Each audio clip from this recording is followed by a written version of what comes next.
Welcome everybody. Good morning. Welcome to another marathon episode of Wanna See My Rod. We are streaming today from central Montana. This is Pishkun Reservoir. We're out here celebrating the 4th of July weekend. Welcome everybody. Braxton, good morning. Slimlet, happy 4th of July. Burning, bro is slacking. Come on, man. 5:50 a.m. The stream isn't even scheduled till 6. Slacking. Come on now. What's up, Les Nicholson? Good morning. I think he was up late. I fell asleep watching last night. Yeah, I had a few hours of sleep. Good morning, everybody. We're up for another marathon round up over here at Pishkun. Looking for some northern pike. We'll get into maybe the Kokanee salmon or rainbow trout today. Let's go lock in. Good morning, Concept. Happy 4th, everybody. Hope everybody's having an awesome weekend. Burning, good morning. Jighead Jones with the flow state. Let's go. How you doing, Jighead?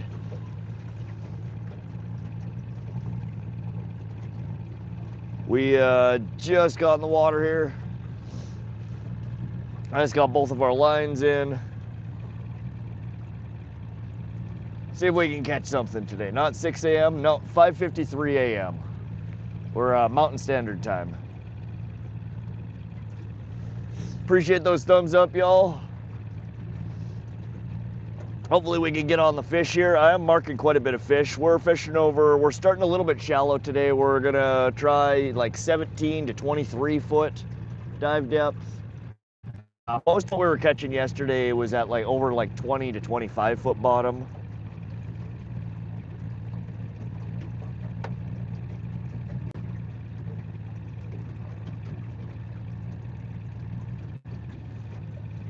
Up early, yes, Dave. Good morning, everybody. How's everybody's 4th of July weekend treating them? Man, I got some sun yesterday. My face is feeling a little toasty.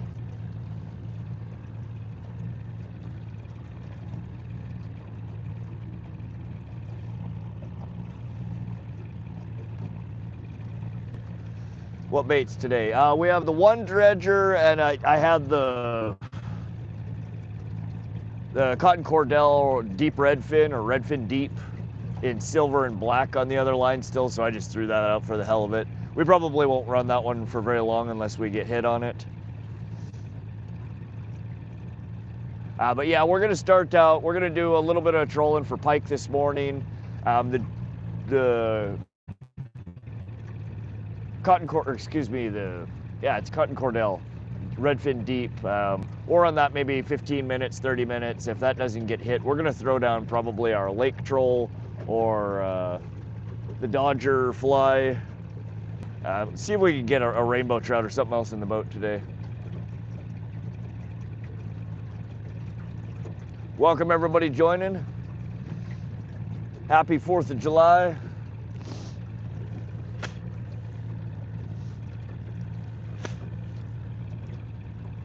Hope you guys are having a good weekend. If you haven't already, double tap that screen. Thumbs up helps bring some more people into the room. YouTube, it lets YouTube know that you guys are enjoying the stream, and then they send some more people over here so we can get this party started. We're looking to get our first fish in the boat still.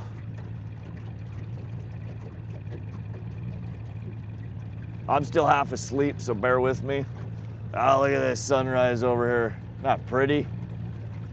That's Big Sky, Montana for you. The endless skies here. I love how the water and the horizon, it's like just meets. It looks almost like we're in the ocean. Northern Fishing and Outdoors sent the happy poop. Let's go, NFO. Thank you. Good morning, NFO.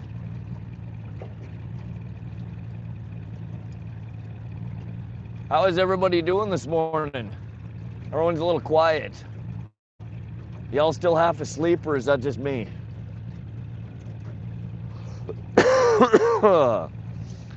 We're doing about 2.2 to 2.4 miles an hour. We're fishing over roughly 20 foot bottom right now, 17 to 20 foot. We have our Berkley Dredger in yellow on this side. On the other side, we're running a cotton Cordell deep redfin, deep in silver, black, and pink. Just woke up, coffee in hand, watching the sunrise. Heck yeah. We're starting the day out here with some Gatorade.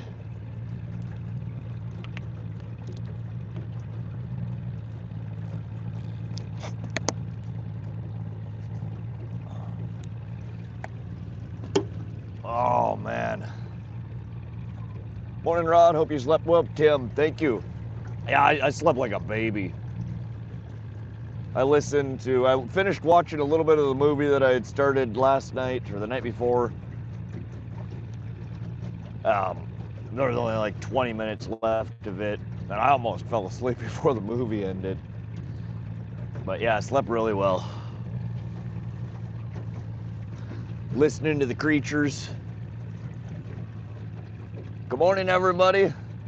Happy 4th of July. Everybody that's just joined in, we're out here in north central Montana today, targeting northern pike, kokanee salmon, rainbow trout, yellow perch. This is Pishkun Reservoir. We did fish here yesterday. We streamed. We caught 8 northern pike. Let's go. Tim Dow with a 10 want to see my rod gifted memberships to the Rod Squad. Let's go. Thank you, Tim. You're awesome, dude. I'm going to come in hot again. Heck yeah. Elaine Granadol, Subi, Honeycutt, William, Thumpaholic, Big Time, Bill Thompson. Happy 4th, Bill. Zaru Eastern Railfin Production. Yeah, Crazy. Diana B. and Kim Shin. Congratulations, you received 1 free month to the Rod Squad, courtesy of Tim Dow. Thank you, Tim. Appreciate your continued support. Happy 4th to you. NFO, game over, game over. Gatorade is okay for breakfast. If breakfast is eggs, not so good for breakfast. If breakfast is pancakes. Really? I didn't get the memo on that. Happy 4th, Villaball Zach. Cody Hickey, good morning. What's up from Canada? Nice, Cody. We're up here in north central Montana, almost Canada. Mitch Bailey, good morning, Rod. She's still sleeping. Glad you slept good. Wish I still was. Yeah, the ground was a little rough, but we slept well. Thank you. Good to see you, Mitch. Concept, happy 250th. Gonna be a good one tonight. Heck yeah. Good morning, my man. Hope you catch those big pike. Thank you, Eddie. We're after them. We got 8 yesterday, ranging anywhere from 16 inches up to 24, a little over 24 inches. Still haven't got a fatty out of here. We're looking today. Hopefully we can get a good one. Welcome. You haven't double tap that screen. Let YouTube know you're enjoying the stream.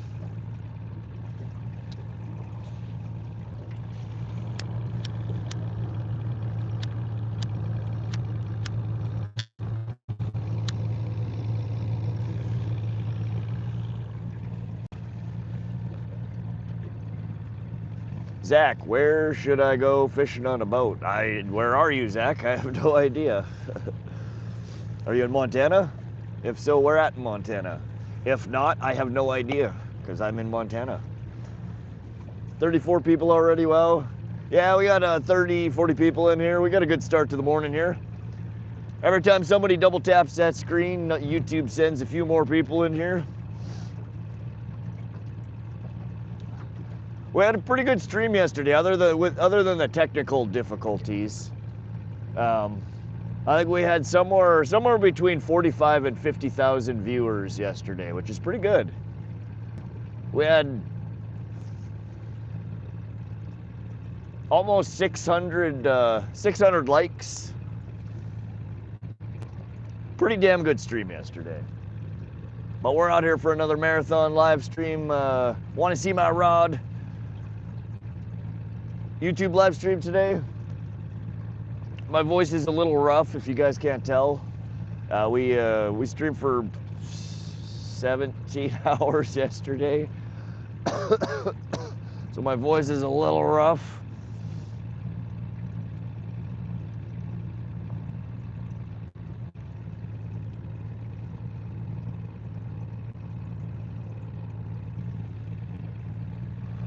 Catch anything yet? Zach, no, we have not. We've only been in the water for 10 minutes. Yesterday, it took us about 10 minutes for our first bite, so we'll see. We're kind of coming up on the same area of where we got bit yesterday. We will see. We had a pretty decent morning bite yesterday. Between 6 a.m. and 9 a.m., we landed 7 of the 8 fish. So hopefully this morning will be similar.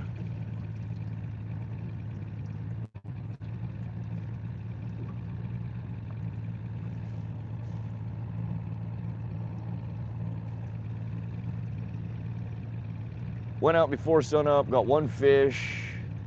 Sun hit water and it was all over. Oh man, well at least you got 1 bite, Tim. What'd you catch? Were you fishing from the shore or boat?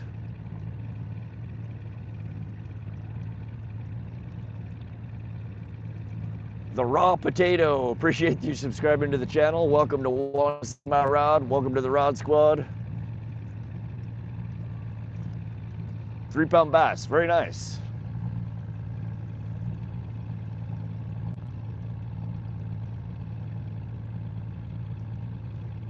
Well, congratulations on your 4th of July fish. Maybe wait for a break in the weather. That sun goes down a little bit, some clouds come out, go poke back out there and see if you can get another one.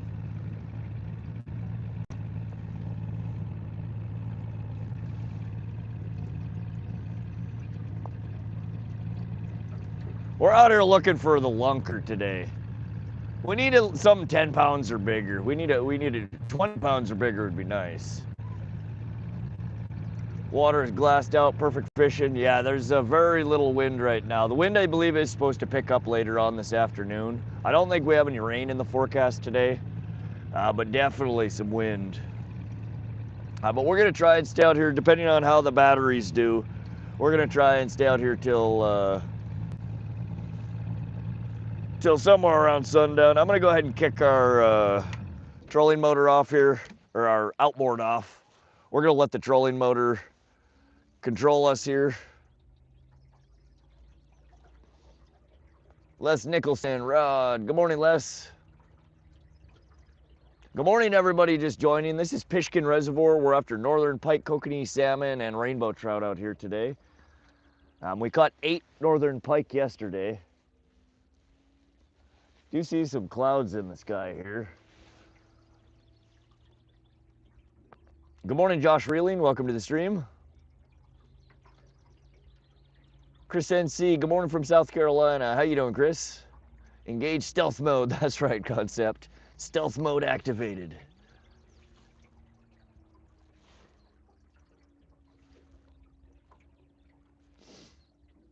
How was your sleep camping last night? I slept awesome. I slept really well. Other than this morning, it was my sleeping bag is really warm. I have a nice Kodiak canvas insulated sleeping bag, but it's almost too warm. Sweating my balls off this morning when I woke up. It's just a soggy mess.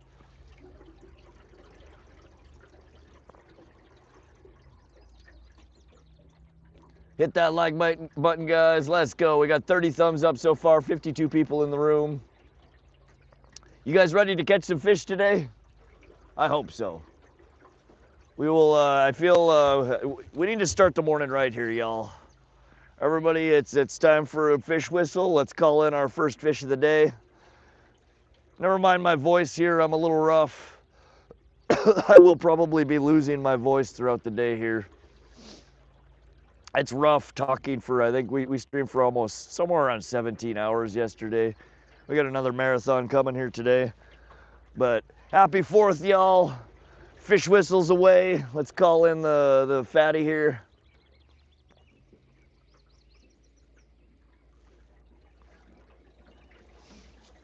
Yes, sir. Good morning from Bonnie, Scotland. What's up, Jock? All the way in Scotland, huh?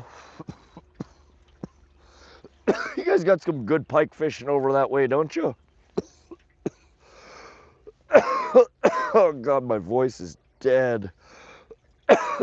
Good morning from Bonnie. Saltire 546. Hi from the oil rig offshore in Scotland. Nice. How's life on the offshore oil rig there? Oh, fish on, fish on! Fish whistle did it. Happy 4th of July, everybody. First fish of the day. Let's mark that. Doesn't feel like a big one, but let's see if we can get her in the boat. Oh, stay on there. Fishy, fishy, fishy. Come say hi to the live stream. He's just kind of death rolling back there. Gonna be a very dizzy fish by the time it hits the boat. No, no, no, no. Oh, oh, oh, stay on there. Come on, buddy. First fish of the day, let's go. Let's get her in the boat. Just a little northern pike, it looks like. I don't know how well this one's hooked. We're just gonna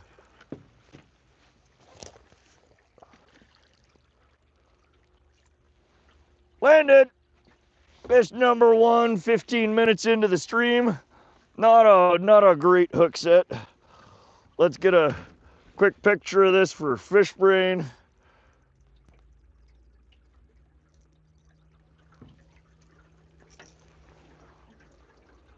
Let's go. Let's get the hook out of this guy. Oh, quit. Oh, and on the... That's a good way to start the day. We are not going to get this one on Fish Brain, but good morning, everybody. This is an adolescent northern pike. Look at the bars on that one. How many people think it's a tiger muskie? We get so many people coming in here. That's a muskie. Nope. Adolescent northern pike. Really pretty fish. Look at that coloring on that one. Ah, good morning, everybody. Happy 4th of July. Let's get this little guy back in the water. Probably 18 inches, just a little guy. Let's go on the Berkley Dredger. So what we caught that on was, oh, calm down there, Chief. Our tried and true yellow perch Berkley Dredger, 14 and a half.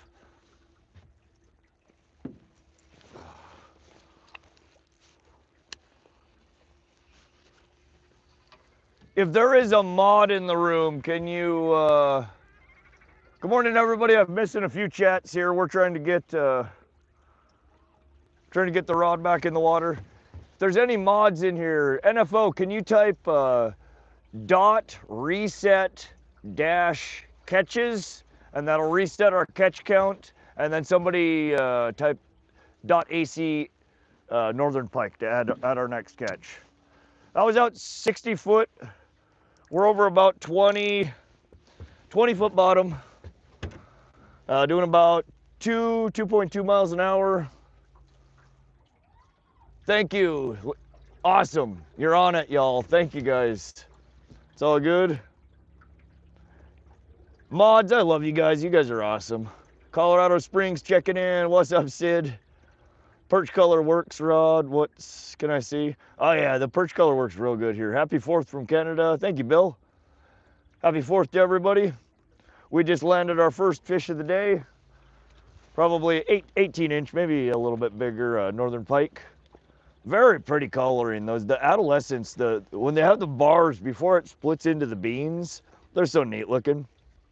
Beautiful fish. This is how I was supposed to start my day. But some joints at 3 a.m. won't get you on the water by 5:45. Yeah, sometimes that'll throw a little monkey wrench into the program. A young, hungry pike, very much so concept. One wheel ride. Thank you for trying to add the catch, one wheel ride. Those are pretty markings. Yeah, they are gorgeous. Chris NC, appreciate the gift. Thank you for the star. Good morning, Cypher. What's up, Redacted? Katie Kayak Dangler, good morning. Let's freaking go. Hey, Jaden. Rob Wallace, thank you for joining the stream. Appreciate you subscribing to the channel. Northwest PA Firewood, yep, fish on, fish on. That was our first fish of the day. Whistle works great. Yeah, it's a couple of minutes and fish on. God, my voice is so gone, you guys. I'm gonna try and talk a little bit less today. Water's looking great today. It is pretty out here, isn't it? How with the SLS? What do you mean, Gary? What's SLS? Marco, welcome to the stream. 5 a.m., you beat me to the water today, but I'm on the way. Let's go, Billiard. Now, we already have one fish in the boat. We just got our first fish of the day. It was a very spicy little northern pike. I was trying to show it to the camera and it flopped and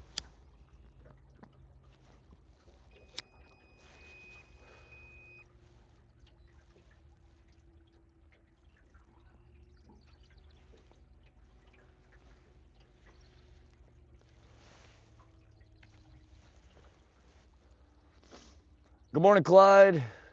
Good morning, John. How's everybody's 4th of July weekend treating them? Welcome to the stream. This is Pishkun Reservoir, north central Montana. We're out here targeting northern pike, kokanee salmon, rainbow trout, yellow perch.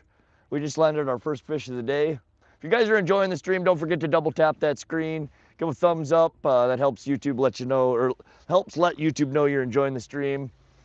Then they send more people in here and we get a party going.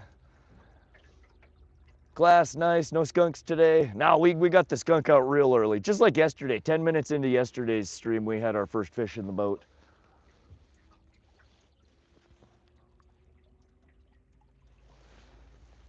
Good start to the day. Really wanted to get out fishing at least once. 5-foot waves right now. Man, that is so frustrating. Aren't there smaller water bodies around there that you could put in at, or are you just dedicated to the big water?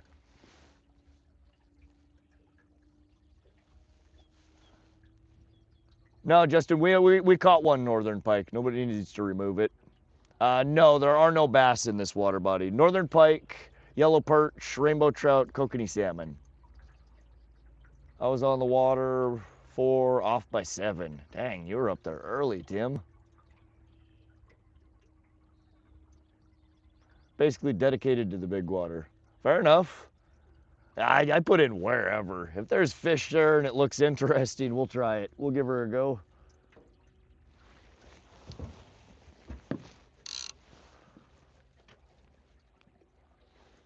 Come on, fatty pike. Big mama, let's go. I want a fatty. We need ourselves a thick girl today. Some curves, big old belly, some junk in that trunk. Did you get one, Justin? Yeah, we just landed our first fish of the day. Pretty little pike. Probably 18, 19 inches. It was real spicy and flopped out. I dropped it, so.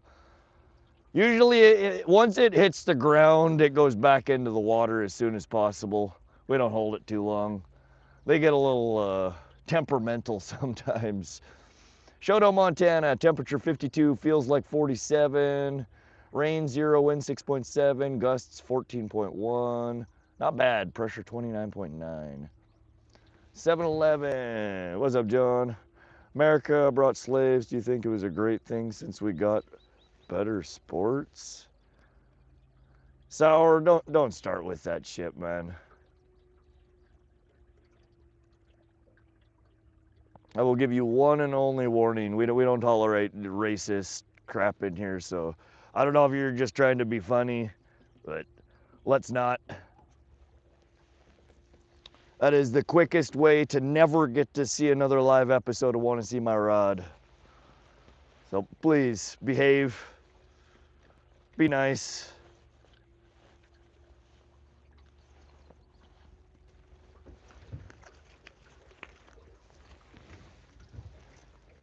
Thank you, Redacted. How you doing this morning, Redacted? How's your 4th treating you? Second comment like that. Thank you, Cypher.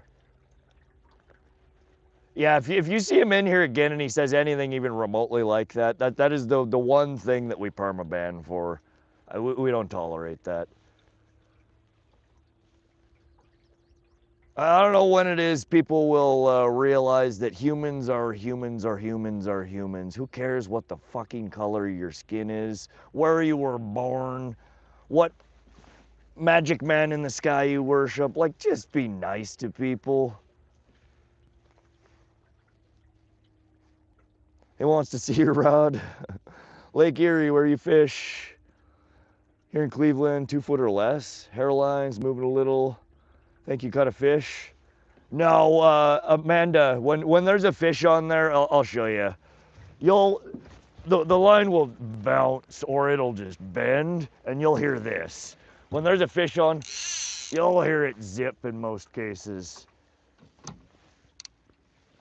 What you see right now, we're trolling, we're moving at 2 miles an hour, a little faster than 2 miles an hour. And we have a diving crankbait that bobs in the water and it kind of makes a little bobble on the end of your line. Keep up the good work. Thank you, Donatus Yasin, good morning. Samurai with the high five, good morning, Samurai. I like true colors, then I can excommunicate them.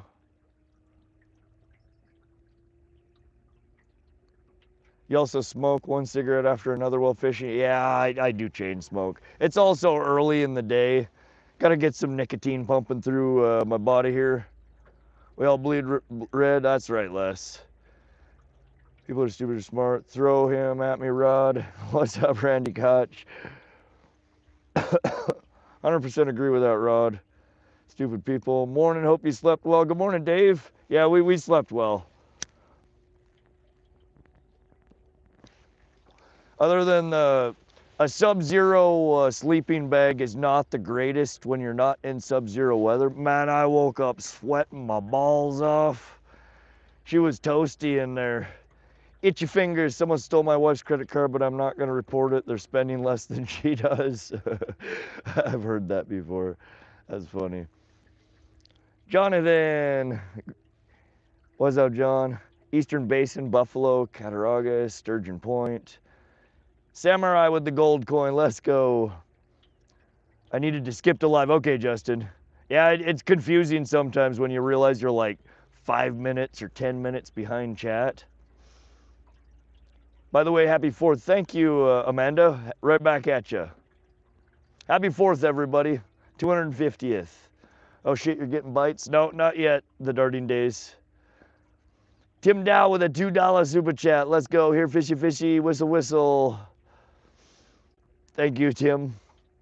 You're awesome. Have you got any yet? John, yeah, we just landed our first fish less than 10 minutes ago. We've only been in the water for 30 minutes. I want to go fishing so bad. Well, go. Don't you got a lake, a pond, a river, something around you? Go drop a line in. Oh, fish on! This is on. Oh, this is on our deep redfin. Let's go. Second fish of the day on the line. Let's see if we can get her in the boat. Slow and steady. Hopefully we don't tangle up in our other line over here. Just feels like another little guy doing the death roll back there. God, I don't know why they do that. They just roll, roll, roll. They just go into glitch mode over here.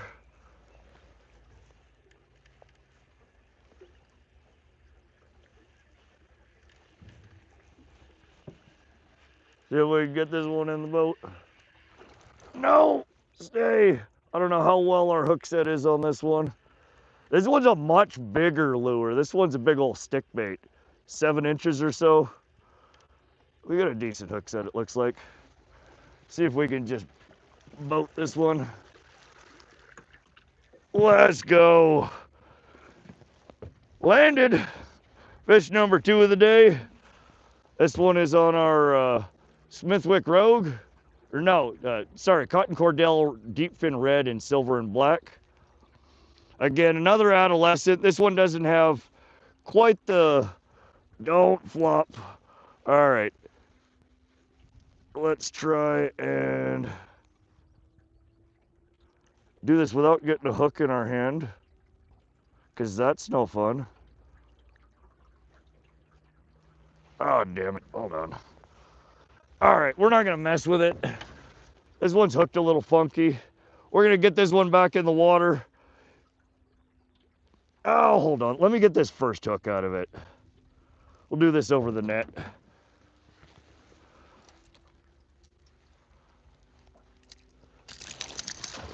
Oh, dang. All right. Pissed. This fish is pissed, y'all. Hold on a second. We will get this one off the line, and we'll get you guys a little closer look. Place your guesses now. Oh, come on.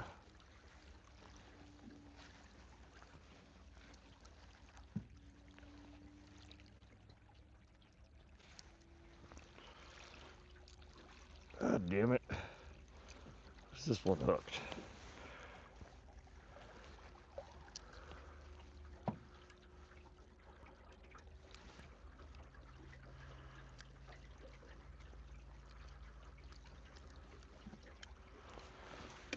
Oh.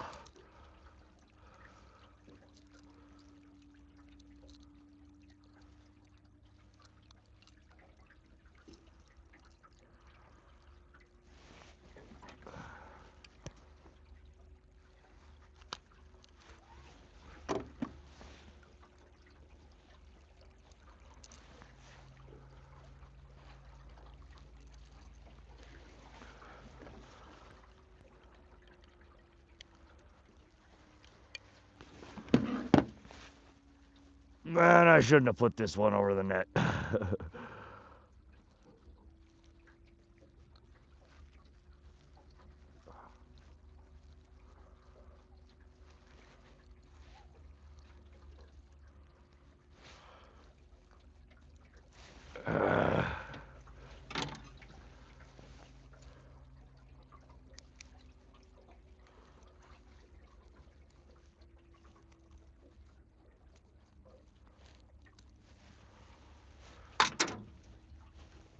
Alright.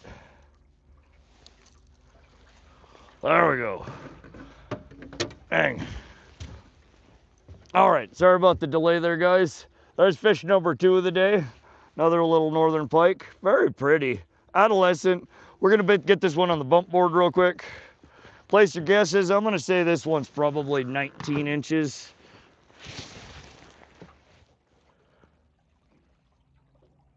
And I would be wrong.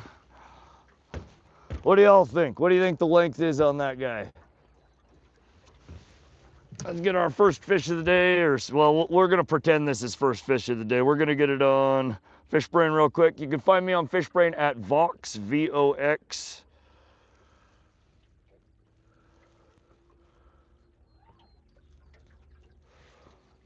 Oh.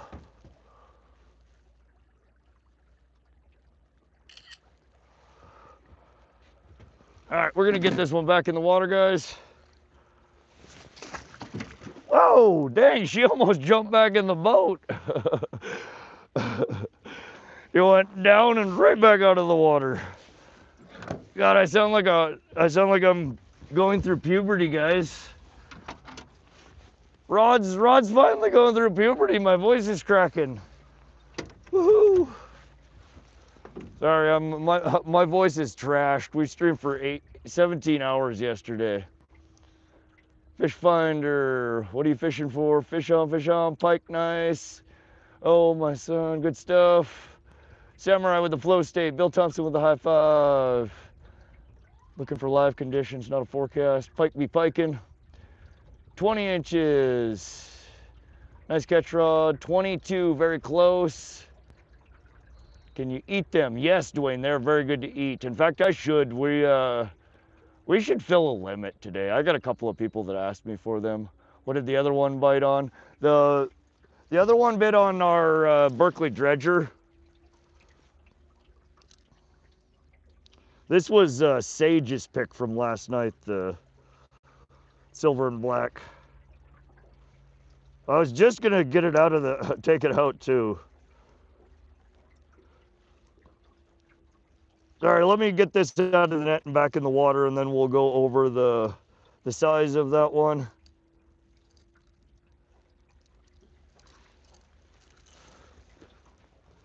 All right, that's what we just caught on.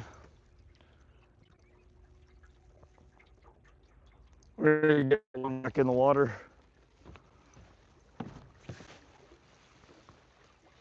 Two fish, 30 minutes into the stream, not bad. Let's see if we can get another.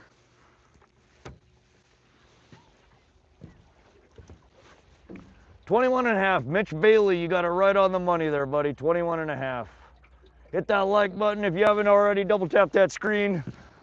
Happy 4th, everybody. Thanks for coming and spending your holiday weekend with Wanna See My Rod and crew for another marathon live stream out here in central Montana. Montana's premier live streaming fishing channel. We're here to entertain and educate, usually in that order.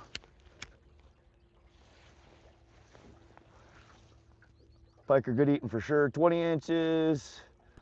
You're the man, by the way. I'm staying here for the whole time. Thank you, Amanda. Where are you from, Amanda? 19.75. That cool separation between the clear sky and the storm. Yeah, right? It's like, happy, not happy. Happy, not happy. There's weird clouds today. It's just like one fluffy haze. They have to be sized to keep them. Dwayne, there is no slot size for them. You can keep, the limit here is 10 and there's no slot. Looks like a tile fish, nice and fleshy. Yeah, it was 21.5. Very close guesses, 21, 17, 19, 5. I'm trying to catch up on chat here, y'all. It was on the Dredger. First one was on the Dredger. The second one was on the deep redfin. Or redfin deep. Nice catch to start the day. That was number 2, Dave. Jackson, woohoo, get after him, Rod. Yeah, we're 30 minutes into the stream and have 2 fish already. He told me we finally talked you into silver and black. Yeah. It was on the line still this morning, so I just tossed her in. It caught a fish, though. I was almost ready to switch it out. Darren Miller, welcome to the stream. Can we see your contour screen? Yeah, give me a second here, Tim. Let me finish catching. We are caught up. How much pounds for the northern pike? They were between 19 and 21.5 inches. Maybe 2 pounds. Dave Hensel said, nice. Happy 4th. I'm waiting on both rods to have fish at once. Ty, that's what I'm talking about. Let's get a double-double. Double up, y'all. Tim coming in hot again with 20 Wanna See My Rod gifted memberships. Let's go, Tim. Everybody drop a W in the chat for Tim. He's the man. PG Cuddy, way to go. Thank you, PG. Chris SC, Glowman, Billy, Mark Williams, Don Webster. New here, what location is this? Central Montana, Pishkun Reservoir.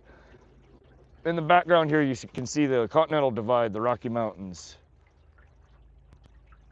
T-Dub, his and her official, King Fox, EJ Dot, Mark Clapper, Peace RW, James SN, Lilith, Land on the Pro, Jason Caddick, Fat Cat Fishing, Matthew Povey, this MFN guy, Rapture Ready, Sam Butcher. Congratulations, y'all received 1 free month in the Rod Squad, courtesy of our supporter here, Tim Dow. You are awesome, Tim. Thank you again. And everybody that super chats, stickers, you know, all that stuff. It all just goes to help pay for the Starlink Mini, our monthly cell phone service for the stream, a little bit of gas.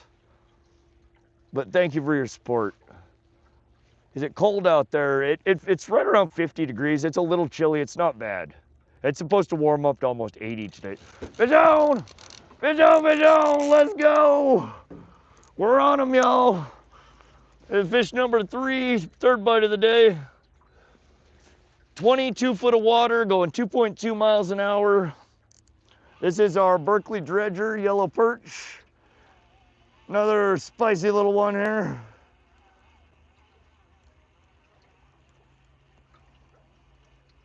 Slow and steady wins the race. Oh, come on.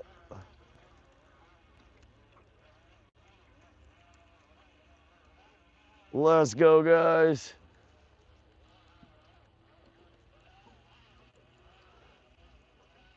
Sorry, Tim, I was gonna show you the contours there, but then you sent the gifted memberships and I had to read all them names, and now we got a fish on. So remind me, I will show you the contour in just a moment.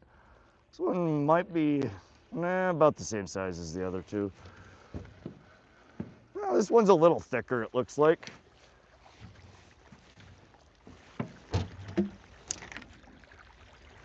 Landed. There is northern pike number 3 of the stream. Let's go. Happy 4th, y'all. The fishies are here celebrating with us. Awesome job. Throw a frog. Does he keep any? Dwayne, we are gonna put a few on the stringer today. It's a little early in the day to be starting to put them on the stringer, but here in a little bit we'll probably, oh, come on. All right. Don't thrash. Oh, not the right side. Let's go on the other side. Come on, buddy.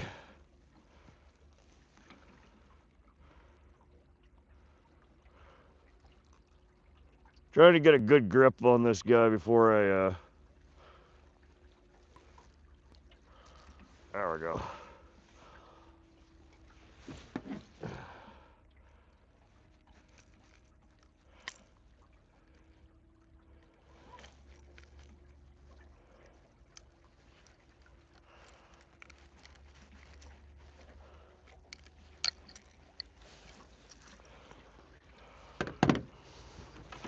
All right, there we go. Another, so it's got a little bit beanier pattern, but still a lot of, there we go. I've got a belly on it. Very pretty. Let's get her on the bump board. Make your guesses now. How long do you think it is? I want to say, I think this one's 22 inches. Make your guesses now. How long do you think it is? Type it in chat.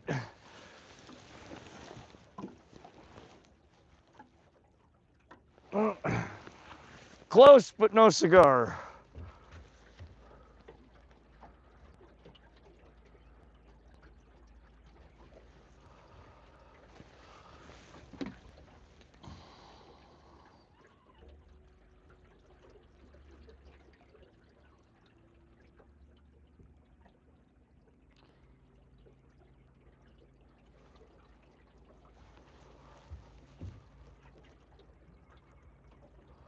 All right, gonna get another quick post on Fishbrain. You can find me on Fishbrain at Vox, V-O-X.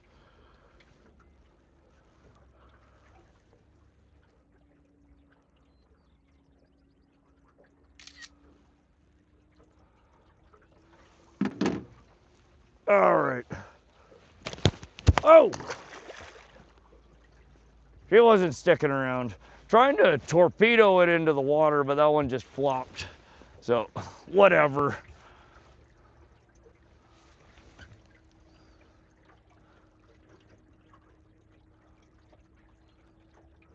Send it, Rod.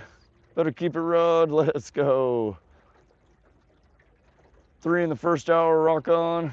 Yeah, 3 in the first 45 minutes. Jacob, 23. Justin, 21, 22. Almost Justin, 21.5 was it. PG Cutter with 21. Bill Thompson with 21.25. 21 and a half. There you go. Youper got it. See him over already. At least you dropped that one in the water. That's right.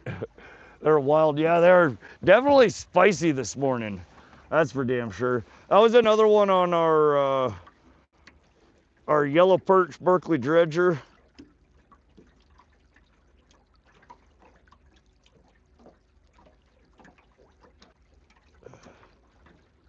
I'm trying to untangle this shit from our net.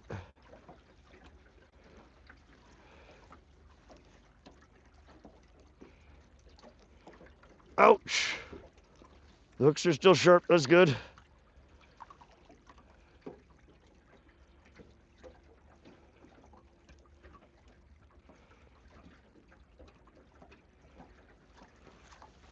Alrighty.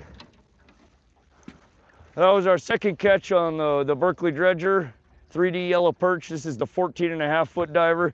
You guys, if you look closely at this, this lure has caught so many fish. So many pike's teeth have been on this guy. Look at all those teeth marks on it.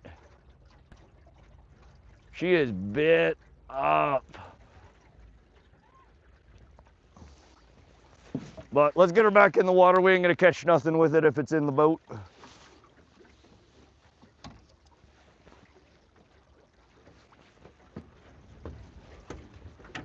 Oh. By the way, I'm still here. Awesome, Amanda. Good morning, Chase. It's deceiving. All right, we're letting this out. Love this channel. Rod has his shit together. Thank you, Tim. Good morning, Mia. Good morning, good morning.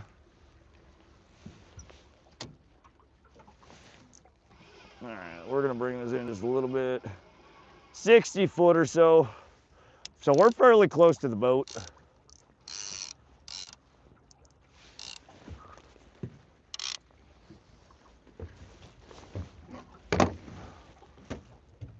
How's it going, mate? Are they on the chew? 7, yeah, we've had three fish in the first 45 minutes. Back at it, that's right, Slim. Yeah, we've had a good bite this morning so far.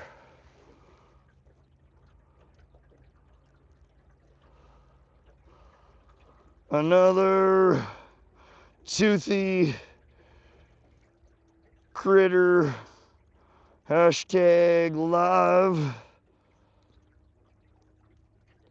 on YouTube.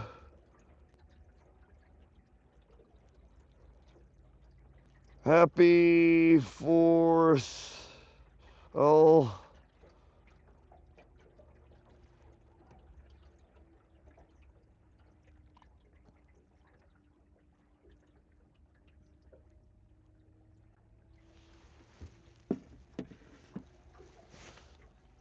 Did you catch dinner last night? Went to bed? No, Youper, we caught 8 fish yesterday and didn't end up with dinner. The last 4 hours we didn't get, I think we had maybe 1 bite. So we ate eggs and bacon last night, which is all right. Salva, welcome, welcome. Let's go, almost 100 thumbs up. If you haven't done so already, double tap that screen. Let YouTube know you're enjoying it. They'll send a few more people in here and we can celebrate 4th of July together. Bacon and eggs for dinner, it's pretty tasty. It was good. Oh, it hit the spot. It was good.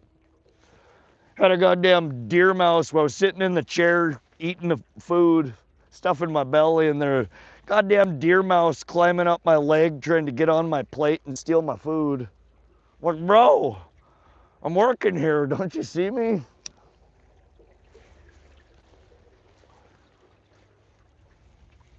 Hello, where are you from? I'm from Vietnam. What's up, men? We are in north central Montana. This is Pishkun Reservoir. You can see in the background here, these are the Rocky Mountains. This is the foothills of the Continental Divide. You ever go to the Ohio, Kentucky area, I'll take you out bass fishing, bro. Heck yeah, Tim. If I'm ever in the area, I will definitely hit you up. I appreciate the offer. Happy 4th of July, brother. Hope you're having a good one. Do you fish all day, every day? Sean, no, unfortunately, I don't get to fish all day, every day.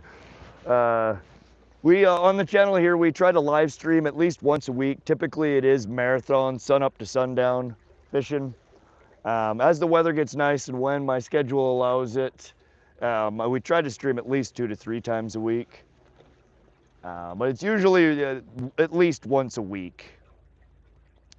Sticks said hi. What's up, Sticks? Justin, field mouse, deer mouse, something like that. They're just itty bitty little mice. I'm not a biologist, but I think it was a deer mouse. Hope you catch good. Thank you. You become my favorite fisherman to watch besides myself whenever I go. Well, I'm glad to hear that, Chris. It always makes me happy that when I hear people are enjoying the stream. For 4th of July, food you can cook fish, wanting cats? Heck yeah. We've caught 3 catfish so far this year. Do you zigzags to speed up your bait? So I'm using a new addition to the boat, the Lowrance Recon trolling motor, networked with our Lowrance HDS10 and the 3-in-1 HD transducer. But we're using autopilot right now. So I set my depth. I'm going anywhere from 17 to 20 foot or 20 to 23 foot, usually 3-foot increments. And the trolling motor plots a course along that contour and then zigzags or S patterns between them. So yeah, it imparts a lot of action on the lures, slows them down, speeds them up. It's been pretty effective.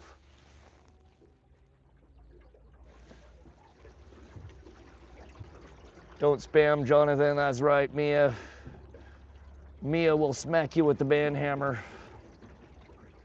Rod, I got your stream on my TV. Tim, so in the near future, I am going to try to do dual streaming to where it's horizontal or vertical, all from the same stream. And that way, when it's on a TV, you'll get the big wide view. You'll see both poles on the side. And then people that are on mobile get kind of like a cropped version of that. Sometime, hopefully in the near future, we'll get that working. Pretty wild club. I'm back to you expecting downpour this AM. Yeah, I don't know what that is. It's a weird looking cloud.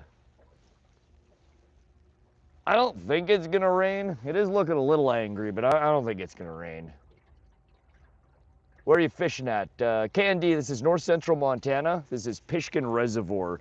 This is one of my favorite spots to come and fish for northern pike, which we've landed 3 of so far this morning. Have a great day. Good luck. I got to go mow the grass. Sean, when you're done with your yard, hop on over. I got 2 acres that need to be mowed. It's turning into the jungle. From South Carolina, and your scenery is absolutely stunning. There's so many of the places that we fish up here in central and western Montana are just, I mean, incredible views. SoCal always comes in and says, you know, it's just a postcard view everywhere you fish. We have a lot of people come in and are just convinced that it's AI, so we kind of play into that from time to time. Stay out of the sun, Sean. Get it done before the sun bakes you. But good luck. Enjoy your 4th. I'm from South Carolina. I read that. I gotcha. Let's knock out a trade. Mice make good bait. Steve, yeah, if that little bastard got any closer to the plate, he would have ended up on a hook. How's it hanging, man? How did we do last night? How are we doing today? Wes, it was a real slow night last night. We got 8 total. 7 in the first 3 hours and 1 in the next 12. We've been live for just under an hour now, and we already have 3 again. Let's get those fishy fireworks. Happy 4th of July. What's up, creamy goodness? Happy 4th. Happy fish whistles to everybody. What's your biggest northern? 22.5 pounds, 42 inches. The biggest out of this water body I've caught was about 15 pounds, 38 inches. There are much bigger ones in here though. That's what we're after today. You're actually in Arizona on a green screen, right?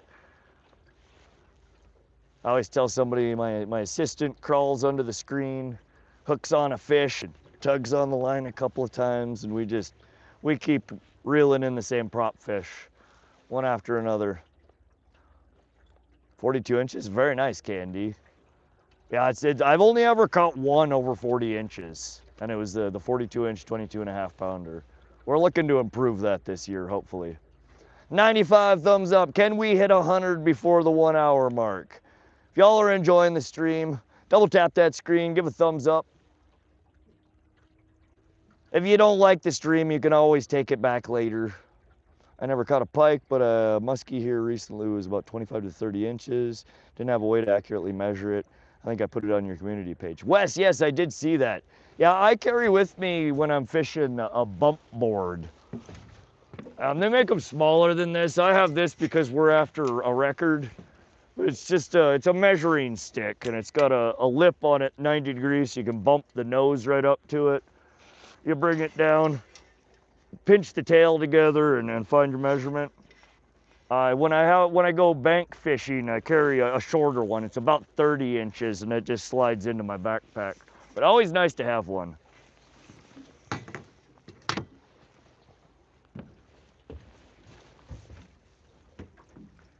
Gives you a quick, easy, fairly accurate way to get a measurement on them.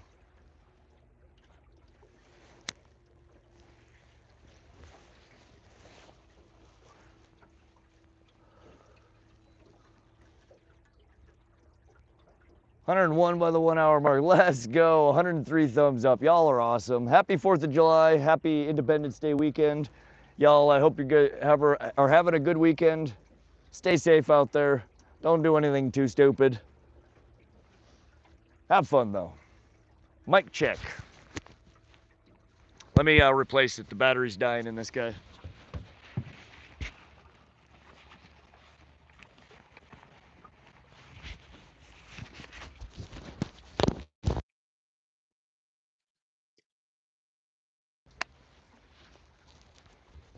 All right, testing, testing, 1, 2, 3, tap, tap, tap. Y'all hear me on the new mic? Let me know. Give me a thumbs up if you can hear all right. My biggest fish is a 12-pound bat. Nice. I apologize for my voice. I'm a little squeaky today, or I'm losing my voice. We streamed for 17 hours yesterday. We're doing a doubleheader for 4th of July weekend here. Holy crap, that's a big bait ball.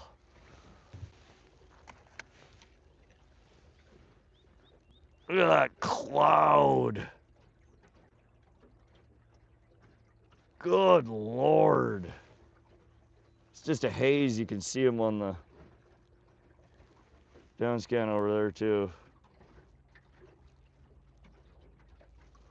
But we're on our contour trolling here. We're doing a fairly shallow pass. We're at 19 foot, 2.2, 2.3 miles an hour. That's running the Lowrance Recon up there. Our Uber driver up there. Everybody drop a W in the chat for our Uber driver, Recon up there. Does a pretty good job. But again, these yellow dots are just our, that's the chart it plots along our band. We've set I think a 17 to 20 foot band. And it just kind of weaves back and forth through those. But you're seeing we're redrawing our contours here.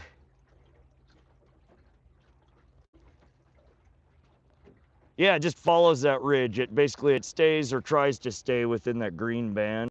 Those yellow dots are actually the waypoints, the course that it's plotted.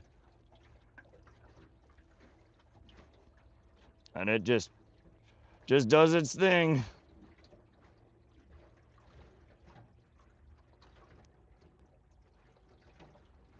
But yeah, that's just the autopilot feature. As long as you have good contours drawn, it seems to do fairly well. We are living on the edge here, though. We are redrawing this map. This water body is 17 feet higher than the last time I mapped it at the end of last year. So we're drawing a new, more detailed, accurate map here. We'll give you a quick tour of the boat here, you guys. So that's our newest addition to the boat, the Lowrance Recon. Awesome trolling motor, 24 volt, 90 pound thrust at 24 volt, 115 pound thrust at 36. She's run down through the hull. We have nice clean wiring run all up under, and that runs to our Vader 24 volt, 200 amp hour battery down here. Those black are our network cables. Everything runs over to our fuse box there. But we are running we got our Starlink mini. That's how we're streaming out in the middle of God's country out here. We do also take some B-roll on our GoPro Hero 13. This is my custom-built PVC shock-absorbing camera pole. There's our new Lowrance HDS 10 Pro. That's what we use as the head unit to control our trolling motor. That's also networked with our older graph unit here, the Elite FS9.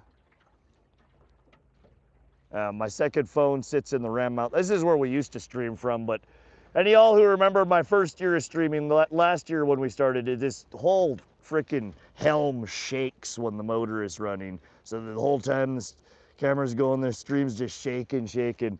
Up here, it's perfect. Very little vibration. It's been a great addition. But this is the old captain's cockpit here. So it's a little awkward for anybody else but me to sit in it unless you're rod sized here. I kind of perch. Everybody who tries to sit in my seat to drive the boat's like, what the fuck, man? Like, I'm comfy. This is how I like it. But we run, to supplement our battery, we run two 50-watt solar panels. Those both feed into our house battery back here. We have a group of Optima blue tops here. I believe these are 60 amp hours, the D27M. They're hooked up through the automatic charge relay. We have our battery selector and some fuses back there. One of those fuses are bilge pump. Each one of them fuses the voltage for the house side and the voltage meter for the crank side. Pretty nice setup. And we have our charge relay for the solar panels. We got about a 12-gallon gas tank back here. We're running a 1984 Johnson Evinrude 2-stroke with a jet foot conversion on it. So we are actually running a jet back here, not a prop. This motor is old and ugly, but she has been old faithful, very reliable.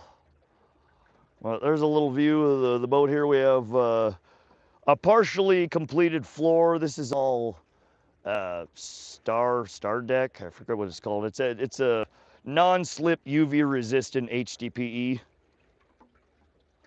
There's where all of our tackle storage is, underneath the bench. Well, there you go. Everybody's always asked for a tour of the boat. There's a quick tour for y'all. She's the old tin can is not super fancy, but it works. Montana deserves landscape mode, but even landscape mode won't do justice. Concept, yeah, soon we'll have the horizontal and vertical. Y'all stay tuned. I remember the old shaky streams. It was painful to watch, Lee. I'm always trying to improve the streams, and I think that's probably one of the best things I've done for the stream is building this camera pole. Where do you sleep? Woke as joke. Unfortunately, there is nowhere to sleep unless I can curl up in the fetal position, and I can't sleep like that. I'm sorry if I missed your chat while we were doing the boat tour. We will... I'm not gonna scroll back. I'm trying to keep my voice used to a minimum today. I'm already losing my voice from yesterday's stream. But we should, I think, let's turn back around and head back the direction where we've been catching those fish.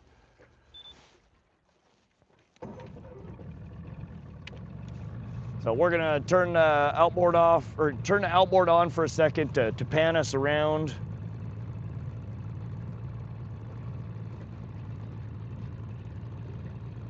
We slept in the tent. We got a camp set up on shore.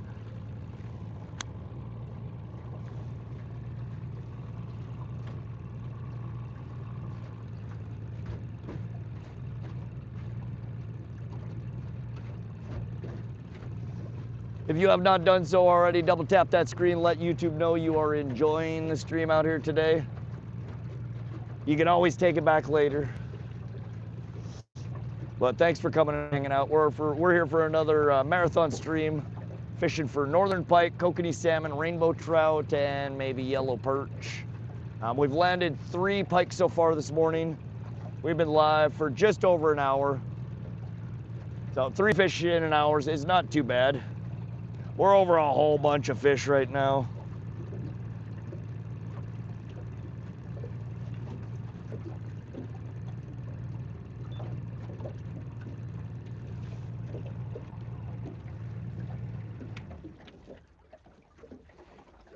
All right, we got turned back around. We have autopilot engaged. Walter, welcome to the stream. Bobo, welcome to the stream. Amanda, how far are you from land? Right there. We're right next to land. We're probably 50 yards, 75 yards from the shore. It's a pretty small water body. It's only about 1,000 acres here. Indian Cat, what's up? Welcome to the stream. Walter Lado said hi. What's up, Walter? Welcome everybody joining. Happy 4th. This is north central Montana. We're down here along the foothills of the Rocky Mountain front fishing Pishkun Reservoir. This is one of my favorite places to come. It's about an hour, a little over an hour drive from where I live. Oh, half of it is a dirt road, which is not my favorite part, but it does, I think, limit the traffic out here somewhat.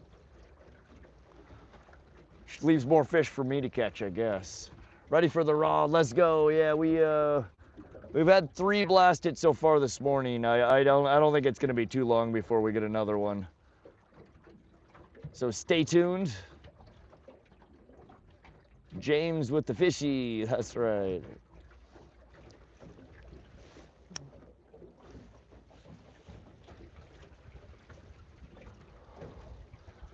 Oh, I enjoy being out here so much.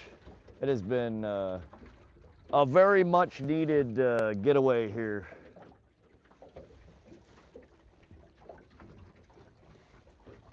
Checked out 40-foot depth for kokanee. What kind of setup do you have for them? Rando, so for the kokanee, we can run,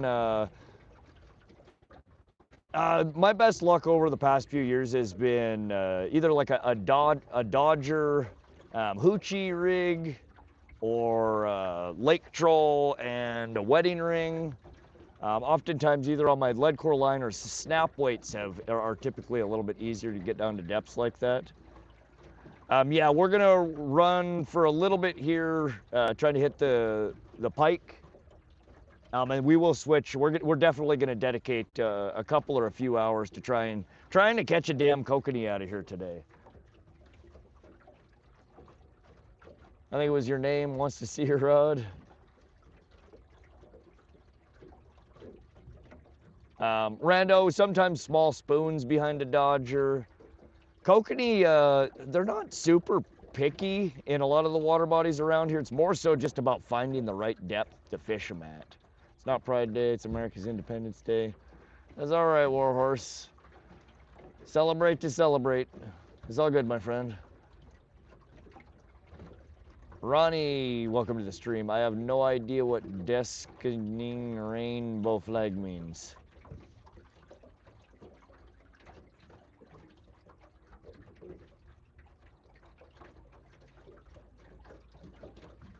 I feel like we're gonna have a good day out here. Yesterday we had a really good morning bite, then it kind of petered off. We had a slow afternoon. I think it'll probably slow down like that again today. We will either go hit some of the back ponds over here to sight fish for some pike, or we may, again, try and hit deeper in the basin. Kokanee will bite all day. Normally you get a good bite in the morning, but they're oftentimes so deep that I don't care what time of the day it is. Anthony, appreciate you subscribing to the channel. Welcome, welcome. Back at it, Vic. Yes, we are. We have 3 so far this morning. Nick, welcome to the stream.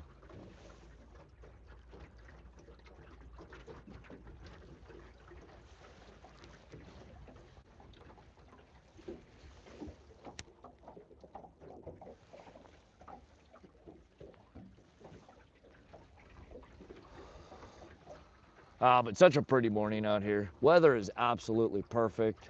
Little on the chilly side, but honestly, I much prefer that over it being hot. Yeah, we are running snubbers. So I ordered a couple of those to try them out. He got me interested. Oh, okay. Yeah, they're. Some people say, you know, you don't want to add the extra hardware. It's more snag points, blah blah blah. I mean, there's truth to that. It's valid. But again, when you're running straight braid as your main line, I have a noticeable difference in my landing ratio when I use snubbers.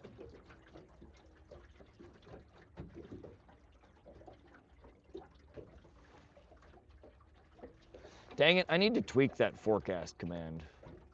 So if you wanted to do that for RodBot, you would do FC space 1 for 1 day, so 1 day forecast, and then your zip code, or you could use a 3-day or a 7-day forecast as well. Can you find some big rainbows in there? ESW, there are some monster rainbows in here yesterday. We saw one. I don't catch them very often, but yesterday we saw, I thought it was a pike at first. It was eating off of the surface, but it come up, gulp, come up, gulp, come up, gulp, and it's got a big old hook jaw on it, big old buck. Towards the tail end of its life cycle, probably easily 8 to 10 pounds. Somewhere in the neighborhood of 30 inches, a big old guy.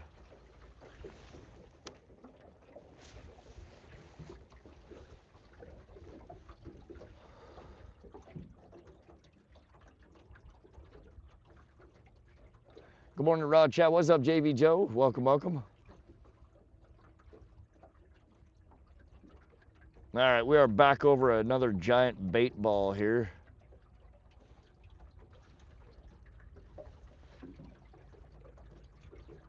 Hope everybody's having an awesome 4th of July weekend. Y'all stay safe out there. Thanks for tuning in for another marathon stream here on Wanna See My Rod. We're out here in north central Montana. Today we're at Pishkun Reservoir, fishing for northern pike. We'll be switching our target over to, in fact, I'm gonna take up our rogue here, or excuse me, our redfin deep, and we're gonna run our lake troll for a little while. Let's get a rod in the water that's more trout, kokanee centric. We've caught a ton of pike out of here. We will almost certainly catch more. But let's get one rod in the water that's more targeted towards some of the other species that are in here.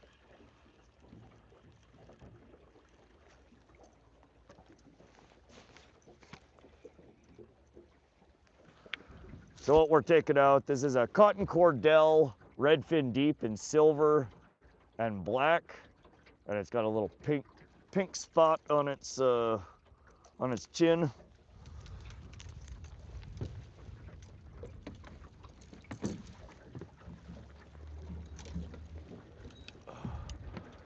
What we're gonna throw out there right now is rainbow, kokanee-ish, the pike, the perch, everything bites at these damn things. But this is called many different names for it. A gang troll, a lake troll, a pop troll. What it's actually, this is a lure Jensen baby cowbell lake troll, followed by a snubber. Again, shock absorption. We then have a leader down to I tie these guys. It is a hand-tied worm harness rig. This is an experimental one. It's basically a wedding ring up top with one hook, and then a second rig about 4 inches from it, well, a little micro hoochie with a mylar blade on it. So we got a little double action here. We are going to, you know, we haven't used in a long time, guys. Let's use our, let's pop on a pink gulp maggot on this guy. They're just itty bitty. They have some scent added to them. I use a lot of the Atlas Mike scents.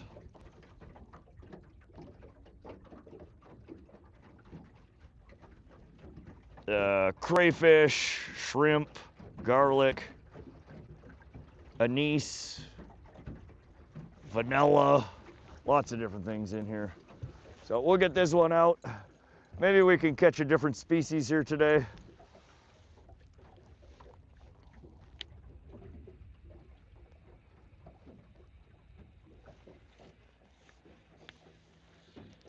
And we're running this on lead core line, so we can, the more lead we let out, the deeper we can get it to go. We'll let that one spool out a little bit. How heavy a line do you use for your rig? Main line on the lead core is 27-pound test. It's the Suffix 832 Advanced, 27-pound. The line that I use to tie all my worm harness rigs is 30-pound Suffix fluorocarbon. I know that's heavy, but again, I fish, so many of the waters that I fish in have pike and walleye and big toothy critters in it. I'd rather use oversized fluoro to tie my rigs with and not get bit off than use super light line.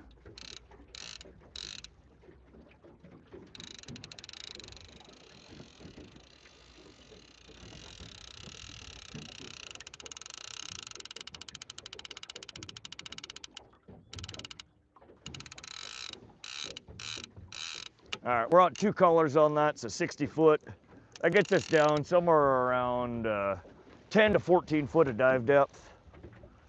That's what I wonder if you made them slightly pike proof. I did, so I used to tie everything with either 15-pound, 15 or 20-pound fluoro, and the pike just tear them up. They bite me off so goddamn often, so I switched to basically the heaviest fluoro that I could find that would fit through the eye of the 1/0 Gamakatsu drop shot hooks, but it's got to fit through twice because the way that I tie them, the snell knot that I use, it's got to go through the eye twice.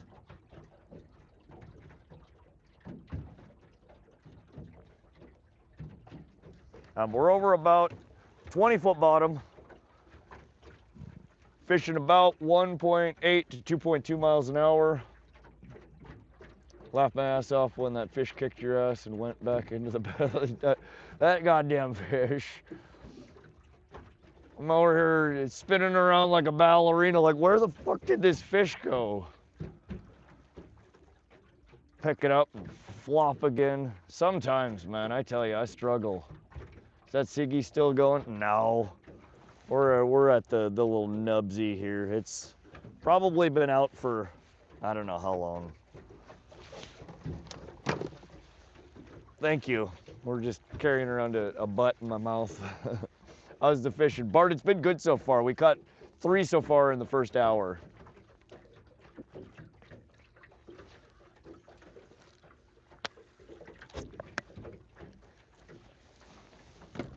We caught 3 so far. We're just almost to where we caught the last one. There's kind of a finger, a shallow slope from a point that comes out here into a deeper basin. And it's one of my hot spots here at Pishkun. You just gotta find the right depth that they're at, but they're often this shallow point that leads into the deep water. I've caught a ton of them out here.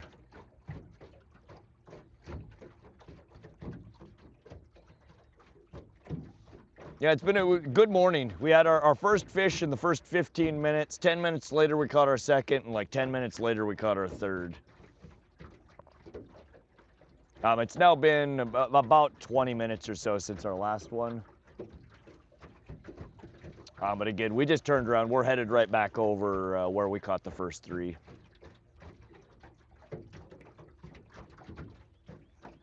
3 northern pike, ranging anywhere from like 19 inches to I think the biggest one so far today has been 21.5 inches.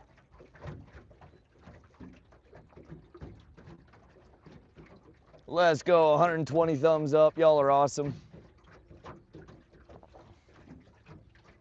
What do you guys think? Are we gonna catch another pike on the Dredger, or you think we're gonna get a bite on our lake troll and worm harness rig?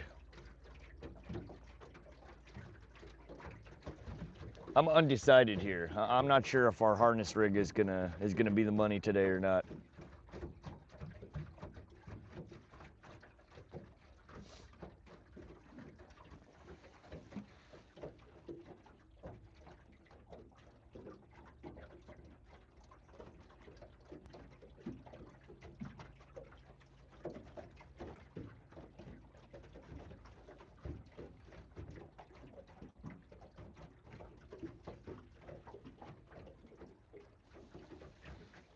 Do you eat them? Bill, yeah, the pike are one of my favorite fish to eat. I don't harvest them often because I don't eat fish a lot, but I do pull a few out a year to eat. We will probably keep a few today. My aunt did ask for me to save some for her.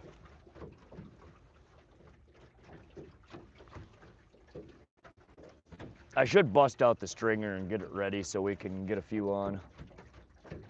Is about 2 miles an hour good speed for trolling, or do you go faster than that? Wes, it depends on what I'm targeting.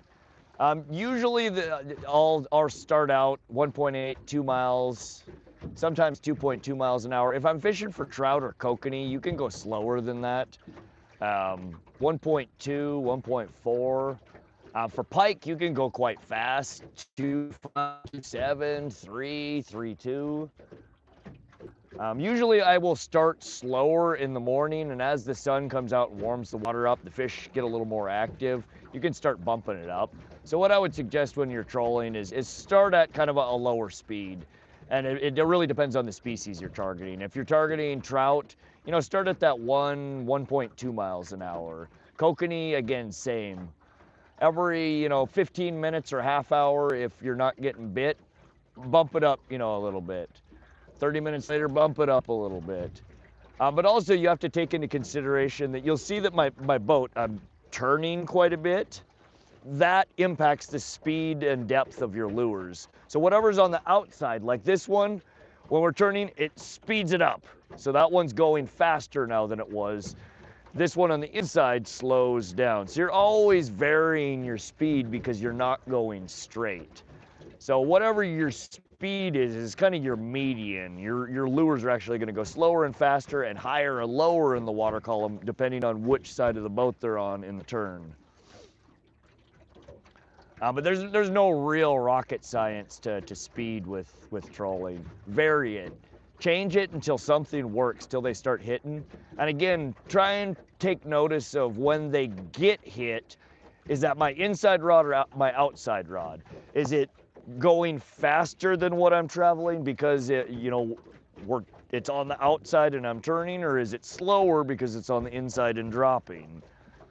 And you can dial it in over the day. And don't be afraid to change your speeds.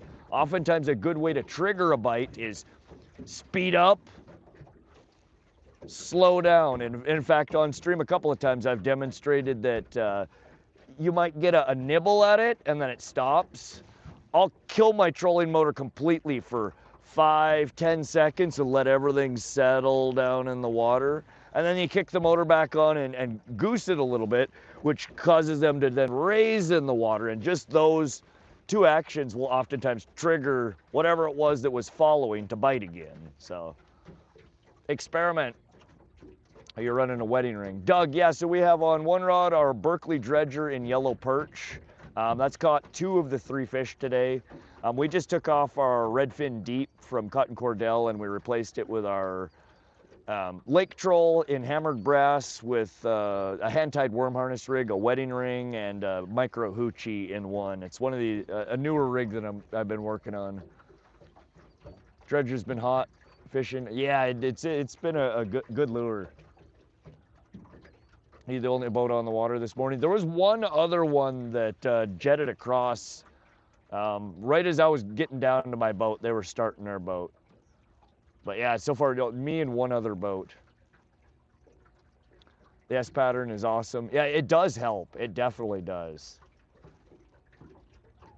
I love the education on this channel. Happy to help, Wes.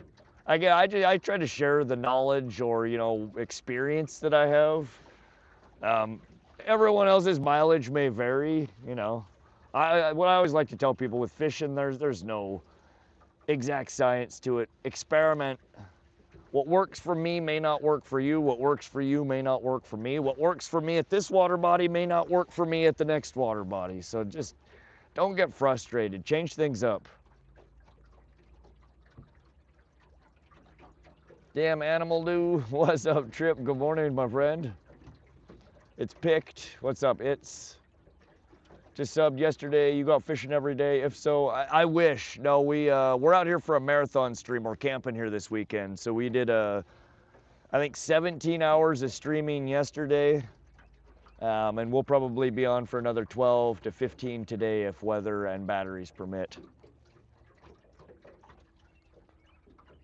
I like to keep the boat straight, and yes, we get bites popping the boat into neutral for fish and end up with doubles often. Good trolling advice. Straight can work too, and again, a lot of people that don't do the curving are often fishing like you do with much bigger spreads. The more lines you have out, the more dangerous curving gets. You will tangle stuff up eventually. It's bound to happen. We're only running 2 rods though, and I can get pretty reckless out here with moving around and keep them untangled. The more lines you have out in your spread, the less forgiving it is. So, Rod, I like to keep, I read that. Big Rod, happy 4th. What's up, Frank? Happy 4th to you as well.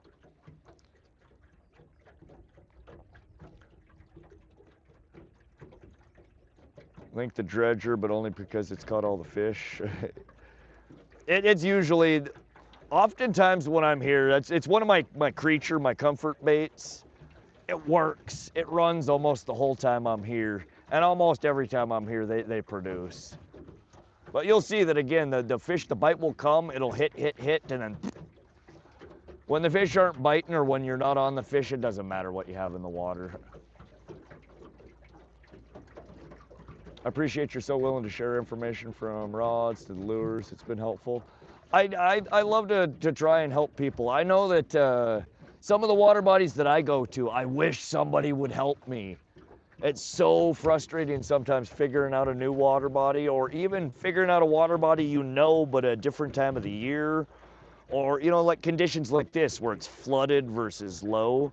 It can really have a big change on how you fish a water body. What depths you're looking at, what speeds you're running. But I like to share because I honestly, I enjoy watching other people catch fish almost as much as I enjoy catching them myself.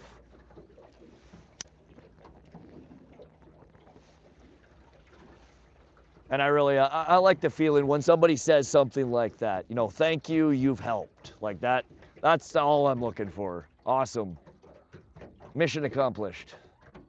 PG Cuddy with the cheers. What's up, PG Cuddy? Thank you for that. Good morning, Robert. Pay attention to barometer drops. It pays off frequently. You check that kind of thing. I try to, but the reality is I don't. The barometer is something that never something that dictates whether I'm out fishing or not. I like to take note of it because it's good to know that, you know, a quick pressure drop means a bite's probably coming. But again, I'm just looking for calm, stable weather that I can get out here. We'll figure the rest out when we get there. Do you ask local bait shops for advice ever? I know they like to share what they know. Justin, that is really good advice, and a lot of the bait shops are quite willing to share because it means sold product for them oftentimes. I don't go to a lot of I'm not a fly fisherman, so I don't hit up most of the bait shops. My bait shops are usually North 40 or Shields. Shields, the people there can be helpful, but more so on the products than the fishing recommendations. North 40, there's a couple of guys over there. One in particular, if you're ever in the Great Falls area and hit up the North 40 on Northwest Bypass, go see Perry over in the fishing department there. He's, I don't know how old he is. Slightly gray, longer hair, usually pulled back in a ponytail. Super knowledgeable and really, really nice guy. He's given me some good tips. But yeah, there's a lot of other bait shops. I don't frequent them. So I don't have that luxury, but for those of you that do, yeah, don't be shy, ask questions. I always ask people. And not only that, while you're wandering around the store and you run into, you know, 2 dudes shopping in, you know, the fishing aisle, don't be afraid to ask them what they're fishing for, what they're catching.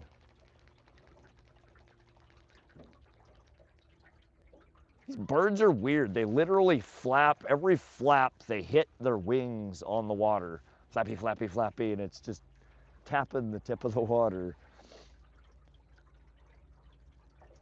They started construction on Shields here in OKC. Oh, really, Jackson? Yeah, they're a good store. They carry all sorts of shit. But they're more the equivalent to if you were to go to like Walmart and ask the guy at the bait counter for advice on where to go fish and what to fish. I mean, you probably not going to get the greatest information. The dudes at Shields, though, normally in the sporting goods section, they know the gear fairly well. Not necessarily the local waters, though.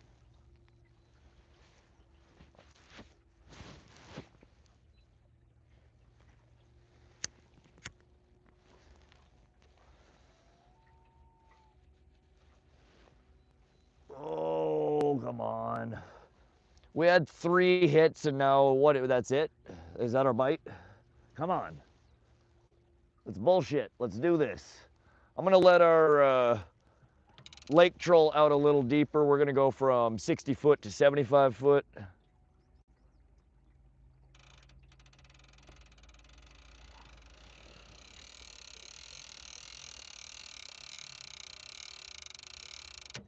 There we go.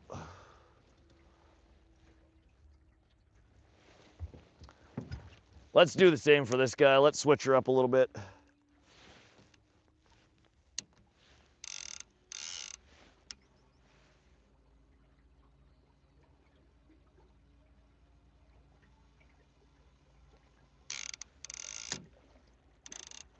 All right, good to go. Like I said, change things. You run 15 minutes, you don't get a bit, change of depth on something. You run half an hour, you don't get bit on something, change the depth again or change the lure out. Maybe the same lure, a different color. Don't be, a lot of people say trolling is boring. And all I can say is that if you're bored trolling, you're not doing enough. You know, every half hour, if you're not getting bit, pull a line in. Make sure you don't got junk on it. Make sure your crankbait isn't, you know, wrapped up on itself. If you're getting bored trolling, you're not doing enough. There's always something you could be doing. What did I miss? Tim, we've had 3 so far this morning. We haven't had a bite in 30 minutes or so. Do you have enough cigarettes today? Yeah, we have an extra pack in the backpack. We're good. I always talk to people at landings, mostly a really cool guy. Had tell me one time things were dead, yet I could hear fish flopping in his live well. You got to be careful of that too, because you'll get the butthead that's like, yeah, I've been catching them all day off of marshmallows with a Cheerio on the line. It's like, no, you're not. So sometimes people will feed you a line of bullshit. So be wary. But a lot of people will be helpful.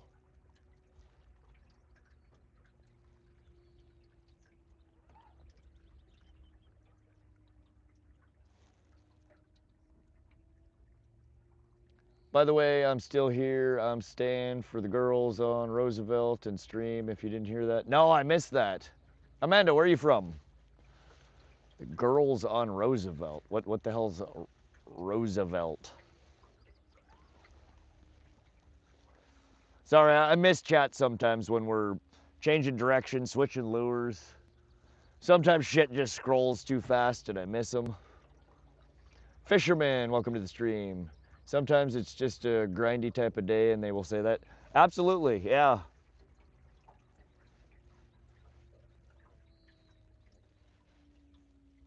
And I usually, any water body that I hit, I come with the assumption that it's going to be a grind. Don't ever come out on the water expecting to smack them.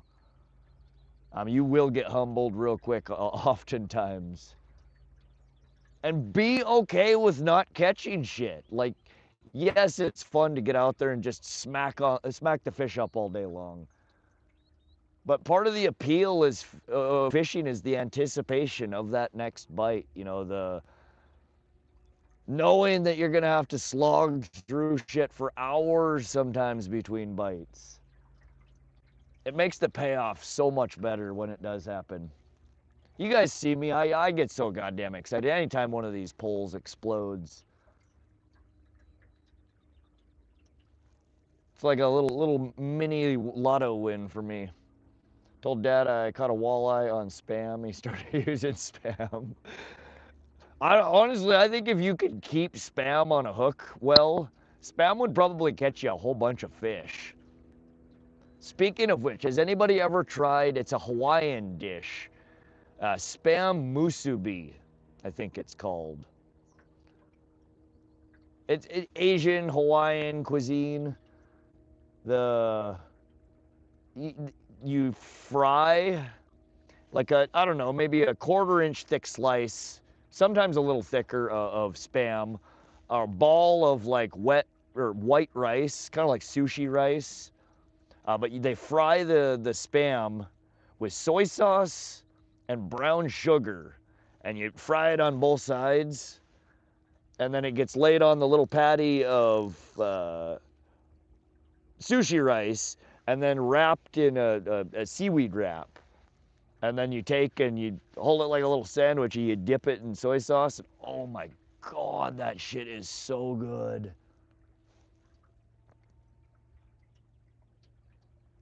Catch anything. We've caught 3 pike so far this morning. 3 northern pike between 19 inches and 21.5, I think, is the biggest that we've caught so far today. Not gonna lie, I enjoy fried Spam over easy eggs. Yeah, that sounds good. Most people, Spam is weird, but once it's fried, it's actually quite good. And again, the mix of the Spam musubi, the fried Spam with the brown sugar and the saltiness of the soy sauce, oh, it's just an incredible combo. Frickin' love it.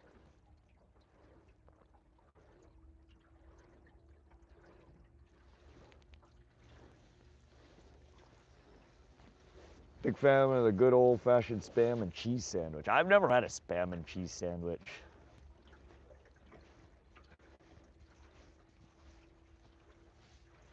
Ugh.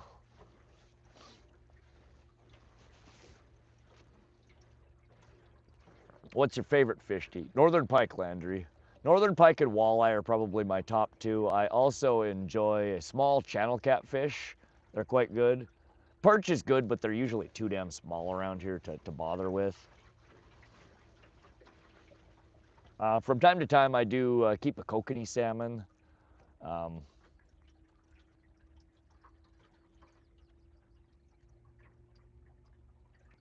morning, Rod. What's up, Ted? How you doing this morning? Are you bald under there? No, I just have really dirty hair. I do shave my head. I used to, in years past, most of my life, I had hair down to, you know, mid back or even longer. I wore my hair long for years and years and years. But honestly, one day I just got fed up with it. I was hot, it was miserable, it was itchy. I was tired of having to brush the shit constantly. And I took the clippers and just buzzed it all off. And oh my Lord, it felt so nice. So nice. So yeah, now usually every 3 to 6 months, I just buzz it off. I don't fuck with it anymore. It's so much more comfortable, especially during the summer months.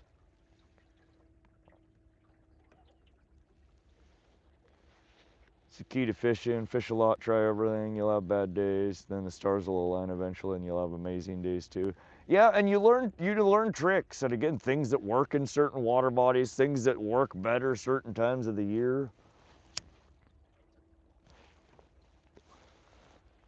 You can never stop learning about fishing. What's the temperature in Montana? I wish I was there, and not Florida, man. You're lucky. It's probably somewhere in the low 50s right now.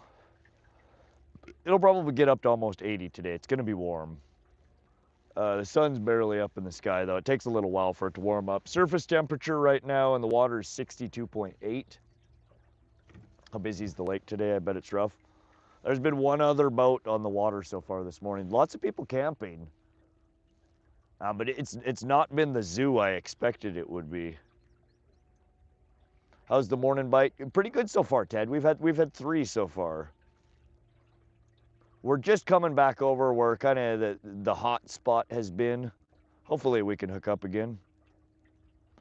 Do you have a favorite reel that you prefer over others, or just what works? Wes, anything will work, but I've definitely, my preference, I started using these last year. I've been using the Okuma cold water reels for a few years now, and they've been real good. They've been on the market for decades.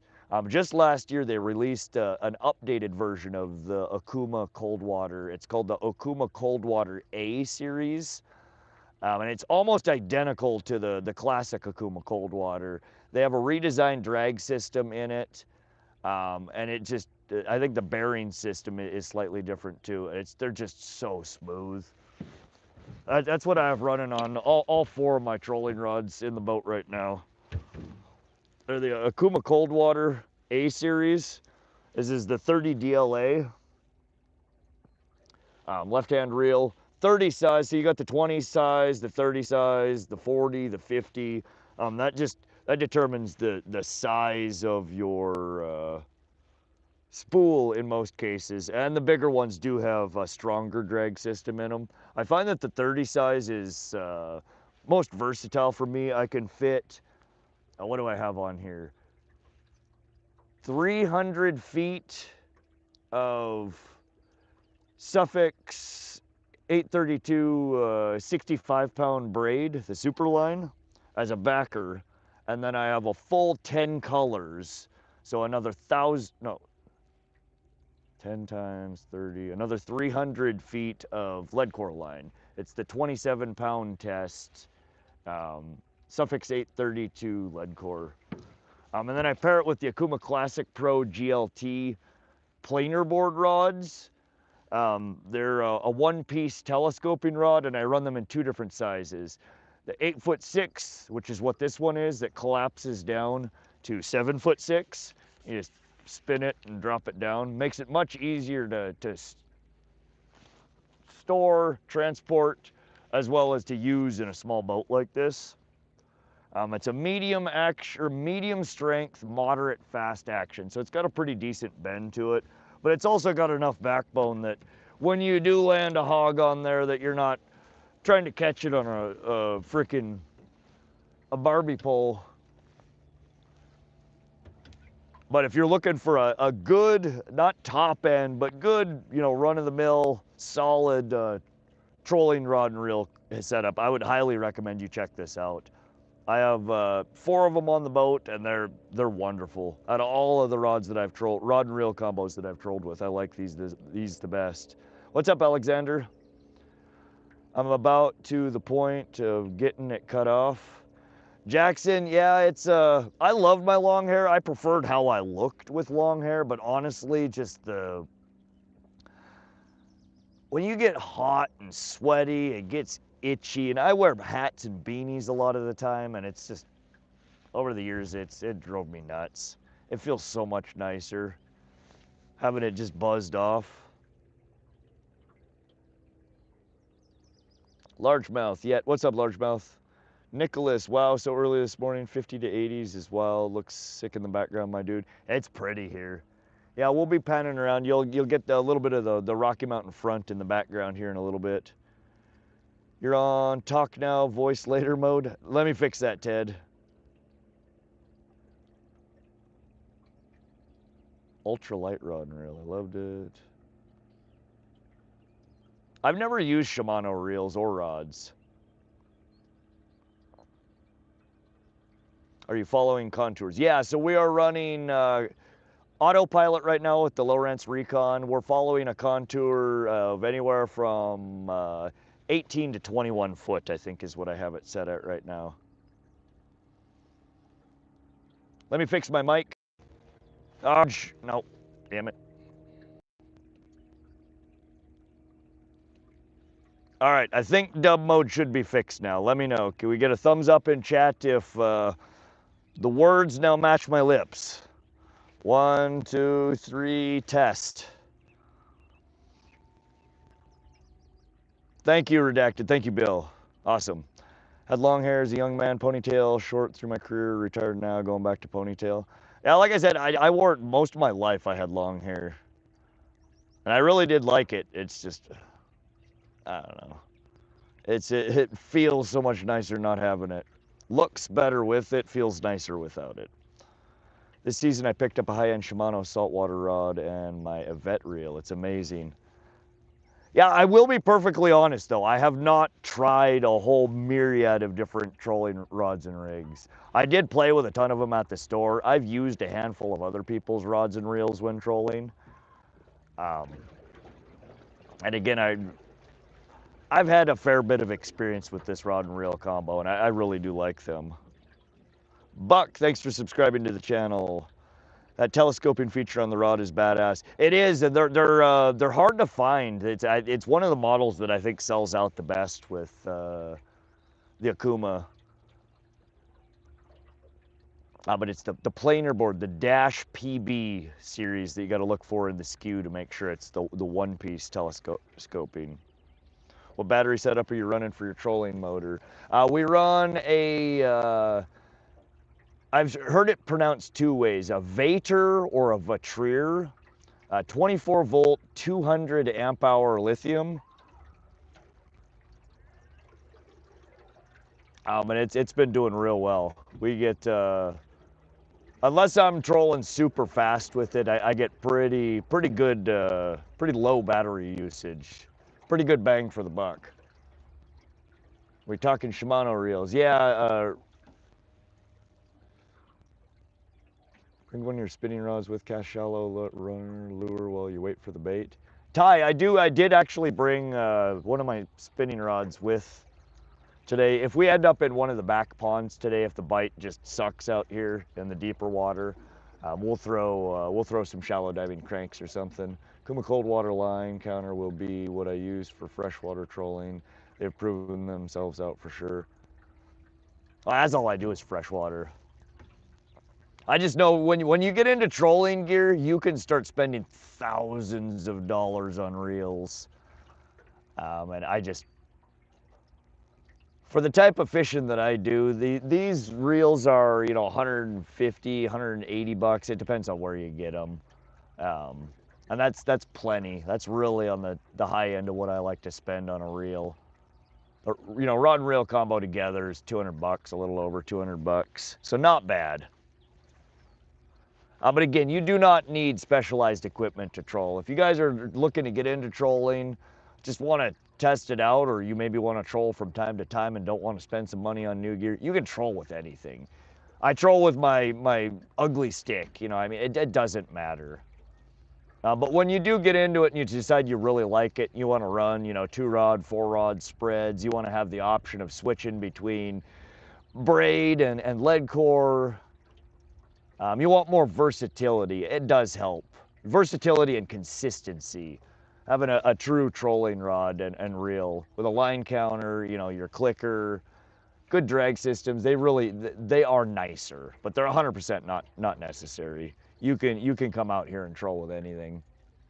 More campers today. Looks pretty filled up. There were a ton of people that came in yesterday while we were here. I'm gonna get almost all these people. They're just, it's called primitive camping. It costs no money. There's little paths that go almost the entire perimeter of the lake. You can just kind of pull up and set up shop anywhere.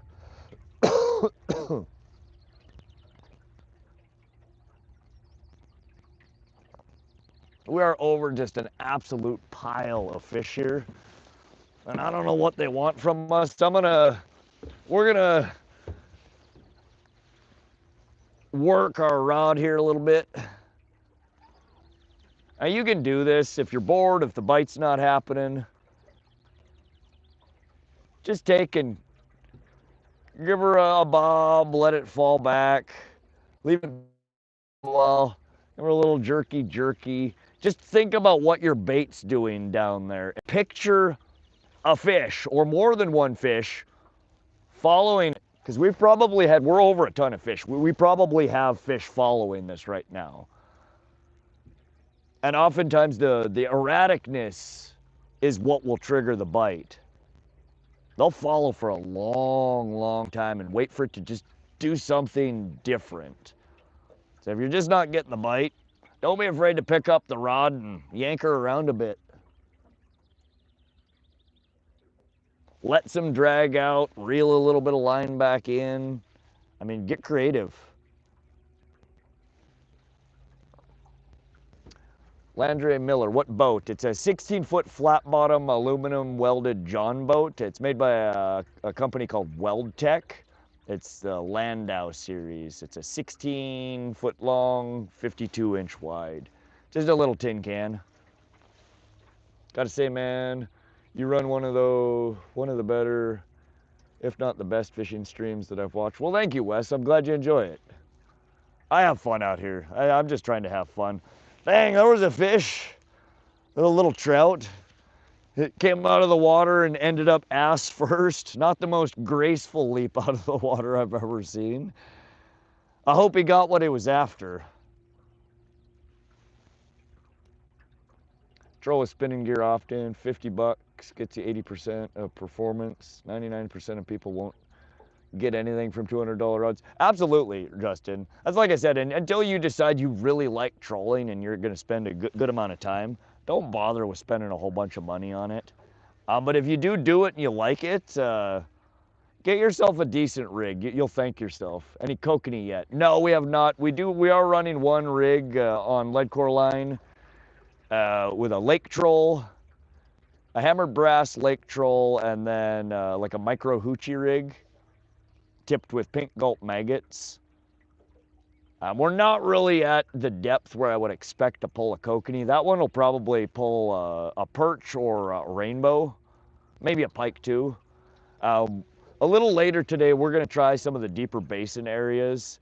This lake gets down to 80, 90 foot in some places. We're gonna go meander around and see if we can mark some schools of deeper fish, which will likely be the kokanee. You haven't missed anything, Tim. What a beautiful body of water. It is pretty out here, Slayer. It's a little plain compared to a lot of the places that I fish. But I don't know. There's a beauty in the simplicity of some of these places. We're just in the foothills of the Rocky Mountains. Where it starts getting really pretty is once you get into the mountains themselves.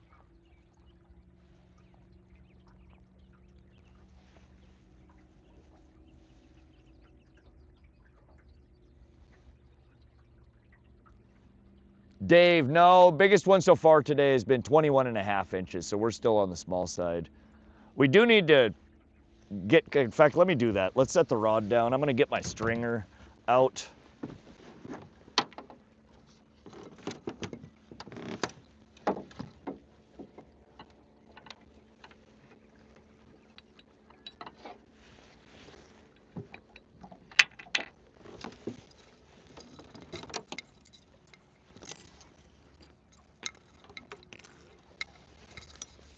All right.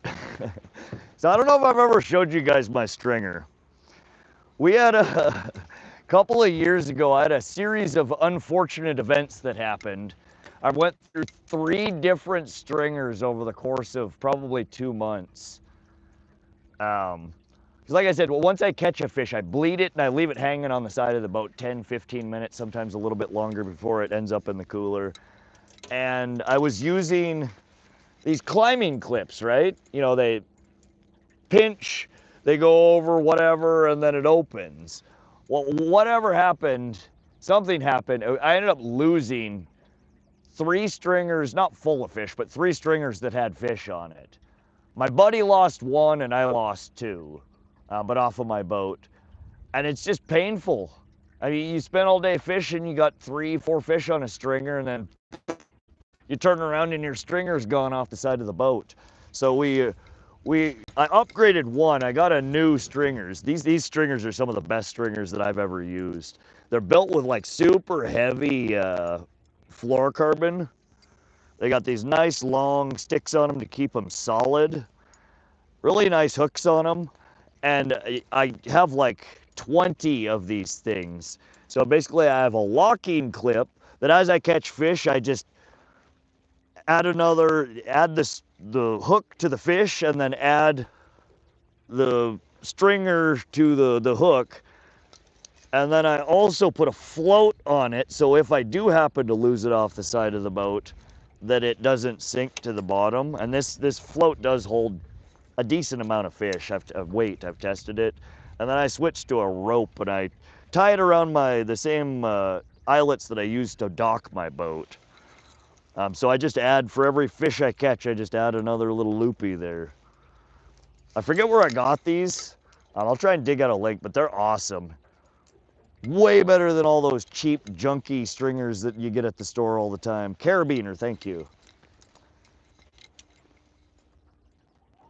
Nothing on Willow Creek yet. Drifting crawlers on bottom bouncers. Beautiful day out. Only one other boat. Nice, 88. You made it out there. It's early yet. I hope you get into them there. There are such fat trout there.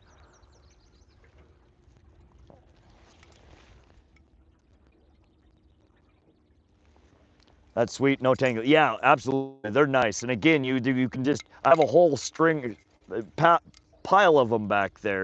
And I could just, every fish I catch, instead of having to pull the whole stringer out of the water, I can just add a fish to the new stringer, and then all I got to do is undo and clip it on and spin her back up. But they're really nice stringers. But we'll get that prepped and ready here. So I think we're going to keep, if we can catch them, I think we're going to keep 5 today.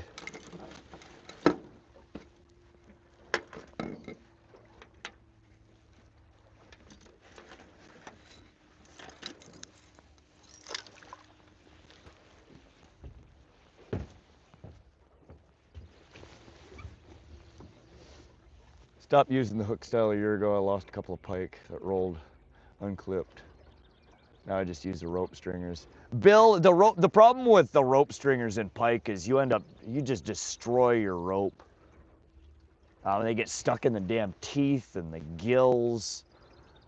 Compare the different clips. Some of them are better than others. These clips are pretty nice. Well made, better than any store-bought one. Yeah, I ordered it. I think it was some Etsy shop or something. Some dude makes them and sells them. But I stumbled across them. I really like them. They've been nice. What you catch? Bojangles, we've caught 3 pike so far today. One that was about 19 inches and then 2 that were 21.5 inches. Landry, it's a 16-foot flat-bottom John, aluminum welded. It's made by a company called Weld Tech. It is the Landau series. It's like a 20, 25-year-old boat.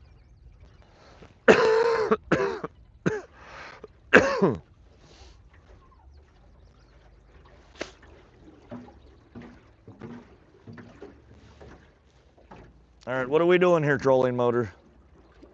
You're drunk, go home. Poke through lower jaw instead of through the gill for rope stringers. Oh, I didn't think about that.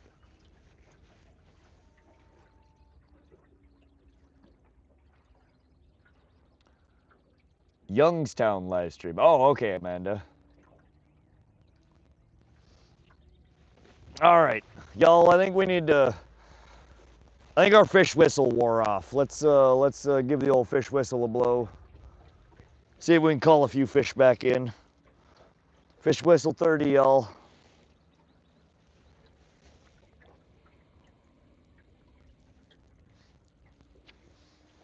Catch and cook tonight. No, we won't be, we'll be breaking down camp once we put the boat in tonight. I'm not camping here again. I have to give Mia a ride to work tomorrow. I won't have enough batteries to keep streaming. I need more batteries in my life to do more than 48 hours of consecutive streaming here, so we're working on it. Fish whistle toot. Blow it a few times so they hear. Oh God, my throat is raw today, y'all.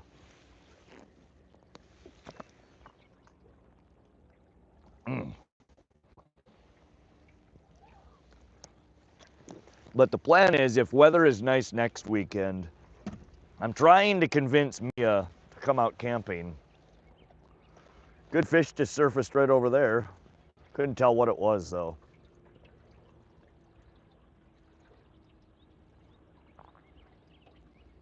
But if we do another camping stream next weekend, I will try to get you guys a catch and cook. I know we tried to do one last night, but we couldn't get back on the pike.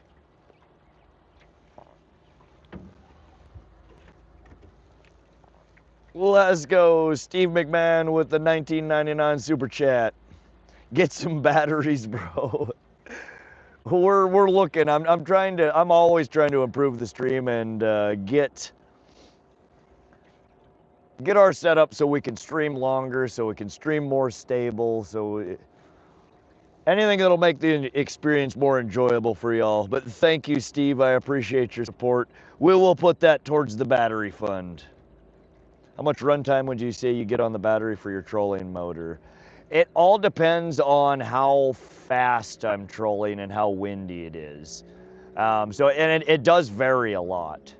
I haven't run it a whole lot, but I have seen quite a bit of variance depending on how fast I'm running it and how windy it is, and whether or not I'm using it just for steering and I'm running the outboard for propulsion, or whether I'm running just straight off the Recon.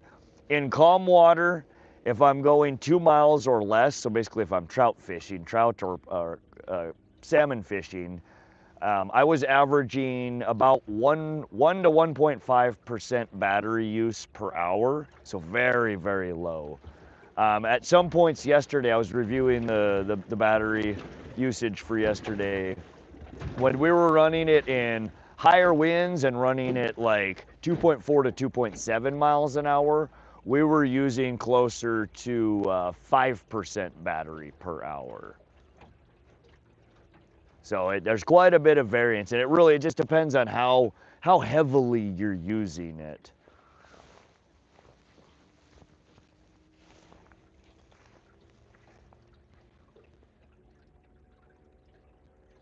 Gonna hit the river soon, hopefully get a few pike. Thunderstorms have reset fishing, hopefully it squares back up. Good luck, Justin, heck yeah. I haven't caught any river pike yet this year. You get nasty mayfly hatches there, so sure do coming soon here. Yes, there are some days where, God, I was here last year streaming, and I lost count of how many bugs I inhaled over the course of the stream. It's just freaking miserable. The mosquitoes get really bad here sometime in the year as well. We haven't had a super bad mosquito hatch yet. They just drive me crazy because when they hatch, the whole goddamn swarm will follow the boat around. There's like nowhere else on the lake, but you have just this plague following you. It's like, come on, bro. Go bug somebody else. And that's at 24 volt. Yes, that's running at 24 volt, and it's a 200 amp hour battery.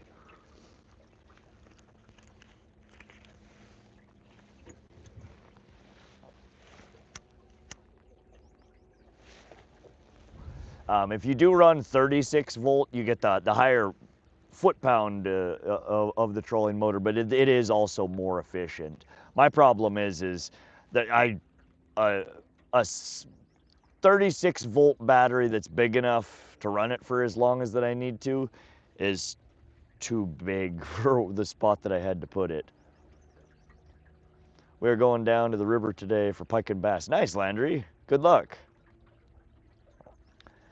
Be back. It's gonna start raining. I'm heading back to heading back on the water. Good thing the boat is at dock. Oh heck yeah, Tim, get out of the rain. It's miserable trying to fish in the rain if you don't have a bimini top or you know, a solid top on your boat that gives you some shelter. Look at this guy. We pan around here. This is me when I'm camping. He's got his boat pulled up onto the shore, and he's standing in his boat fishing into the lake. I don't think that's how boats are supposed to work.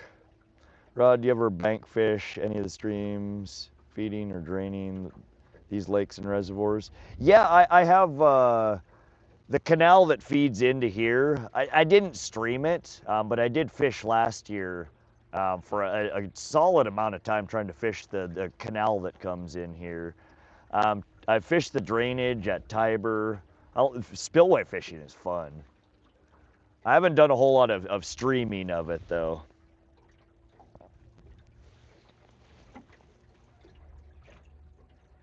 Come on, damn it. Where are the fish? We had 3 in our first pass and now they don't want anything to do with us.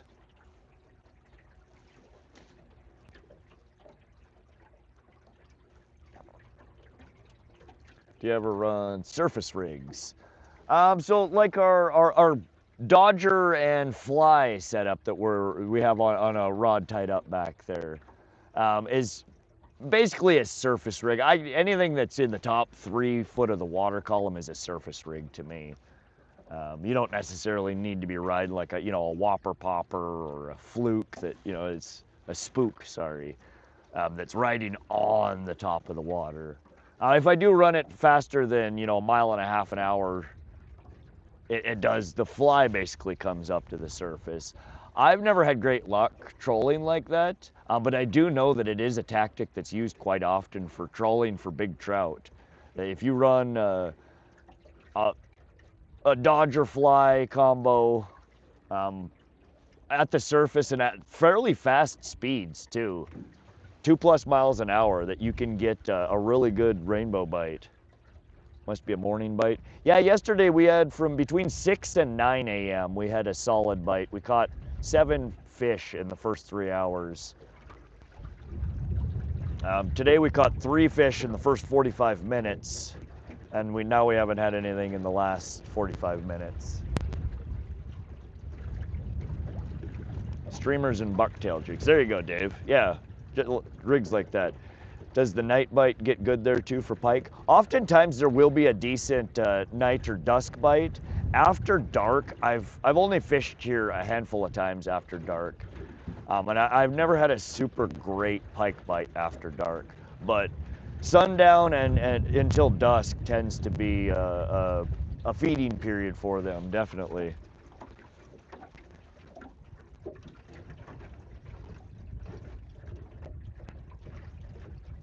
Yeah, when I was younger, the first pike that I ever caught, came out of the Sun River at night, fishing with a night crawler.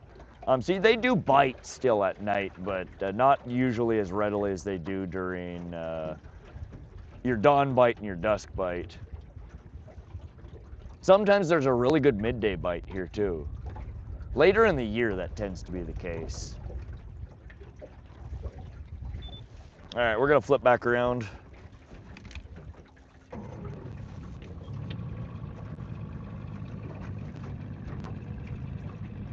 Stop smoking. Sorry, John, it's a bad habit, I know.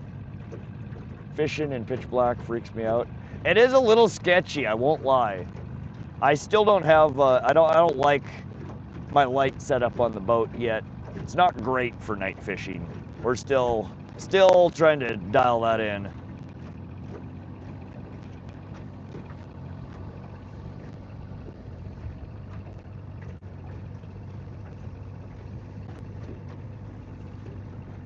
Pepper. What do you mean pepper? What's up, fishy things?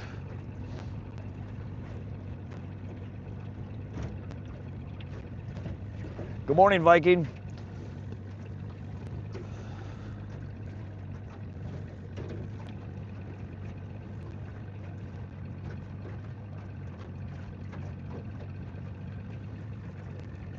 But we're running.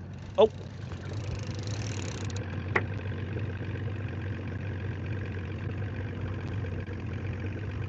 Nope, not a bite. I think we just, we dropped that one on the bottom. I turned a little too sharp.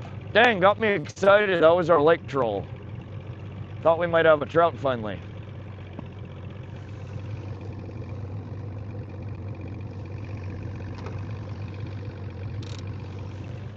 Shoot. I said America. It auto-translates to pepper. Fucking autocorrect, making people seem illiterate since 1992.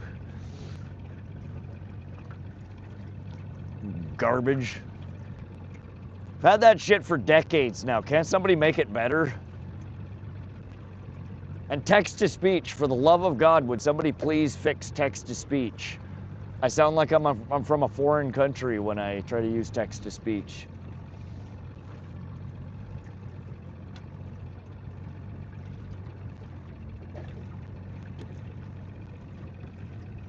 Ever tried jerk baits for pike? Yeah, Bar, that you can troll almost anything. Jerk baits work good.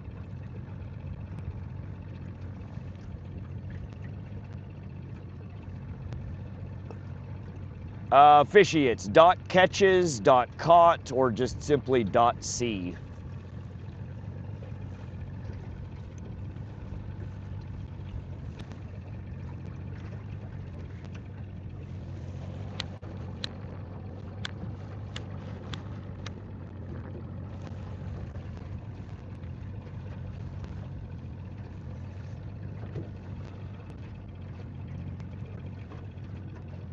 Jerk baits are my favorite staple for pike. Yeah, jerk baits, stick baits, almost any kind of crankbait is going to be a good choice for fishing for pike. Nice sized any of them today. 21 and a half inches has been the biggest so far. We've had 2 at 21 and a half and 1 at 19. So I get perfect eater size. I should have thrown them on the stringer. I actually just busted the stringer out. We're gonna harvest today. I don't think I'll do a full limit. We're gonna probably try to pull 5 out to take home. 1 for me to eat sometime in the next couple of days, and then a couple for my mom and a couple for my aunt.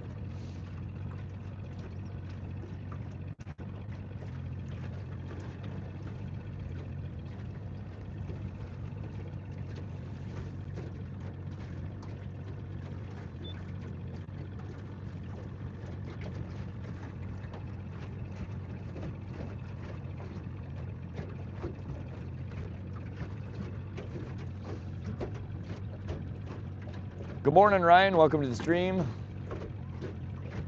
Jonathan with the fishy emoji. 147 thumbs up. Let's go. Good morning, everybody. Welcome to another Want to See My Rod Marathon stream. Your favorite questionable Montana live streaming content.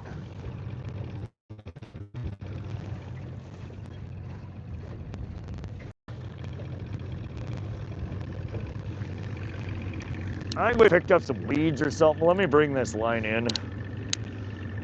I'm gonna bring this in and check it real quick. Make sure we're not fouled up.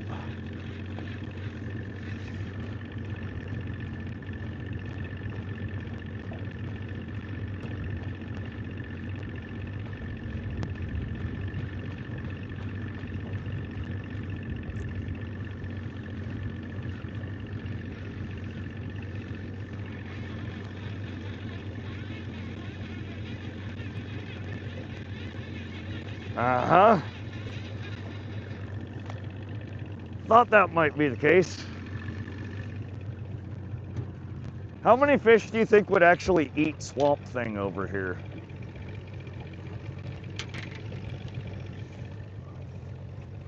I don't know. I don't think you're gonna catch many.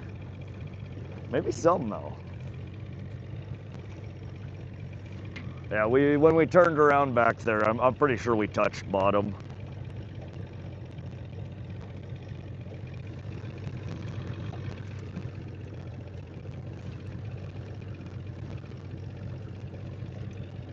All right, well, that's what we're running behind our lake troll. Basically a wedding ring up top, and then a little hoochie rig on the bottom. That's more targeting the perch, the trout.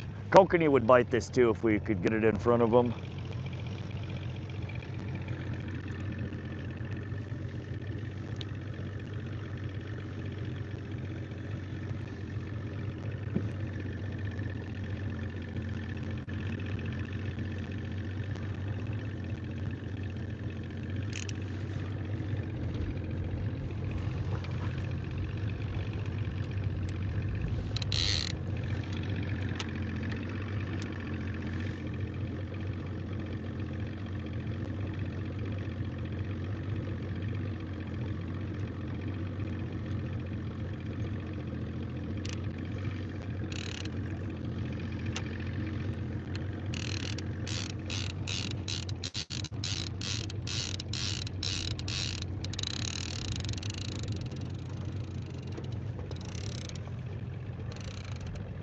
Grass carp, weedfish. suppose grass carp, but I prefer non-moving vegetation. Probably. Deli Cruise swim jigs are great. Really enjoy harvesting good food and giving it to my loved ones. The family and neighbors eat the best food available throughout the year. Yeah, see, I love being able to do that. I hate having to fillet them all for everybody. It's so slow and time consuming.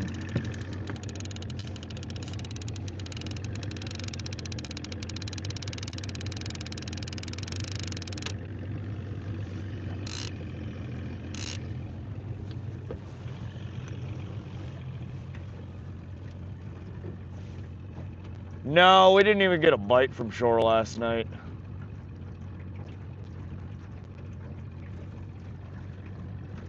Your bones are here. Are they, Amanda? Peachizzy. How many fucks you snag up so far today?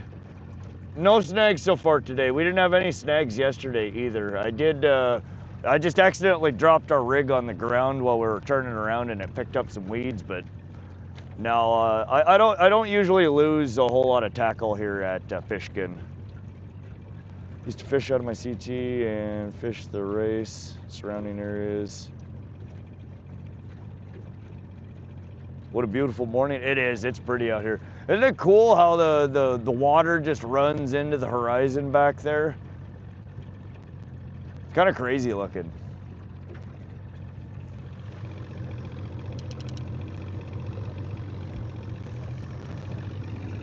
All right, let's bring this guy in real quick and check it.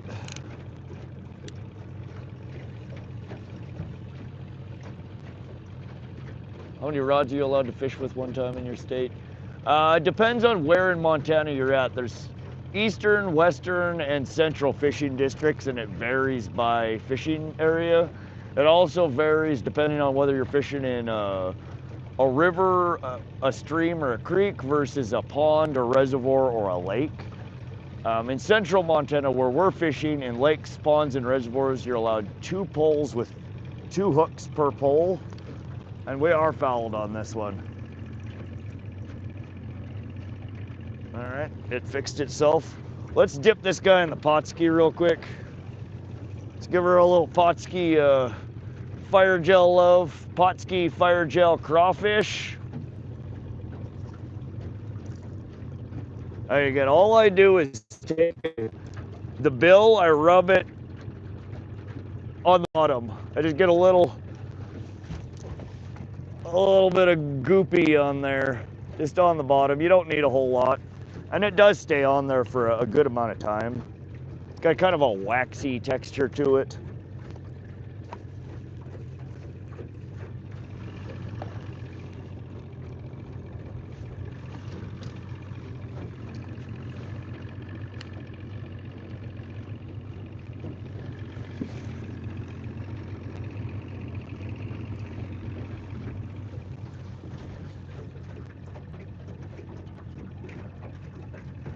Jimmy wants up, stay down, Jimmy. Jimmy will come out in a little bit. It's not time for Jimmy to come out and play yet.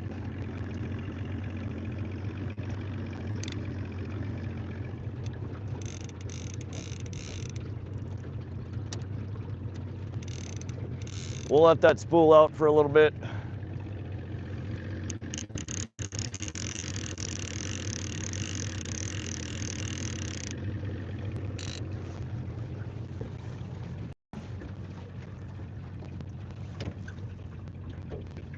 '89 Steph with the 5 pounds. Let's go. Thank you for your support, '89 Steph.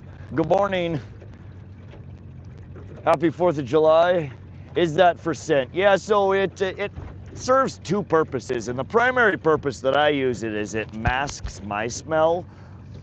Yeah, I've put gas in the boat this morning. I'm smoking cigarettes. Humans have all sorts of scents that we impart on everything we touch. So it one acts to mask the smell, the scents that I'm putting on everything every time I touch it. And 2, it does dissipate in the water. It leaves kind of an oily texture, or oily, not texture, but residue that kind of emits from it. And it does act somewhat as an attractant for fish. Haven't seen you do this yet. Do you ever try running an inline spinner? Seems like a dress, number 3 or number 4 Aglia might offer some thump that you don't regularly present. Dave, so in years past, I have a whole box full of Meps Aglias and different inline spinners like that, pike and trout oriented. They work wonderful casting them. I've caught a ton of pike off of them casting them. But for whatever reason, I've never had great luck trolling them. And it doesn't really make sense because those same water bodies, I control my hand-tied worm harnesses, which are basically the same goddamn thing as an inline spinner. And I get really decent luck on those. So I don't know what it is. Jimmy Hoffa, welcome to the stream. I've gone fishing for strippers. Strippers or stripers, Doug?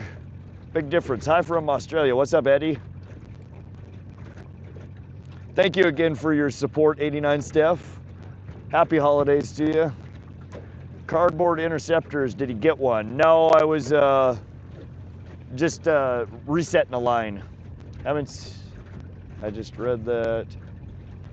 Don't spray off your hands and then reach into your live shrimp bait bucket. Why do you smoke? I started smoking when I was a teenager and it's just been a really hard habit to kick. It's a bad addiction. Chance have. What's up, Chance? Welcome to the stream.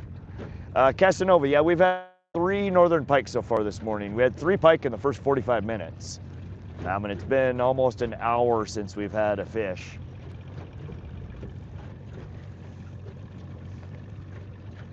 Because smoking is fun. Strippers are actually cheaper than stripers. There's a good chance that's true, Redacted. I've never had to buy a boat to see a lady dance. Valid. Accurate.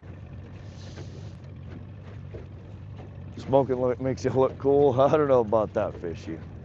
Where are you fishing out? This is north central Montana. This is a water body called Pishkun Reservoir.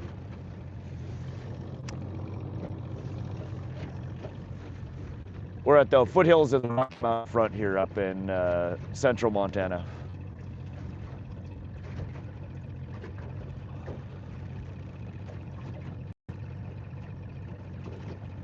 All right, we're gonna kill our outboard. We're gonna use the trolling motor here.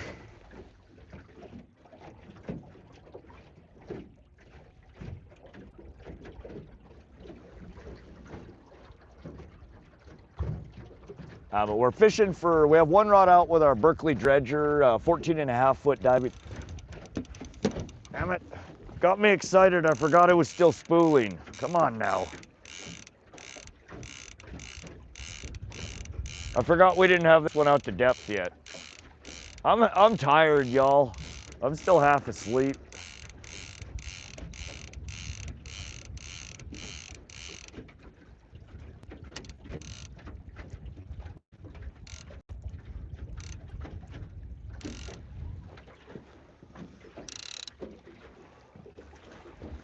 We're good. Fish coming soon, I can feel it. Sage just got a few bass, heck yeah. Happy 4th gang, was at Placid in Sealy for about 4 hours. Got chased off the lake by all the recreational boats. Oh, dang, Whiskey. How's the fishing at Placid and Sealy? I've never fished either of them. I've been to Sealy a couple of times, but I've never fished it. Horizon is really something. Yeah, it's gorgeous up here on the front. It's one of my favorite places in Montana, honestly. If you catch a stripper, don't feed it. If you feed them, they'll never leave.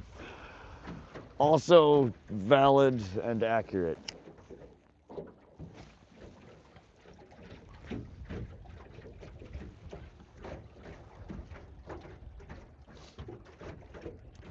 Appreciate y'all coming and spending your 4th here with us on another marathon stream. Hopefully we can get a few more fish in the boat. This is one of those water bodies that throughout the year, as the summer goes on, the fishing just gets better and better and better. Every time I come here, I tend to do a little better than the last as the year progresses.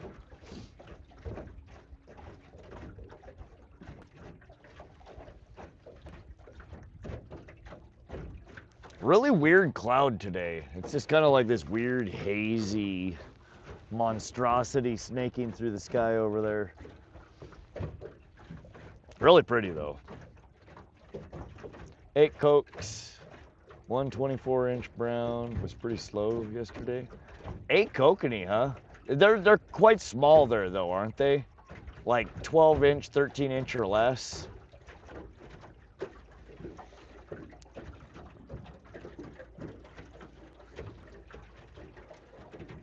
Cool, you caught a brown though. I don't catch browns trolling very often. Already 90 here in Pennsylvania. Real Fuel 104. F this, man. Oh, that's just miserable. Anything above 90 degrees is just too goddamn hot. You start getting into the hundreds, and it's not as it only uncomfortable, it's dangerous in a lot of cases. You can go into heat stroke real quick. That's the weather front. Them's the type of fake clouds that hide UFOs.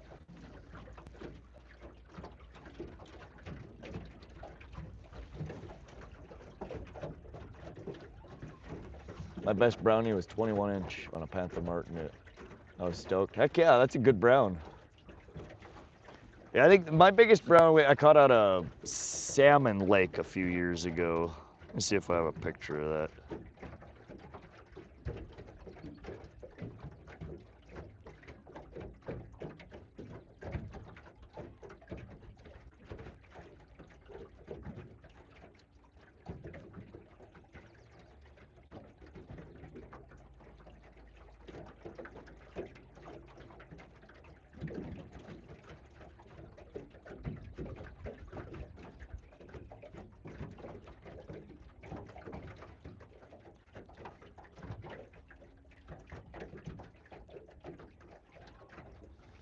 All right, y'all. Here's my PB brown trout.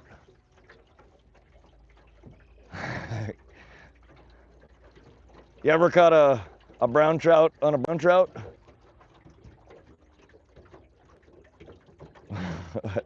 Look at that fatty.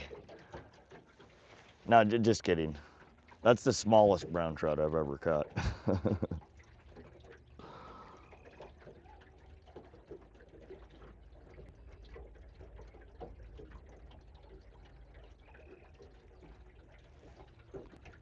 Oh, that's the biggest brown that I've ever caught. She was pretty. That was I caught that one trolling at Salmon Lake. I think that one was just under right at 5 pounds and about 21 inches, 22 inches. What kind of spoon? I don't know. I have it in my box back here. It's not a Daredevil. It's not a Clio. Oh, I forget who makes that one.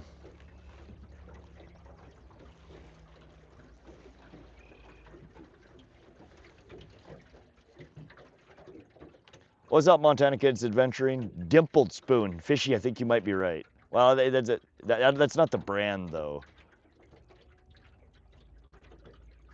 One of the medications I take makes me feel sick in high heat and humidity. Shit sucks. Oh, yeah. Meds will do that. That's rough, though.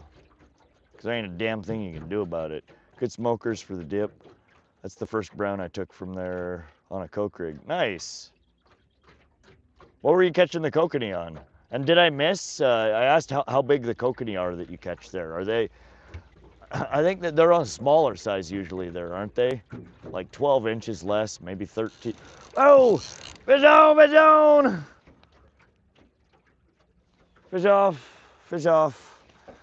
Man! Why they gotta be like that? Why you gotta toy with my emotions? Come on. That was a good hit. Shit.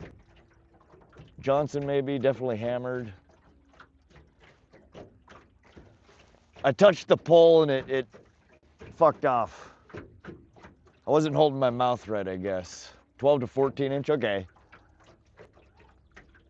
Yeah, the ones that I've been catching out of Holter have been, on average, 20-inch. 3 pounds-ish. Good size. The ones that are in here are 2-3 pounds plus, if we can find them. That was a great hit. Yeah, it makes my heart just starts freaking racing when the zzz, zzz, zzz. Yes.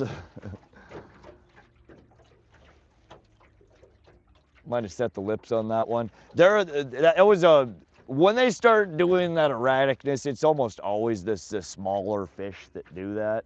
The bigger ones just lay over. But to make it do that, they're flopping around. Watch some of the catch camera videos. It's amazing you get any of them in the boat for as much as they frickin' thrash.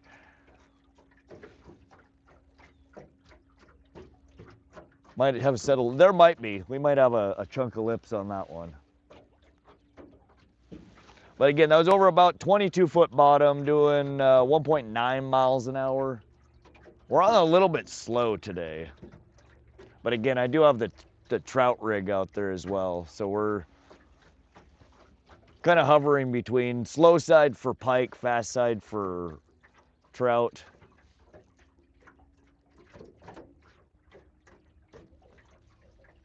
Dang it. Well, that was good to a little wake me up here. Been a minute since we had a bite.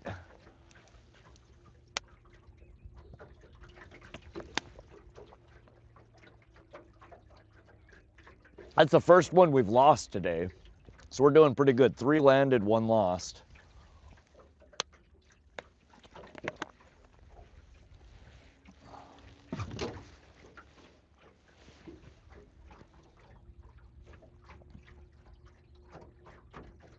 Gotta wait for the gas prices to come down a little before I can drive to Holter. Yeah, they're ridiculous here. God, I filled up, I put premium in everything, my truck, the boat. And I filled up a couple of gas cans and my boat before I came here. And premium was $4.89 a goddamn gallon at the gas station in Vaughan. So ridiculous.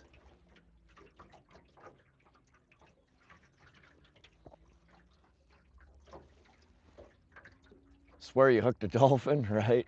Cleo are my favorite. I have a whole bunch of Cleo. I've honestly never, not never, but not run them much. Oh, let me see what we have here. I don't know if I have that one in this box.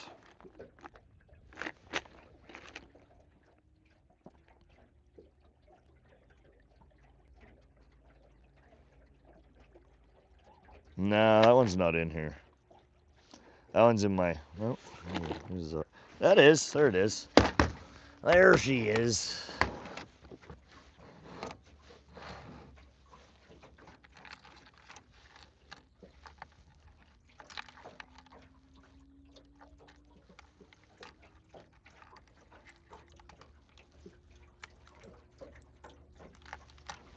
It is a Thomas. It's a Thomas Cyclone.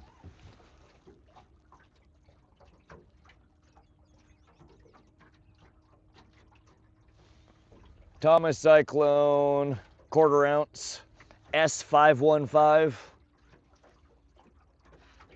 That's what that brown trout one was. I've got a bunch of the Thomas Buoyants, the Cyclones. There's another one. We have a rainbow trout in that, a little bit bigger.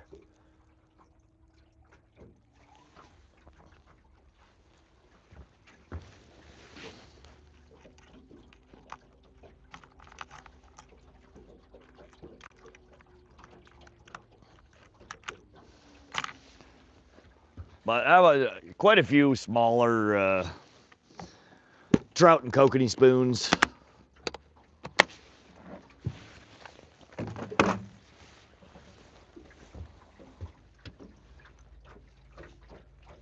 $3.45 in Alabama. Is that for regular or premium?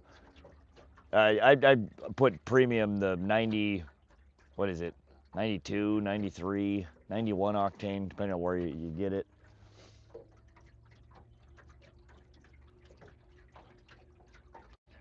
dimpled spoons put off more vibration. Vibration and again, if they're not painted, they put off more flash too, more surfaces to reflect off of. But yeah, I think that's the main reason is vibration. 339 in Utah, regular, all right. Yeah, I think our regular here is, it's still over $4. 429.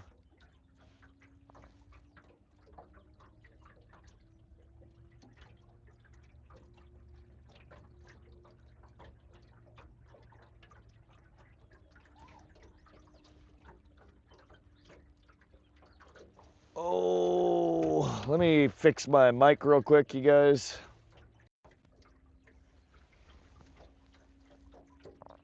There we go.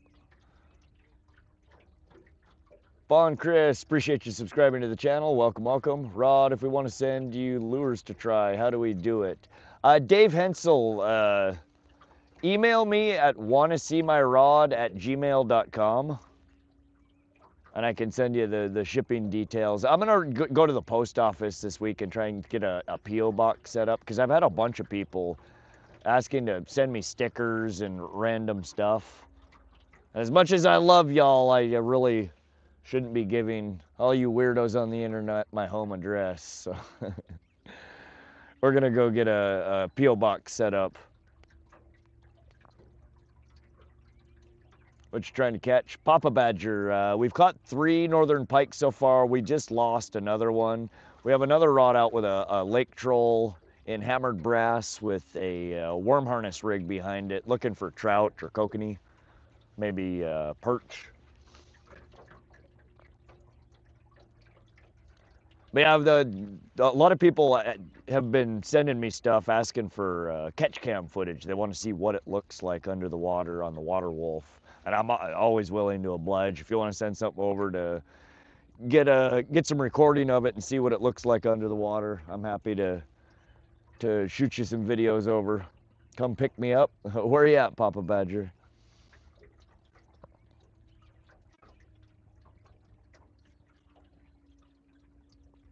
$370 at the Loves outside Billings. Wow, it's cheaper in Billings than Great Falls, huh? Well, I guess I'm not in Great Falls. I'm in Vaughan, and it's usually more expensive in Vaughan than Great Falls. But under $4 there, huh? Gold 3/4 ounce, Cleo. I've caught pike and steelhead both casting and trolling. Yeah, I don't catch a whole lot of pike off of spoons.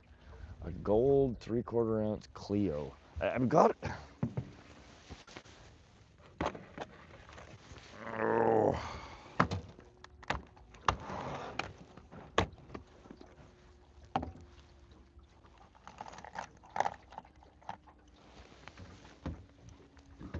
There's a gold and orange 3/4 ounce Cleo.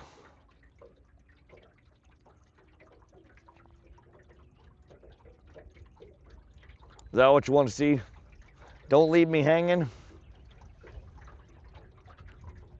Canada near Niagara. That's a wee bit far for me, buddy. Fishy Things with the star, Fishy Things with the 100. Thank you, Fishy. Hook, line, and sinker. Yeah, we can maybe run that in a little bit. Fishy with the sparkles. Accordius says fire. Yeah, we haven't run many. Did we? I don't think we ran any spoons yesterday. Maybe we can run a spoon or two for you guys today. We ran a bunch of crankbaits yesterday. We ran our squid for a while.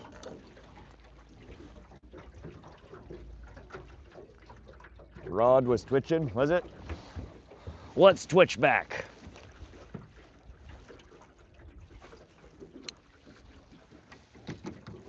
How you like that, huh?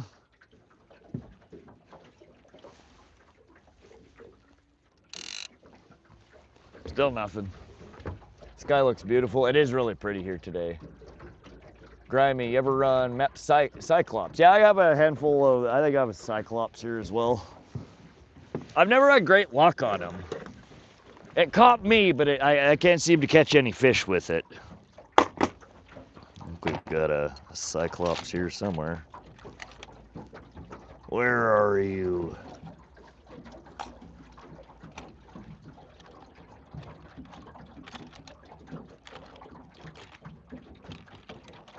No, that's in my other box.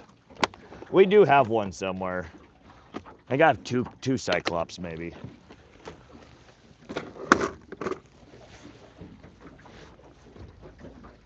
You ever put marshmallows on your lures? No, I've never trolled with marshmallows before. I do when I'm bank fishing from time to time.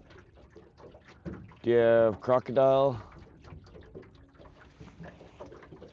Yes, I do have a handful of crocodiles.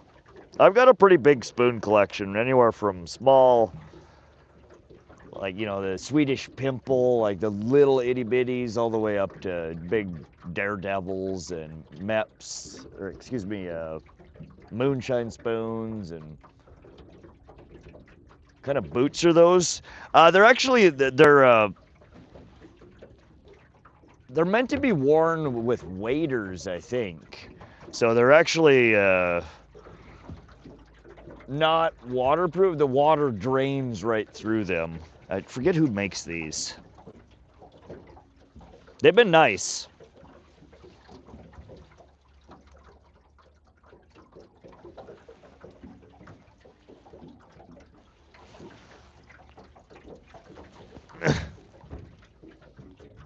Corkers.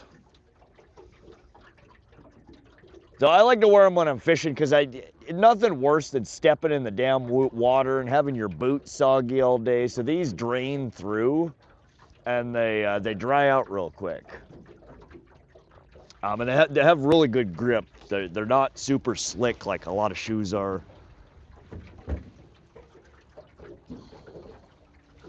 Those are my fishing shoes.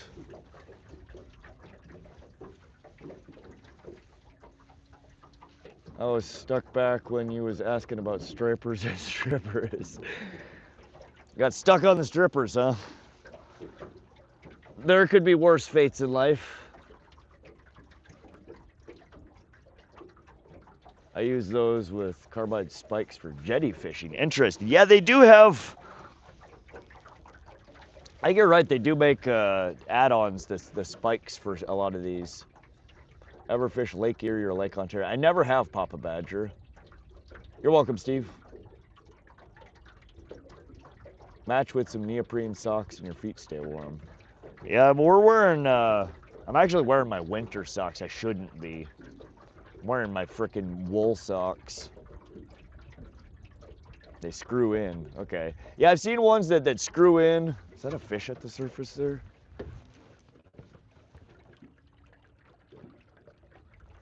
No. Never mind. Thought I saw a fish fin chilling at the surface. It was not. We're in north central Montana. My new boat was taking on water. I just put everything back on my old crawler. It's taking on water? Like leaking or sploshing over the sides? Christine McIntyre, I gotta go. All right, Christine, thanks for stopping in. I hope you enjoy the rest of your 4th of July weekend. Be safe out there. We'll be out here all day. If you get bored, feel free to stop back in and come fish with us some more. If you haven't already, double tap that screen. Let YouTube know you're enjoying the stream. It'll send some more people in here. It'll show you more videos like Wanna See My Rod. And if you haven't already and you are enjoying this stream, hit that subscribe button. Come back and fish with us again sometime. We try to stream at least once a week here. They're typically marathon streams from sun up to sundown. We've been doing a lot of boat fishing and trolling lately, but we do bank fishing, fishing rivers, ponds, lakes, reservoirs, streams. We'll fish anywhere. Found many holes. Not a paid sponsor, by the way. I can't recommend Jake's lures enough. They have a unique spoon style, a bunch of sizes. They're awesome. Cast like a cast master. Check them out. Sounds vaguely familiar. I'll check them out, Dave, if I can remember. Found a hole. Oh man, Is it a fiberglass boat or an aluminum? What kind of boat are you talking about there? That stinks.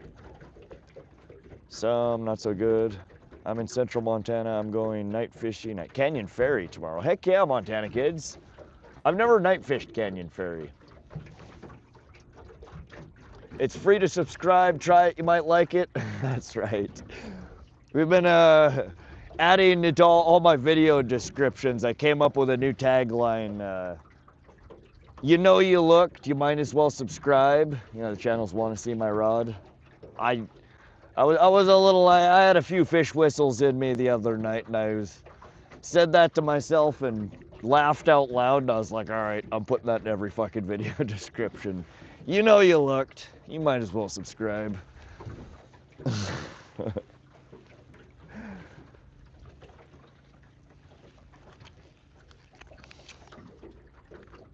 I don't know. I make myself laugh sometimes. I'm a fucking idiot, but what can you do?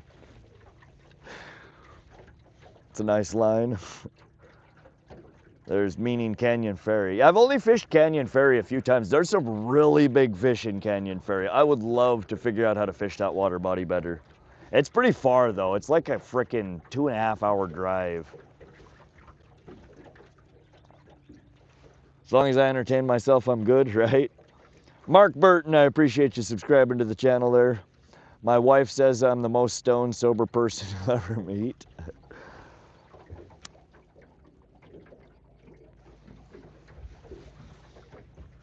That's funny. Fishy's perma-stoned. Yeah, he says some pretty awful, off-the-wall shit sometimes, that's for sure. You use monofilament or braided wired. Papa, so I've never run with copper or wire. I do use primarily braid on all of my trolling rigs. The two rods that are out right now are actually lead core rods. We're running Suffix 832 Advanced lead core, 27-pound test. And I do use a fluorocarbon leader on all of them, being as we are fishing in pike-infested waters. And that's actually what we're looking for is pike. I use a 80-pound or 100-pound, depending on the rig, usually a 18 to 22-inch fluorocarbon leader. Just so that the pike don't bite the stuff off. My worm harness rigs that I tie up, those are all with 30-pound fluorocarbon. But I use braid for everything. Braid and fluoro. I haven't used mono in years. My brain's different. That's one way to put it, fishy things. Hey Rod, any luck this morning? Matthew, we've had three pike landed so far, and we just, it's been maybe 15 minutes, maybe 20 minutes now. We lost one. We had a real good bite, and we lost it the moment I picked up the rod. Great setup, it's heavy line, but braid is so thin. Yeah, I mean, it's weighted line, so that the diameter of it is really kind of here nor there, but the Suffix 832 Advanced is quite small diameter for compared to other brands. And I used to run the, what was it, 18-pound test. I mean, it's too fragile. And trolling rigs, when you start running the lake trolls and dipsy divers and, you know, big flashers and dodgers and, you know, a $20 crankbait on the end of all of it, you end up with, you know, $50, $100 plus of rigging out. And I hate losing rigging, and the 17-pound was just too light. I kept breaking off. I lost so much gear. So I bumped it up this year to the 27-pound test, and it's been incredible. I've pulled my rigging off of snags multiple times now and not busted off. So we've in the rigging that I've saved this year, I've already paid for all the new line on all the rods. How big the pike did you catch today? Roll by, they were not big. Good eater size. I think the first one we caught was like 19 inches, and then the last two we caught were about 21.5 inches. 2 to 3 pounds. Very average size for what comes out of this water body. There are much bigger ones in here, and that's truly what we're targeting when we fish here. The biggest I've ever pulled out of here was 15 pounds, around 38 inches. I'm still looking to break the 40-inch mark for this water body. They're in here though. There are some absolute slobs swimming around in here. You need heavy line. Yeah, on my braid, my planer board rods that I use, just the straight braid on, I run 65-pound test Suffix Advanced. If they made the Suffix 832 and heavier than 27 pound, I would run it heavier than 27 pound, but they Suffix their heavier braid than 27 pound is it's like the Suffix Performance or Suffix. It's their lower end stuff. It's thicker diameter. It doesn't have as good a dive depth. And the few times that I've run it, it's a really fragile line. The lead breaks apart inside. It pokes through. You end up having to cut off chunks of your line and replace your line more often. Gave me the bug. Go catch something. Heck yeah, Papa. Looks beautiful out there. Yeah, it was a really nice day yesterday. It's been gorgeous out here today too. Have you considered a downrigger? Tom, I wish I had one. I wish I was. My problem is I'm on such a small boat and it gets tangly and chaotic and trippy and I don't need more shit on this tiny boat. It would be nice though. I would like to get one downrigger. I want to get one of the nice ones though that has the bottom follow feature on it. So I can, like when I'm kokanee fishing or walleye fishing or, you know, fishing for stuff that stays further down in the water column, especially like walleye fishing, where you can just set it, stay 5 foot off the bottom and go. They're expensive though. They're like 1,500 bucks, 2,000 bucks. I have 2 downriggers if you want one. Oh yeah, Papa? I've had a couple of people offer me them. Every time I seriously contemplate putting one on the boat, I go look at my boat and I'm like, there's no way. I have so much shit on this tiny little boat already. I need a bigger boat. I need a lake boat.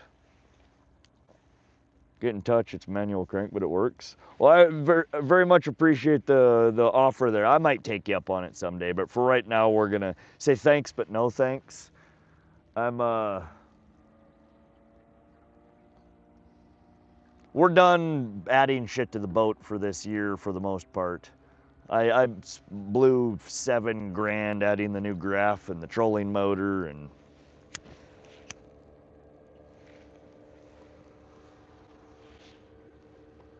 we need to run what we have and test it and tweak on it before we start adding more new shit. Yeah, I rigged my last boat with and made all the difference with the fish I was catching. Yeah, I've seen people be very productive with the downrigger. There's just a lot more accuracy when you're trolling with downriggers. Some days though, the lead core will outperform a downrigger all day long. Some days a snap weight will outperform a downrigger and lead core all day long. You never know. All right, we're gonna bump our speed up just a touch here.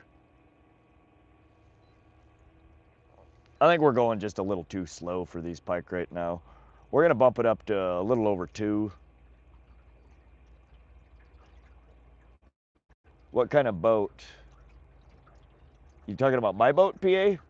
16-foot flat bottom aluminum John. Or are you talking about the boat that he rigged out?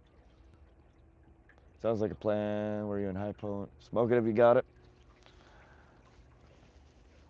Yeah, I don't know why. My brain just tells me nicotine, smoke, do it. Do it, all your friends are doing it.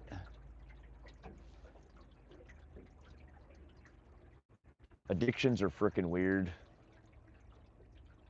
Why not, Stan? Perfect for bassing.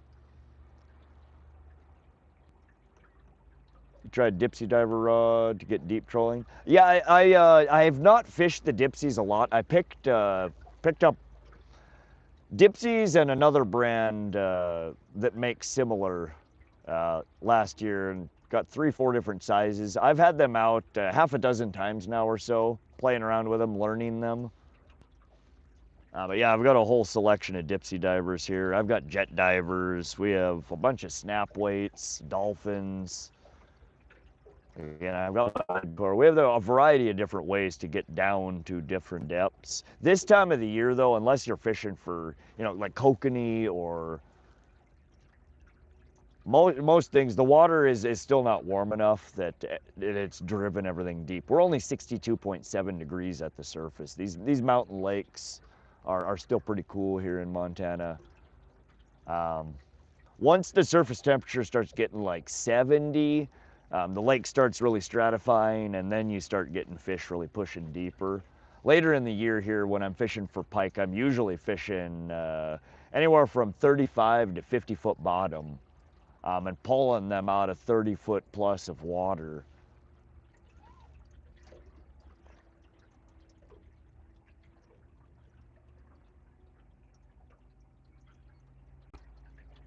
Haul it in the bed of the truck, the tailgate down. I've been around people that never smoked who are sick. It's a terrible habit. I wish I didn't do it, but again, it's an addiction, and addictions can be tough to kick. Everyone harasses Rod about smoking. Nobody harasses me about smoking on my live. I guess no one cares about fishing. I don't know why I get so much shit. Probably because I chain smoke. Almost any time you look at me, even if it's not lit, I usually have a cigarette hanging out of my mouth when I'm fishing. It's just habit. I light it, I take a puff, it goes out. Sometime around 15 years ago, they started adding, they call it FSC, a fire safe cigarette. A federal law was passed to where they started adding, it's an additive to the glue in the paper that they use to glue the cigarette together in most cases. I think some of them might apply to the tobacco directly. But it was added as a measure to help deter fires caused by cigarettes. And it causes them to smolder and then go out instead of continuously burning. So they constantly go out. That, and I smoke American Spirits, and American Spirits just frickin' go out if you're not constantly dragging off of them. But my question is how the fuck do you start a cigarette with a fire? I've tried. The whole flick a lit cigarette into gasoline thing is a myth. It is so hard to start shit on fire with a cigarette.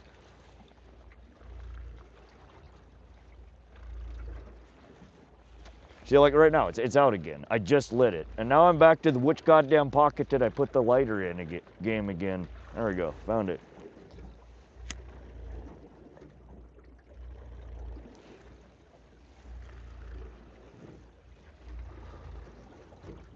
Down to 4 a day, need to be 0 for a week, and then I get a bait caster. Bond, that is awesome, congratulations.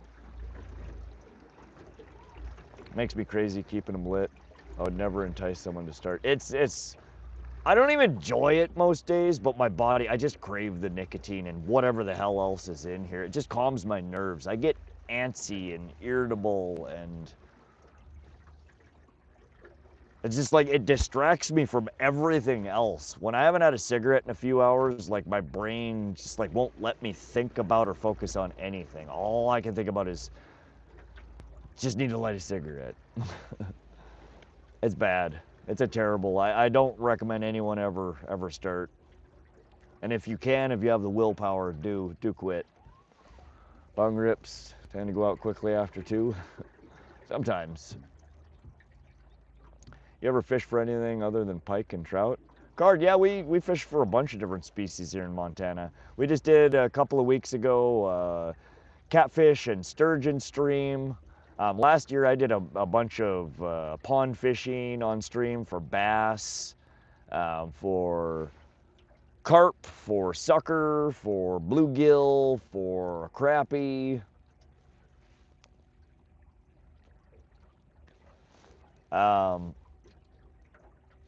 We do tiger muskie from time to time. We fish for salmon from time to time. Lake trout, we've done a handful of lake trout streams, walleye streams. The rod's fine. It's not a bite gooper. When there's a bite, it'll be bouncing, or it'll just lay over and you'll hear the drag. Tried quitting once, twice. The wife told me to go out a cigarette. Yeah, I quit. The longest that I've ever quit since I started, and I started when I was like 15. I quit in college. Me and the girl that I were dating decided that it was a terrible habit. We don't want to die from cancer, and we quit. Or at least I thought we quit. I quit for 6 months. We went to the same college. We didn't have any of the same classes, but we would pass each other, you know, going between classes. And the one day, it was like 6 months after I quit, I walked by one of the halls, the study hall, I think, where her next class was. Good Lord, trolling motor. What's your deal here? Sorry, distracted me. Crazy Uber driver here. But anyways, I was walking, cutting between the lawn area to get to the next class, and I caught her outside fucking smoking. I'm like, you bitch, you're smoking? She's like, yeah, I quit for like a week. I've been sneaking. I'm like, oh my God, I hate you right now. And I literally cut my next class, walked to the gas station down the block and bought a pack of cigarettes.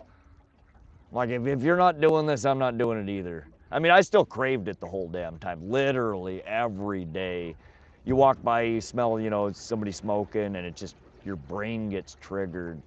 Certain things, eating, after a good meal, I enjoy a cigarette. After a good lay, I enjoy a cigarette. There are just certain things that, you know, I do enjoy a cigarette.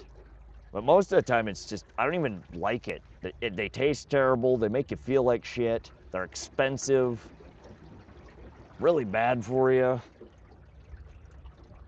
But I'm addicted. You know, you don't get that nicotine pumping through your veins or whatever it is. Anyways, enough about the damn smoking. This is a fishing stream, not a should rod smoke or not stream.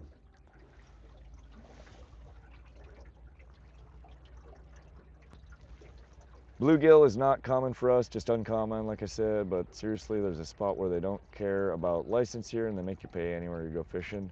Yeah, always get your license if you're gonna fish. Rods fishing for pike, trout, salmon, and perch are in here. Those are all possible things we may yank in through, on the end of our line here. That's what happens. I've talked to people that quit and 5 years later they want one. Yeah, I don't think with, honestly, any addiction in life, once you've become addicted to something, I don't think you ever really get rid of the craving for it. You learn to control it. You learn that you don't need it. It's just, I don't know. Addiction gets kind of ingrained in our brains, I think. We're after a northern pike, trout, and salmon. Bait caster I chose is less than a carton of American Spirits. That's why a 1 week goal. There you go, Reno. And these things are like 13, 14 bucks a pack here now. I'm addicted to cranks. Shit, those are even more expensive than cigarettes, David. Probably not quite as bad for you, though. On that note, though, just a public service announcement from Rod over here at Want to See My Rod. Hooks are sharp. Don't touch them. And back to our regularly scheduled program here. Rod relighting his cigarette for the 19th time in the last hour.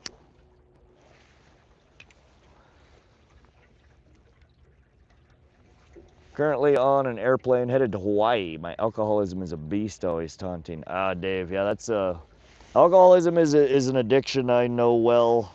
Grew up in a family with alcoholics. I myself at one point in time would have called myself an alcoholic, but I don't drink much anymore. I was one habit. I drank for reasons, not because I enjoyed it. I liked to drink. I drank because I was depressed. I drank because I was miserable. I drank because, I don't know. But when I realized that I didn't need to be miserable about life, there's always a silver lining. You can find a silver lining in anything. focus on the positive things in life rather than the negative. Alcohol was never one that was hard for me to quit. More so, I drank alcohol when I was social, around people, out and about. Smoking is just, it's a whole different beast. We need them big ones today. That's what I'm talking about. We've not had a good big fish anywhere yet this year. Rod's bent. Wobble, it's not a bite, I promise. Where are you at? Pishkun Reservoir, Cooper, north central Montana. Landed me in prison. Glad those DOI days are. Yeah. No driving while drinking. Bad stuff. Waiting to get on the water. Still waiting on weather or just the crowd, David? Or temperature? Making burgers for dinner. Took a bit since last joined the stream. That's all right, Fun Mix. Burger sounds good. Hooks are sharp, fire's hot.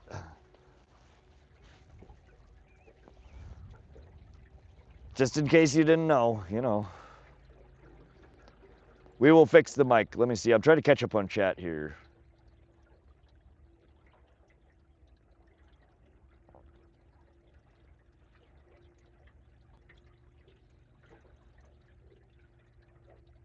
No, we're not in Alaska. It is north central Montana.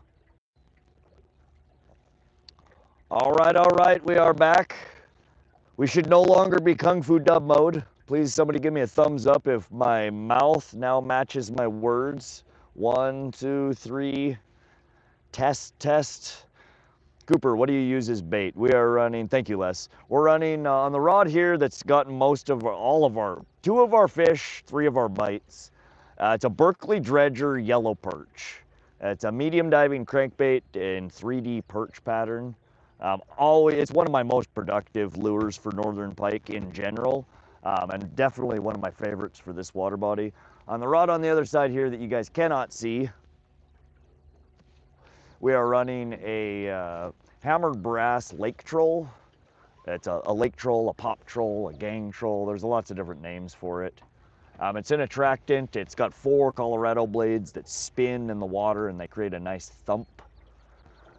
So they attract the fish in, and then from the end of that there's a fluorocarbon leader, and we are running a worm harness rig, a wedding ring, a hoochie, lots of different names for it, but it's just a hand-tied worm harness rig that I tie up.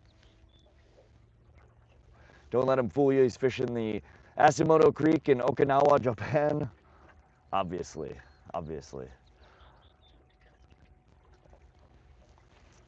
I've had so many people in my life ask me if I was of Asian descent. I don't know why, I just thought of that. You mentioned Asia. Do I look Asian? I don't know, I've always thought maybe it's my choppy, I have like a really patchy beard. I don't get like full on facial hair like a lot of dudes do. I've always assumed it's my beard. People are like, "Are you Asian?" because of my thin beard. Do I look Asian? What do you guys think? Look more Spanish than Asian, okay.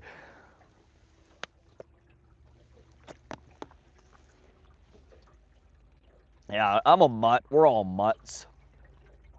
I don't know what a lot of my heritage is. I know my dad's side of the family is French Canadian, whatever that means. And on my mom's side, my grandpa told me lots of different stories about being Polish and Norwegian, and I have no idea. Oh, when people ask me what my ethnicity is, I just tell them I'm poor white trash. I don't know what I am. I lied, Archidale, that's true. It's like a furniture capital. Might getting interference, like tacky clicky sound. Thank you, Fun Mix. Let me try and fix that.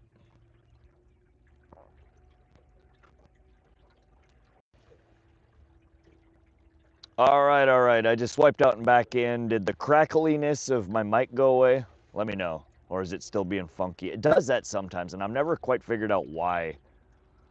Still have your stringer. Yeah, the stringer is waiting for the next fish. We are gonna harvest some fish today. My aunt asked for a couple. My mom usually, she enjoys eating pike, and I want to bring one home to eat. Probably not tonight, maybe tomorrow. Thumbs up. Thank you, Bond.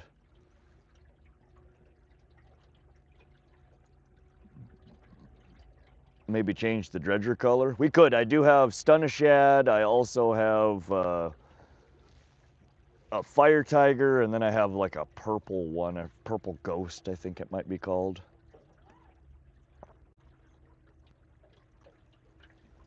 Including when I whisper wizard spells. Nice. Nice, fishy. Nice.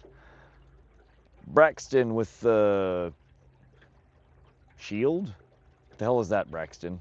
I could eat fish every day. I enjoy fish, but I don't know. It's not like I can eat red meat every day. Fish I enjoy from time to time.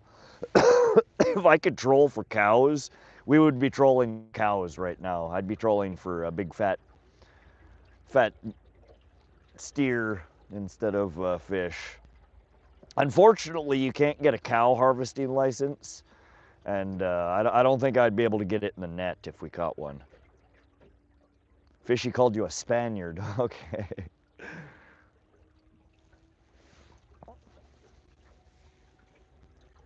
Yeah, I don't know. This time of the year, I do start getting pretty dark. Other than the old kunais here, not so dark. This is a normal shade of rod, and this is fishing season shade of rod. We got it up here too. We got this part of my face is completely different color than the rest of my body. Farmers don't like it when you snag their cows. Yeah, they definitely don't. Braden with the star. Thank you, Braden. 182 thumbs up. Let's go. I appreciate y'all coming and hanging out for this Independence Day fishing marathon. We're out here again targeting the pike, the trout, the kokanee. We're running one crankbait for the pike, and we're running a worm harness on the other side for trout, kokanee, perch. Good morning here, fishy fishy. Is that where the term you caught a big old heifer fishy? I don't know where that audio came from. Cindy uses that all the time. All right, we're gonna turn around again. We're gonna kill the autopilot. I'm gonna start our outboard, and we're gonna...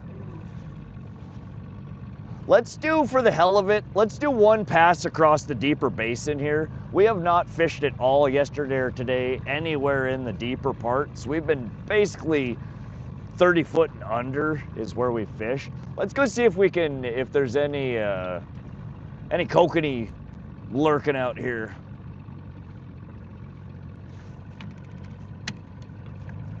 Came from the cartoon movie Cars. Is that from Cars? The heifer line? I did not know that, fishy. You're the one that makes me want to go fishing. Well, get out there, catch something, man. Fishing's fun. It's a good way to relax, good way to blow off some steam, good way to get a little excitement in your life.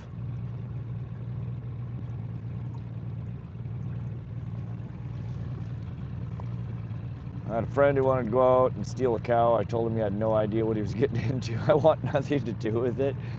I don't know, here in Montana, there's probably still laws on the books that if you steal a cow, you might get yourself hanged.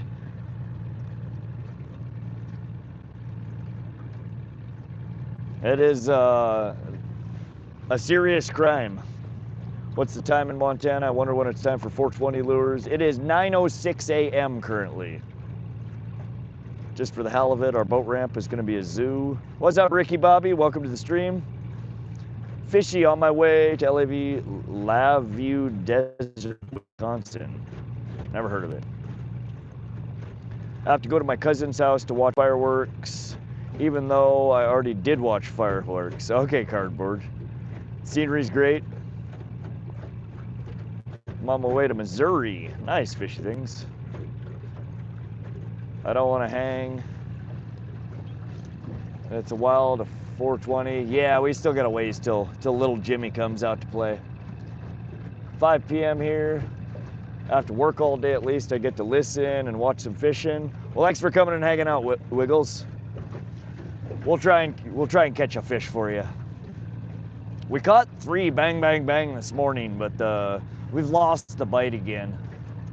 It's about that time though. 9:30 or 10 yesterday is kind of when the bite died off on us.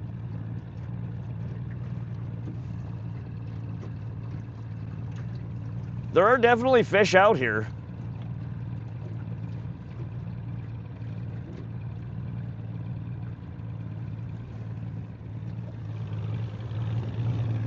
Let's spool out a little bit though.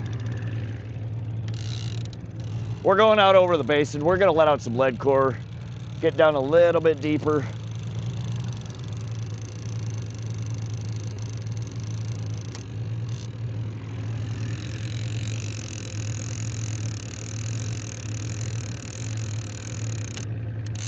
All right, we're out 75 foot on our dredger, so 2.5 colors. We're out 3 colors on our lake troll. There's a good fish, 35 foot over 40 foot bottom. Just reminded me to full the walleye for 4th of July fish fry. Heck yeah. What time did the bite pick back up yesterday? It didn't. We had 1 fish in 12 hours, Dave. We had 7 fish in the first 3 hours, first 4 hours. And then the next 11, 12 hours, there was 1 fish. We lost him yesterday. I don't know where the hell the fish went. What happened to the bite? Going out tomorrow fishing, tomorrow morning for smallmouth. Cool weather finally returned. Get there 5 a.m., watch the sunrise. Heck yeah, Youper. Get out there for the sunrise for that. Honestly, if you can get on the water, most days I try getting on the water while it's still dark outside. I like to have my rigs in the water when that sun is just first cracking over the horizon. I gotta take out a nephew that's never fished, not even sure what the hell is happening. Well, it's fun to teach, but usually only when they're wanting to learn.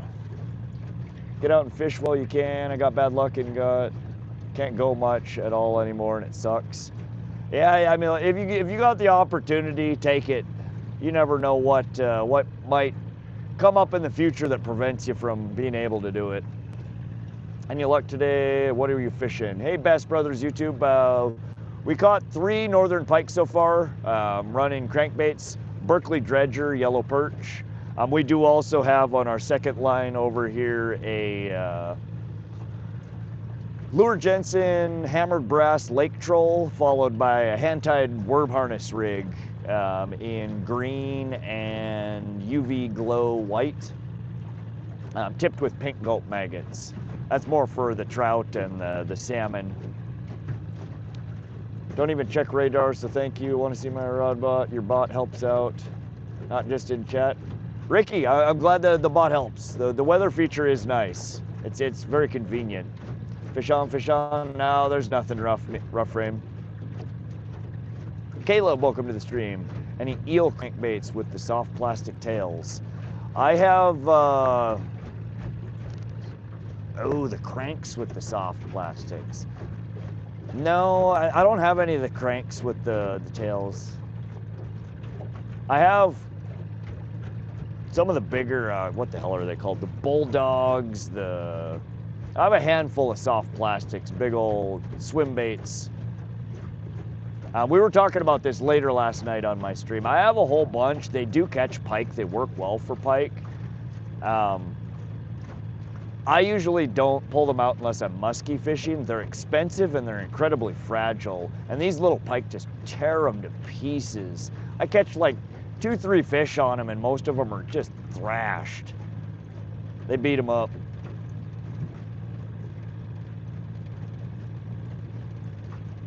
Your dog just farted. That is unfortunate. Any tips for catching trout? I'm going to Bear Lake, Utah soon. Need tips. Bass Brothers, are you fishing from a boat or fishing from the shore? What should I use for pike? Caleb, crankbaits, almost any crankbait is a good choice for pike. Honestly, the key to catching pike is finding the pike. You can put almost anything in front of a pike and get them to bite in a lot of cases. You got to find the pike. There we go. That's salmon down there.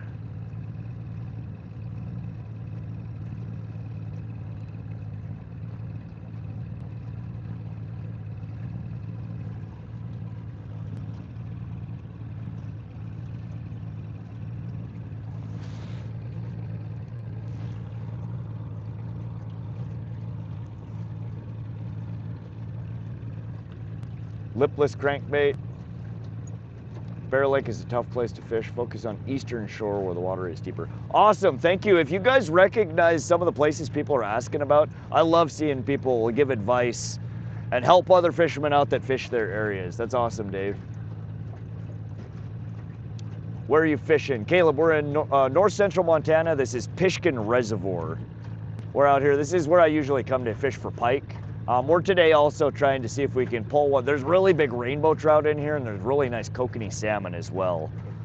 So we're doing a little bit of multi-species fishing today. Rebel crawdad.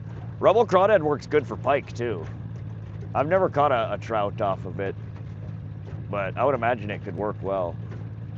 You only have one rod? No, we have two rods out, one on each side of the boat.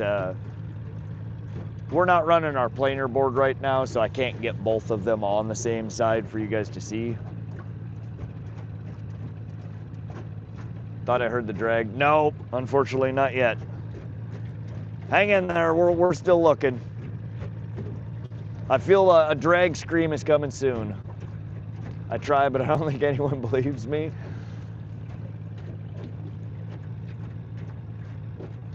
I've been professional in Sandusky being catfish. I never caught catfish, but anyone got tips. I want to catch those. Tiny little bullheads. I want to get a nice channel cat or a flathead. Cardboard, cut bait. White sucker works real well for me, or worm balls. And try and fish slack water. So like if you're fishing in a river, try and find somewhere with, or an eddy where the water's pooling, or anywhere where there's a bit of slack water. And catfishing is a game of waiting. You throw your shit out there and let it soak and just wait. How's it going now? We haven't had a bite in a little while, but we're moving to a different area right now. Yeah, we've caught 3 northern pike so far and lost 1.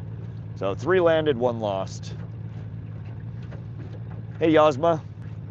I guess I goof around a bit too much for some people to realize I'm pretty low-key. I'm a pretty okay fisherman. Yeah, people are always gonna judge fishy, you know that. Info Spots said hi. What's up, Booty Macno? How you doing, bud? What bait do I use for trout? I troll for them a lot here, and I catch them on either night crawlers or these little shits, a Berkley gulp maggot. And I add, you can see it's kind of nasty in there. I add some scents and attractants. Crayfish, shrimp, garlic, anise. Try riding dirt bikes, they're fun. Cardboard, when I was younger, I grew up riding motorcycles. I haven't ridden one in years though. Chicken liver work good. Yeah, chicken liver can be good for catfish as well. It can be a little difficult to keep on the hook sometimes. If you can keep it on the hook, it's a good bait to run. Power baits, pretty much the same thing. Berkley baits are great for trout. That's right. Troll deep with spoons or flatfish, or jig deep with white tubes. Jig tip with nightcrawler or maggot mealworm.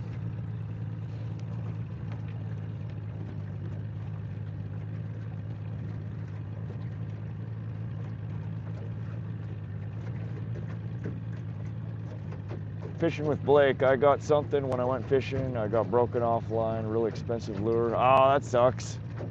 Are spinners good for pike? Spinners, yeah. I catch pike on everything. My most productive in this particular water body is crankbaits, specifically deep diving crankbaits or medium diving crankbaits. But you can catch them on damn near anything. When the pike are biting, oftentimes they'll bite on anything. The key to catching pike is finding the pike. How'd we lose 11 people? People come and go all the time.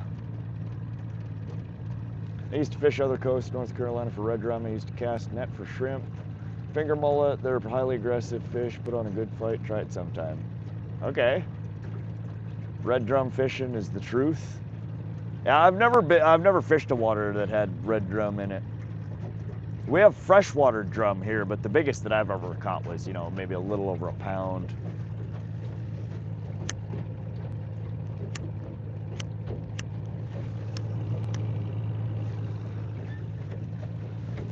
JV Joe, any bites? We had 3 fish this morning. One missed fish. We haven't had a bite in probably an hour.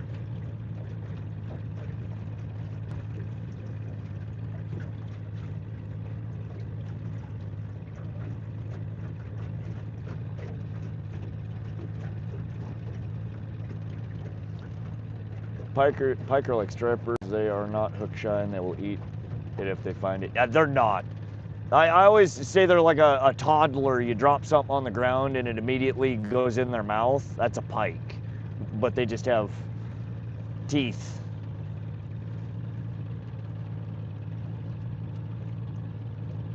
One thing I can tell you for pike fishing, one of the best tips I think I can give you, especially if you're bank fishing for pike.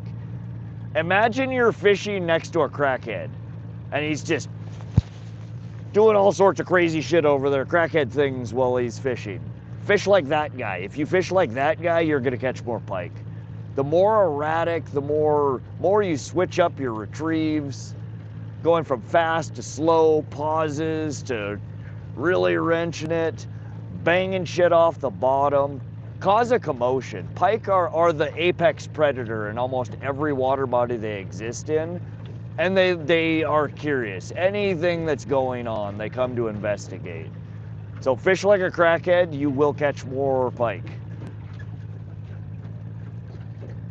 El Dabo, what's going on, buddy? How you doing? We had a really good start to the morning. The bite has kind of died off again. We're back in search mode again. If I don't get anything for like an hour bottom fishing, I think you end up finding me in the trees exploring bugs.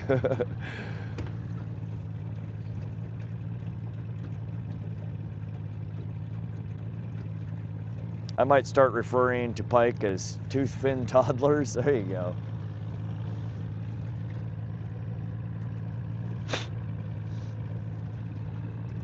I don't know, they're like a dog, you know, when you drop a French fry on the ground or something, you know, and they snatch it before you can reach down and pick it up. That's pike. If they think it's gonna get away or somebody's gonna take it from them, it goes in their mouth. So a lot of times it doesn't matter. I truly believe that the bait is less important than getting it in front of them and making them think whatever it is gonna get away. Fish like a crackhead, put that on a t-shirt and sell it. I don't know if I'd sell many of them, but. Jennifer Parker, what's up, Jennifer? Welcome to the stream. I have never ice fished, but watched pike get caught that won't fit in the hole. Yeah, some of the biggest pike, honestly, are caught during winter months. They feed. They get so big in the winters. I don't know if it's they eat, they clean up all the fish kill or what it is, but pike just fatten in the winters. But I've never tried to ice fish either. I was gonna this last year, but we had such a mild winter that it was just too sketchy everywhere around here. And I didn't feel like driving 2.5, 3 hours to try to ice fish. I'd rather learn how to do it on a local water body than... I'm on my mom's email for this channel. Okay, that's right. Sub, you're the best at reading the chat and answering questions. Bass Brothers, I appreciate you. I try. I miss chats from time to time, but it's never intentional. I figure if you guys are hanging out here and taking the time to write a message, that I will do my best to give you a meaningful response to it. You may not like my response, but I'll at least try. But thank you for the sub. I'm glad you're enjoying the stream. Not bad having coffee, shingle on a roof, went out hunting master pike. They weren't around last night, but we did get 2 walleye. Dang, some fat walleye, that's nice. I'll take that as a consolation prize. When you can, stand up then. When I would sleep over at my friend's house, where I would come to my house, we used to throw my grandma's game and it would break, and it was always funny. Okay. Those ice fishers are crazy. I've even seen a TV and, oh yeah, a lot of them, they rig their shit out. They're not messing around. What about jigging? We could at some point.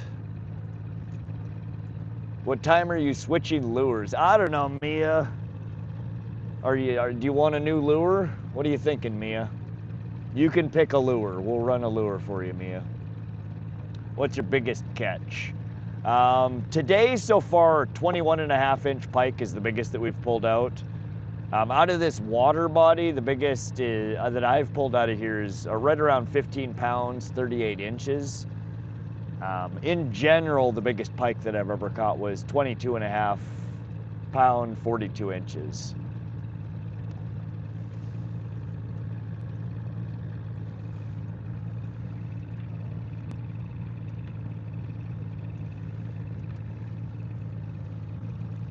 Fishing is great, but watching football and fishing, there you go, Tom.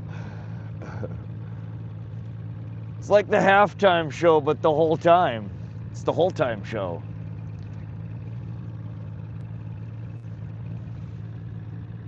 Any bass in there? No, we don't have any bass in here. Montana is not known to be the best bass fishing. We do have, Missouri River has some really good smallmouth bass fishing. Largemouth bass, in some of our reservoirs, we do stock largemouth. But most of the ponds and reservoirs that you catch bass in around here, they're quite small. Water here is 58, 68 the next day, then drops again. We're having weird ass weather this summer. Yeah, that's gotta be tough on the bite. It's hard enough catching the fish when the damn weather is stable, but when it boomerangs like that, it's just gotta throw off their feeding cycles. They don't know whether to be high in the water column, low in the water column, whether they're coming or going, you know. Axology, thank you for the star, I appreciate the support. Sorry, my microphone is acting up, wrong button. Kentucky's great for largemouth bass. Yeah, don't get me wrong, bass fishing is fun. There's not a whole lot of great bass fishing opportunity in central Montana. Here we go, those are some good fish. Those are all at 20 foot. Where are we at? We are marking this. We are gonna spend some time here, I think. Those look like bigger fish.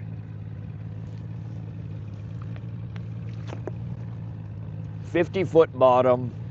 Good marks at 20 foot. We're running 75 foot here. We should be on the money there. I'm bringing this one in a little bit. Bring this one to 75.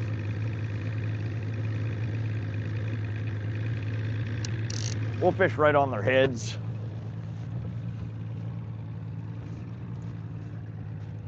How big is that lake? It's 900 to 1,000 acres, somewhere in that ballpark. We're mainly fishing the eastern half of it, which is more like 500 acres, so fairly small. It's not super big. In Montana, if you hit a cow with your vehicle, doesn't matter if the cow is on the road or got loose, you're still getting fined and have to pay for it.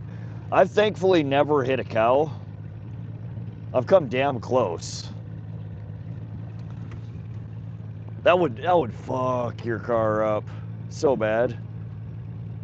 When I think of Montana, I think trout all day. Yeah, Montana is known for its trout fishing, specifically the Missouri River near Cascade and Craig, Montana. We fish near there often. Holter Lake, where you see me stream from, is just upstream from where most people come from all over the world to trout fish. I don't fly fish, so I don't spend a whole lot of time fishing that area. In that section of the river, you're only allowed one pole. I much prefer being out in the boat, being able to run, you know, multiple rigs.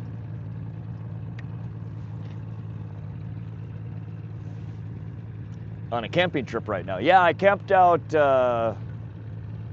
Thursday night. I camped out last night, and we're gonna fish here all day, and I will be packing up and then going home tonight. What are you fishing for? What lures are you using? Thanks. Brian Built. We're fishing for northern pike, kokanee salmon, and rainbow trout. There are also yellow perch in here that we might get as a bycatch. On the rod that you guys see, we're running a Berkley Dredger medium diving crankbait. It's about a 14.5-foot diver. It's run on lead core line. We're out 2.5 colors. So we're probably at around 20-foot dive depth over there-ish. On the other line, we are running a classic, like a lake troll, a pop troll. It's a Lure Jensen baby cowbell and hammered brass. And it has a hand-tied worm harness rig behind it in green and UV white, tipped with pink gulp maggots. That one's more geared towards the trout and the salmon. That one is also on lead core, and we're out 3 colors on that one. So about 20-foot dive depth on that as well. We're over about 50-foot bottom where we're fishing right here. We're marking good fish anywhere from like 10 to 25 foot. A lot of these look like they're probably salmon.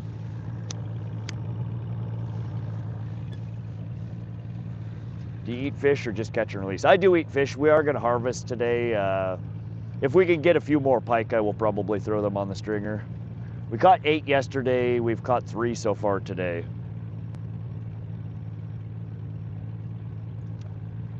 Doesn't seem highly developed. This area around here, no, there's no houses. It's all, I think, state land and forest land around here.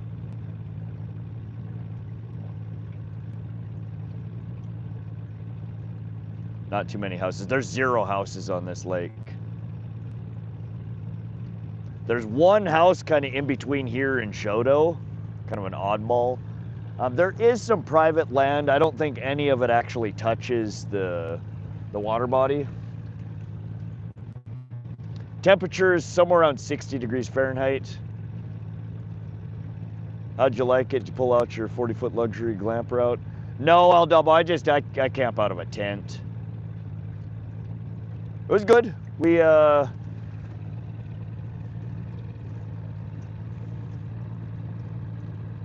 sorry, I'm just looking at the finder here. It's been quiet here. I expected it would just be a shit show here, zoo, with it being 4th of July weekend. There's a handful of people here, but the lake has almost been completely empty. Yesterday, I think there were probably 4, maybe 5 boats on the water. Today, I think I've seen 2 other boats so far. John B., good luck, buddy. Thank you, John.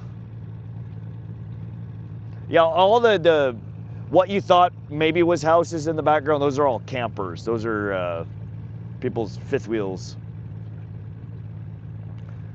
Steve, I gotta go for a bit. We'll check back later. Happy 4th, everybody. Thanks for stopping through, Steve. And again, thank you for your continued support of the channel. Thank you, Fishy, for the star. Rhino, we're in north central Montana, Pishkun Reservoir. Trying to catch up on chat here. Should do a cook stream. I haven't seen your cooking yet. How do you usually eat kokanee? If we were gonna do a catch and cook last night, we caught 8 pike earlier in the day, and I'm like, I don't want to drag them around on the boat all day. I don't want to get my cooler all nasty. When we get closer to pulling the boat into shore and getting to camp, we'll keep one of the pike that we catch, and we'll do a catch, cook, and clean. We got 8 pike in the first, handful of hours and nothing for the rest of the day. So our catch, cook, and clean turned into me cooking bacon and eggs. Kokanee, normally kokanee I smoke. Kokanee is really, really good smoked. What kind of gun do you carry? I don't have a gun on me today. Actually, I need to take my handgun in and get it repaired. It's been jamming like fucking crazy, and I can't figure out what's causing it to jam. I ran 3 different kinds of ammo through it testing, because I thought it was just bad ammo at first. And I can't seem to get through a single clip without the damn thing jamming. It needs repair.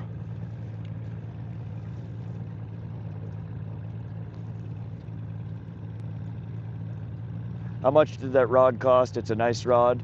The rod itself is $60. The reel that's on it is $150 to $200 depending on where you get it and whether it's on sale or not. It's the Okuma Cold Water A-Series reel paired with the Okuma Classic Pro GLT planer board, one-piece telescopic rod. Say that 10 times fast. I would like to see camping at Fort Peck, Lake Northern, Montana. Cardboard, yeah, I've never fished Peck. I've been really meaning to get over that way. It's about a 5-hour drive for me, so if I did fish there, I would almost certainly like to camp there for 2-3 days maybe to get my money's worth, my time's worth.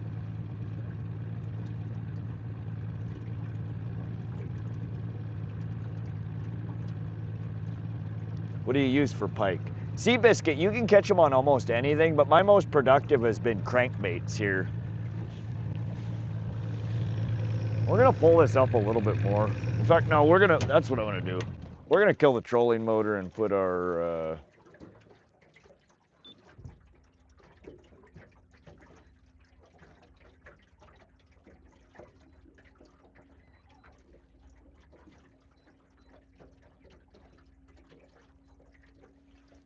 there we go. We're gonna use our electric trolling motors. Quiet things down a little bit, see if maybe we can get bit.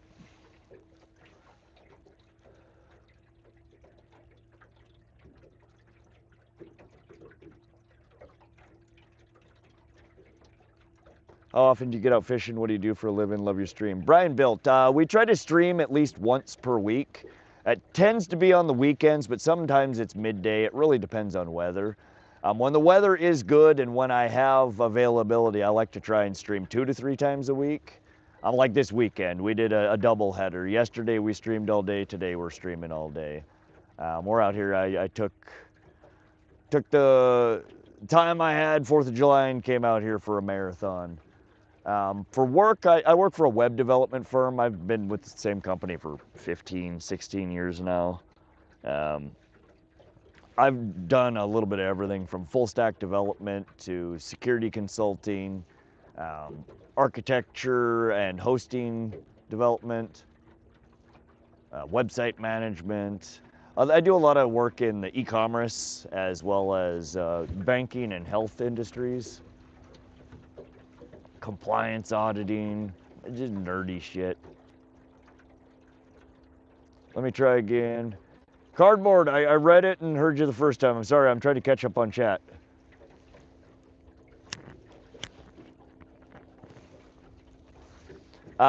Streaming with the iPhone 16 Pro Max. I bought it right before the iPhone 17 came out. It's a good streaming camera though. Honestly, iPhone makes some of the best cameras on the market. And the iPhone 17 is actually one of the best streaming phones on the market. It has some of the best thermal resiliency. So a lot of phones, when they get hot, your stream dies. The iPhone 17 is, I believe, it's like an aluminum unibody. They're really good with heat dissipation. Basically, the entire phone itself is a big heat shield.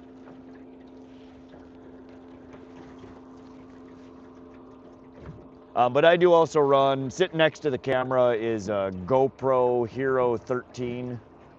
I run that for B-roll. Sometimes I run it as a chest cam. Dang, you got a good phone. That's just what I use for streaming. My everyday phone is it's an iPhone 13. It's a beater. Everything's broken on it. When I started this channel, I bought a new phone and a phone plan specifically for streaming. So the phone that I stream with, that's the only thing I use it for is streaming for this channel. I'll tune in back later. Got to go do work. All right, El Dabo, always good to see you. Be safe out there. Don't fall off a roof. Try not to cook yourself on the roof either. Happy 4th from Maine. What's up, Rangeley? Happy 4th back at you. A normal, what's the biggest fish you've ever caught? That I've ever caught, landed, measured, weighed was a 22.5-pound, 42-inch northern pike. The biggest fish I've ever caught and been close enough to identify, I had it right in the bank in the shallows next to the shore. It had to have been at least a 50-pound common carp. It just simply would not fit in my net, and I had too much shit in my pockets, my phone, my wallet, my keys, all my stuff, to jump in the water and wrestle that fat bastard onto the shore. It would have not only beaten the Montana state record, it would have demolished it. I think our Montana state record for carp is 39 pounds or something like that, 40 pounds. This would have beat it easily by 10 pounds. It's the fattest carp I've ever seen in my life, in person.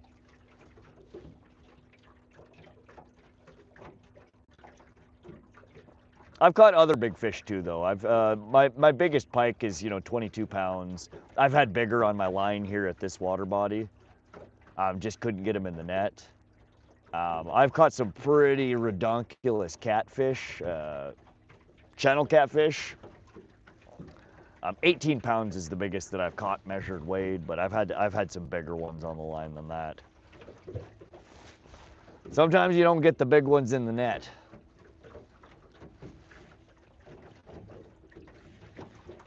Let's go. We passed 200 likes, 203 likes. Thank you guys for tuning in. I'm glad you're enjoying the stream today.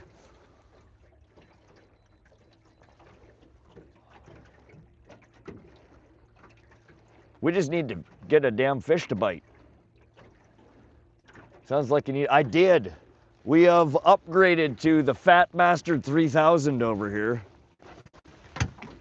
And I actually have bigger nets than this. This is just currently the one that I use. It's a Ranger landing net. And I forget the dimensions on it, but the state record carp, it would have fit in here. And that is the reason that this net now exists and that I have it. Is one too many times I've had really big fish next to the boat or next to me at shore, and they just simply wouldn't fit in the net. And there is nothing worse than catching a freaking fat fish and not being able to land it because it simply won't fit in the net.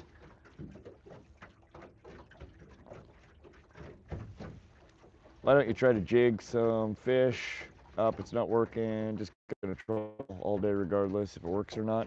We'll troll for a little bit longer. I think if we don't get bit here in the next hour or so, we'll probably pop back into one of these. The lake is flooded right now, so there's a lot of little back ponds and bays here. And we may do some jigging. I may throw some shallow crankbaits. But just because they're not biting doesn't mean they're not biting. That just means we just haven't found the fish that are biting. They move throughout the water body throughout the day. Some of them will feed for a while. Sometimes they shut off. But that's the beauty of trolling, is that you're always on the move. You're covering water, so you can find the bite as it moves. Sometimes we lose the bite for an hour, sometimes we find it again. Sometimes we lose the bite for 5 hours, sometimes we never find it again. But oftentimes, I know this water body well enough that I know where kind of the hot spots are, where if it's not biting here, normally I can go check over here. If it's not biting there, I can go check over there. So we're just kind of moving through those spots right now. I'm checking, we're back in search mode. But yeah, we might pop over and do a little bit of sight fishing in some of the shallower water back here. I feel like the bite, I don't think the bite's off. I think we just lost the fish. We just need to find them.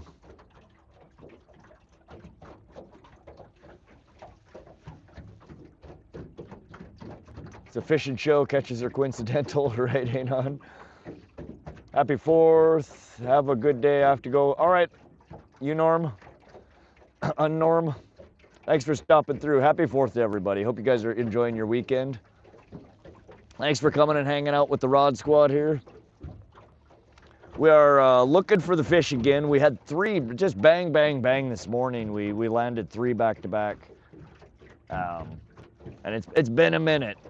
We had 1 bite that we lost. We haven't had a bite in a while here. We're headed over towards a different area right now, though. Grizz ever come into camp there? Oh yeah, we're right down from Wilderness. There's brown bear, black bear, grizzlies.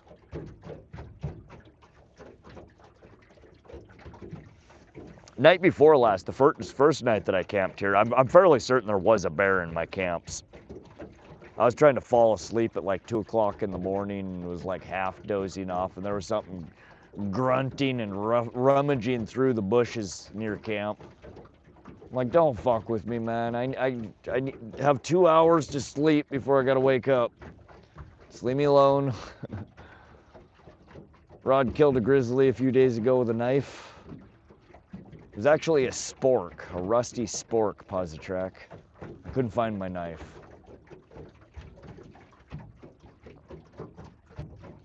Since you're my favorite, I'm gonna give you a surprise.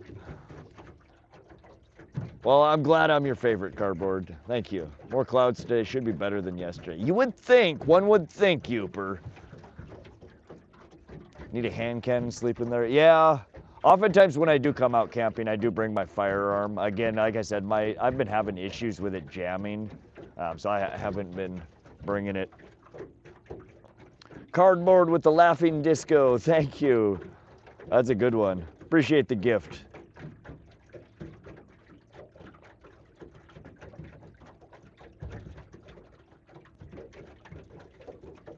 A revolver. Yeah, I don't own a revolver. Wouldn't be a bad thing to pick up, though.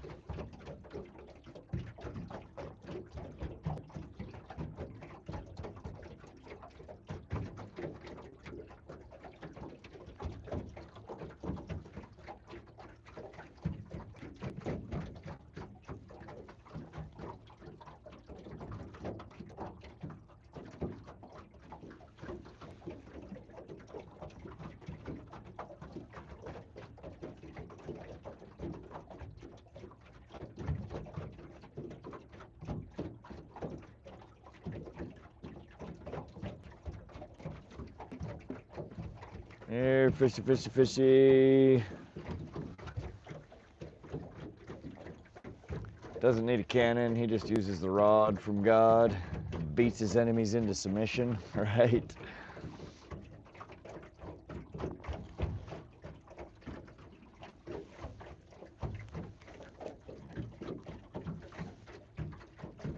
Catch anything yet? Lil Dank, we've caught 3 northern pike so far.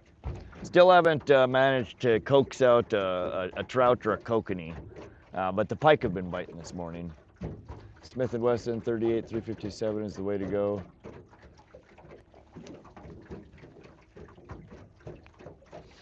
Yeah, mine's a 38 Super is what mine shoots.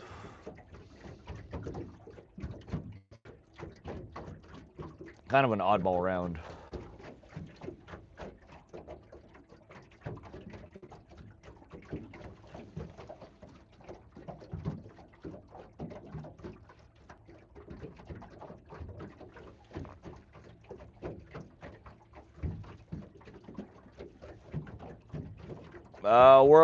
We're ranging anywhere from 1.9 to 2.2 miles an hour. 410. I've always wanted to shoot a 410. I've never shot. I've shot 12. I grew up shooting 12 gauge.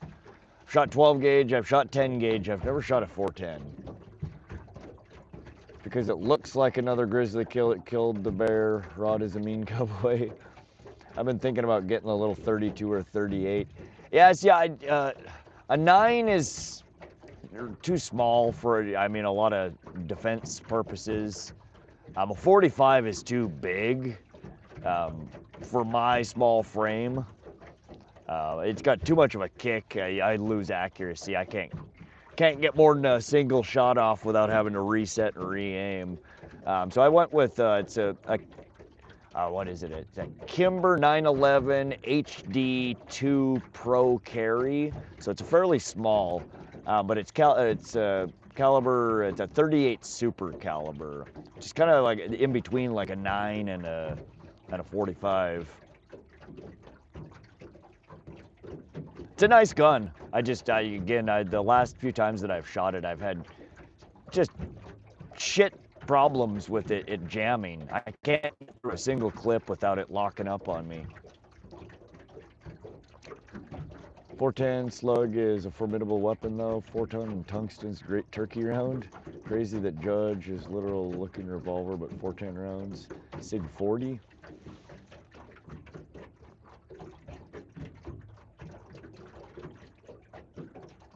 .38's gonna piss a bear off. You have to break a bone to stop a bear charge. Yeah, bear, they're mean creatures. The big ones. You'd probably stop. A lot of the black bears that we have around here are quite small. And it would stop a black bear. You run into a grizzly though, good fucking luck.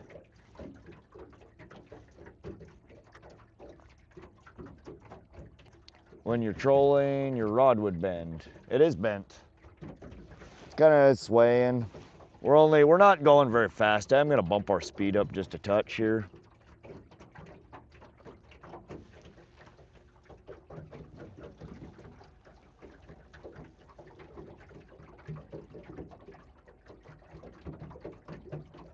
It's not a crazy fish. If it was a fish, it'd be going crazy and pulling chicken. Yeah, you would notice it. And you would see me leaping out of my seat here.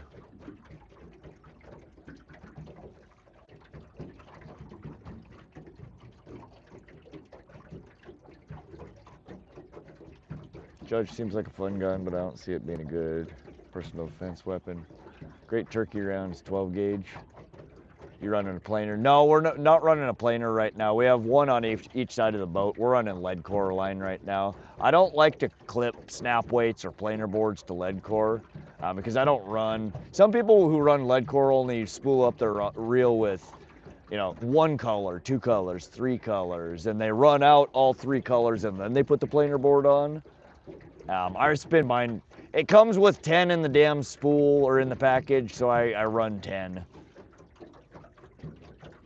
And putting the clips on and taking them off of the lead core, it often will break or damage the lead core in there, and then it starts poking through, and then you start hanging as you're going through the eyes.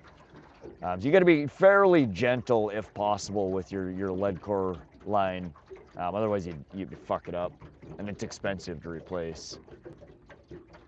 How much lead core do you have out? 2.5 colors, so 75 foot on this rod, and 3 colors on the other one, so 90 foot.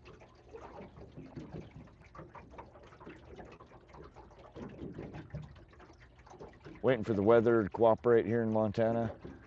Yeah, here in Montana, the weather is usually not very cooperative. Marking anything. Yeah, we're marking fish. We're overfish. There's fish in the lake.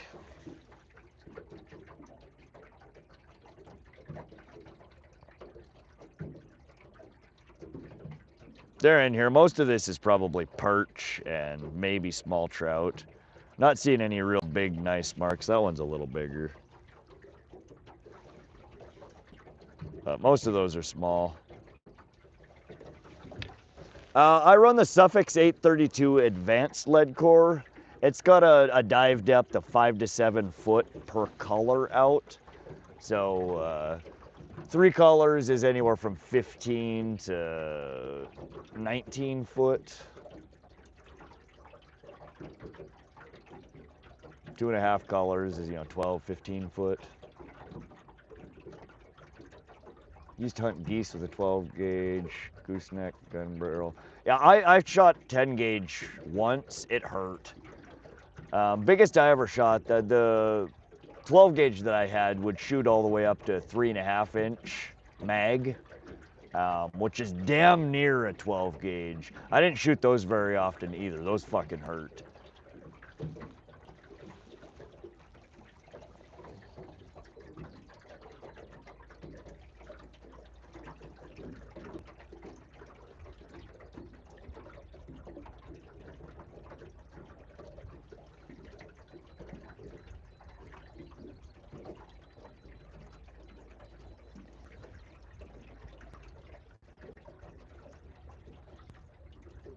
I had to stop goose hunting though. Goose are damn near invincible. Those fucking things. You could hit a direct hit on a goose while it's flying through the air, and it'll just crumple, and it'll start tumbling and fall out of the sky, and then out of nowhere it'll recover and fly away. And it's like, bro. And after like 3 seasons of maybe bagging 1 out of every 3 geese that I've pumped pellets into, I'm like, man, I can't do this. I'm just wounding all of them. Again, I was shooting, 3.5 inch goose shot. They're armored flying fucking tanks. Hannah, are you going fishing for a muskie? We're out fishing for northern pike and kokanee and rainbow trout.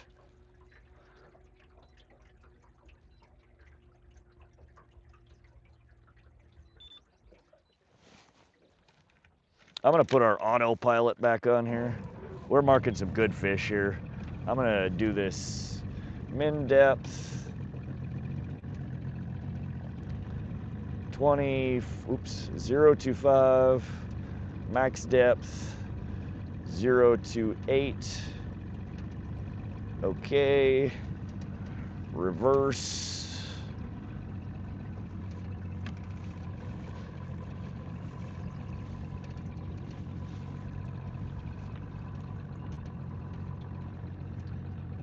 Geese are tough, yes. We used to have to spin them around to break the neck.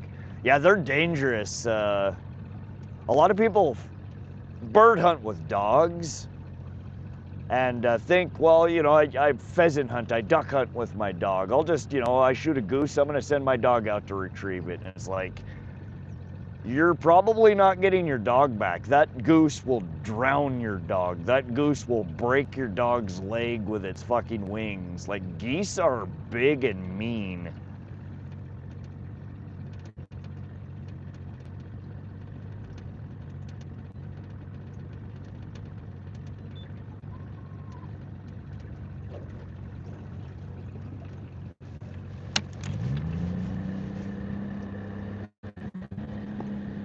All right, speeding up so I don't dump my lure on the ground there.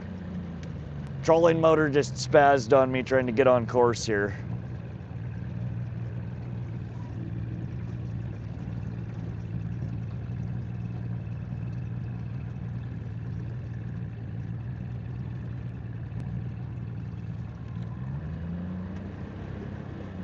Doing it again. All right, come on, get on course here, buddy.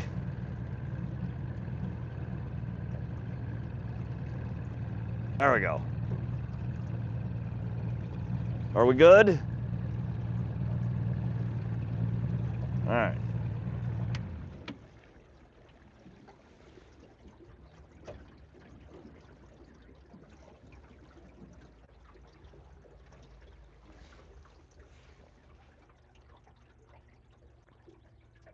Loki carried a machete. I had to beat a swan with a paddle one time fishing in a kayak. Swans are big, and people don't understand how powerful birds are. Have you looked at getting a small gas kicker or lithium battery trolling motor? Bart, we're running, that's what I just engaged was our lithium, or our trolling motor. We're running the Lowrance Recon. It's one of the most advanced freshwater trolling motors on the market. We just got that. We've been running that for a couple of months now. Paired with the Lowrance HDS 10 Pro. Paired with the Vader 24 volt 200 amp hour self-heating battery. So those are all networked along with our Elite FS9. So yeah, I was just running the trolling, or the outboard to turn the boat around to get us on, our depth contour. So what I'm running right now is the autopilot feature, contour following. So I've set a minimum depth of 25 foot, a maximum depth of 28 foot. I set my speed up here to 2.19 miles an hour. It draws out waypoints on the map. Your green area is the contour band that you've defined. The red areas are basically the warning areas. And now the trolling motor just goes. It's self-driving, following us along. You'll notice again it's spinning. We're kind of doing S curves.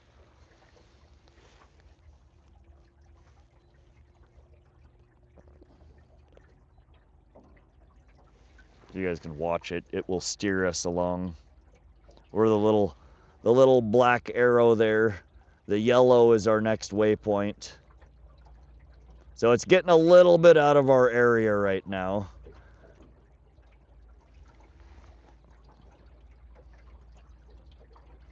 But again, we are also redrawing this map in more details here. But we're over quite a few fish. I mean, we're on fish. They're just not hungry. I don't know.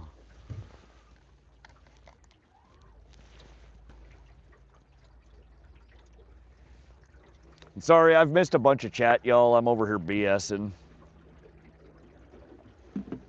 Trying to get us on the fish. Just making sure we haven't picked up any weeds. So oftentimes, when I've run this crankbait for years now, and I know what it feels like, what it should feel like. So I can just pick the rod up and give her a sway back, and I can actually feel the bobble of it, and I can tell whether it's picked something up, and we just had something smack at it. That was a drive-by. I'm over here trying to check for weeds, and we just got smacked. Come on back, buddy. I don't know if we got bit or if I ran it into the side of a fish, but that was a fish.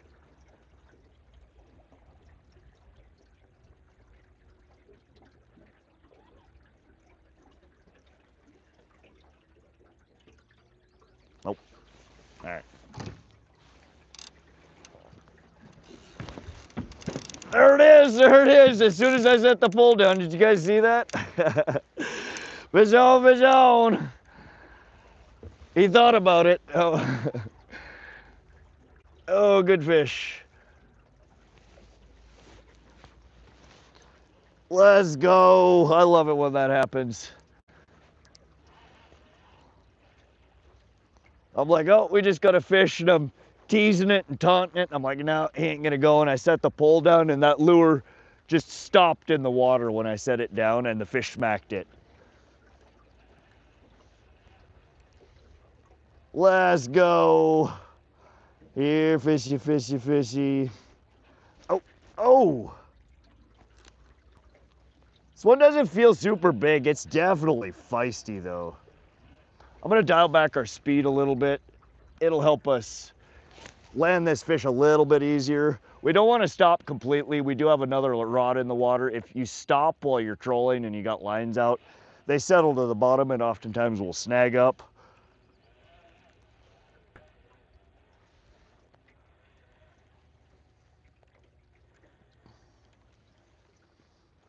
She's doing the tumblies back there. Let me get out of the damn way. I don't know if you guys can see that or not. Probably not. Camera's pointing the wrong way. There we go. Just slow and steady. It's not fighting. Once it gets closer to the boat, it will usually start thrashing again, like there. But you just wait to get it turned back around and slowly start reeling again. Don't wrench on it. Don't yank and then reel. Yank and reel. You will lose your fish.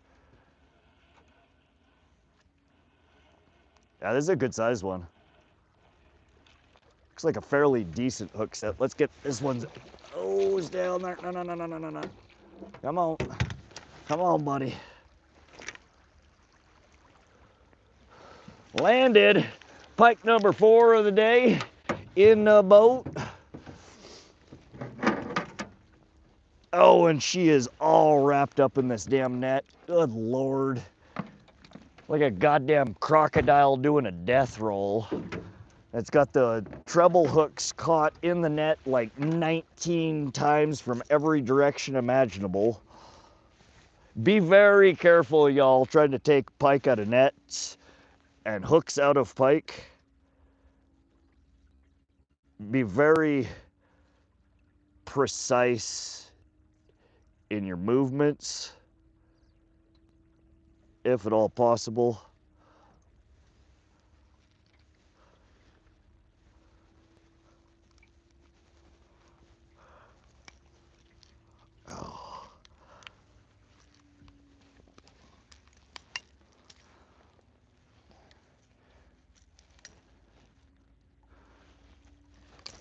Oh, all right. Beautiful pike. There you guys go. There's pike number 4 of the day. You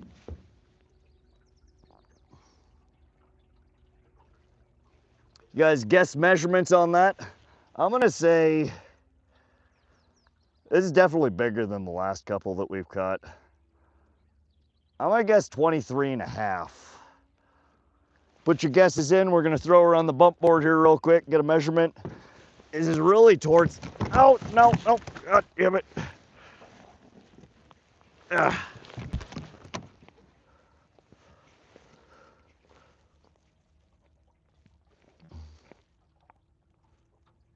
Dang. Bigger than I thought. All right, y'all.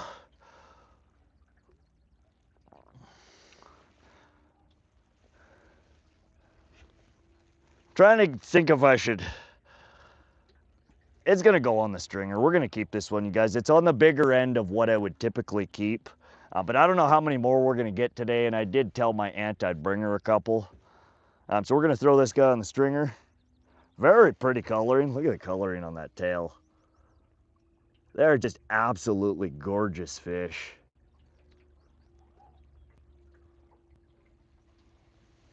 And they're, well, when they get bigger, they start getting bigger teeth, but they do still have some pretty decent teeth. It's 24 1/4 inches. Sorry, I didn't get to reading. Let's get this guy on the stringer.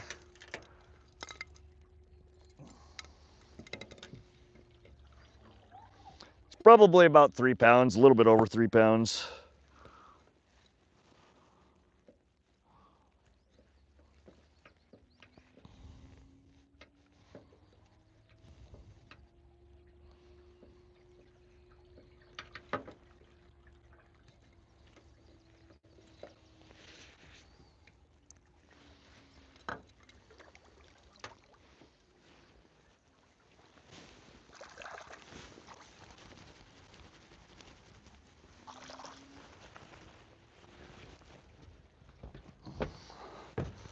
All right. His markings are almost like a trout. Very pretty. They're gorgeous fish. Shorter than I thought. I said 24. Yeah, I saw a bunch of you guys were real close. Got a French kiss a pike at least once if you're a real fisherman. Just once. I only have to let him eat my face once.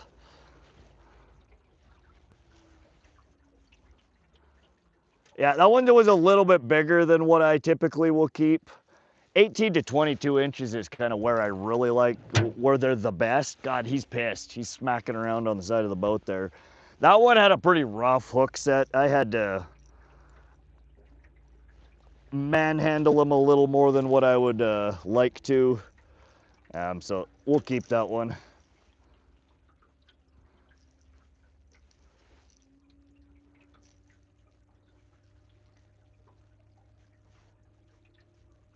We'll have to do some rearranging in the cooler here in a little bit.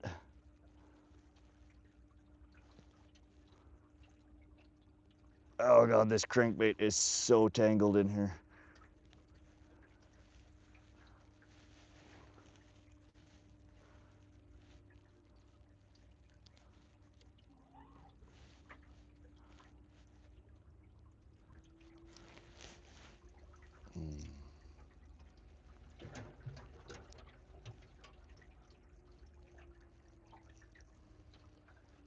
Come on, little buddy. Good Lord, all right. So again, that was off of our Berkley Dredger, 14.5 foot. You guys can see this lure has caught so many fish, just teeth gash marks everywhere in it. 14.5 footer, it's 3D perch pattern, I believe is what this one's called. But that was just cool because I was demonstrating how you can, you know, play your line a little bit to impart action and oftentimes trigger something that just bit to bite again. And it bit again. And we have slightly rat's nested our line here.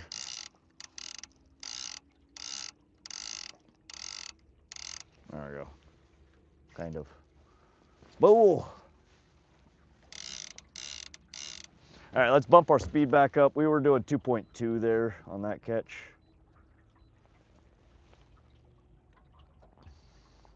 Looking rough. Do you got any AA batteries? My controller's dead. Good looking perch lure. Yeah, it's she's seen better days. Caught a lot of fish. I love those ones. I always get so sad when I lose those lures that have been like so productive. You snag them eventually. You can never keep them forever.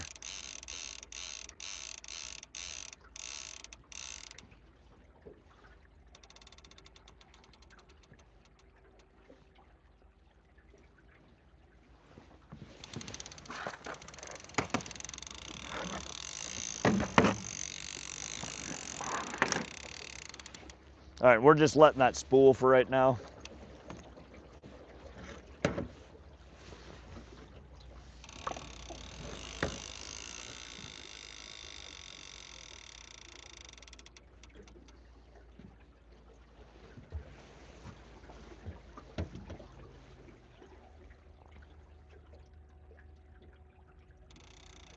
So strange how a color combination will work so good. Something close in color. I know, I don't get that. I never understand that.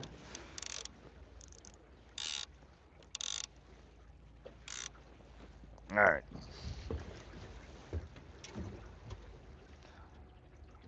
It's always good to have a backup. Oh, I do. I have like 3 or 4 in that color in the tackle box.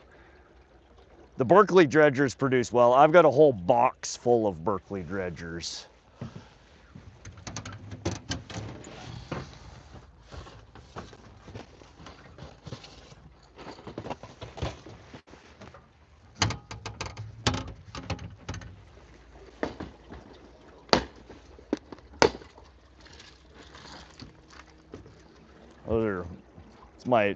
These are DT. Whoa, trolling motor, good Lord.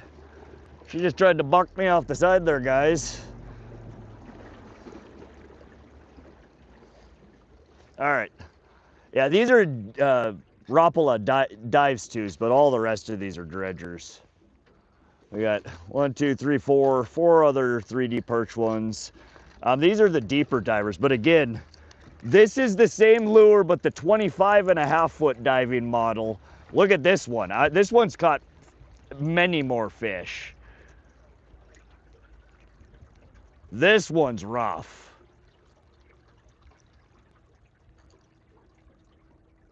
That's the same lure, but this one dives to 25.5 foot. The one that we're running right now dives to 14.5 foot. But they're my most productive lure. See, I have duplicates right there that are brand new and shiny and have never seen the water. Replacements just in case Old Faithful here ever decides to croak. And also a bunch in the Stunashad color. We have a purple ghost and then like a fire tiger. They're great lures.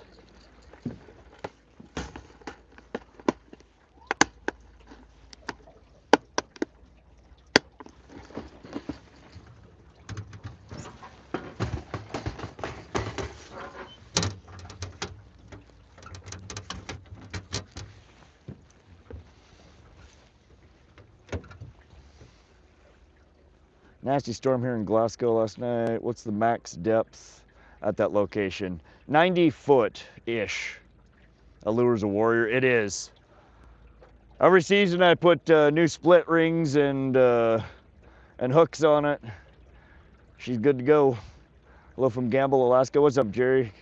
That pike would have made a great dinner last night. It would have.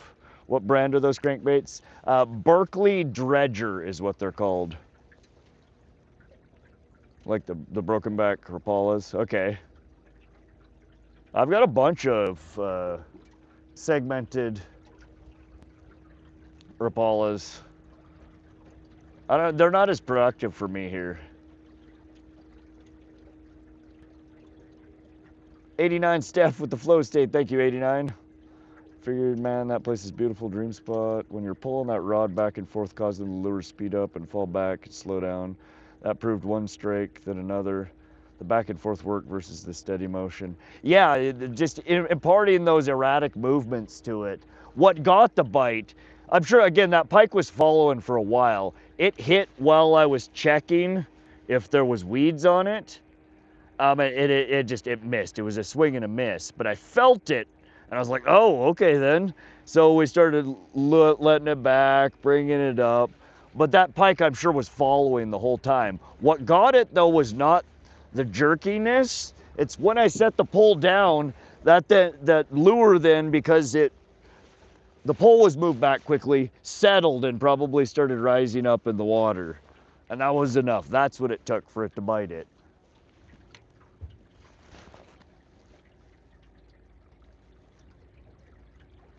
Surprised you're getting hit on a dark stuff on a sunny day. Yeah, this water is clear enough that the natural patterns do often work well, especially perch. Perch is one of the main forage fish in this water body. So anything that resembles a real perch, and that's a 3D perch pattern, tends to work well here. Never caught a pike before. It's on my bucket list. They're my favorite species to target, PP.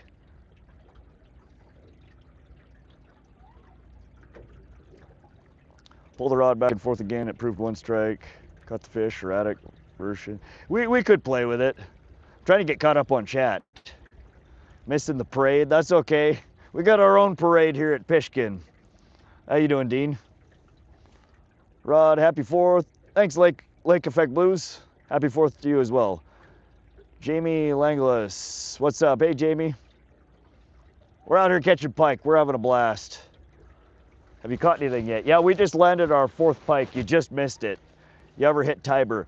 Montana Army Guard. I have not had a whole lot of experience at Tiber. We fished there. I think I did 3 live streams from there last year.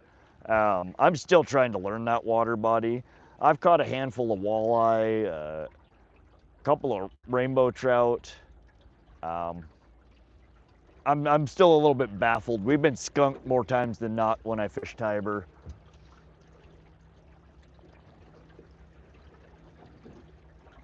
I would love to learn how to fish Tiber better.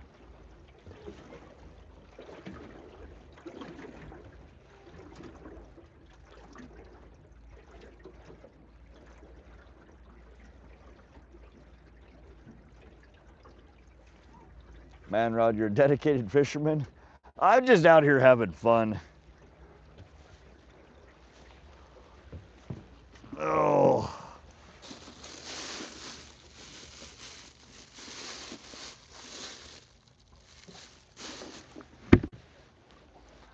Yeah, that fish ain't gonna fit in this cooler. We're gonna have to, we'll leave it living next to the boat. It's in pretty good shape.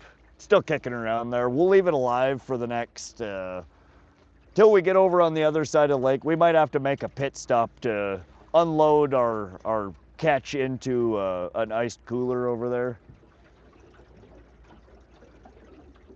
Bite?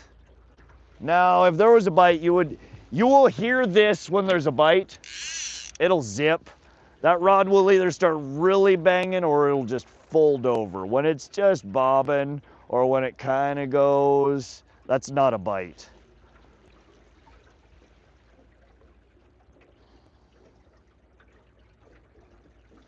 But we'll work the rod here a little bit. That did just produce a bite for us a little bit ago. So try the sways versus letting it fall back.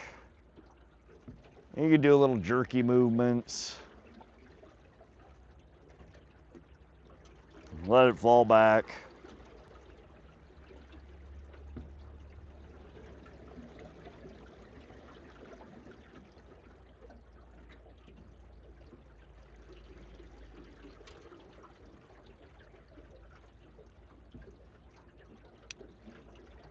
And I'm just feeling the vibration on the pole. These have pretty good sensitivity on these rods. So you can feel not only your lure's motion, but anytime something touches it, you can feel it as well. Internet's dog water. It's one of the best things about fishing. About every place requires knowledge of specifics. It does. A lot of it is so location specific. Anybody live stream like no internet because mine is? Northern with the star. How many now? We just got our fourth like 10 minutes ago or so. Use a gold red eye.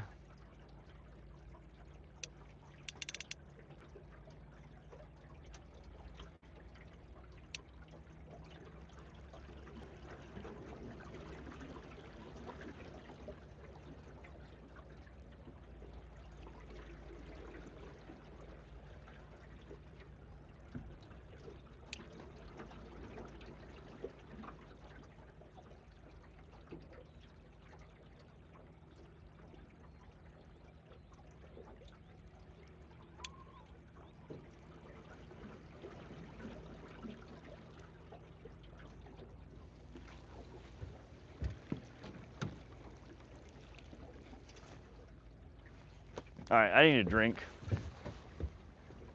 I've noticed the speed of the troll makes a huge difference. It can, yeah. How I'm trolling, doing S patterns here, I mean, your speed varies a lot. I set my speed at, 2.2 miles an hour. My outside rod might be doing 2.7. My inside might be doing, 1.5. It really, the more aggressive. There we go, big fish. Oh, and he's off. God damn it. Shit! See, and that was on the inside. That slowed way down is what it bit on there. My drag was a little bit too light. He didn't get a good hook set on himself. Shit!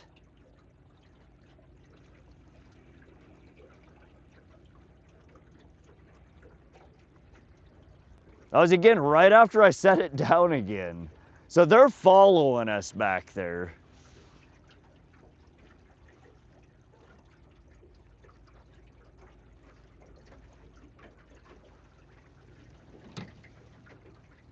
Try it again, buddy.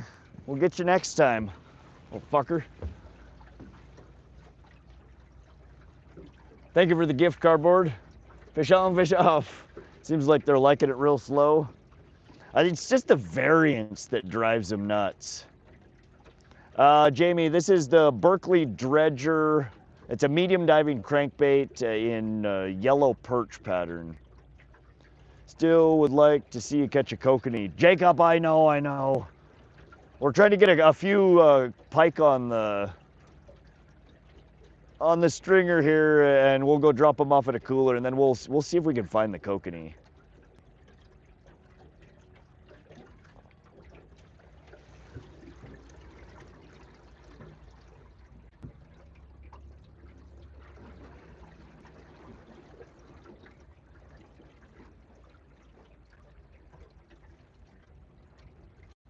Looking forward to the 360 camera. Yeah, at some point we'll get that integrated into the stream. Should be fun. I need to play with the logistics of it though. It'd be cool though for you guys to be able to spin around and actually look around the boat instead of just a static camera view.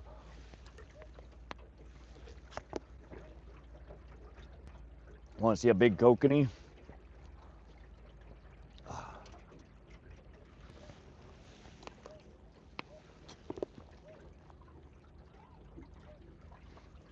Let's try and get another couple fish on the stringer here, and then we'll go look in the deeper basin area, see if we can find some kokanee.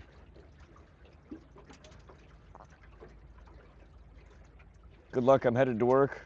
All right, Montana Army Guard, thanks for stopping in. If you haven't already, hit that sub button. Come check us out again. We usually stream at least once a week.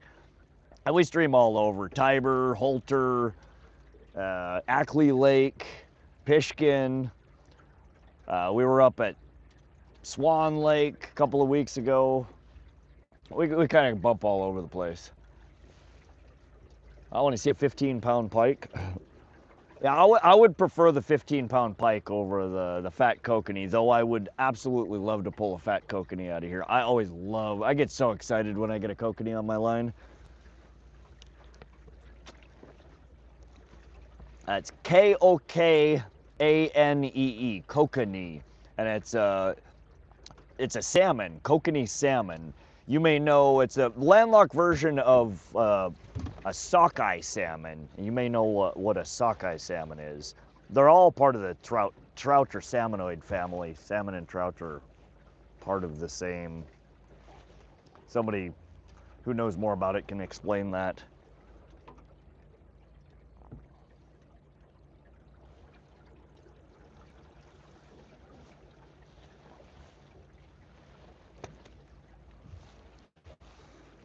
All right, we need to try.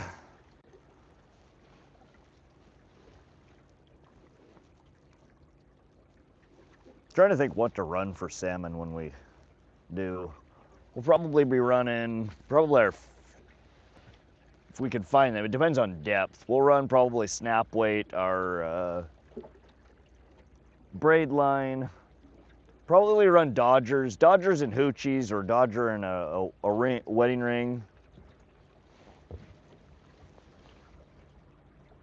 It's like a steelhead, but landlocked, basically. Right. Just like how a rainbow trout is a landlocked steelhead, a kokanee salmon is a landlocked sockeye salmon.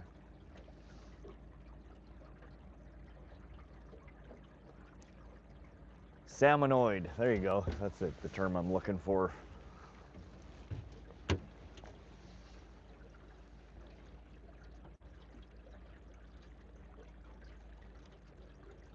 Come out to peck one of these days. I just subbed. I would love to fish peck. I need to. My boat's a little small. I know a couple of guys who have bigger boats that I might be able to convince to let me tag along on their boat to a trip out to peck. My boat's just a little small. Unless it's a really calm day. My boat's dangerous. It's only 16 foot. I know a lot of people fish in small boats in big water like that. It scares me though. Can't wait for the salmon tournament on the 11th. I'm going to. We just missed out a week after last. It's down to 32-pounder. Heck yeah, Jacob. How you doing today, SoCal? Back, I'm watching on my Xbox and my phone right now. Welcome back, Blake.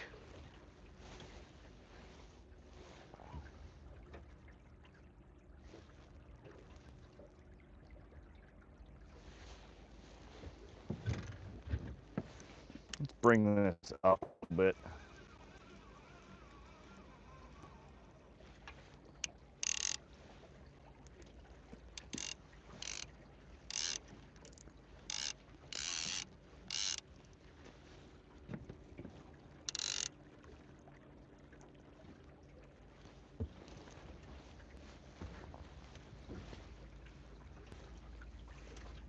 Rodbot's better than Nightbot.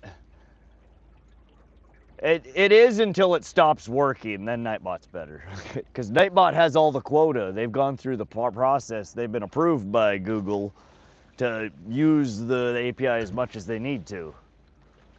We haven't, so Rodbot is not ready for prime time. I'm working on it though. I think the functionality is cleaner and smarter than the other bots. TLX with the gold coin. Thank you, TLX. How you doing, TLX? You're on fish. Skills, we're trolling over fish right now. I'm marking a bunch anywhere from like 8 foot down to 22-ish foot. Right over here is where I usually catch a shitload of pike. This spot right here is one of my most productive spots. Usually later in the year though. I don't know why springtime this spot doesn't fish as well. But we're trying. What are you fishing for? Northern pike and kokanee salmon. We have one crankbait out and then we have a lake troll with a worm harness on it. Northern pikes, salmon, and trout.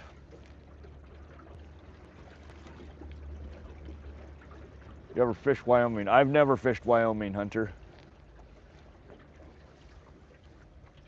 We've landed 4 pike so far. We've lost, I think, 2 now. 2 or 3.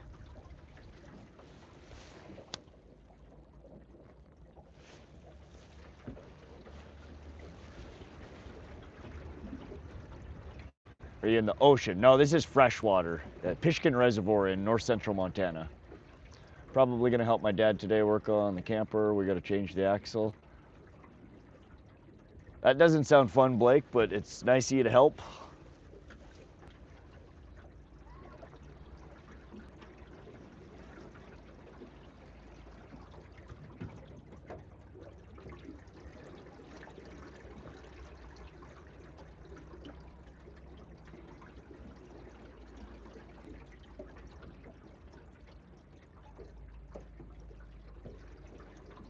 Trolling motor is spazzing a little bit right now. Not quite sure what its deal is.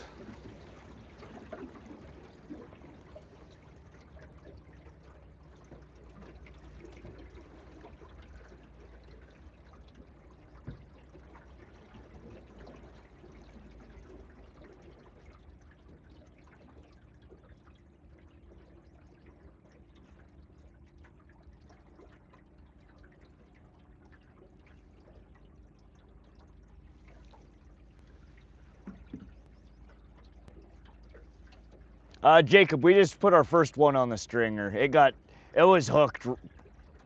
I had to wrench on it to get the damn hooks out of it. It probably would have swam away, but that's our first keeper. It's on the stringer right now. I don't have room for its fat ass in my tiny little cooler on here, so we're keeping it alive on the stringer on the side of the boat for right now. When we get closer to camp, we will bleed it. When we get to camp, we'll gut it. And then once it's gutted, I'll throw her in the cooler on shore that I brought specifically for bringing fish back. Can I see? Yeah. Yeah, we can bring her up. Let me see well, it'd be easier. Rather than me bringing the fish to you, I'll just bring you to the fish. She's just chilling on the side of the boat here.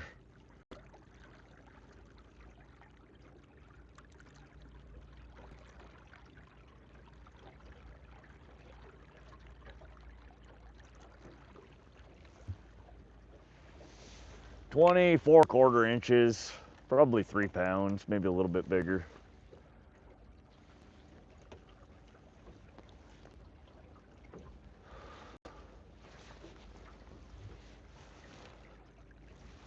A little bit, it's towards the big end of what I would normally keep. I usually recommend to people anywhere between like 18 to 22 inches. 2 to 3 pounds is usually where you kind of want to be. Lucifer with the 5 gifted memberships for the Rod Squad. Thank you, Lucifer. I appreciate your support. How you doing today? It doesn't show who it went to. Let me fix my mic. Oh, there it goes. Weird lag. Positrack, Lawngasm, Josna Strana Sienna, Tyler Pesky, and Outdoors with Skeeter. Congratulations. 1 free month in the Rod Squad. Food in the belly. Your mic is decent. Yeah, I was just going to fix the mic. Thank you, Sage.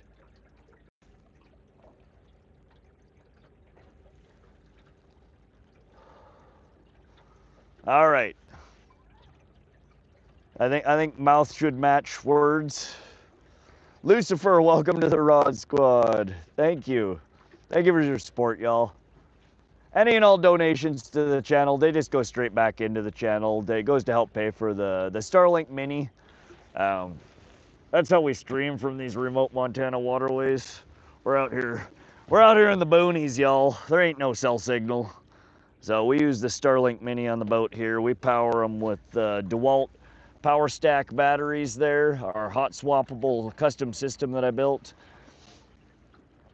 So any and all donations help pay for that, and our monthly cell phone bill for the streaming phone. So thank you for your support. Any bit helps. Please do not feel obligated to send, though. If you don't have the money, don't send it. Feed yourself, take care of your family. I don't need your money. But those that want to flick a few pennies over here because they're enjoying the stream and they want to help support the channel and help it grow, you are more than welcome to, and I appreciate it. Appreciate your support. But thanks for coming and hanging out, y'all. Today we are in for another marathon stream. We started the stream at 6 a.m. this morning. We will probably be here till sunset or somewhere thereafter. We're out here fishing for northern pike, kokanee salmon, rainbow trout, whatever the hell wants to bite. I kind of enjoy the Bruce Lee audio. You can switch that if you want, Rod, and gift it to another lucky viewer. I don't think that works. I don't think it works like that, Positrek. It's just random. It gives it to random channel members. Do you know how to fillet the Y-bones out? Yeah, it's really simple to fillet the Y-bones out. I was gonna do a catch, cook, and clean last night on stream to show you guys, give you guys a quick tutorial. I'm not great at it, but I have harvested and filleted a fair number of them. It's really all just about understanding how the Y-bones lay out, and it's really easy to get them out.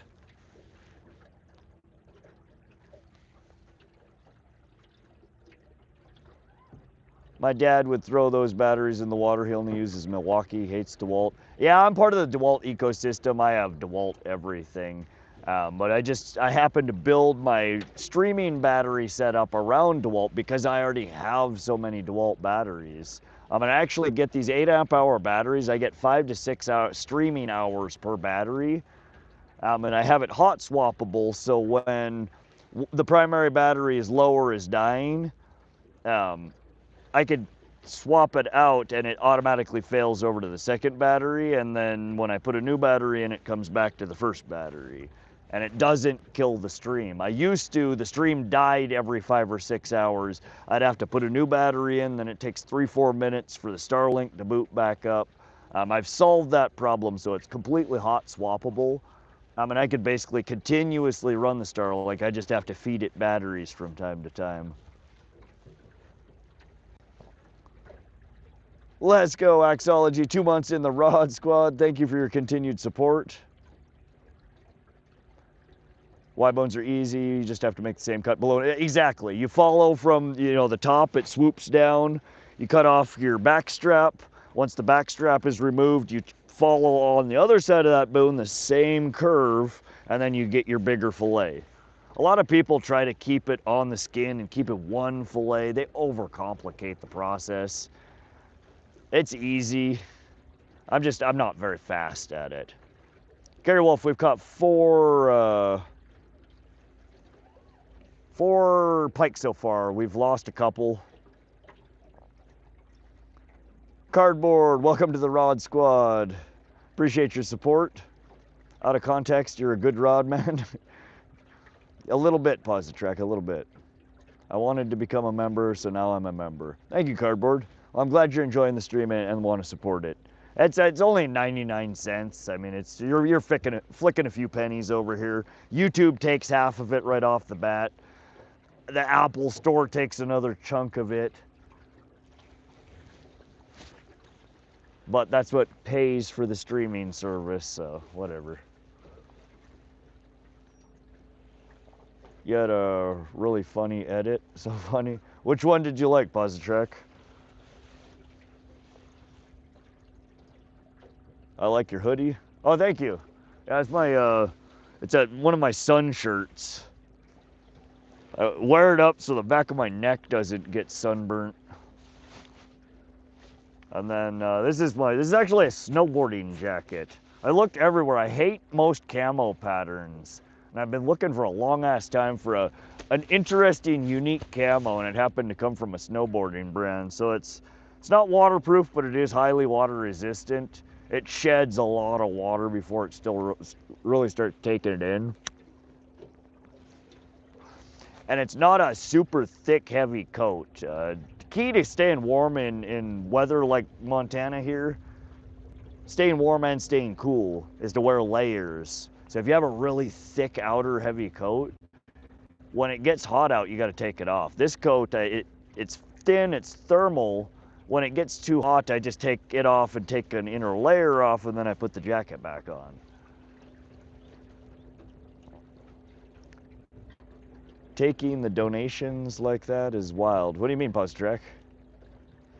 Apple adds it on fee every time you buy something using. Yeah, I highly recommend, if you guys do want to support the channel and you want to send super chats, don't do it from an iPhone.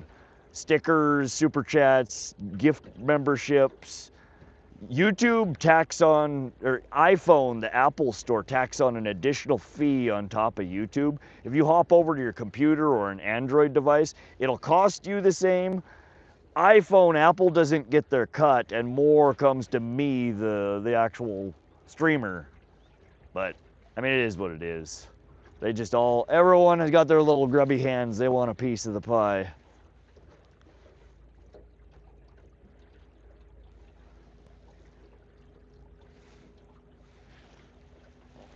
All right, God damn it. We gotta turn around again. The fish ain't over here. All right, we're off on the motor. I keep letting us wander too far off a track. I need to quit doing that. This is almost exactly where I said that last time. I'm like, God damn it, we went too far. We gotta turn around. We're almost to that same spot again. Kleptocracy. There you go. I'm on Android. Yeah, Android doesn't have the store fees that get silently snuck out of the YouTube funds. What boat are you running? Give us a rundown. Boat motor, trolling motor, hull, etc.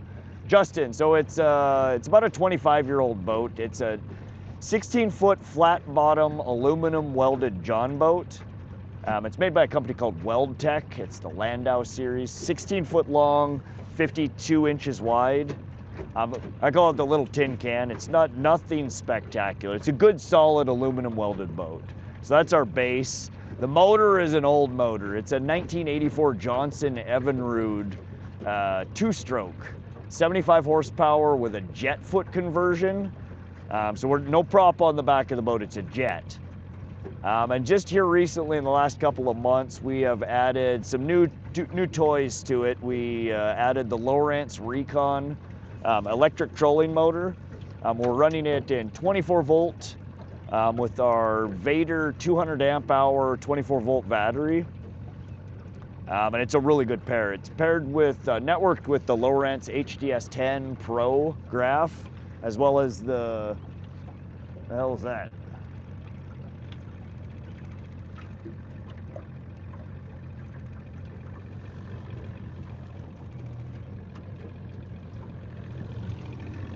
No way we're dragging bottom. What is that?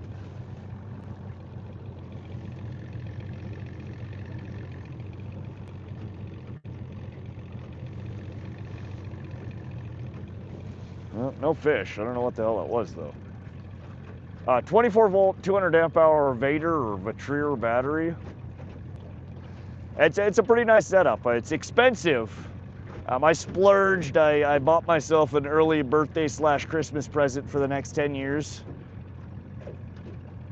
I've been talking about getting a trolling motor on this boat for so long. We trolled these past few years just with the jet, the outboard.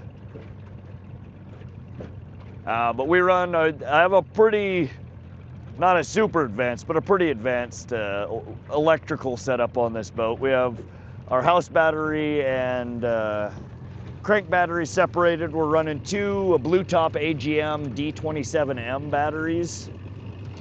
One for the crank, one for the house. We have an ACR, so an automatic charge relay. So when the outboard is running, it is pushing a little bit of power into both of the batteries. I also have 50-watt solar panels and an automatic and a charge relay for those. Those also push into the house bank, and the ACR then splits them over to the crank if it needs it.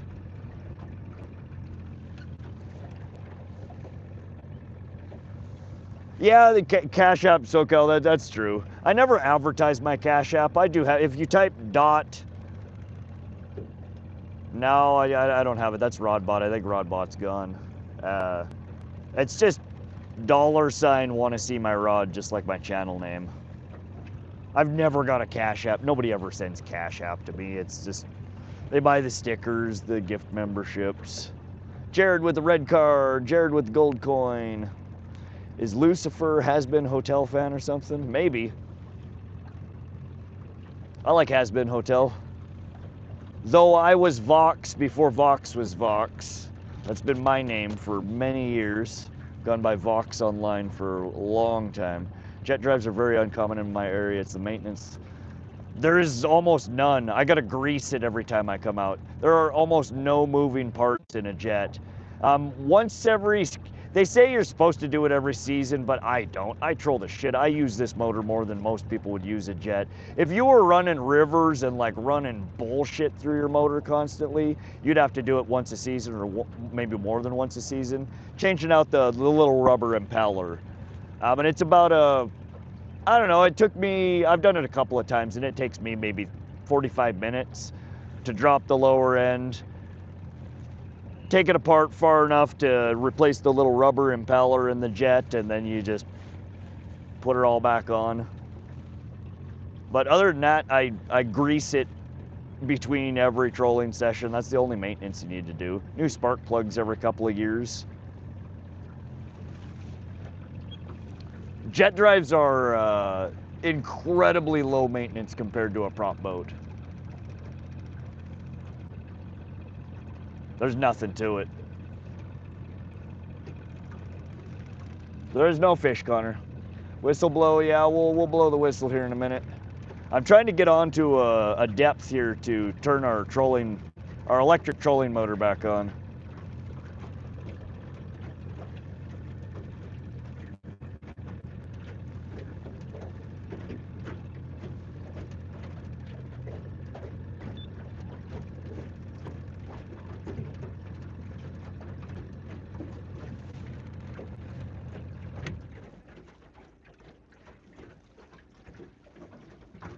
Does jet drive make it faster that you've noticed? No, so you actually, a jet motor is one of the drawbacks, really the only drawback of a jet motor is they're not nearly as efficient as a prop boat. So like, it's a 75 horsepower Evinrude or Johnson Evinrude, right? But the moment you drop the prop off and replace it with a jet foot, you're reducing its efficiency by almost a third. So a 75 turns basically into a 50 horsepower. Your benefits of the jet over the prop is lower maintenance. You have a much shallower draft, so you can get in shallower water. You don't have to worry about tilting your motor up and down when you're loading, unloading, trailering. Your prop's not hanging down. Your jet foot hangs usually about flush with the bottom of your boat, sometimes a little bit lower. I don't know, you don't have to worry about getting bound up in ropes and bullshit. You do have to stop from time to time. If you're in a really weedy water body, your jet will get clogged and you gotta stop and either, tilt it up and clean it off or reach your arm down and fish all the bullshit out.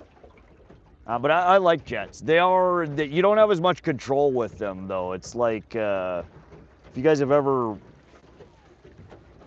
ridden a jet ski, I mean, you're moving yourself by propelling water out of the back. So there's not as much precision to it. You're more floating over the water. Turning the steering wheel is a suggestion, not a command.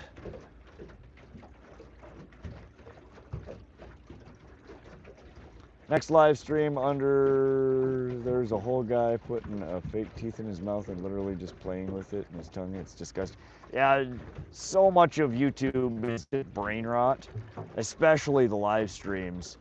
I don't know how people could watch that shit. You go into those rooms and there's like 3,000 people and they're watching that guy do that. It's like, why would you watch this?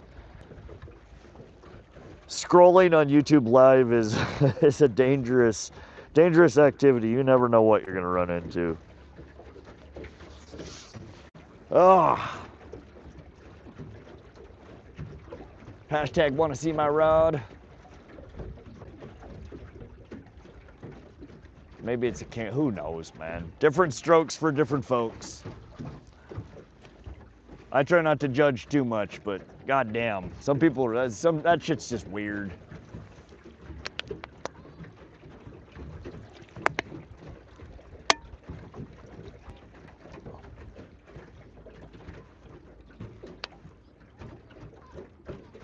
We are over an absolute ton of fish right now. Where are we hooked into the last one where we got the bite that then let loose?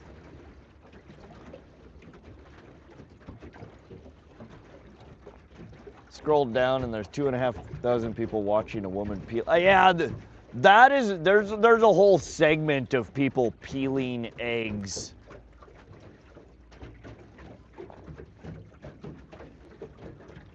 Lift, lift, lift, and break off a little piece with a tweezer. Lift, lift, lift, and it's like, I don't know. People watch that shit.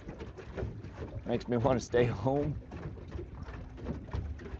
Attack ships on fire off the shoulder of Orion.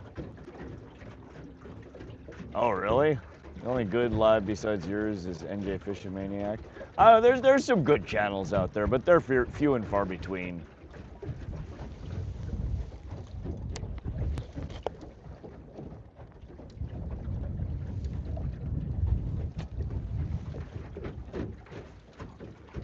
Too much time on their hands. Yeah, and people watch it. I mean, I've never had 2,500 people in my live stream.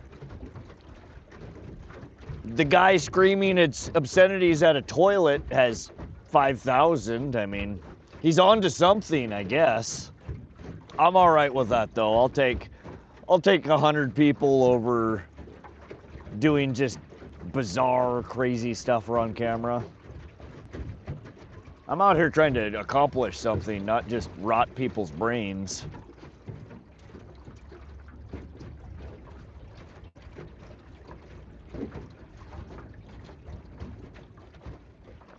Connor is also trolling. Sage, I think you're right. Everybody's doing a little trolling around here. Rod's trolling, Connor's trolling, I don't know. If you're running shallow water, is sucking up pea gravel a concern? Yeah, you can. Smaller stuff. So there's a grate on the bottom of the jet that blocks most big debris from getting up in there. But yeah, if you're in, and that's what I was saying is like the propeller.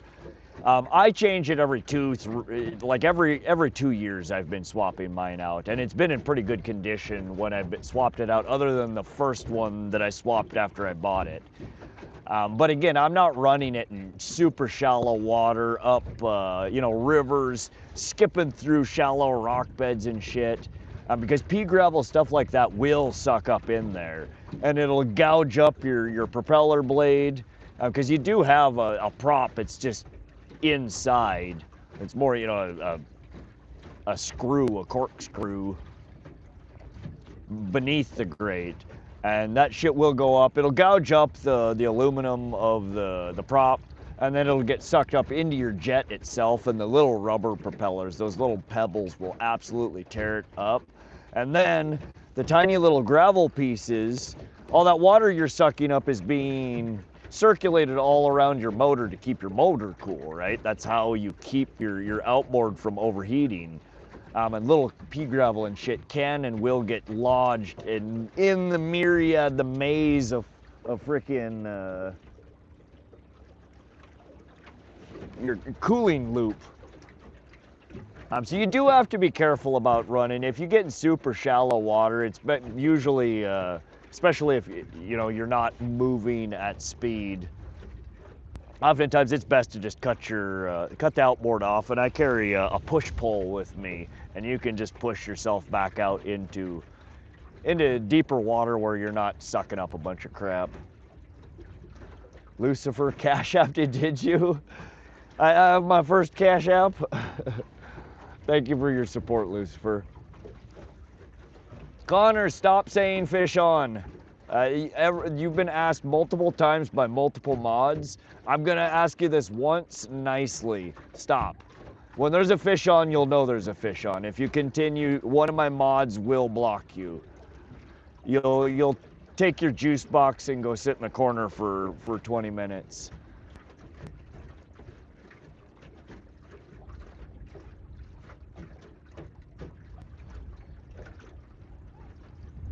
Stop saying fish on. When there's a fish on, you'll know. I'll jump out of my seat, you'll hear it. That pole will be dancing. There are no fish on the line. Chill, hang out. Not gonna get your apple juice and watch SpongeBob.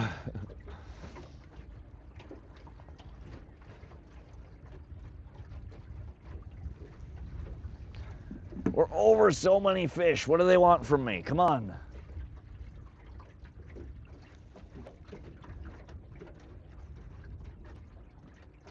Just drags them around all day, doesn't like to catch them. Yeah, we're just taking them on a walk, you know. Take them on a little guided tour around Pishkun, just in case they hadn't seen it themselves yet.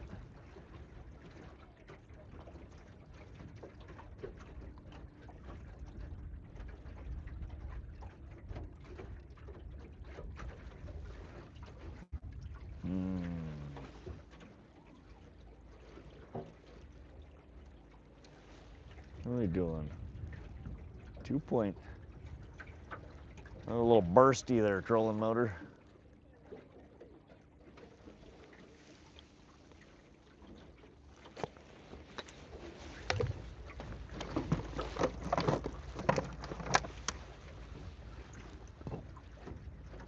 Took a little car nap. Get them when you can. Did you miss anything? I don't think you were here for our fourth catch, were you? We got one on the stringer now. I think the only thing you missed was this guy. He's just chilling though. 24¼ inches, probably a little over 3 pounds. He's getting a guided tour of Pishkun right now, and then we're gonna eat him.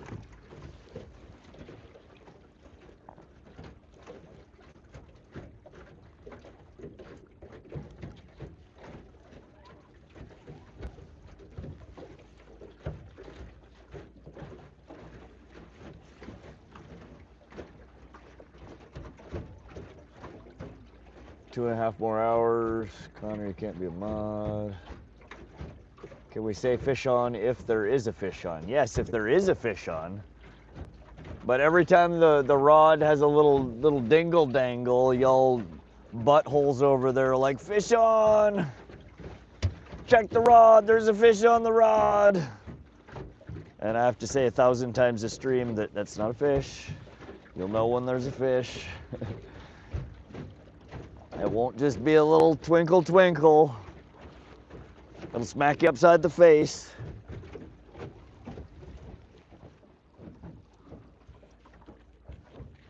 Man, I can't tell you how freeing it is to be able to do this while trolling. And the boat not be doing death rolls and the lines getting all tangled. Autopilot on a trolling motor is freaking awesome. What about fish off? You can also yell fish off. That's cool. Pike like hot dogs. Yeah, I've caught pike with hot dogs. Not while trolling, but throw a hot dog in a couple trouble. I'll have to try that next time out. We'll just be rolling dogs on both sides. We got the cheddar bratwurst versus the old hickory smoked. What do you guys think? Should we do a A hot dog challenge. Trolling with dogs.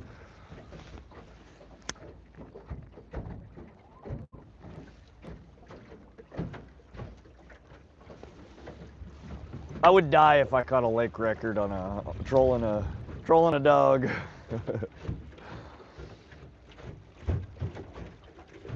Thank you, SoCal. Emmy likes driving when we do long drives. I drive like a grandpa. It would take us longer. Okay.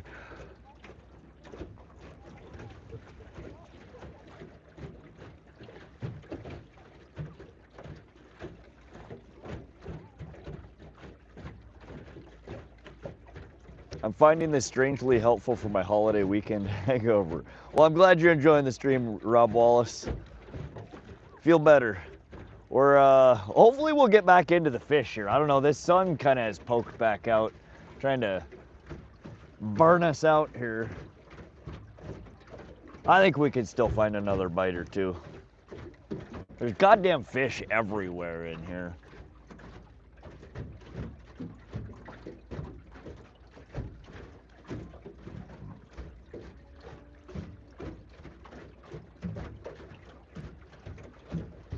Nope, I'm still stuck in the beige prison. Nice roast. What the hell is the beige prison? I missed something. Stop naming children Connor. Right? What's your dream boat? I don't know. I haven't decided yet. I need to ride in a couple more boats. I've not had a whole lot other than my own boat and I have my buddy, his dad's boat. I've been in his boat a handful of times. I've not been in a lot of different people's boats. What I think I want is like a 17 to 19 foot, probably like a big lake V. Maybe. What I really want, for the amount of streaming and fishing that I do and the weather that we get here, I want something that doesn't just have a fold-down bimini top or one of those snap-on canvas. I want a boat that has a full-on, not like cabin, you know, with door and everything that takes up half the fucking boat, but I want a boat that has a windshield, enough hard cover that the helm where I as the driver sit is covered, that my electronics aren't getting sprayed, everything's not getting wet. Something that keeps me somewhat out of the weather. With enough open space in the back that, you know, I can comfortably, if I want to have 4 people on the boat, I can have 4 people on the boat. There's enough seating, there's enough area that I can run, you know, 6-8 rods out the back if I want to try and get super technical and, you know, big spreads. Something that when the wind picks up to 15 miles an hour, we're not bucking it like a goddamn Bronco.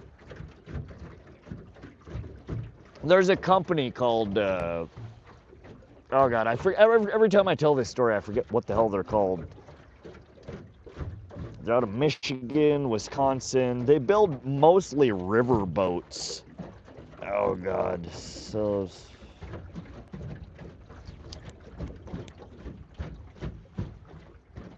Jesus Christ, my short-term memory is shot. I've filled my brain with so much useless crap that now I can't find this shit that's useful when I need it. Stealthcraft. Good Lord. Stealthcraft. There's 2 models I was looking at. They're a custom boat builder. Stealthcraft Stealth Weld, which is like a Mod V. Big, thick, aluminum welded boat. And then they have like a Big Lake V.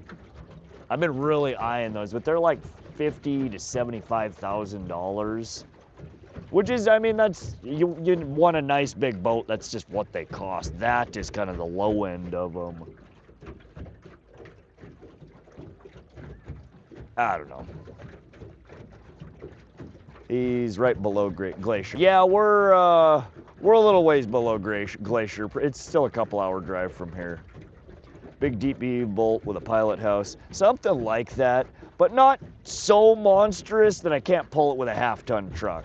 I don't want to be that asshole that's on the YouTube video that's, you know, just smoking his tires trying to fucking get the boat out of the way. I don't want to be that guy. So, you know, like a 17, an 18, maybe a 19 footer.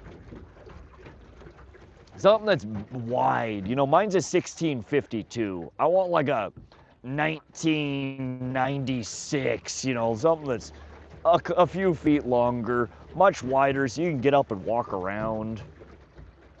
This little boat is great. It's good for a one-person boat. You can fit 2-3 people on here. It gets pretty cramped.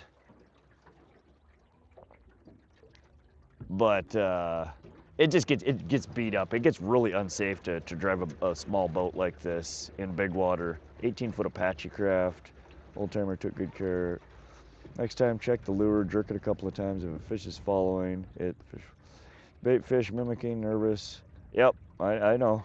I know my ram is lost. Ram 2, 1958, an oldie. That's happening. They should have a heavier truck. Yeah, I mean, a lot of people get way too much boat for what they can safely haul, and I don't want to be that guy. And all I have is a half-ton, and I don't want to have to buy a new truck to haul my new boat. Because then we're not talking 50 or 75,000. We're talking, you know, 100 or 150,000.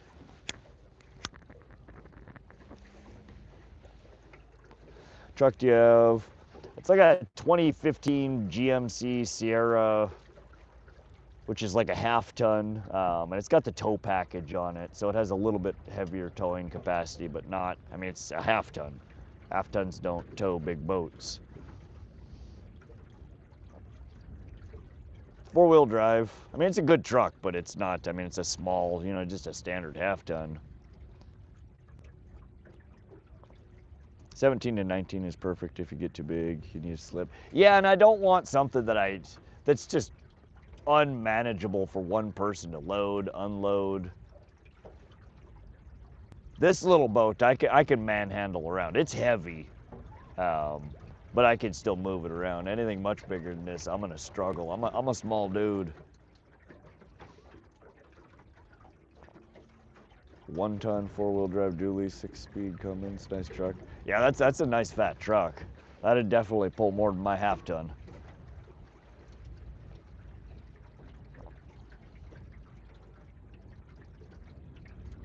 Mine I bought at the auction. I bought it because I needed a vehicle. It was right after I moved back here to Montana, and I needed a new vehicle. And it was cheap. It was a theft recovery that I bought from the auction. It had like less than 50,000 miles on it. But it had been spray painted like 3 different colors. There were freaking used needles and shit inside of it. I mean, it was nasty. But I got a $35,000 truck for under 10 grand.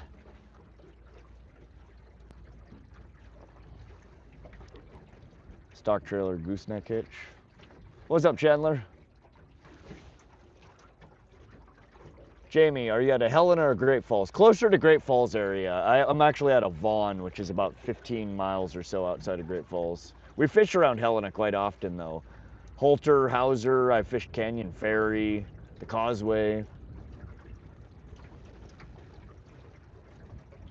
Today we're fishing, this is Pishkun Reservoir. It's over by Shoto, Montana. 249 thumbs up, let's go. Almost at 250.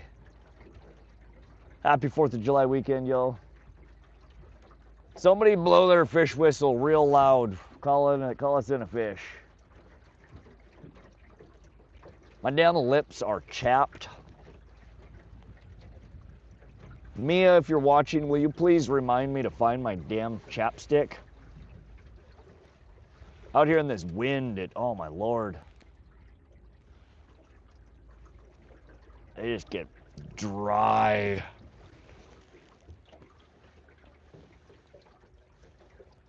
Go hit the fish foghorn. There you go, that's what we need. Nothing wrong with good deal, especially if you know how to work on them.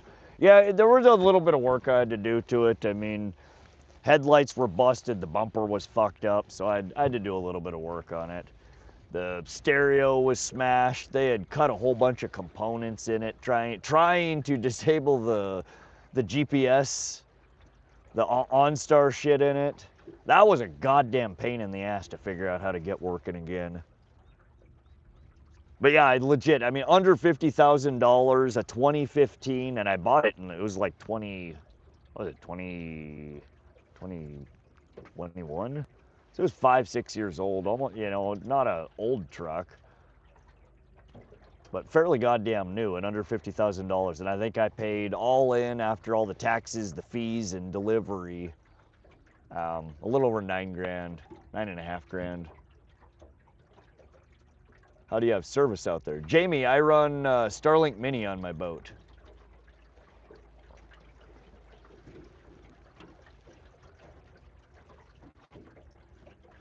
I have a custom-built hot-swappable battery system that I use to power the Starlink Mini out here on the boat. So we stream from all sorts of remote Montana water bodies. Do you ever cast or do you strictly troll? Justin, we do casting, not as often when I'm trolling, or excuse me, when I'm out here in the boat. It's harder for me to keep up with chat and remain focused on not just fishing. When trolling allows me to kind of, that's happening in the background while I chat with y'all and answer questions and but we will, if the bite doesn't pick up, I've said a couple of times today that we will probably poke into one of these back ponds and see if there's anything marking back there. We may throw some crankbaits or jig to see if we can pull one of the fat pike out of these lurking in the shallows back here. But I did just recently get a spot lock trolling motor on the boat, which will allow us to do more precision anchoring. Up until a couple of months ago, all I have is my spot lock was 20 pounds of lead on the end of a 100-pound rope. And other than shallow rivers, I don't like throwing anchor. I always feel like I'm going to lose it or get snagged up.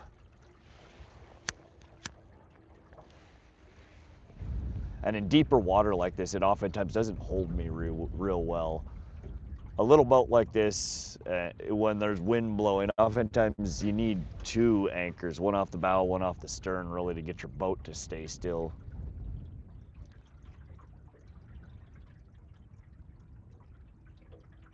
I've noticed you smoke. I used to do the Sig Butt challenge, but pull the fiber to make different bugs.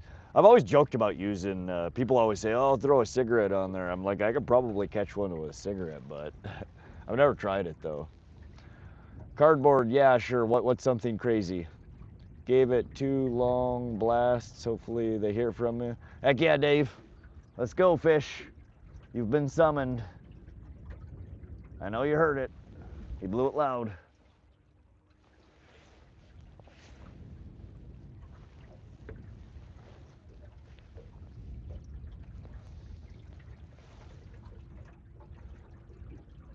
It's like a moving bait and weight session. Right, it's, I always compare, it's like bank fishing, but from the boat.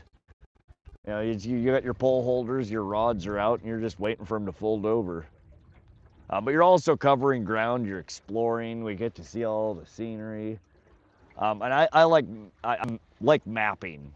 So we're always, as I'm trolling around, I'm making more and more precision maps of, you know, bottom hardness, vegetation, structure. And then when I go home, I can look at that and look where fish were marking, you know, what stuff looked like. And it helps me learn the water body better. I spend a lot of time looking at maps, bathymetric maps, and my recordings in between my fishing sessions.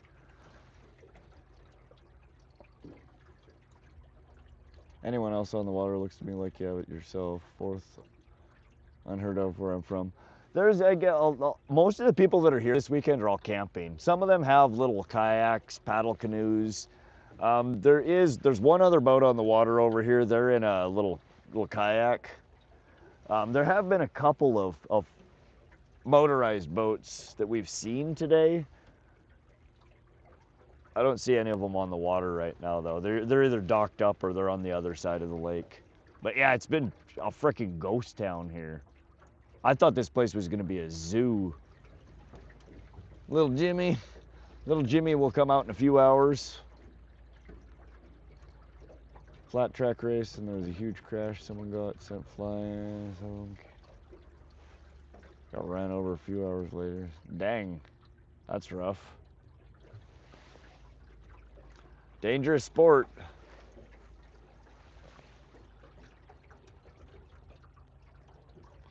Randy Koch with the American flag. Let's go. Happy 4th, y'all.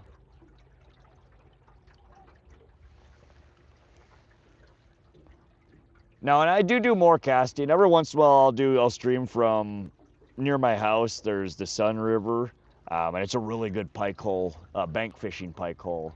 And I like to throw shallow water cranks there, chatterbait, stuff like that. We do pond fishing, a couple of spots near my house. There's another boat, another power boat that's coming out.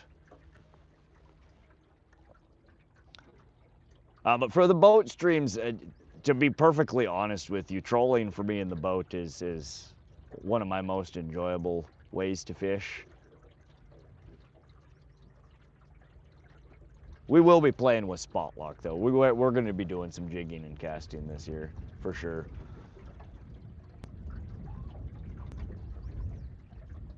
Looks like a good spot for tube jig. Maybe. I do have a couple of tube jigs that are brand new. I bought them for lake trout. I haven't fished them yet, though.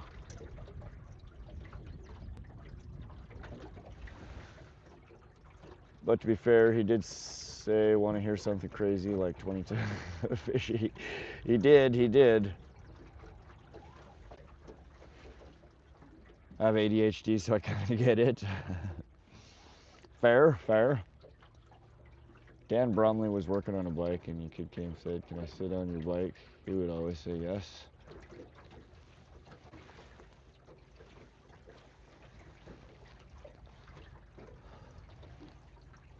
I don't know what these pike want from us. Let's...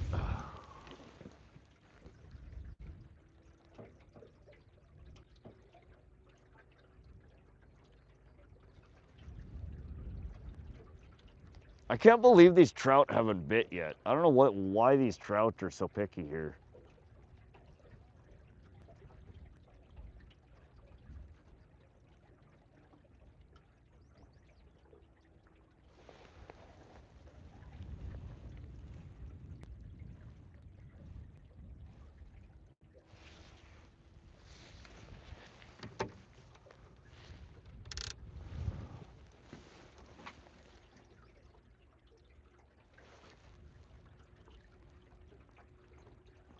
Just checking for weeds. Feels fine. Come on, Fishy. What do you want? You want a little bit of jerky jerk? You want a floater? You want a big swoop? Come on, we'll dance, monkey dance for you over here. Just tell me what you want.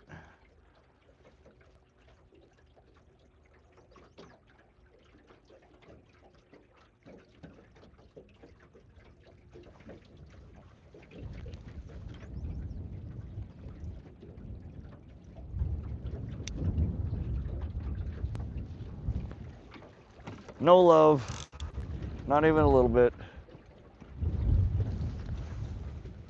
Got some wind picking up. The trout are terrified of the 12 million pike. Probably, Andella. That's what I've always joked about, that they're all just huddled somewhere in a corner. They know what it's like out there.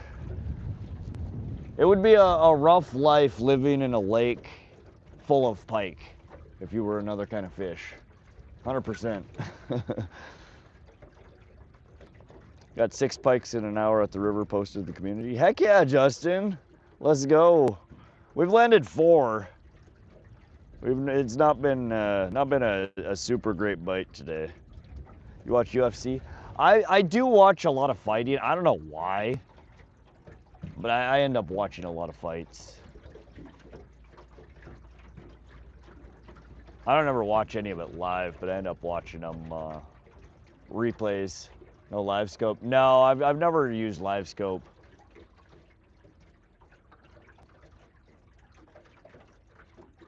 I don't know, to be perfectly honest, that kind of style of fishing turns me off for the most part. Don't get me wrong, it's interesting to see what's going on down there, and I would love to, like for trolling, to be able to watch on live scope, watching them come up and play with it. But to go out and point and cast and like,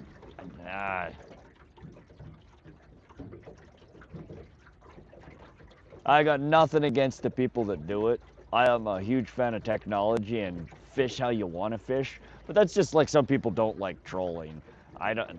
To me, being able to see and cast at that, it kind of kills the allure, the gamble, the. That's what I like about trolling is you're just. I mean, I could see kind of where fish are. I can see when we're in the general vicinity of them. I know how deep we are. But it leaves a little bit of that something for the imagination that is really what does it for me for fishing. Yeah, it does. It kills the mystery of it. I mean, again, just because you can see them doesn't mean you can catch them. So it doesn't, there's still a challenge there. But I love a long day of just grueling and like, God damn it, why won't the fish bite? And then that pole bends over. It's like, it's just like instant relief. It does something for me that I don't think I would get from scoping. Too hot to fish there in Ohio? I don't want to know what I almost hooked. Do you hunt also? Brock, I haven't in years. I might pick up a rifle and get my license back here one of these years to do a hunt for. I'd really like to get a calf elk. I haven't had good elk steak in years, and it sounds so good.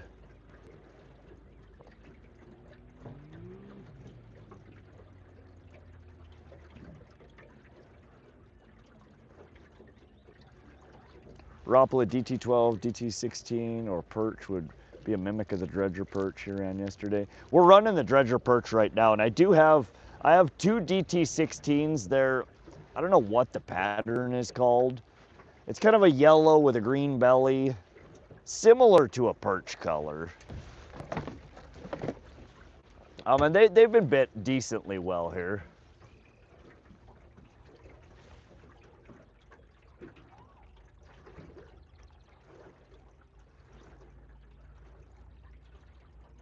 I don't want to see what's going on down there laughing at my lure, judging anything I tried.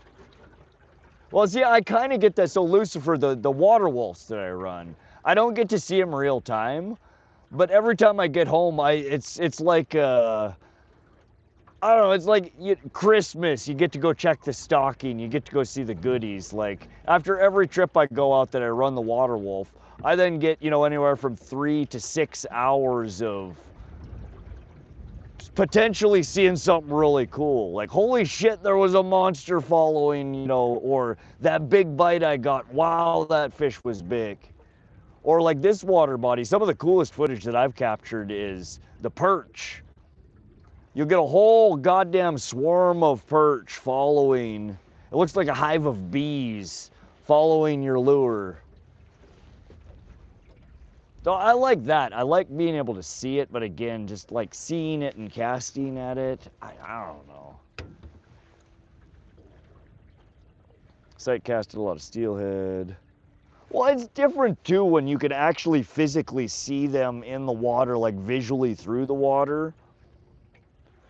Like there's exhilaration in that, 100%. And I do enjoy that. But looking at little fish moving on the screen, like it's just different. Spinner on the Mighty Mo is my favorite. It's electric. Over feeders also. A bowl of perch. Gone fishing. What's up, gone fishing?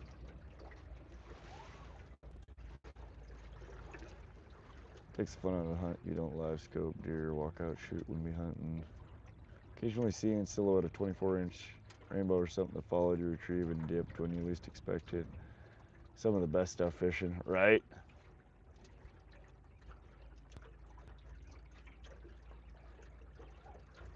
A lot of people like it. Again, nothing against them. Fish how you want to fish. If it does it for you, heck yeah, go for it. It's another very expensive piece of equipment on the boat. More power requirements, more complications. When the reality is I don't often stop and cast at things to begin with in the boat. So it's not a good fit for me, not a good fit for the channel. After the fact might be fun, but you can tell it's frustrating when you see fish and know they're just staring at what you got, right? No, I mean, there's a lot of channels on YouTube that over the years I have followed and watched a ton of their videos. And when LiveScope started coming out and all those channels switched over, now every video is just LiveScope this, LiveScope that, LiveScope, LiveScope, LiveScope, LiveScope. Let's see what we can find on LiveScope. I unsubscribe. I don't watch them anymore. They're great channels. They're great fishermen. It's not the content that does it for me. I don't enjoy it. It's not how I like to fish, and I love to watch people fish the way that I like to fish, or similar, you know.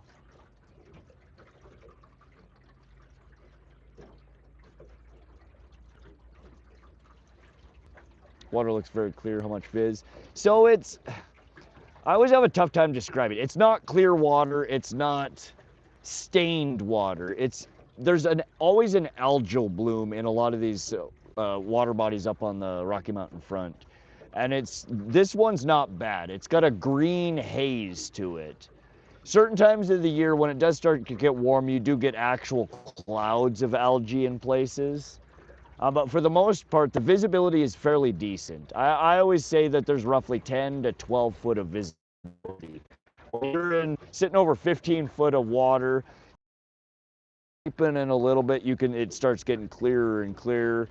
And we're up to about 10 foot, you can see clear down to the bottom, and it's green, but it's not like a hazy, thick, bullshit floating green.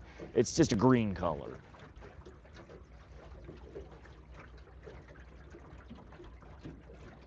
How do you feel about the difference between pike and a trout as far as the fight? Oh, hands down, pike are way funner. If we're talking about rainbows, at least. A big pike they're strong. Then, granted, I've never caught a trout as big as the pike I've caught. But in general, over the years, I've always said that most rainbow trout you catch will feel like you're pulling in a wet sock. They're not great fighters. But that's not true for all rainbows, though. I've learned in these past few years that not all trout are created equal. That like a river trout is a way better fight than a lake trout in most cases. Gerard or a Kamloops strain rainbow trout is a way better fight than an Arlie or whatever the hell else they put in these water, the Mile City or. But for me, the pike always generally tend to be a more exciting fight. And especially the bigger ones, they're powerful. Browns are better fighters. I've only caught a handful of bigger browns, and they were fun. They're definitely a better fight than a rainbow. Have you fish on check? Salmon are incredibly fun. Salmon are probably funner to fight than both a pike and a trout. Salmon are erratic. Salmon are powerful. There's not another fish that I've caught that'll. Lake trout is similar, but salmon are still better. You get them on the line and they'll frickin' launch themselves out of the water like a dolphin. They splash back down to the water and then they'll run 50 foot down. They'll spool you out. And then it's like, oh shit, I lost it. There's nothing. No, that salmon is now running straight at you and you gotta reel. Like it's such an erratic fight that oftentimes you don't know how to respond. You don't know if the fish is on the line. You don't know if you lost it. You don't know if it's gonna jump into the boat or run away from you. They're an interesting, a unique fight out of a lot of the freshwater fish I've caught.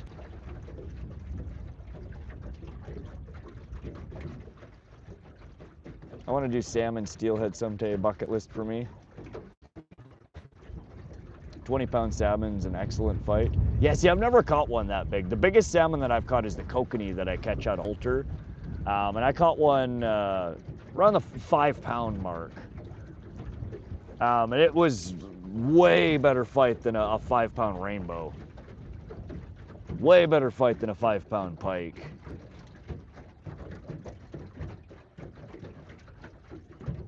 Do they stock pike in your area?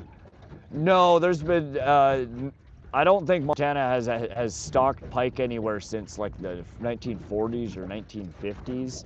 Most of the pike, there are a few regions in Montana where pike is actually a natural native fish. Most of the areas of Montana, it's not native though. There were programs years and years ago that introduced them to a handful of water bodies. Most water bodies in Montana that have pike, they were illegally introduced there. And they've just established themselves. They're such a strong predator that you get a mating pair in there and they can take over a water body in short order. Typically larger and feel more powerful. I personally catch them for their looks. Beautiful fish. Yeah, brown trout are one of the prettiest damn fish you can catch in freshwater. Brook trout, I think, are prettier, but I can never catch a damn brook trout. I think that's because I fish with the kitchen sink and chainsaw method, and brook are probably one of those fish that super finesse, being really, you know, present and not spooking them. Like I don't know what it is. It's got to be that. My fishing style just does not align with what a brook trout wants. Rainbow trout don't care. Brown are maybe a little more sensitive, but brown are still aggressive enough that I don't think they really care. I feel like brook trout are like the little princesses of freshwater. They unless you give them exactly what they want, they ain't giving you the time of the day. That or I just don't hold my mouth right. I don't know. 35-pound plus king salmon under the Golden Gate Bridge. Dang, that's a big salmon. As soon as I got close to the boat, seal took it. God, that's some shit. That's a sad story, Tom. I'm sorry to laugh at you. That's sad. I'm gonna go post my trophy tiger muskie in your community. Damn you, fishy. I want a tiger muskie. I really want a tiger muskie. Got a 3-pound brookie in Massachusetts out of Reservoir River. Oh yeah? I don't know if they get that big here in Montana.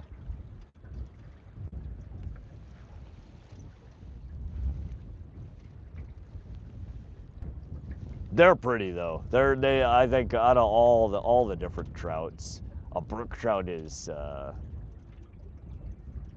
if not the prettiest, one of the prettiest. A lot of brooks are small unless you're certain parts of the Midwest, East Coast. They're quite aggressive when bigger. Okay, yeah, most of the brookies that I see people posted on Fish Brain around here, I mean, they're 6-8 inches. They're just itty bitties, but they're, oh my God, they're freaking gorgeous. The coloring on them is just incredible. And there's a lot of variety in the coloring on them too. Same as, I mean, that's how a brown trout is. I mean, all trout. Rainbow can be really, really, really plain to freaking incredible looking as well. Dang, this wind is really picking up. Knock it off. Unless that means the fish are gonna bite, then carry on. Fly fishing zone. 0.4 from the state record, dang. Montana, they're up in little headwaters, small fish, they'll smoke any terrestrial fly and they taste better. See, they are, but they're also, this water body has brook trout. Holter has brook trout. Hauser has brook trout.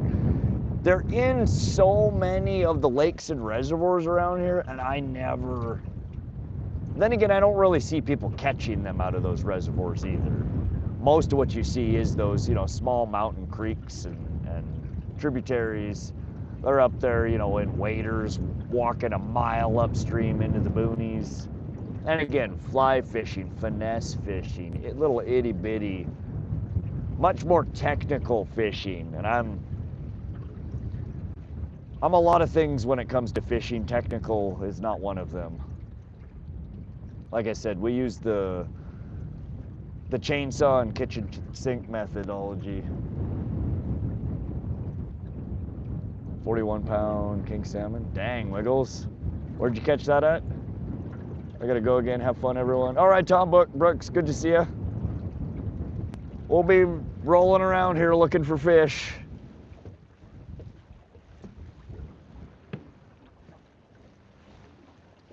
I need a soda.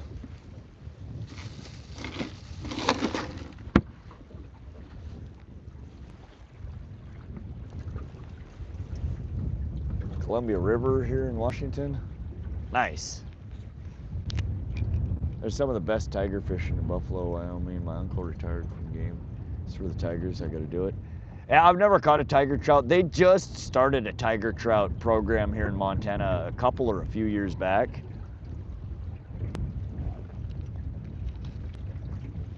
They've been trying to get a couple of water bodies fishable for tiger trouts. I don't think they're anywhere near me, and I think at least one of them is one of those like remote mountain lakes that you can't drive to. You gotta stop at a trailhead and hike 5 miles to get to it. And as fun as that sounds, it's not fun. I don't want to hike up the side of a mountain carrying all my gear to go catch a fish. We'll leave that to y'all young bucks. I'm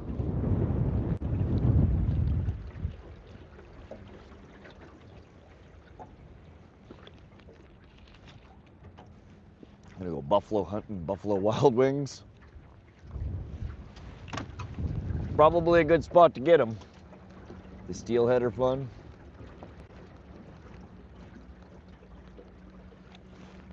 Yeah, we have the rainbow trout here, and again, they're kind of hit and miss. Sometimes they're fun to catch, sometimes they're not all that exciting.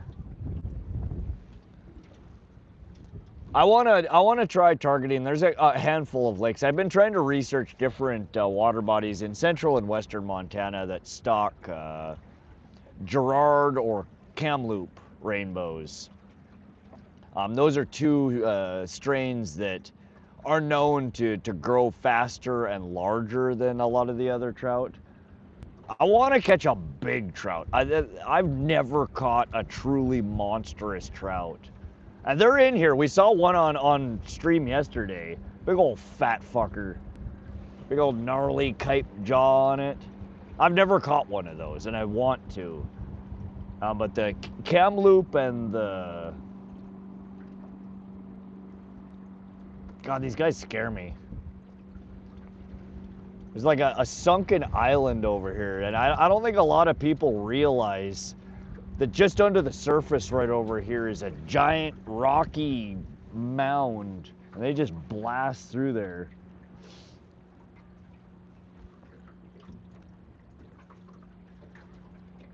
I have no idea what I was just talking about. I completely forgot. We've been out in the sun too long, guys. My brain is melting.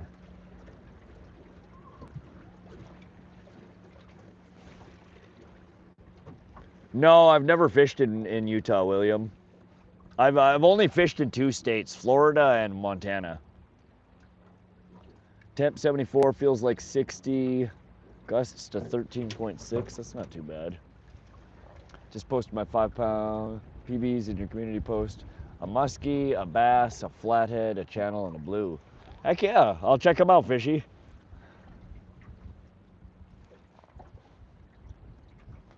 Oh, fuck with sharks? Yeah, no thank you.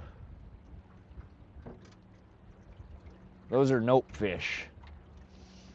You reel them in, you get them close enough, and you see what it is, and you say nope, and you clip it off and let her swim away. It's a nope fish. Shark is one of them.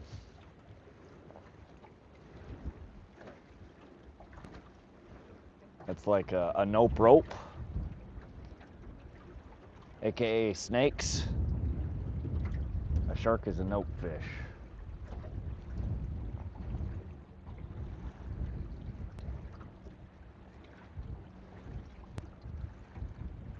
It's when I dominate my lure, right? It ain't worth it. Yes, you could get that back, but is it really worth it? It ain't worth it. Did you get anything? We're up to four pike so far. Shark or a sawfish? I don't know. I don't think I would particularly care to try to land either of those. Seen way too many guys slam their boat into the rocks in my home lake. Rock pile's 2 inches under the surface that you can't see. Yeah, that's just it. This lake is normally not this flooded. Normally there's a little chunk of land that both of these boats have crossed right over it. There's a chunk of land right over there that sticks up. This peninsula, this point comes out. There's kind of a little saddle, and then there's a bump. And this bump is now just right subsurface, and I keep seeing people just scream right over the top of it. How fast are you trolling? Slim, we're varying anywhere from like 2 to 2.4. Depends on which way the boat is pointed and the way the wind is blowing at us. Get bullheads in the Mississippi, but when you get one of those, might as well let them have your rig. They're nasty tempered and they're just small ones. Lucifer, so we get, yeah, yellow bullheads and black bullheads we have all over here. They get to be anywhere from like 7 to maybe 11 inches, so they're little guys. And almost every goddamn one of them you catch will have basically pooped your lure out the other end by the time you get it into the bank. So man, they have just such low survivability because they gut hook them themselves. But yeah, they're feisty little shits. And every fin on them has that barb sticking out. And they are no fun to get stung by.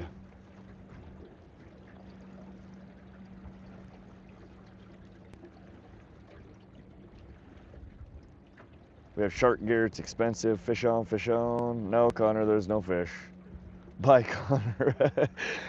Immediately, Sage. What depth and what lures are you using? William, so we are, what we've been catching the pike off of so far is our Berkley Dredger. A yellow perch. It's a 14.5-foot diver. We are running it on lead core though, so we're running 2.5 colors. So it's down a little bit deeper than its rated dive depth. The other rod we have been running for I don't know, probably 2 hours now. A lake troll. It's an old Lure Jensen hammered brass lake troll with a fluorocarbon leader off the end of it, which is a hand-tied worm harness rig that I tie. It's got like a wedding ring up top and then a little micro hoochie at the end of it. That one we have 3 colors out of the lead core. So we're kind of targeting pike over here and whatever the hell else wants to bite, either the trout, the kokanee, the perch. And the only thing that's interested so far has been the pike. Still in 20 foot. We're a little bit deeper right now. I should fix that. In fact, god damn it. I'm trying to decide which way this wind is blowing, if I should head up into the northwest here. We're gonna keep coming around the bend here. But yeah, we're over a little bit deeper water right now, about 30-foot bottom. All of our catches though today have come in 20 to 25 foot of water. Same as yesterday.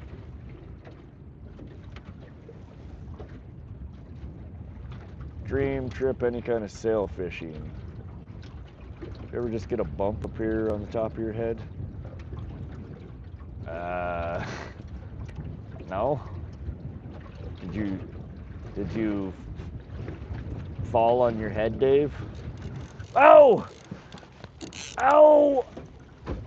Is he on? He's on there! We got a fish, guys! They're alive! Oh! Oh, did he just come off? Shit! I think we might have just lost him.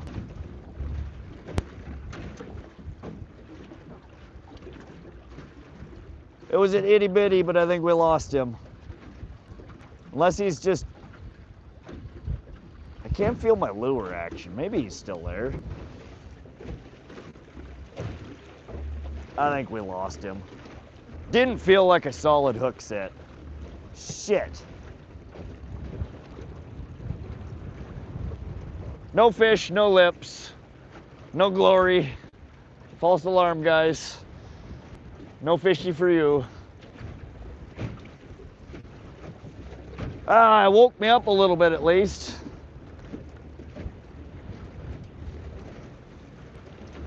That was our Berkley Dredger again. Shoot.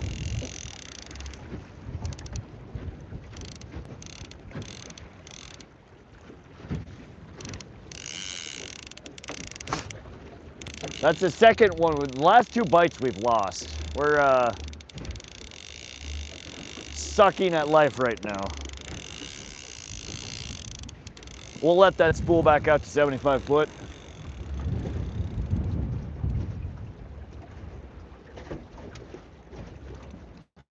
Justin, I have not yet had a chance. We've done nothing but fish and sleep since you posted that. When I get home tonight, I will try and take a look over the community post to see what you guys have put up. I got too many things going on the boat to try and be looking at stuff like that while we're out here. Fish on, fish off. Happy 4th, just came in time for a fish. Oh, we lost him. Yeah, we lost it. Knocked the rust loose, double dredger. Sage, I'm feeling ya. So many people keep asking for kokanee though. I said today we would try and get some time in the water for the kokanee.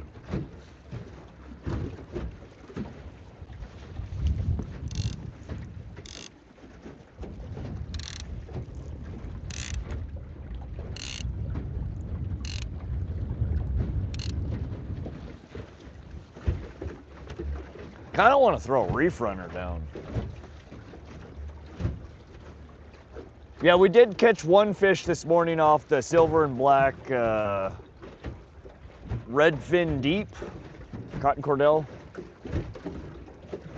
Mike sink, thank you, Lee. Let me fix that. All right, lips should now match the noises coming out of my face.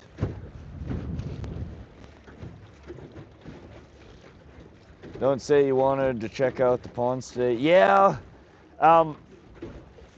every time I head over there, the wind picks up. They're a small area. I don't like going back there unless the wind is calmer. We will definitely head over that way though. It's only 11:46. They're right over here. They're right by the canal entrance. Where I was pointing earlier saying, oh, these guys keep cutting across here right where the land is, that's right next to us here. We're on the other, we're basically where I was pointing at the boats. We're coming up towards this peninsula. The ponds are just kind of back to the left here.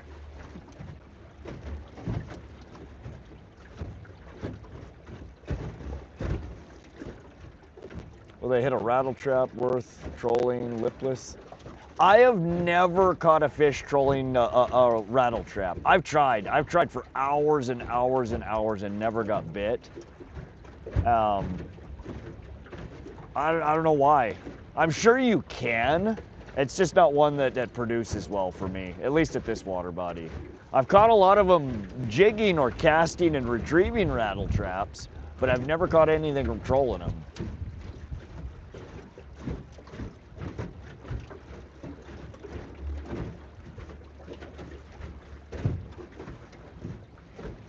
I've got 3 or 4 of them in the tackle box. I bust them out from time to time when nothing's biting and we're like, let's just throw something dumb out there that you never try. That's usually when rattle trap trolling comes about. And it's never produced for me. But again, that doesn't mean you can't catch them that way. I'm sure you probably can. I just never have.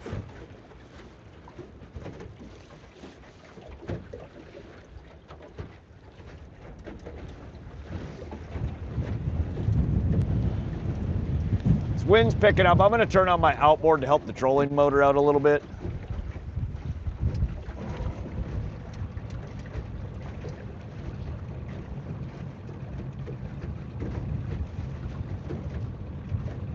There's a big ass fish on the bottom right here. I honestly should bust out our deep diving dredger and smack these fat bastards that are laying on the bottom here around. Oh, this wind needs to die down a little bit.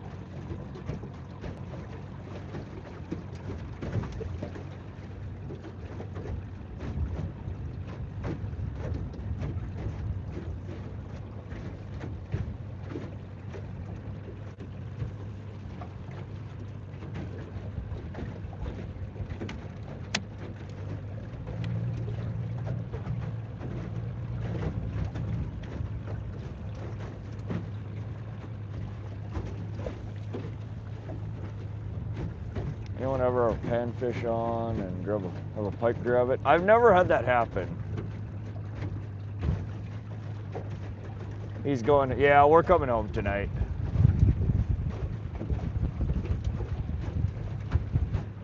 I think technically I'm supposed to be checked out of my campsite by 1 p.m. But yeah, I'm not doing that. There's nobody here. Half these campsites are still empty. We'll check out of our campsite when we're good and ready to check out of our campsite. Jig them up. It's too damn windy to be jigging right now.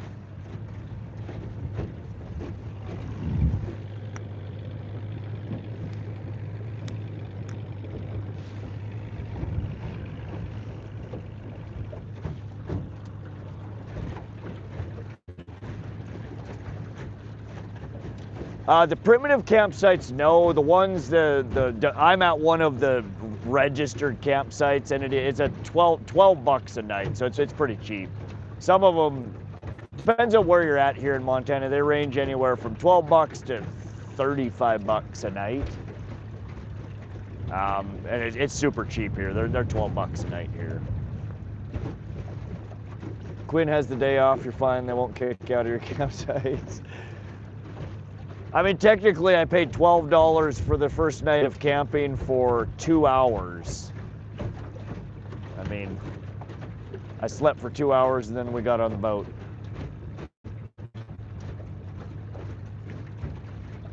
Fire pit, any electrical? No, there's no running water, no electrical hookup. It's just a fire pit and there's a couple of outhouses within general vicinity. There's a picnic table, there's a little like lean-to, a little canopy so you have shade. They're a nice little camp spot, but no services out here, no electrical, no water.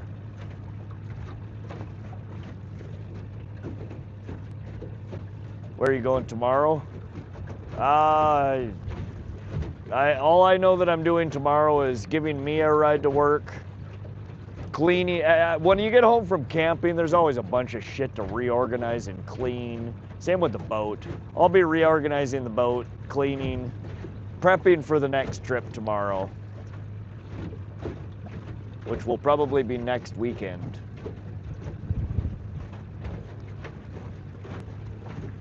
What's your PB fish? The biggest pike I've ever caught is 22.5 pounds, 42 inches. The biggest out of here that I've caught is about 15 pounds, 38 inches. I've never pulled one over 40 inches out of here. Real close, but. Martin, we're fishing for northern pike, kokanee salmon, and rainbow trout. Sounds worth the 12 bucks. That's what I said, lunch boat. Yeah, it's got a nice flat parking area. There's again a good fire ring, a nice flat area for a couple of tents. There's the lean-to, the picnic table. I mean, plus it's freaking 50 yards from the boat launch, so it's super convenient. I do prefer doing primitive camping here. See, again, like you see most of these campers and stuff that are out here, none of these are designated camping spots. They're primitive camping. But you gotta, you know, do a 1.5 miles around the lake through bumpy ass roads. And then you gotta figure out how you launch the boat and then get to your campsite when there's only one person, you know. How am I supposed to drive my truck and my my boat to the campsite at the same time? So you either park and walk. So it's so much more convenient to be able to just camp right by the boat launch.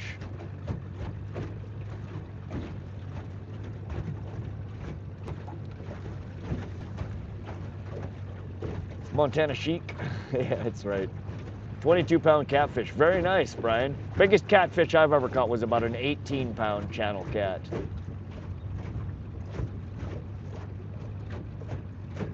Nearby shifter until 4, got to pump it out. Lock the door instead of doing full service. There you go. Fell asleep last night when you were streaming from there, so I missed seeing it. Oh yeah, we streamed for a little while last night. We streamed till midnight, and then I went and crashed out. I think I ended up falling asleep probably 1 or 2 a.m. and I slept till 5, almost 5 a.m. I hit the snooze a few times this morning, y'all. But we were out on the water and we were streaming by 6 a.m. 30-pound muskie, nice cardboard.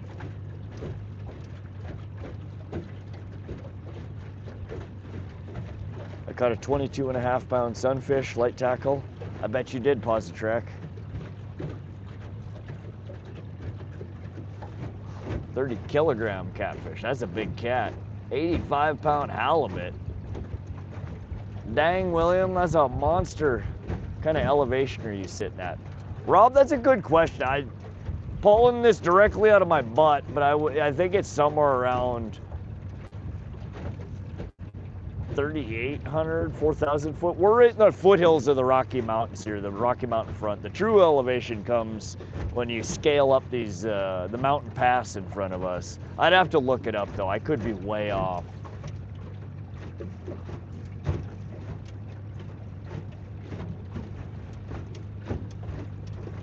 Above sea level. Yes, we are definitely above sea level. Halibut's another bucket list fish for me. Maybe 10-kilogram pike. Nice NPA. That's a good sized fish. The bass, 5.2 kilograms. Caught a few 30-pounders in my life. Dang, man. That's got a few of them, huh? Looking for a 40. Yeah, those are rare fish, and when you do find them, you're right, they're probably hard to get to bite. Pishkun Reservoir sits in an approximate 4,300 feet. Okay. Thank you for looking that up, SoCal. So we're at the foothills of the mountains here. So we're at fairly high elevation, but it gets way higher right in the distance here. Caught a few 8-foot sturgeon. Dang. I have no idea what they weighed since we're not allowed to remove them. Yeah, you would butcher yourself trying to take an 8-foot sturgeon out of the water. Them damn things are like frickin' swimming razor blades. 270 likes, let's go. Pike wanted bait super slow today at the river. The river did go up a foot last night though. And the carp were stacking up below the dam. Interesting.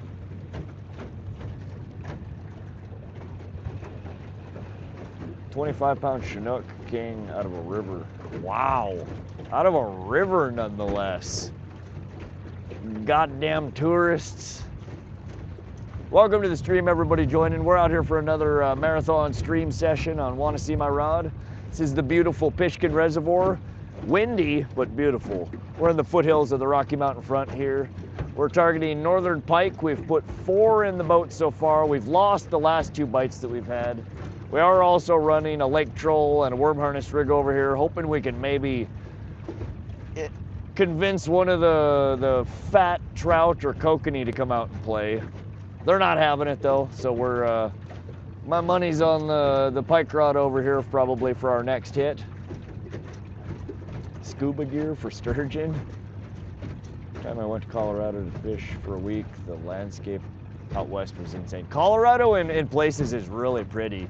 Very similar in a lot of areas to Montana. They're both, you know, Pacific Northwest mountainous regions, Rocky Mountains.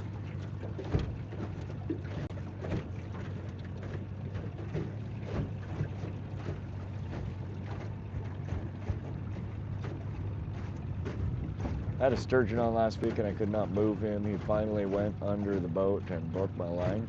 Kind, and those of you guys that are sturgeon fishermen, an old guy taught me a trick. Sturgeon and catfish, I guess it works for. When you get them, when they just suck down to the bottom and they don't want to move, they've turned into rock mode, flick your line repeatedly while you're maintaining pressure on it. So like a guitar string, you got it taut, just flick.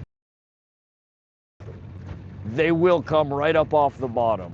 It irritates them. I don't know what it feels like them to have the line flicking against their face, but it's enough of an irritant to them that when they go down and they just turn into an immovable object, you can pull them right up off the bottom by just tick, tick, tick, tick.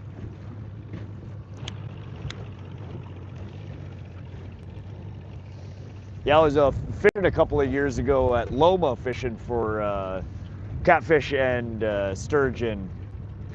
And I got a good sized sturgeon on my line and it did just that. It just sat on the bottom.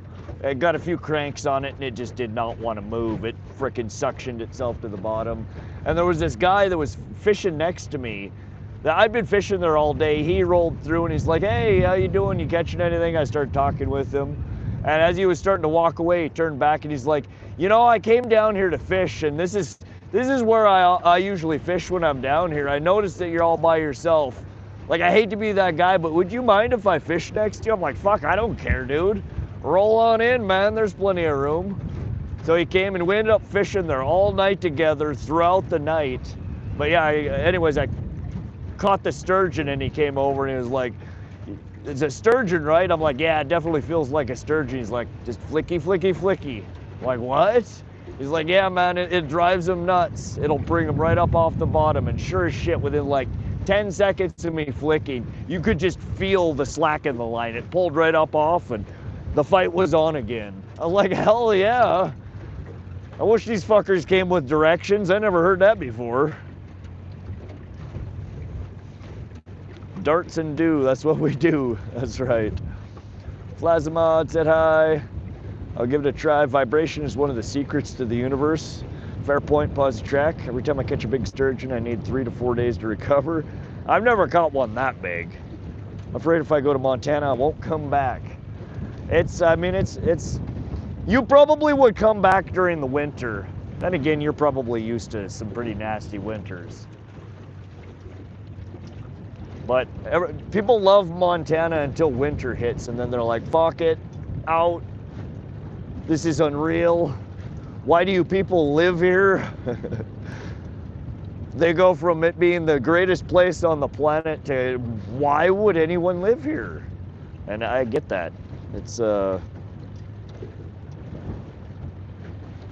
whoever's not deep sea fished off Channel Islands and SoCal should really try it. Best memories: 500 feet, 300 pounds, 3 pounds of lead, 10 hooks, craziness, sturgeon. Interesting. Yeah, I've caught a handful of. We have the shovel-nosed sturgeon here, which are legal to fish for. We have pallid sturgeon, which are not legal to fish for, but you often catch them as bycatch when you're fishing for the pallid sturgeon. In western Montana, we have white sturgeon, and they're endangered. You're not allowed to fish for them at all. Our snow stucks, often really, really heavy and wet. Yeah, we get this. The snow here is bad. The ice is terrible. It's the winds. These winds that you see right now. When it gets cold like that, you know, when it's actually legit, you know, 20 degrees below zero, and then you get a 20 mile an hour, 30 mile an hour gust on top of it. I mean, you're outside for 10 seconds and it hurts. Your fingers stop working. Your face starts freezing. You know, hypothermia begins the moment that you step out the door. And it's just, it's miserable.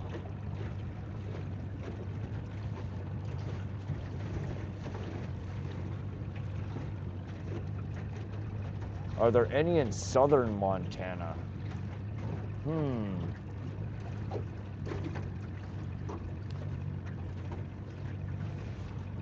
Sturgeon. I don't think so. There might be. I could be wrong, but sturgeon, so they come in the Teton River system, the Marias River system, the Missouri River system.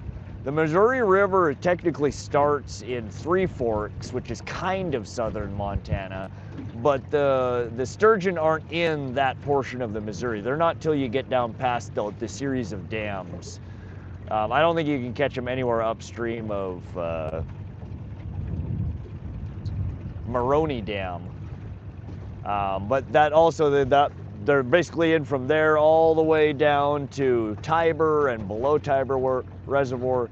So they're in western Montana, northern, central, eastern, but not really southern. Unless I'm missing something. There might be one river system in southern Montana that has them.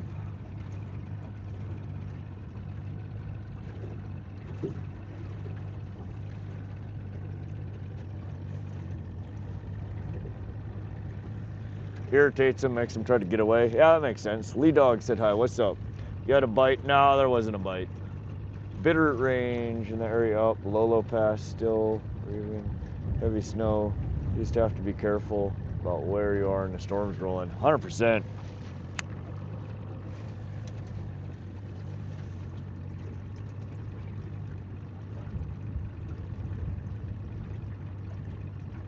Those old trappers must have been tough. Oh, they were a different breed of humans altogether.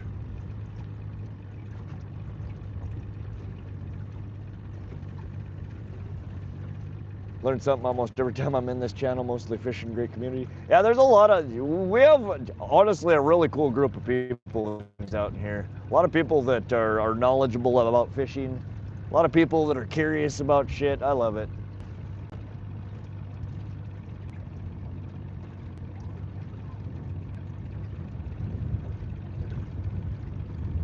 We just need to attract somebody who can call the fish in, because we all suck at it apparently. Lake sturgeon here. Lake sturgeon are there. Those get big like the white sturgeon. Holy windy hell.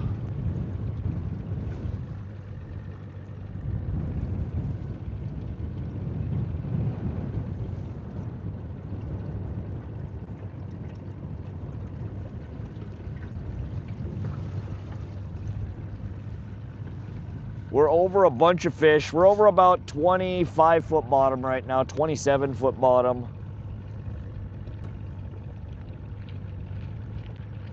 2.1, 2.4 miles an hour. Ain't nothing biting, not even a little bit.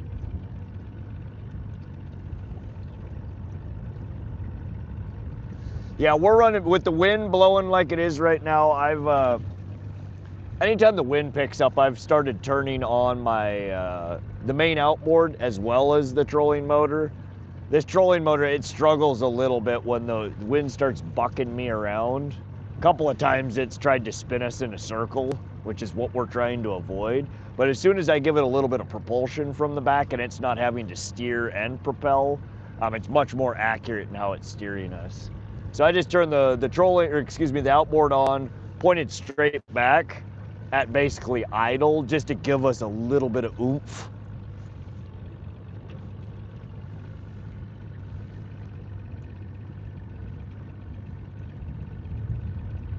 Come on, fish, eat the bait.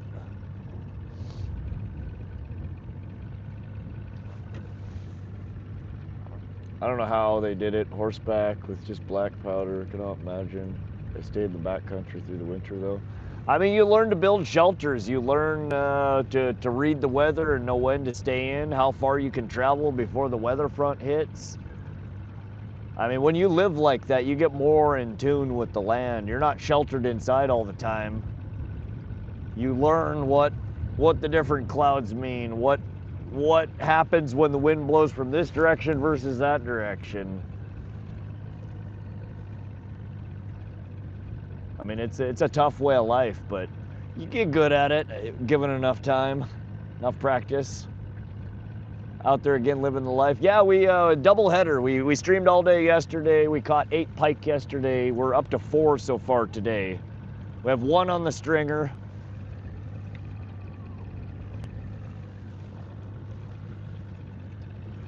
We've been trying to get a couple of more to throw on the stringer.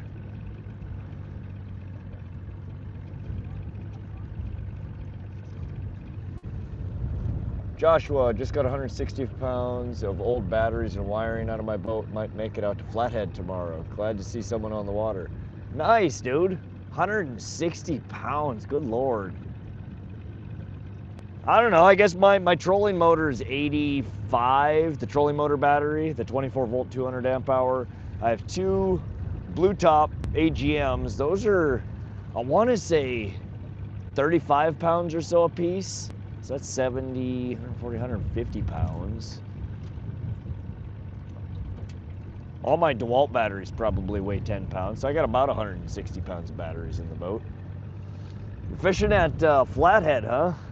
I'm jelly. I want to go catch some lake trout. Do you live near there?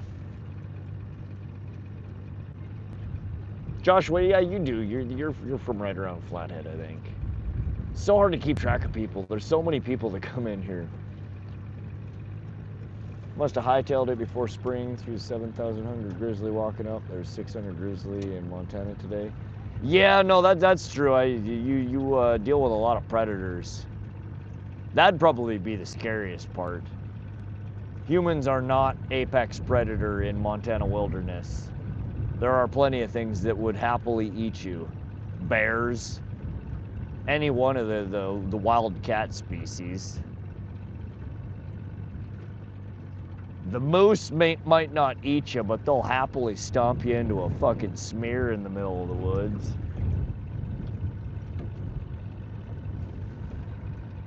We get some pretty aggressive deer around here. I've seen deer try to fight with people.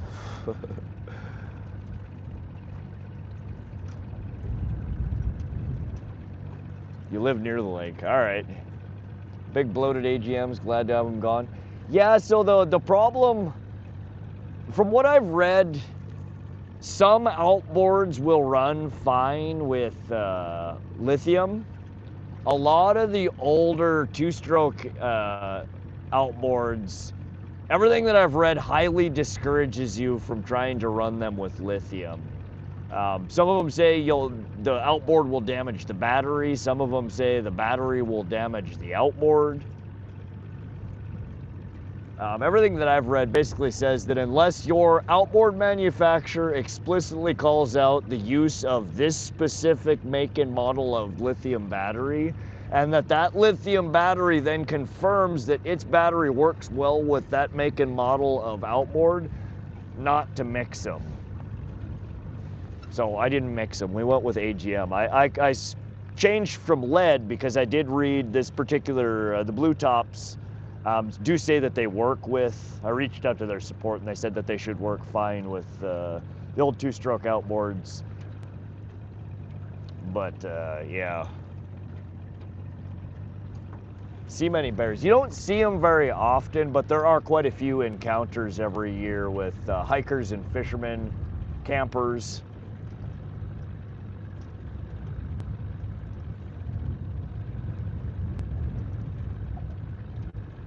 A couple of years ago when I was at Salmon Lake, there was a mama bear and 2 baby cubs that were right near the goddamn camp and wouldn't leave. We had Fish, Wildlife, and Park come through a handful of times warning campers like, hey, be on the lookout. There's a damn mama bear here with her 2 cubs and she's not happy.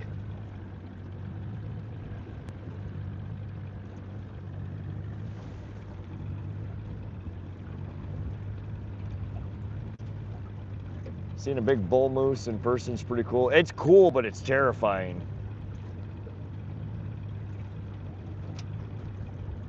Cow moose and calves. 10 sleep has confirmed grizzlies now. They're in a lot of places. You don't see them until they're a problem, and then you wish you hadn't seen them. People don't think wolves back 500 years ago didn't kill humans. Surprise, I promised it happened. Oh, 100%. They'll eat people.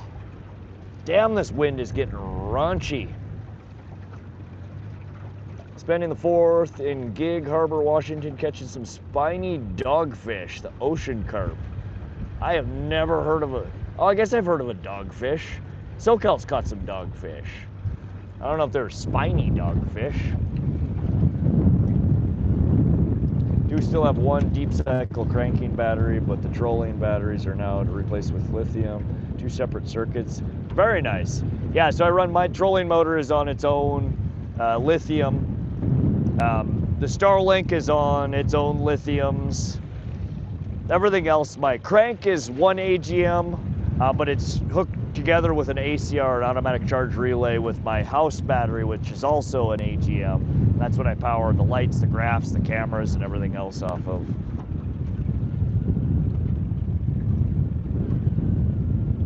AGM are lead acid, but they have fiberglass in between. Yeah, it's the new iteration of lead batteries. Face to face with a few bears already this year. Dang, El Dabo. They're harmless, but if it was grizzly, try to be ready with my gun at all times. I'm the apex. As long as you got the gun ready and you got your head on a swivel.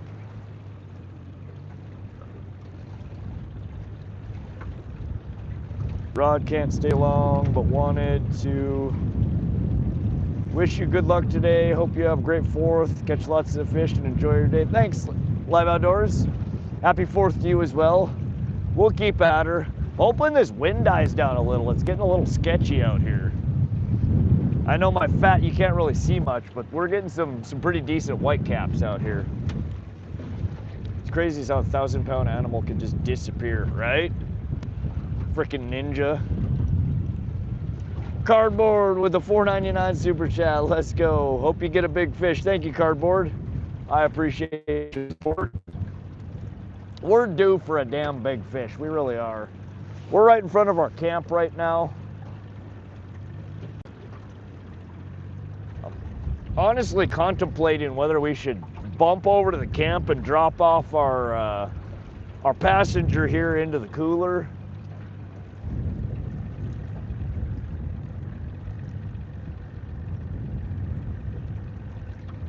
It's still alive. It's still kicking over there.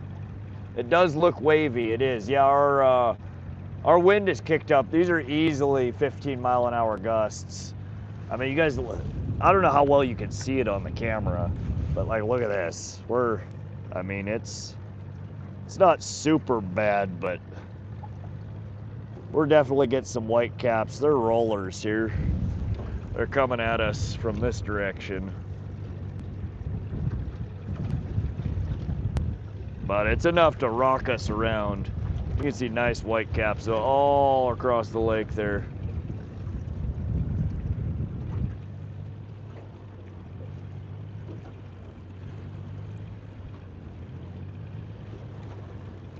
But we're camped right back over there.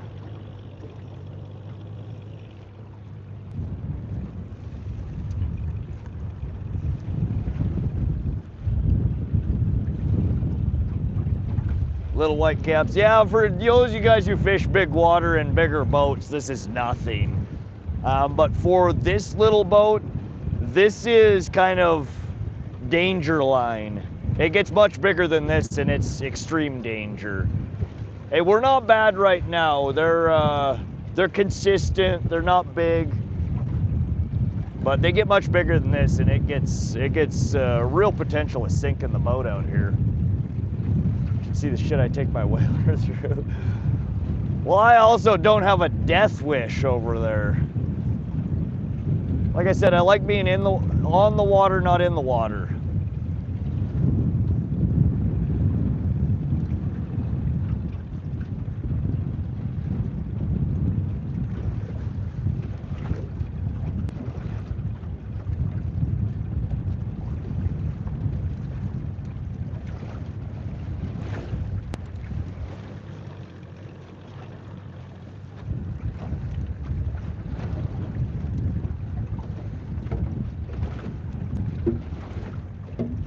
I said little white caps, I wasn't trying to downplay. I know flat bottom, you feel everything. Yeah, you can see how much we're, woo! We're getting a little bit of spray at the bow here. It's not too bad yet, but anything more than this, and it starts getting sketchy. I'm like, yeah. But when it's like this, it's also the absolute worst time to try and trailer a fucking boat too. Trying to dock your boat up when it's like this is miserable. Gonna get seasickness? No, I don't get seasick. Some of you guys watching through the camera might get seasick. And there ain't nothing I can really do about that. Close your eyes, just listen to the sound.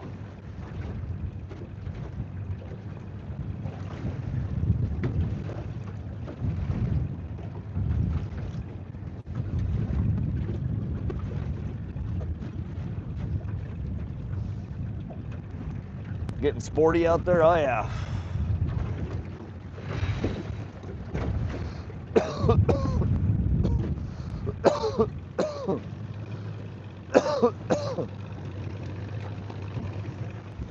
Deep are we? 30 foot.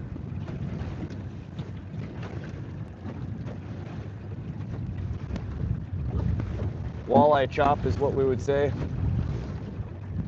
Started pouring here. Grabbed lunch and hoping the rain lets off. I'm almost done with this roof. Didn't want to come back in the AM. Yeah, it sucks having to go back to a job site just to finish up piddly little shit.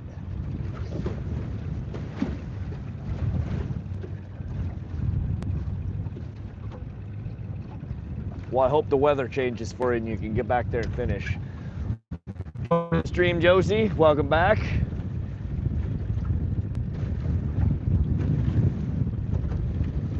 Hey Rod, hope you have a wonderful 4th. Thank you, Josie. Hope you're enjoying your holiday as well. Red eyes, dry eyes.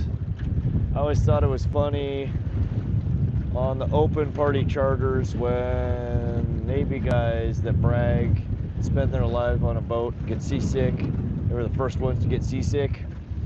It's the temperature there, man. It's 95 here in Tennessee, 80 humidity. Water temperature 64 degrees at the surface, and I think right now outside it's got to be high 60s maybe. Probably feels a little bit colder than that with the wind. Aren't you getting a little warm in those clothes? There's 15, 20 mile an hour gusts blowing at us. I have, what I'm wearing right now is more so to cover my skin from getting burnt than it is to stay warm.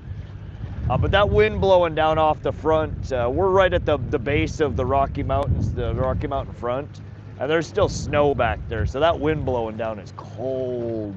Even on an 80-degree day, you will get shivers.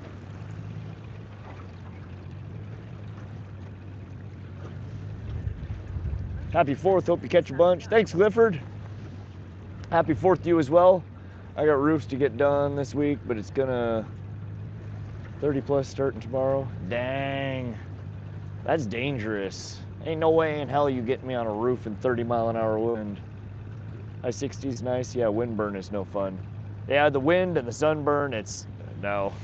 Fuck I need to put my hoodie back on. My neck is getting chapped. My lips are so dry, my nose is raw.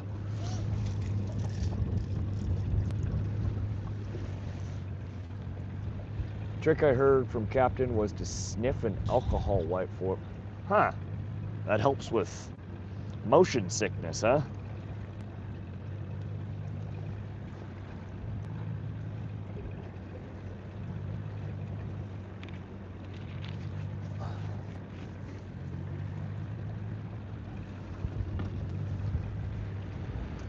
I do. I should put some on. Every time I put it on, though, I get it gooped all over the damn place. I need to start bringing a rubber glove to use to put this shit on.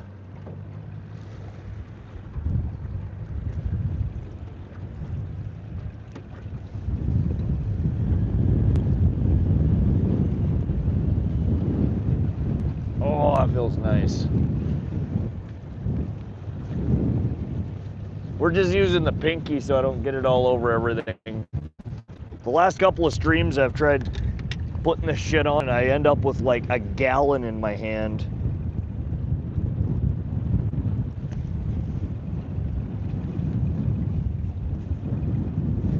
Sorry I'm using y'all as a mirror right now.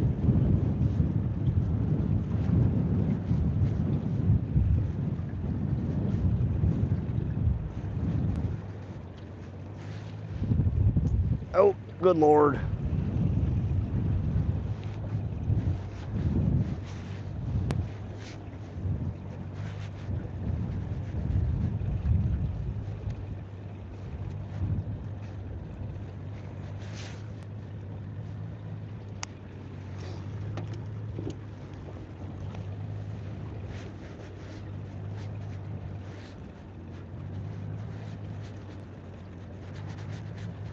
Am I beautiful yet? What do y'all think? Ooh. Got these freaking coon eyes here.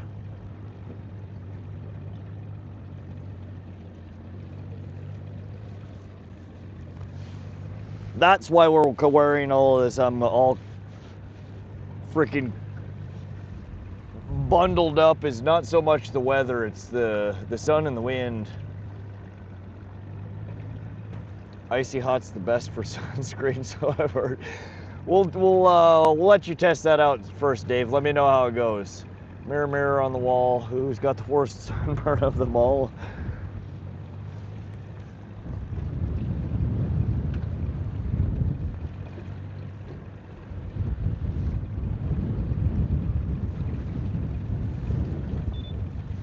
All right, we're turning the trolling motor off. I'm gonna turn back up this direction before we get blown into the rocks over here. So now we're gonna be bucking against these waves, which is always fun. Y'all strap yourselves in, put your seatbelts on, keep your hands and flanges in the boat. The ride is about to get a little rough here.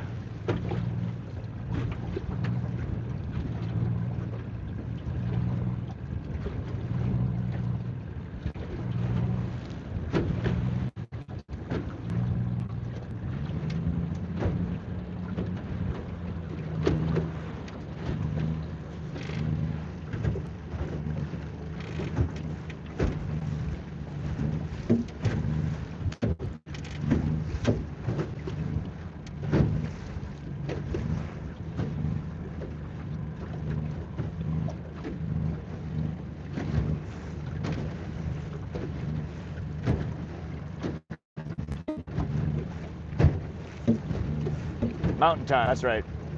Flex Seal, best sunblock ever. There you go. Nice, just stick to Gorilla Glue. Stick to the Gorilla Glue. Rhino line your nose? Hell, if I thought it would help, I might try it.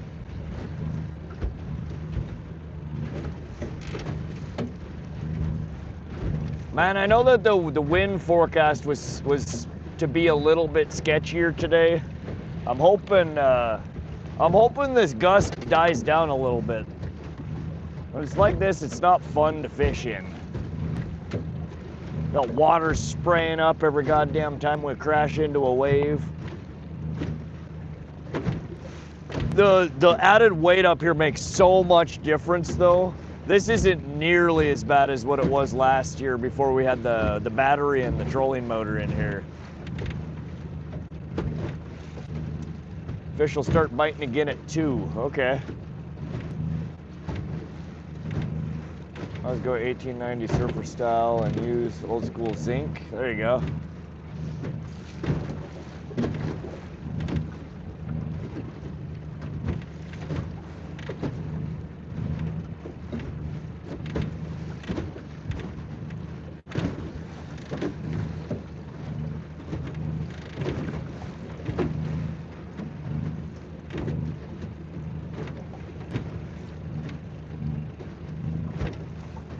Careful out there.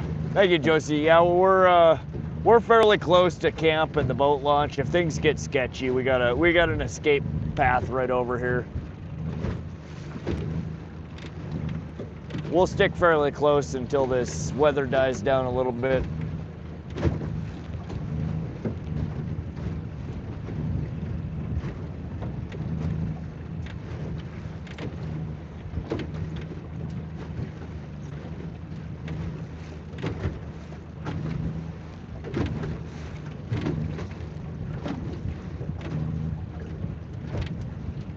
Bought a new trolling motor. Did you get spot lock? Yeah, we got the Lowrance Recon and paired it with the Lowrance Elite HDS 10.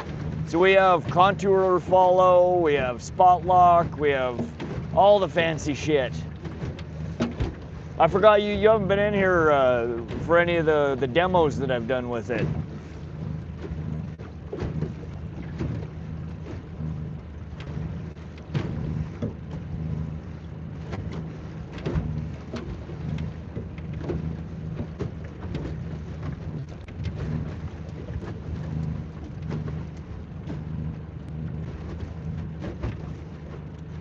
Contour follow, I didn't know they had that. Yeah, so I could set minimum depth and a maximum depth, so I could set it like 20 foot minimum, 23 foot max. And it will take on the map and mark out a plotted chart, will plot out a chart, good Lord, English, of dots along a 20 to 25 foot path, and then you just hit go, and it goes from dot to dot to dot to dot, and as you move around the water body, it plots a handful of points in front of where you are, and it kind of meanders between those spots. So it's basically just autopilot. I can set it and run for hours on end without ever touching the steering wheel, without doing anything, and it keeps me within that band of water that I'm trying to fish. Northern with the fortune cookie, let's go, thank you. Hey, No Skunk 509, welcome to the stream.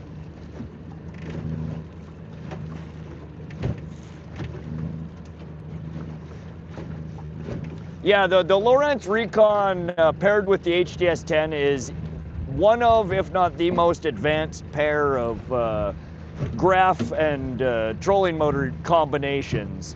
Everything that the trolling motor does, you can control directly with the graph. It also has your dongle like most have, but it's got a little pointer instead of the arrows. It also comes with a wireless foot pedal, which I don't have on the boat because I would almost never use it. We're still learning. Oh, we just had a bite. Smash and grab. Shit. Did y'all see or hear that? I heard it, I didn't see it. Did anybody see it? It was just a quick rip.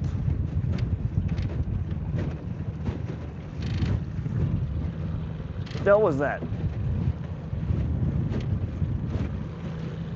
Am I hallucinating, you guys? I swear to God.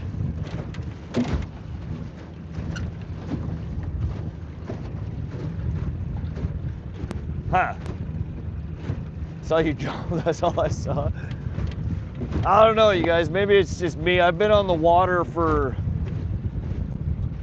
22 hours out of the last like 27, so I might just be hallucinating at this point. Waiting for trolling motor technology that equals technology of the helmet and the fighter pilot, where you look to troll. There you go.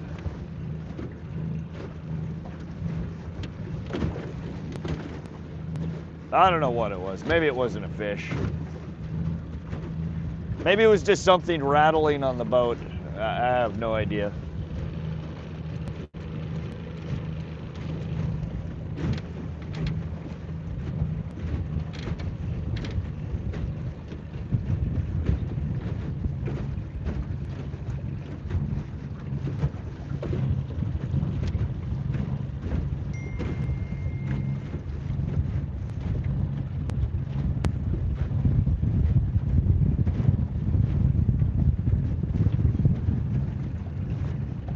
go fly fishing. The guy hold his spinning reel and then cast, says jump, water, and says that's fly fishing. I heard it. All right, as long as it wasn't just me, Steve.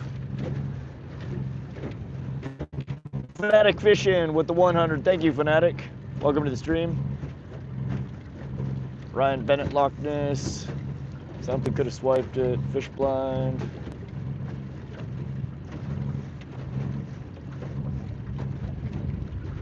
No skunk. We've had four pike so far today. Maybe it's just me, but this feels like you're going faster. 2.1 miles an hour. We're going into the wind. We're bucking these waves, so it looks like we actually have water moving past us, and we're going into it, so it looks like we're going way faster than we actually are.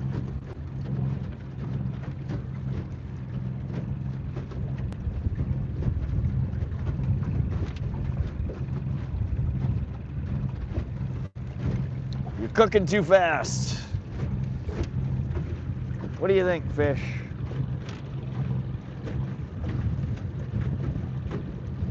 No comment.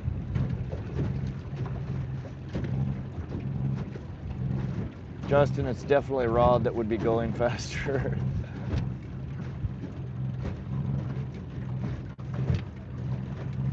Oh yeah, you guys missed it. I cooked the world's fastest bacon last night.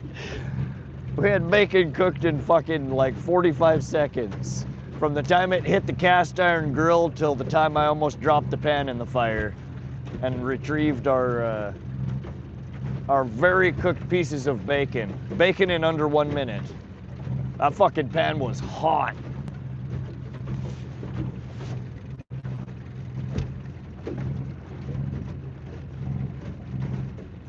Took my buddy and his 5-year-old son to the boat last night. That kid was so excited and fished the entire time. I haven't seen a kid that dedicated in my whole life. Hell yeah, man.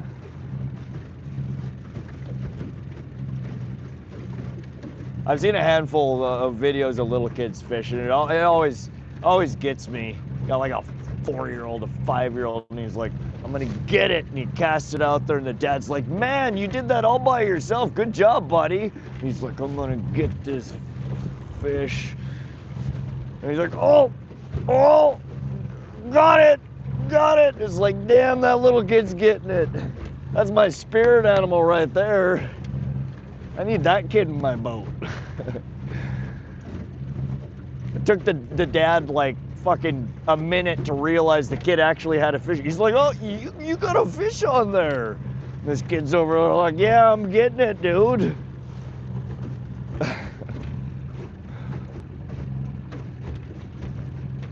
Does Rod think he has kids in the future?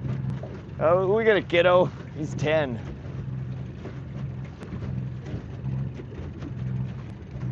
But no, there will be no additional little rods running around in the future. Kids are terrifying.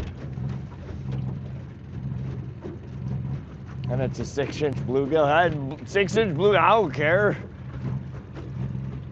I just like to see the dedication. That kid was, most people are, even you handed a fishing pole to an adult who's, you know, not fished and they're clueless. They don't know what the fuck they're doing. So to have a 4-year-old like yeeting it out there like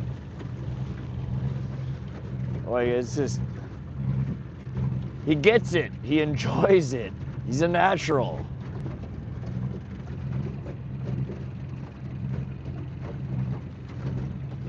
Any big fish? No, well, the biggest fish we've caught right now, unfortunately, is the only one on our stringer. We let the other ones go. We got a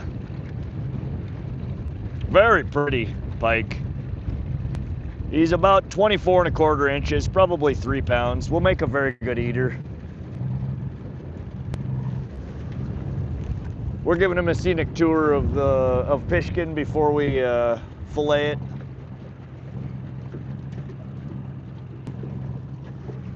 He had a good cast, accurate and far, natural. Yeah, some people just got it. That's awesome.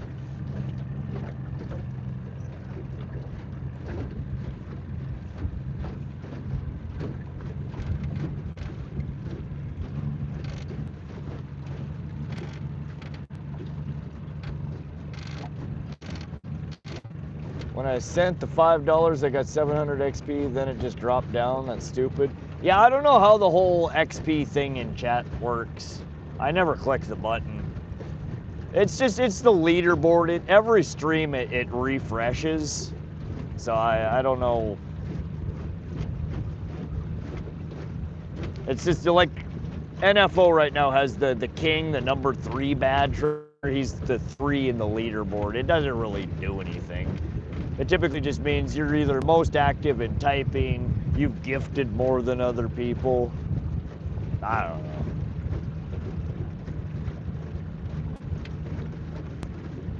SoCal is Bill Dance. Some of your SoCal blooper shorts are hilarious.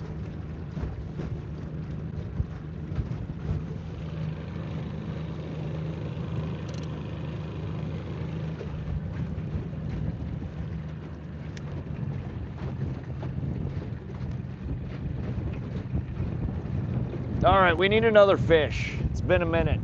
We've been teased twice with good bites here in the last hour, but no fish. I'm done, my coffee and rain let off. All right, be safe, El Dubbo. Hope you get to finish that roof. Ready to swap baits yet? Yeah, we should probably take our frickin' lake troll out here.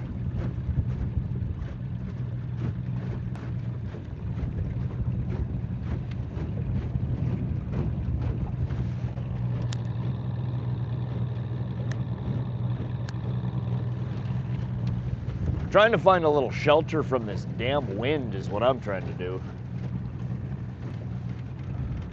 XP goes by your activity in chat, super chats, XP more, but other chats cost an XP points.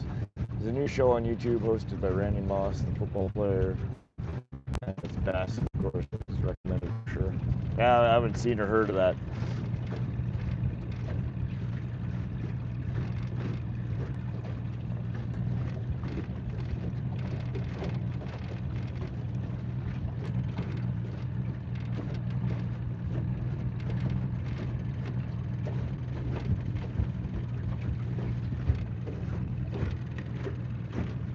$286 thumbs up. Let's go. We are almost at 300. If you're enjoying the stream and you haven't done so already, double tap that screen, hit the thumbs up. Let YouTube know you're enjoying the stream. It really helps the channel out. And if you're not enjoying the stream, what are you doing? Swipe. There's lots of other crazy stuff going on YouTube Live. But if you are enjoying it, feel free, relax, hang out. We'll be here for a while longer today. We're hopefully going to catch a few more fish. Really wishing this wind would die down a little bit. We're in a little bit of shelter right now. It's not too bad. Trying to get back on the damn fish. I had a dream you caught a burbot, then I woke up. Fake heli. Damn it, Sebastian. You were supposed to bring the burbot with you. Burbot.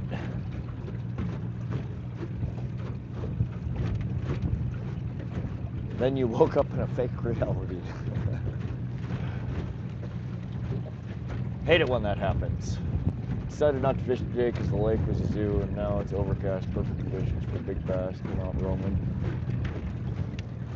Do you sneak over to your little pond by the house and drop a line in for a little bit?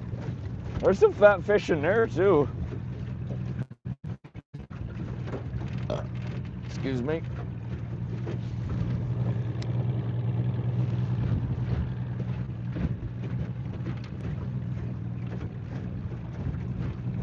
Do you have a recommendation for other stream shows? There's a handful of channels that I watch. SoCal Outdoors here is a fun one to watch. Josie J has a great channel. Crappy Man Jigs, which is at RealCMJ. Skipjack Cindy, she's got a real fun stream to watch usually. They do catfishing and they fish for a little bit of everything. King Kai 145. He's another local Montana. Fishes some of the same water bodies that I do. Jighead Jones, he fishes on a canoe. He's one of my favorite streams that I like to watch, honestly. Other than the fact that he's in a canoe, and I hate canoe fishing. Sorry, canoe kayaker fishermen. I hate that shit. Y'all are nuts. And there's nowhere to put anything on a kayak. Why are you fishing in a kayak? Get a little John boat. But that man, he catches more fish than almost anybody that I've seen. I watched him one stream and he was pulling perch out, and it's just, he had like 100 perch in 20 minutes. I've never seen somebody catch so many fish so fast. There's so many good channels. I'm obviously missing some. A lot of the people that you see in my channel that have blue names are also streamers. They also have channels, good channels.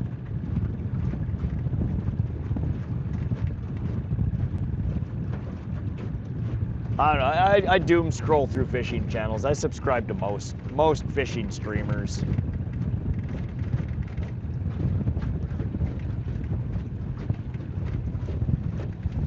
Belly boat for you?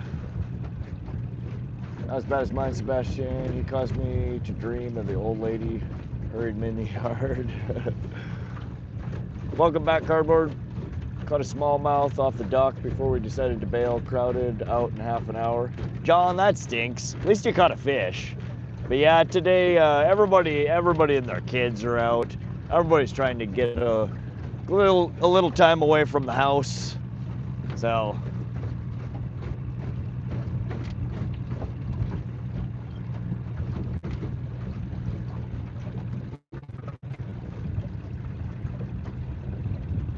God, there is so much water in here right now. I keep looking around and the landscape just looks so unfamiliar in places because so much of this shit is normally dry land.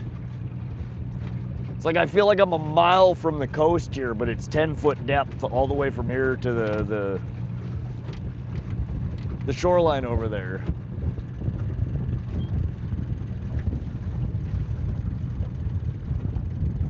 Kayaking is a great way of fishing. It's hard work though, especially when streaming. Oh yeah, it's so much work. Kayak is awesome. I can just stop on a dime or trolling and get bites. I mean, that's part of the reason I probably hate on it is because I'm a little jelly of sometimes of how some of the water that kayakers are able to get into, and again, the ability to just stop on a dime and jig, like you're more in tune with the water. Oh, good God, there's good fish right here. We're in shallow water. Interesting. Bait ball, catfish. Oh, we might have found a tasty here, guys, maybe. We're in a little bit shallow water here. I'm trying not to snag up. Don't snag. I swear to God.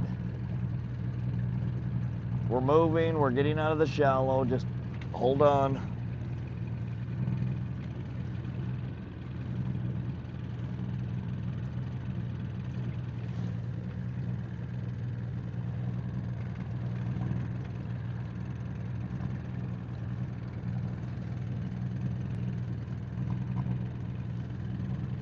Jighead has trolling motor on his kayak, so that helps a little. Yeah, that's true. Hey man, sometimes I'm jealous of you damn real boat havers. We're in kind of the kinda have boat havers. We're like the step between a real boat and a kayak here in the little John boat. At least that's what I feel like most days. We're out here getting tossed around like a rag doll.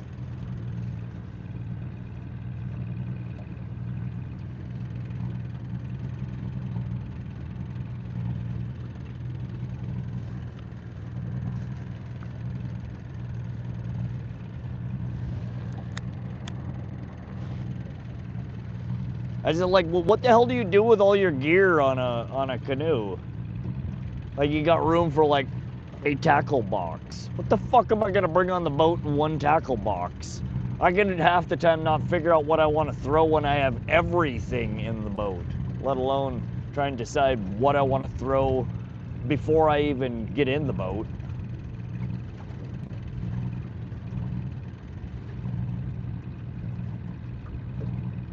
Every boat has its advantages. That's true. They are. They're some are much better suited for different things.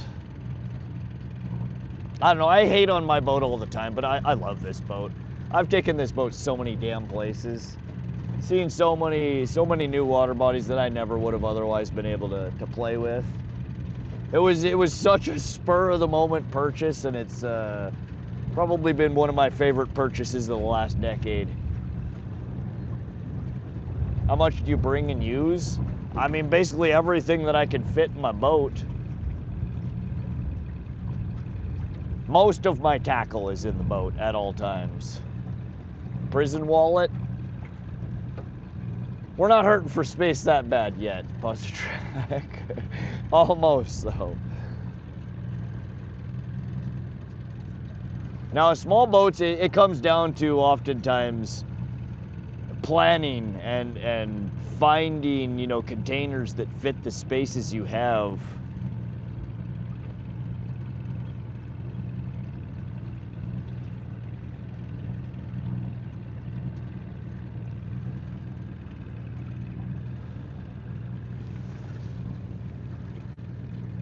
I have to be quite strategic to fish different spots. I don't know how I could reasonably reach those inlets between holters. Right. Yeah, that's a long ways. Even in my little boat. Like I can get from what is it, frickin', oh geez, Log Gulch to Willow Creek, but then there's one more Willow Creek to Woods Bay. I forget what the second one is. Like, that's a stretch. That's a long ways to go. That's a lot of gas and a lot of time to just get there. But people in bigger boats, they'll run between, you know, the main boat launch at Holter all the way up to Gates and back again twice a day like it's nothing. You know, it's just a little jaunt up and down. Like, damn, that took me 3 hours to get there. Like, I ain't driving back and forth. Landon, there's no fish. It's not a fish. 3 to 4 miles is about the edge of my range before my legs are gonna be dead, and those 2 limits are like 5 to 6 miles. Yeah. And then you gotta turn around and go back, and hopefully not in the wind, which is kind of tongue-in-cheek because it's always windy at Holter.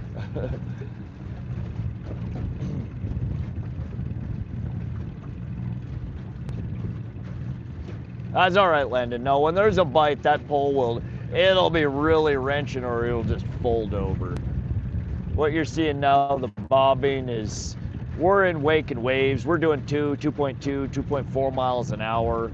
We're dragging along a crankbait that has a wobble to it. So there's a lot of natural movement in a pole when you're trolling.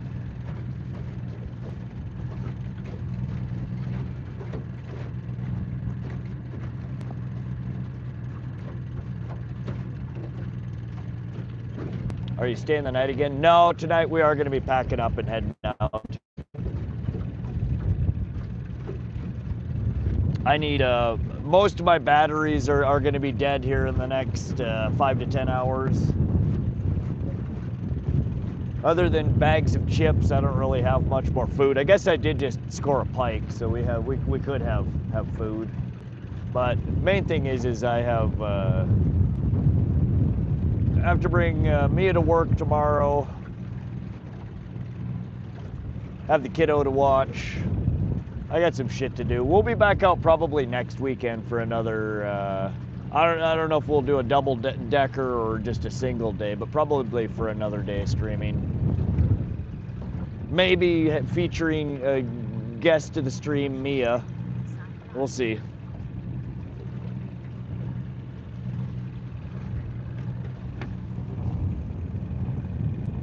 Okay, then I don't need a nap. Time for a bait swap? It could be, yeah.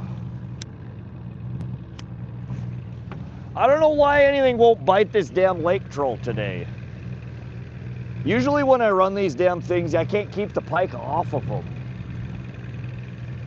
In fact, the last time I ran it here, And the pike were actually biting. They were biting the lake troll more than they were biting the crankbaits. Pink ladies for trolling? Ladies. That's a small spoon, isn't it? Pink lady?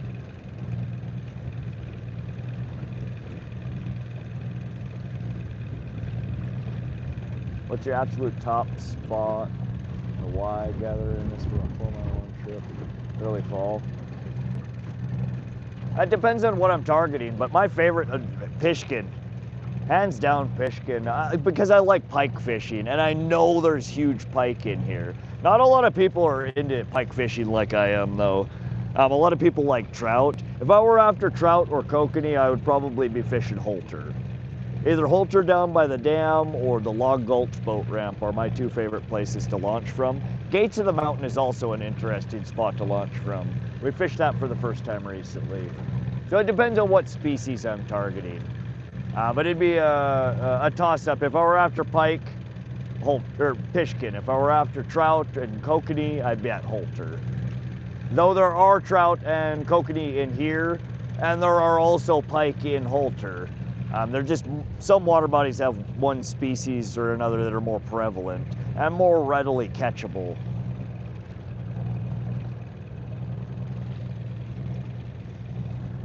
But like destination fishery here in Montana, probably like Flathead Lake or one of the surrounding lakes in that area.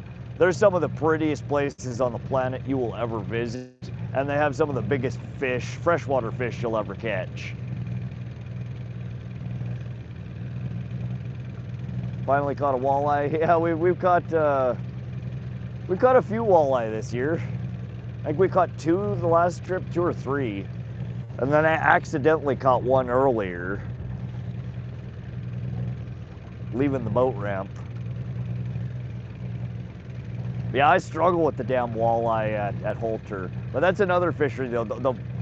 If you know how and where to fish for them, there are excellent walleye opportunities in Holter Reservoir.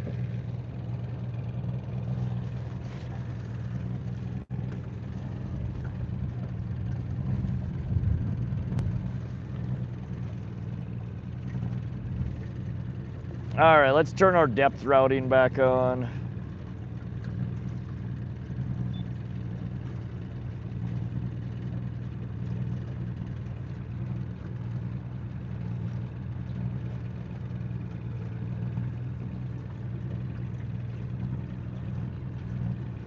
Mia, where do you want to fish next weekend? Do you have any preferences? You want to go to Holter? You want to come back to Pishkun? Should we try somewhere new?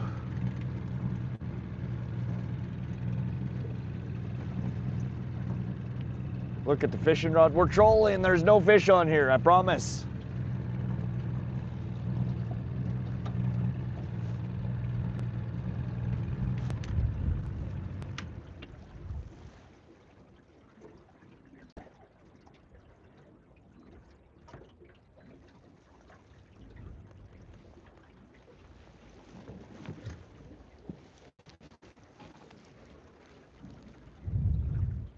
Yep, nothing. You can just feel the crankbait.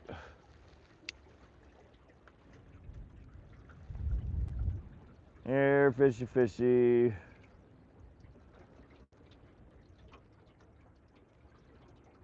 Come bite my rod. Let's go. It's a tasty little perch. Come on, buddy. Nom, nom, nom. Dinner served.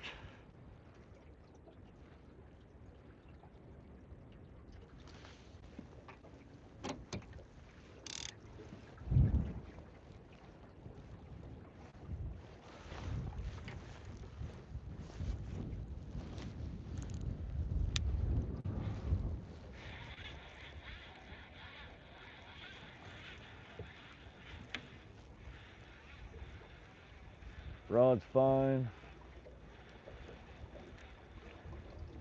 Happy 4th of July. What's up, Errol? Happy 4th of July. How you doing today? Wyatt Pitts, welcome to the stream. 291 thumbs up. Let's go. Let's see if we can crank that past 300. If you have not done so already, double click the screen. It costs you nothing. It'll just let YouTube know you're enjoying the stream. What bait have you tried so far? We've got 3 of our 4 catches have been off of the Berkley Dredger. We've been running our lake troll and this guy for a couple hours now with no luck. Damn shame. We did lose one of our gulp maggots, so maybe we did have something nip at it. But not been super productive. I'm about to switch to something different right now. We're gonna throw a second line out to replace this one.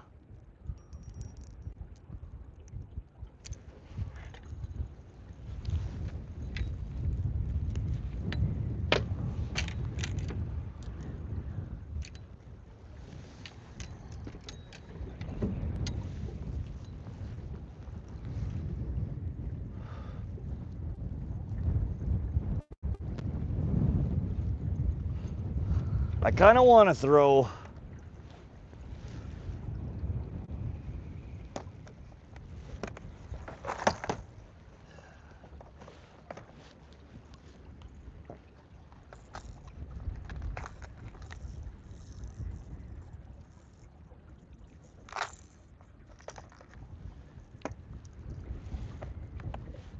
I don't know what we're gonna go with. This is what we're gonna try out there. It's a bomber long A, silver sides, really bright chartreuse top and bottom, and a frickin' bright orange nose. Something a little bit different. Stick bait versus our natural perch over here.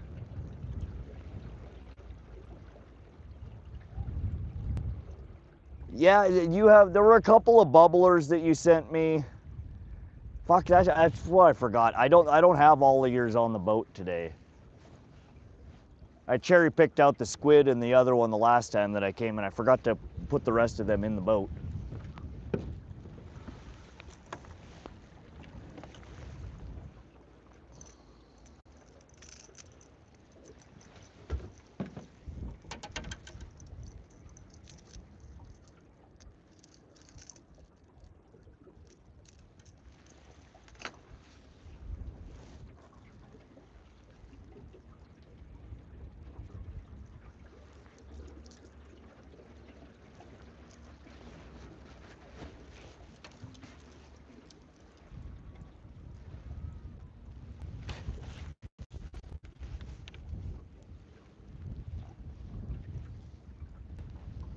All right, we're gonna dip this guy in the old potskis.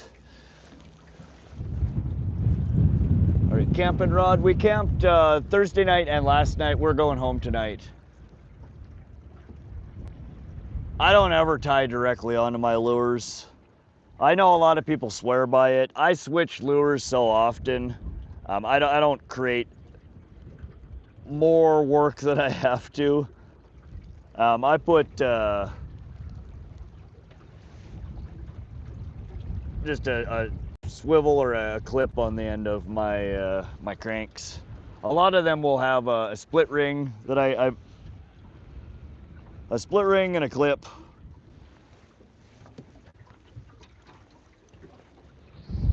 But we're gonna run that guy down there, and I'm gonna run it with a drop weight or a clip weight. Get it down a little further. Oh, those have a nice movement. All right, this is gonna get bit, y'all. We're gonna catch a fish with this one.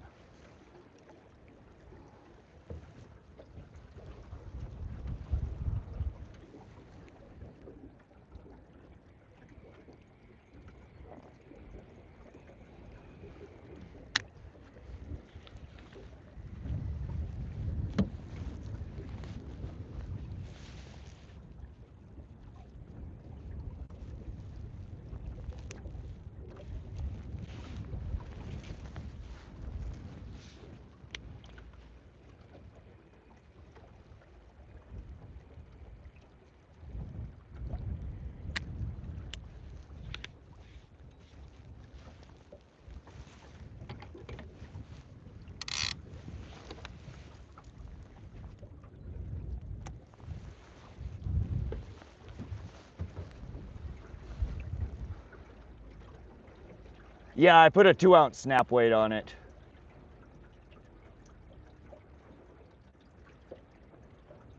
Gotta go for a Blue Marathon. Yeah, we haven't done much pond fishing yet this year for bluegill. I think I've been out once. Yeah, so what I just put on there with the snap weight on there, that should be running 15 to 20 foot depth.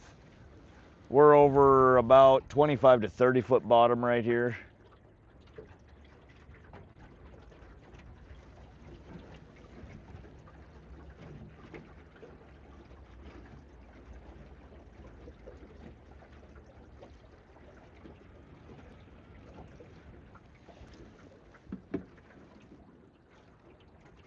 Feels like the wind is calming a hair. Yeah, the wind has died down a little bit. We don't have the crazy white caps that we did before. I think we should be. We're almost on where one of our previous misses today was.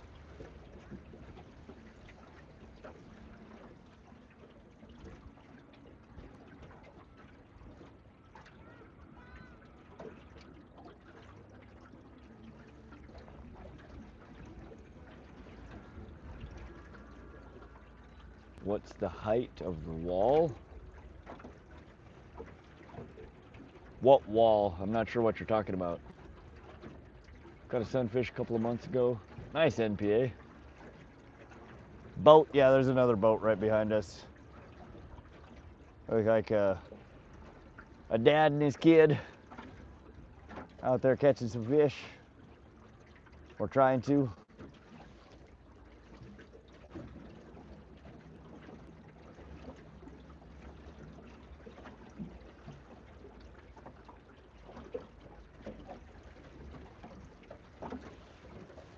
Fishy, fishy, fishy.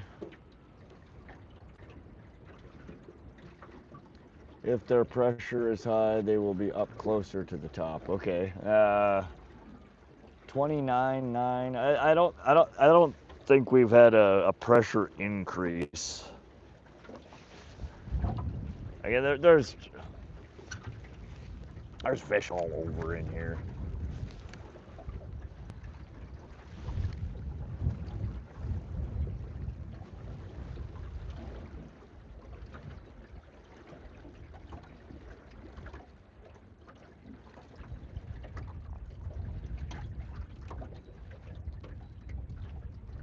There's quite a bit. They're all over in the water column.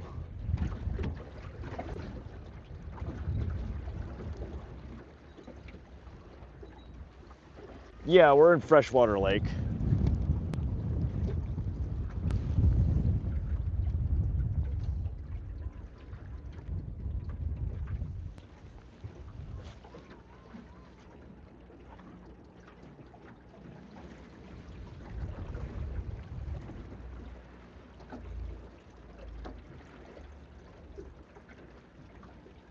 Bless your heart, turn your sensitivity down. It's not that high. It's on, what is it? Hold on. Menu. Sensitivity's at A+1. I can adjust, I'll show you. We'll play with it a little bit. So we're at auto +1. We'll set it to auto. Oops. God damn it. There's auto. There's A-1, A-2, A-3. I mean, it's...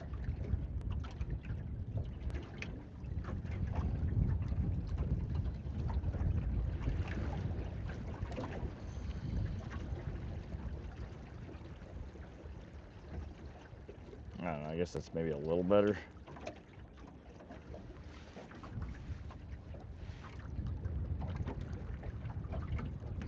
There's still shit all over. I mean...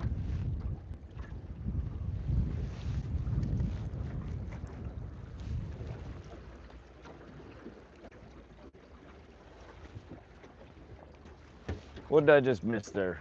Redneck Amusement with a $1.99 super chat. Thank you, Redneck. Appreciate your support. How's your 4th of July going?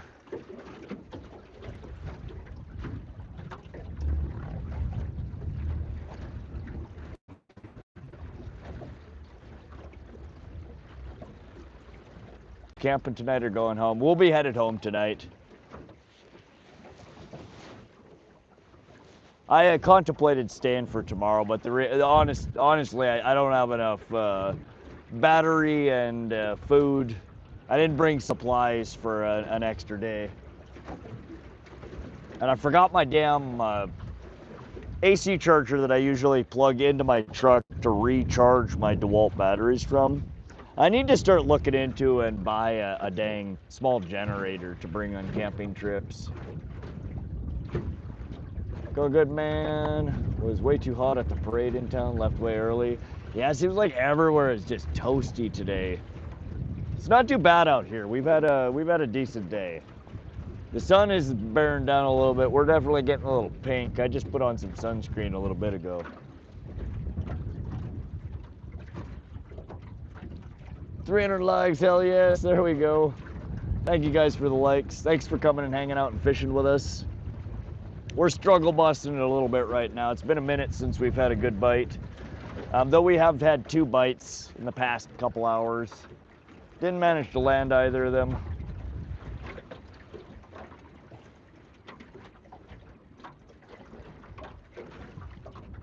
Eco flows. What's up, Mansa? Welcome to the stream.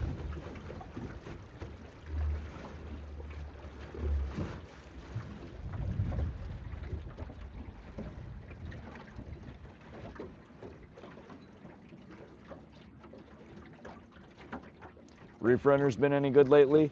I have better luck with them late summer and fall. I haven't had good luck with them here so far this year. The dredgers are far outperforming them. I did just throw down a newer crankbait that I got. It's a Bomber. Bomber, what the fuck is it called? Bomber something A.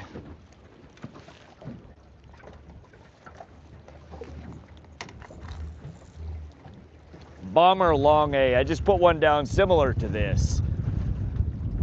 It's a Bomber Long A, but it was like chartreuse and silver and orange, really flashy. So we're trying some new stuff.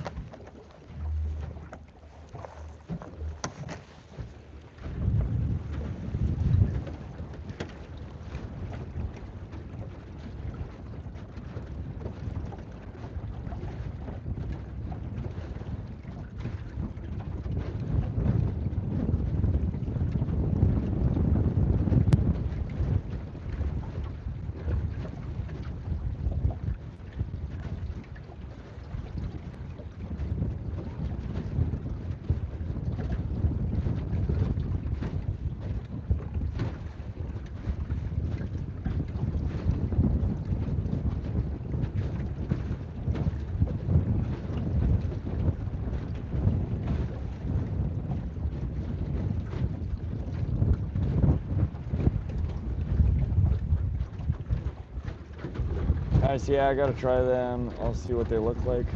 Bomber Long is a killer weight for bass, okay. Yeah, I got recommended, somebody was telling me to get them for walleye fishing, that they can do real well for walleye. So we picked up a handful.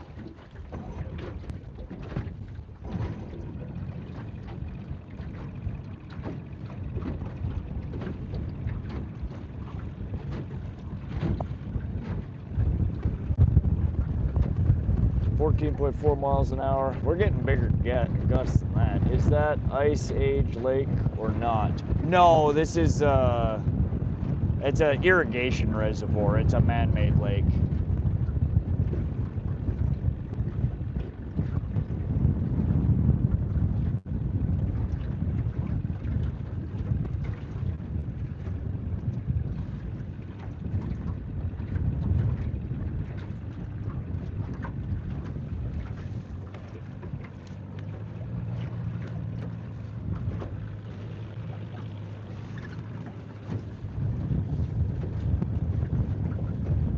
When Justin and I go walleye fishing, he always tells me I want to catch pike when I suggest we from 20-foot water to 10-foot water. Last time we started catching 25. Oh yeah?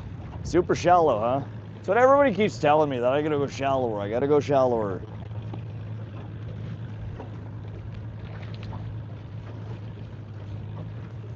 We're trying.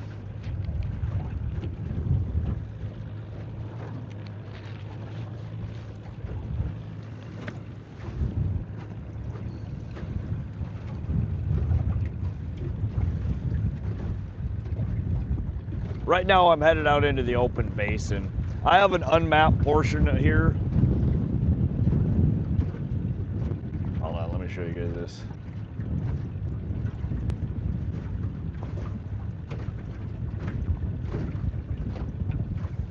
We have a couple of sections. I guess I've never really showed you guys a full blown out map.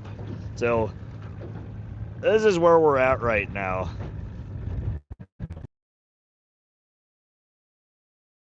All the black lines around. All those blue marks, the blue circle with the X's in them, those are all catches or hookups that we've had over time here. And again, you'll notice a lot of them are clustered. We got a real big concentration of them here. There's a nice concentration of them over here. You know, as it pans around. Oops. God damn it.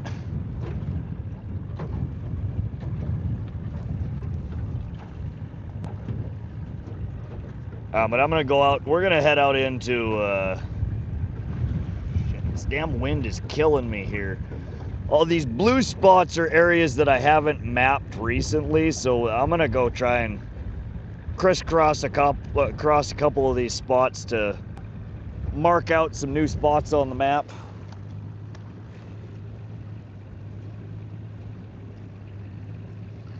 A-Dog with Laughing Disco. Thank you, A-Dog. Dang flicker shads you hate. Put on the flicker shads. Was that a clicker? No, I don't think so.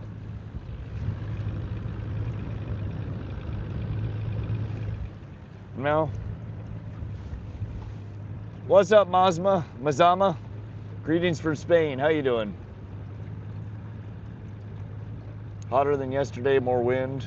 Yeah, it's pretty damn windy here today.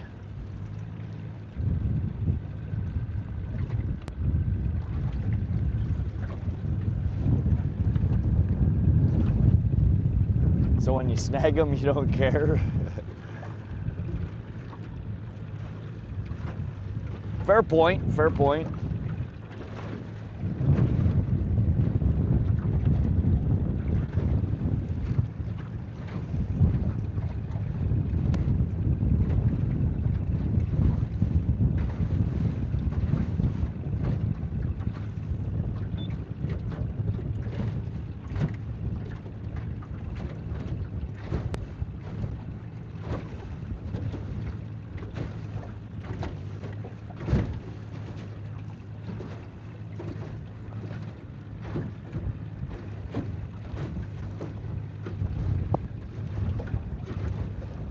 Why we started using them, we picked up a bunch for $2. Oh yeah?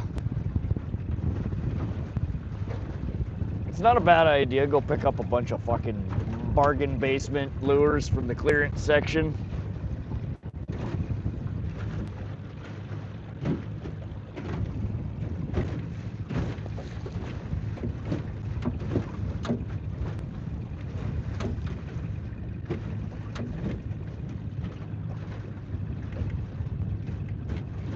Very hot, but at least we have air conditioning in the living room. Very nice. Yeah, the AC makes life a whole lot more bearable when it's hot out like that.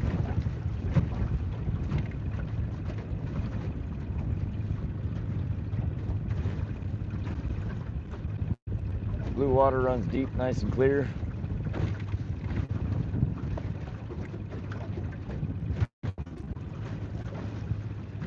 Fishing some Maggie stuff, lost a ton, didn't care.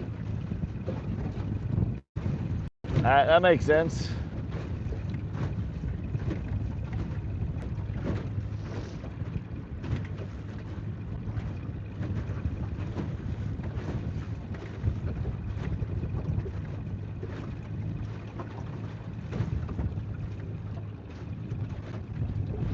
Let me fix my audio real quick.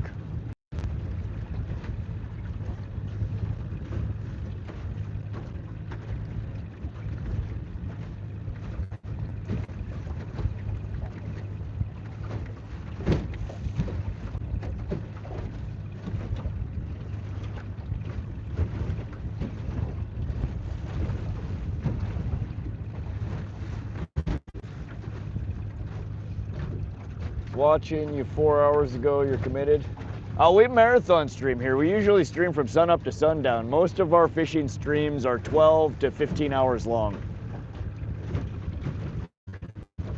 We streamed yesterday for 17 hours. Granted, 2 of it was from the bank after we got done fishing in the boat.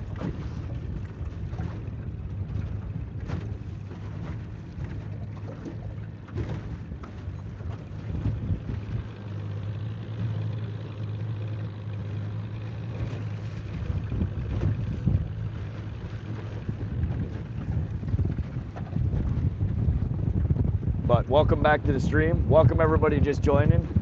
We're out here fishing north central Montana. This is Pishkun Reservoir. It's one of my favorite places to come and fish for pike, though there are also very nice rainbow trout and kokanee salmon in here if you can get them to come out and play, which is not an easy thing to do most days.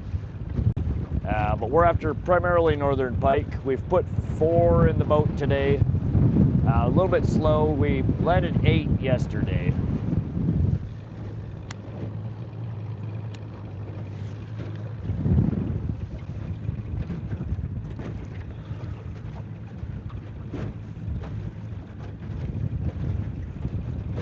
We're over 55-foot bottom right here. We're kind of out in the open basin area. Just taking a couple of passes through these areas that I don't have marked on my map yet. And then we're gonna hit up a couple of spots over here that, God, I wish this wind would die down. I wanna go back into those ponds, but I hate trying to go through the skinny water when it's all white capped and blowing all over the damn place.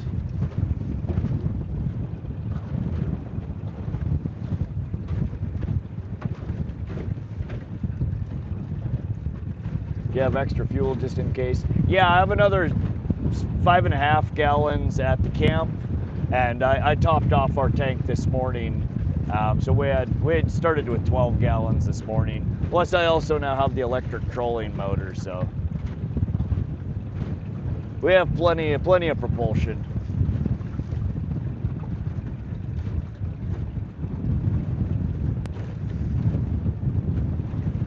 A trot line? I don't know if they're legal to run here.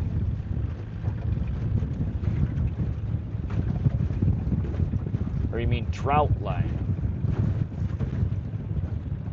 We actually just took off our lake troll and worm harness rig. It didn't get touched. We ran that for a little over 2 hours.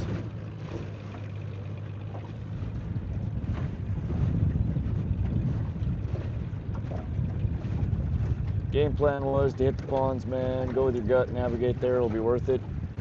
Yeah, that's what I was just saying. Is I like to hit those, but when the water's a little calmer, when there's kind of so it's very shallow water to get into these pools, and if you don't follow the exact line in, I'll be bottoming out on shit.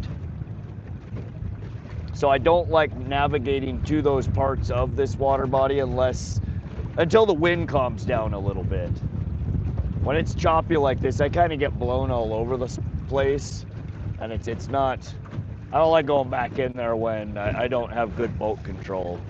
So right now, when the water's more, rolly and rumbly like this, I prefer being out in more open water. So if I do get spun around or I get off course, I'm in the middle of the abyss here. It's no biggie. I just swim around. I'm not getting blown into shallow rocks.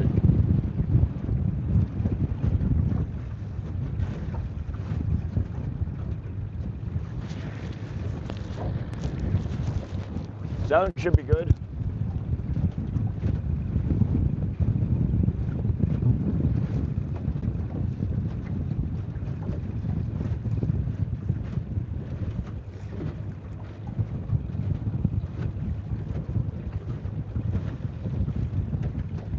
We will kind of head over that direction though. Maybe by the time we get over there, the winds will be a little cool, calmer.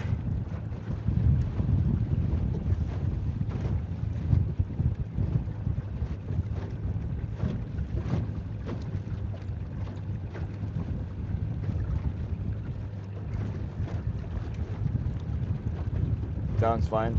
Thank you, Josh. 5 gallons, 18 liters. Yeah, so I have 12 gallons in the tanker. That's what we started with this morning. We probably still have 3/4 of a tank.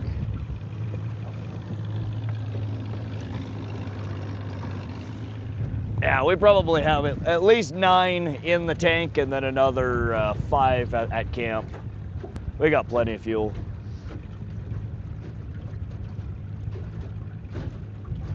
Could have had fish supper tonight. I have one on the stringer right now. We have fish suppers already on the stringer.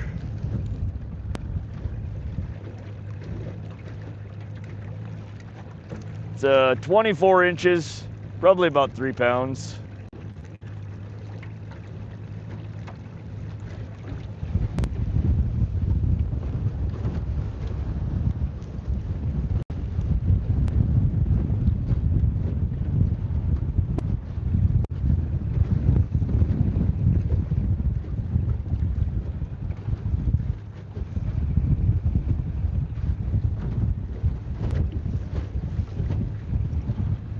Oh, this wind.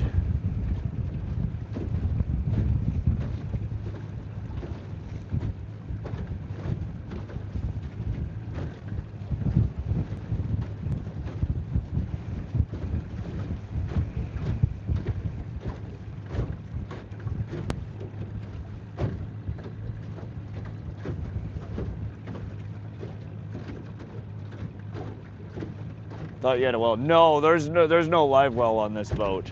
Too small of a boat. Light flashing before his eyes. He's getting one last lap around the lake before he ends up on the dinner table. I probably should bleed it out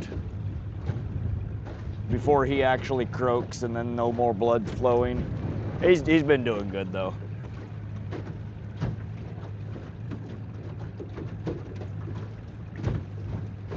The water temperatures are pretty cool here, so I'm not too worried about that, especially as long as he's still living. Water surface at the temperature is only 63 degrees.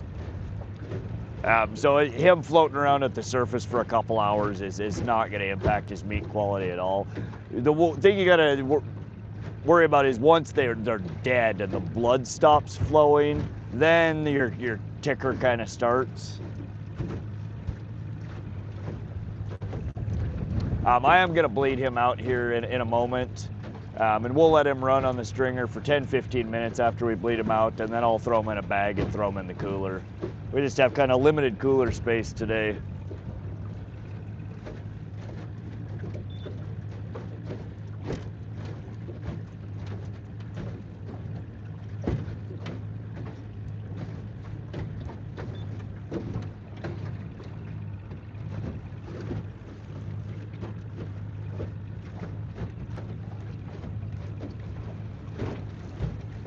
Poor guy. Well, I have to go. It was a pleasure to see you. I hope you catch a lot of fish and the wind goes down. Thank you, Mazama. Good to see you. Happy 4th. We'll catch you on the next adventure. Welcome back, William Hodge. It will attract all the big fish, bleeding them out. Maybe. We're gonna get her bled. We won't show it on camera, but basically what I do is I put it under one, lift the gill flip, put it under, come out the other side, and then bring the knife forward. You basically just split the throat and they bleed out in a matter of minutes.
Hey, that guy's following you. Isle Haria, where you are now, looks like beautiful sunrise. Hey Jorge, we're in north central Montana. This is Pishkun Reservoir.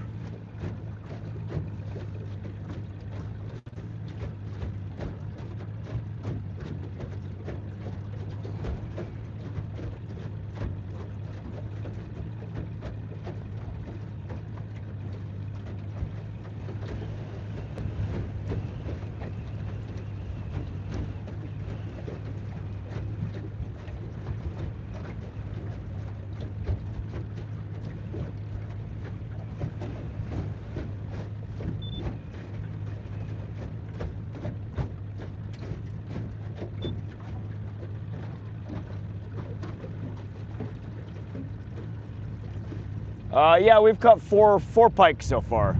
We have one on the stringer that we're just bleeding out. Then I'll gut it and throw it in the cooler.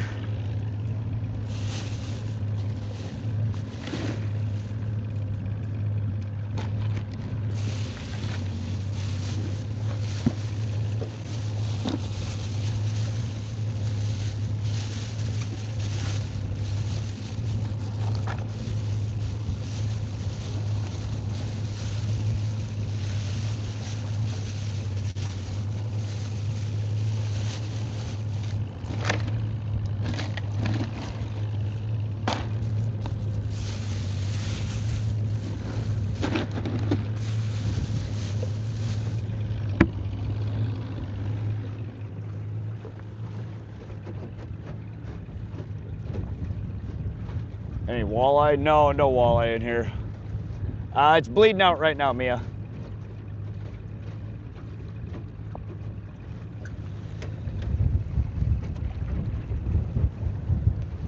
And then we'll gut it and probably chop the head off, toss the head in the water, and just take the carcass back. What up, Rod? You still trolling? Hey, bud, love it from Canada. Hey, avid bass angler. Yeah, we're trolling around. It's been a little bit since we've had a bite. We just have our first one that's on the stringer. We're bleeding out. We threw back the other 3 that we caught. You don't eat that? No, I don't mess with the cheek meat. Everybody, you eat the cheek meat? It's the best part. Like, man, I ain't digging cheek meat out of the damn head. You can come harvest the cheek meat from all of my pike heads that I catch.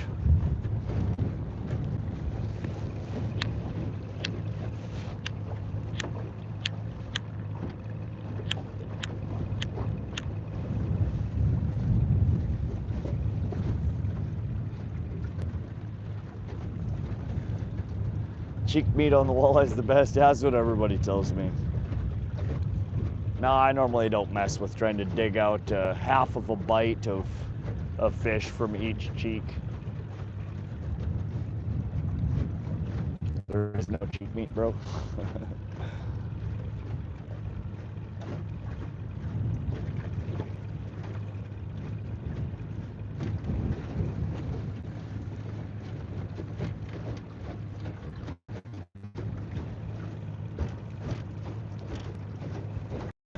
Actually, there's cheek meat on every fish. It's very good. Yeah, it's really good taste. It's just most fish, the amount of meat that you get for the amount of time it takes to dig that tiny little morsel out. Like, I mean, it's your fish. I respect people who are going to eat every last bit of it, but I don't bother with it. The head goes in the trash can. I don't dig cheek meat out.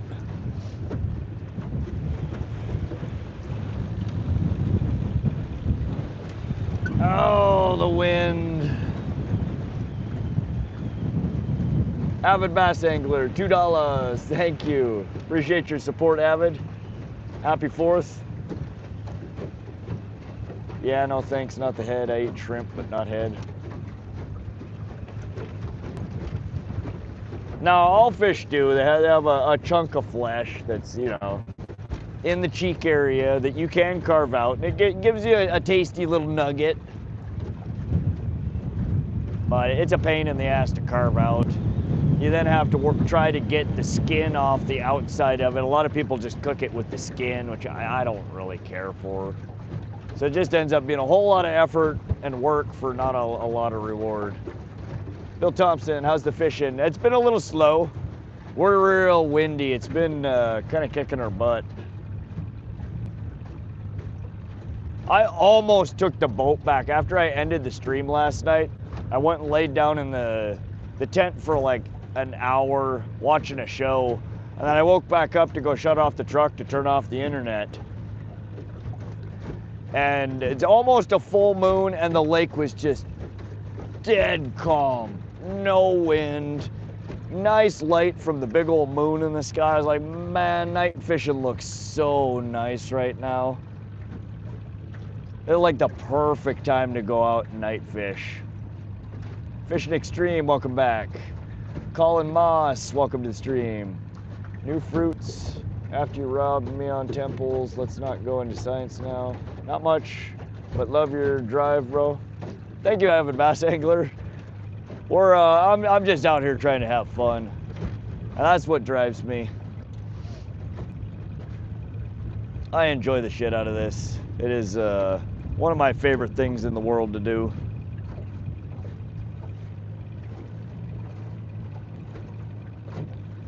Pretty easy to get out like a scallop. Once you have the meat out, how are you holding on to that little nuggie to cut the skin off? You just fry it with the skin on, don't you? And I don't like that. Or do you have some crazy dexterity that you're like, you can get it? Jorge Buell, welcome to the stream. William Hodge, way-oh. I ate some walleye cheeks raw to get my brother going. It worked. It's a good way to get parasites. Should probably freeze it first. Raw is fine. Raw fish isn't safe to eat typically until it's been flash frozen, because a lot of fish contains all sorts of weird little parasites and critters in it. Once you freeze it or cook it, you don't got to worry about the little critters in it. But when it's raw, got to use black silhouette lures on those calm moonlit nights. Black poppers, jitterbug. Okay, Fishing Extreme. That's a good suggestion. I'm not great. I'm still trying to learn what works best at night. I've bank fished from the night, but I'm normally bottom fishing, bait fishing, dead bait, worms, not lures. So trolling at night, black lures at night, huh? You would think that I feel like that's counterproductive, but I've heard that a lot. Dark, overcast days, use dark. Especially freshwater. I went trout fishing Wednesday. Black poppers, jitterbugs. Time for a whistle. I think you're right, Josie. It's about that time. We need some fishy love here. Y'all, let's join in on a group fish whistle here. At work this morning, we got a bite like 30 seconds after our first fish whistle, but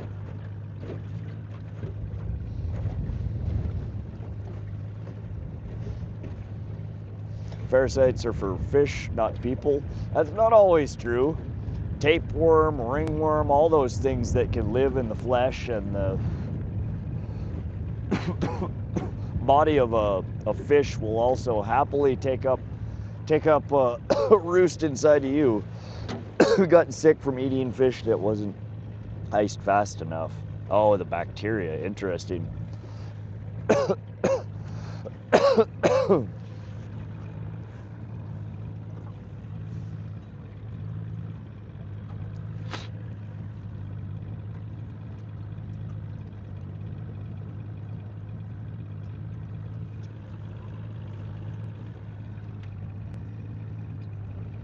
Totally gonna Google it. I'm getting scared now. Yeah, a lot of the worms don't live in the flesh, though there are some that do. A lot of them live in the digestive system, like tapeworms, I think, are isolated to the digestive system. Pinworms and fucking some of the other worms can and do live in the flesh. And they're not just fish parasites. They will happily take up host in a human.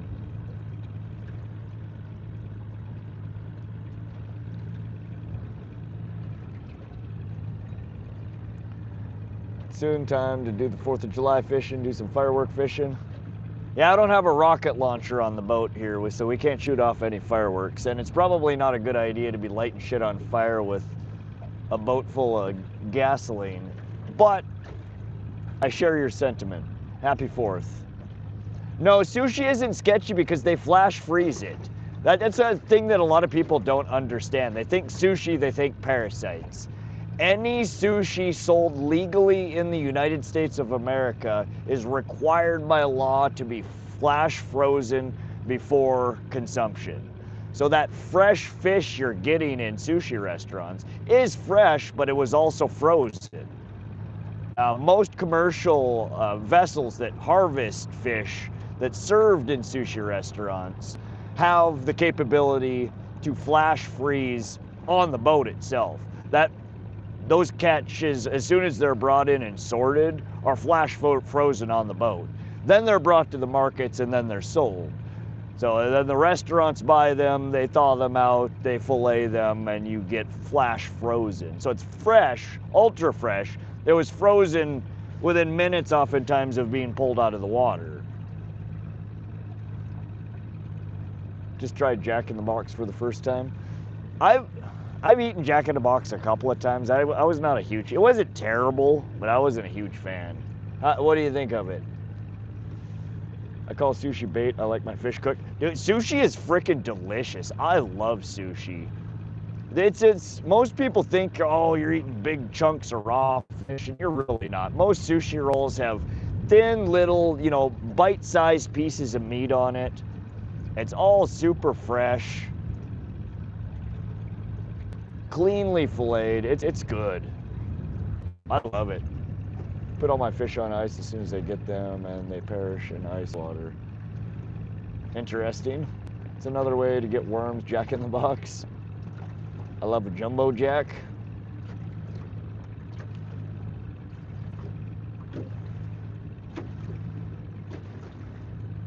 Moon's Fleck, why are you always talking about weird shit, man? Always. Just like carry on a conversation with yourself. That's weird. I mean, carry on, go for it. I'm just an observation. It's weird. I've eaten sushi before, still like my fish cooked. I mean, everybody's got their preference. I love it though. I love fresh sushi. I usually order a rainbow roll. You get an assortment of, it's usually 4 to 6 different fish. Sashimi slices over, your rice rolls. It's basically sashimi over California roll. It's got the rice, the crab, the shrimp, an eye butt. What the hell's an eye butt?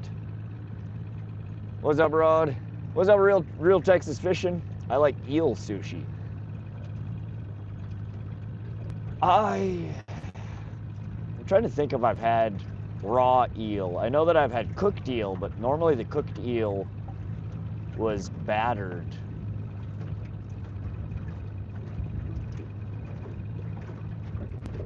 Can't recall. Going fishing tour, dude. Wish me luck. How you getting in today? Heck yeah, Matthew. Congrats. Go catch yourself some fatties. We had a really good start to the morning, and it really slowed down since then. We're still trying. We've had a couple of bites in the last couple hours, but nothing that we've put in the net.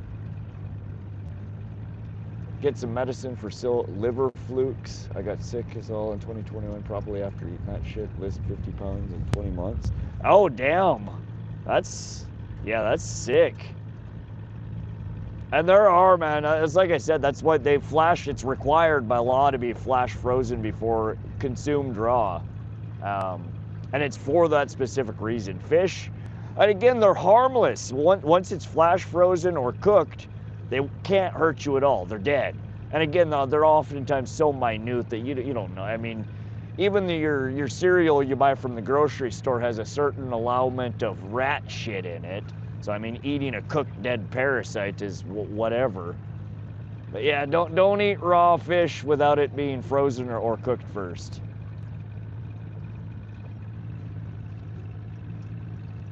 Happy 4th, dude. Hope you get some big ones. Thanks, Seabass. Happy 4th to you as well.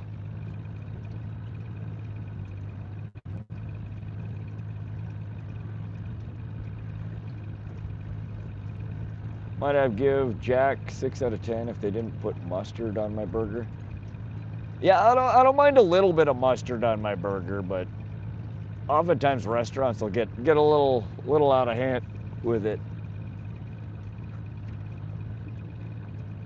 When they flash the fish, do they use a trench coat? Not that kind of flash, buddy. Not that kind of flash.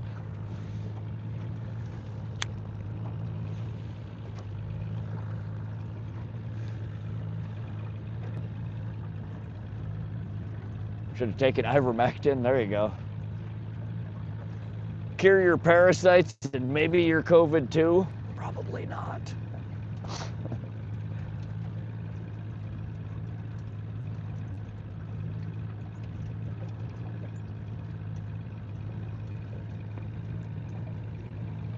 Don't eat clowns, they taste funny. I'll keep that in mind. Thanks for dropping that knowledge on us, Train. Appreciate. Green Grass Roots with the flow state. Thank you, Green Grass. You got a fish finder? Yeah, it ain't finding us any fish though, Fenian. Now we're running the Lowrance Elite FS9 networked with the Lowrance HDS 10 Pro, and that's networked with our Recon trolling motor. If flashing fish gets rid of parasites, our local male is a cleansing wellness center, right? Real Texas, stay hydrated. We do need to take a drink. Thank you for the reminder.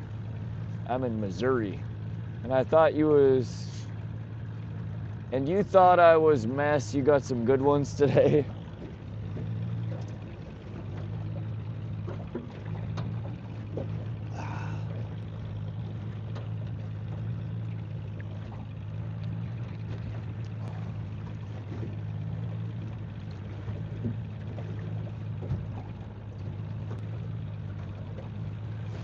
Come on, hook up.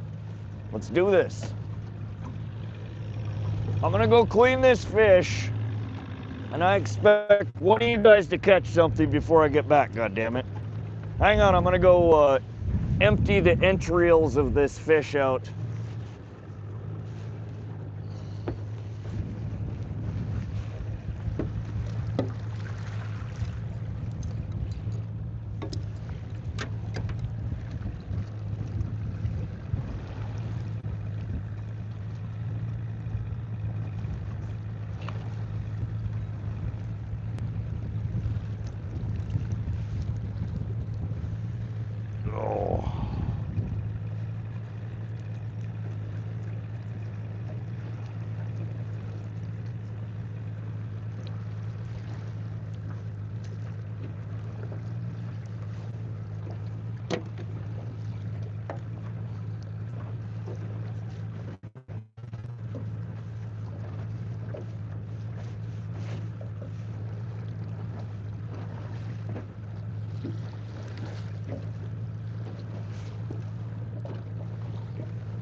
All right, we're gonna get her in the cooler. There's our pike that we harvested. Beautiful fish, nicely cleaned. We're gonna get the head off of it and get it in the cooler.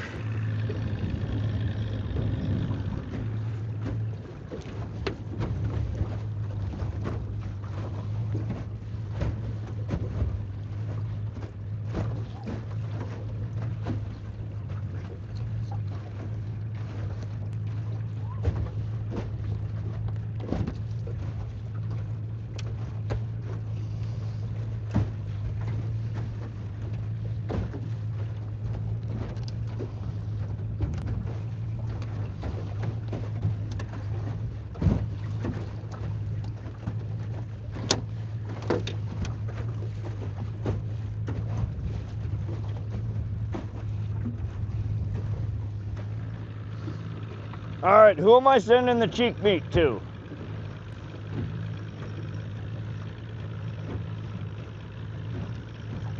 Who wants the pike head? Pike head soup?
What bait are you using to catch those pike? Berkley Dredger in yellow perch is what we've been finding most effective here. Want to see my bass? Post it on the community page, SWC Florida. How you doing, Okeechobee?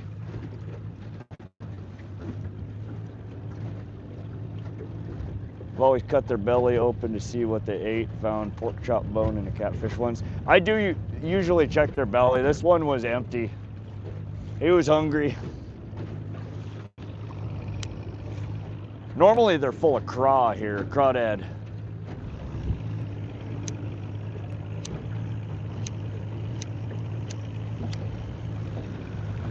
Oh wow, this wind.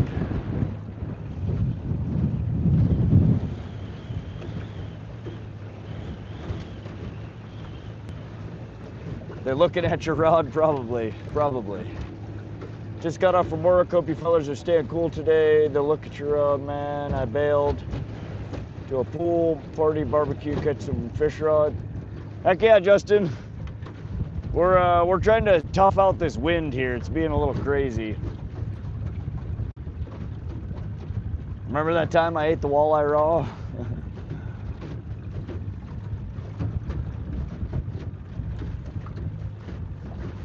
Yep, not a good plan, Stan. It's like you hear the poor college kid that eats a goldfish or swallows a goldfish raw, you know, alive as a dare. The kid who eats the snail as a dare. End up with some fucking eating amoeba. Spend the rest of their life on hooked up to machines and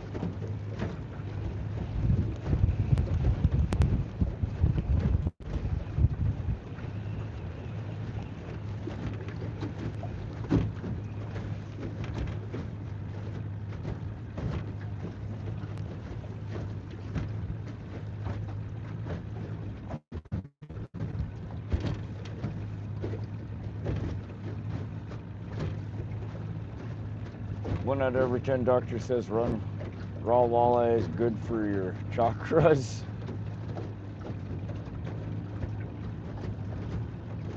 Probably not.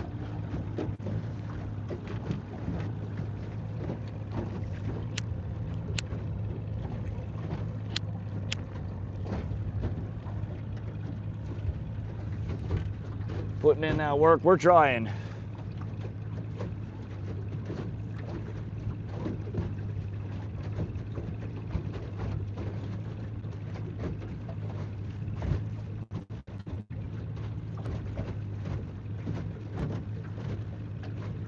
Like eating slugs on a dairy. Yeah, it's just fish, animals contain parasites, wild ones. You gotta be careful what you stick in your mouth.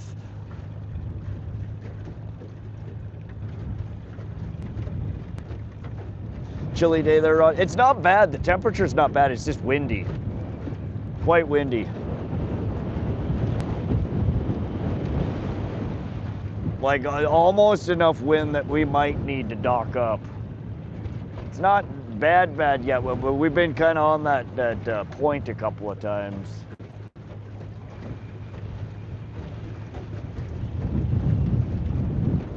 The trolling motor's handling it like a champ. I sat up there, I've never been able to do that before. While the boat is in motion, like calmly gut, clean a fish. I usually have to have one hand on the fish, one hand on the knife, and close enough to the steering wheel that I can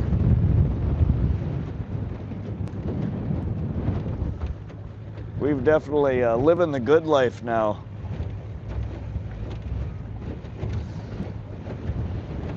I fished through the seas yesterday morning and afternoon. This morning was glass, but no bite. Ah, dang. Yeah, we had an awesome bite again this morning, but it shut off sooner than yesterday's.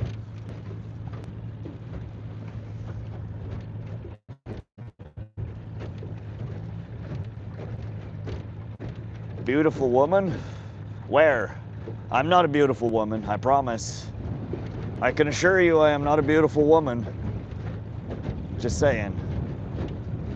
Thank you for the 100, nonetheless. You are. All right.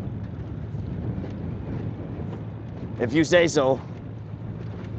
I don't feel like a beautiful woman, but thank you.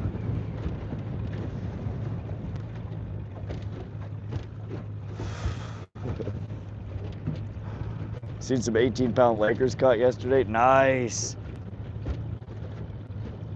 God, I gotta get up. I wanted to go. Instead of Pishkun, I was trying to find somewhere around Flathead. There's like 5 or 6 water bodies right around Flathead that have lake trout. And Swan kicked my butt, so Swan's off the list for a little while. Flathead, we caught him there, but Flathead scared the shit out of me, so Flathead's off the list for a little while. You got whitefish. Whitefish, Tally. No, Tally's like to the west. There's one to the northwest. Get blown off the wall. Get there.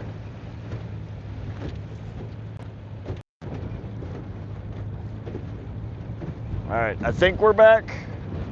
Can somebody give me a thumbs up if you can hear me and see me? YouTube just kind of spazzed on me again. Whitefish Lake has pretty good lakers. Whitefish is a little bit bigger, more popular. Tally, I'm pretty sure has them in, but I don't know if there's as many in there. Tally looks like a really interesting lake to fish. It's so pretty looking there.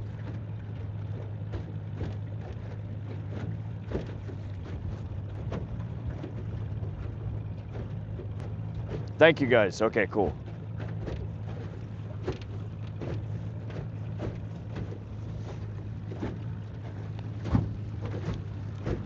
All right, let's work the rod a little bit more. Put some motion in there, ocean. Come on. Anybody know Morse code? How do I signal eat me? Is it like long, long, short, long, long?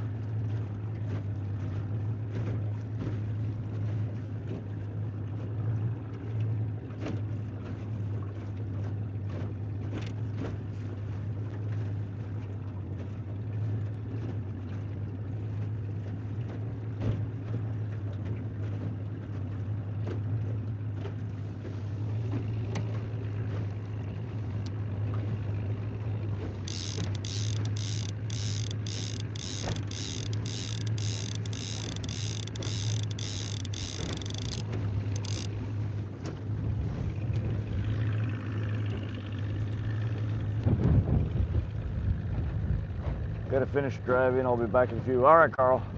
Change baits. Yeah. What should we put on here?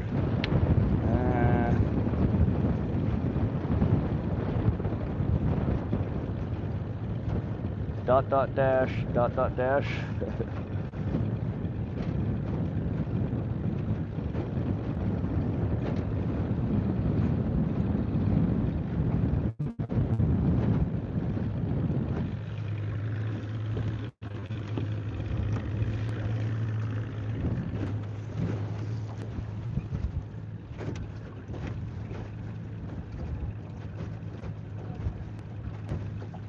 Puff, puff, give. That's right. Change oil filter, drain plug, change cabin air filter, change. Doing some maintenance, huh? Sebastian, put on the Arctic Blast 10,000 million billion. I don't know where I put that once. Not in a tackle box that's handy. Let me put this stringer away real quick.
Just putting a little bit of stuff away before we move on.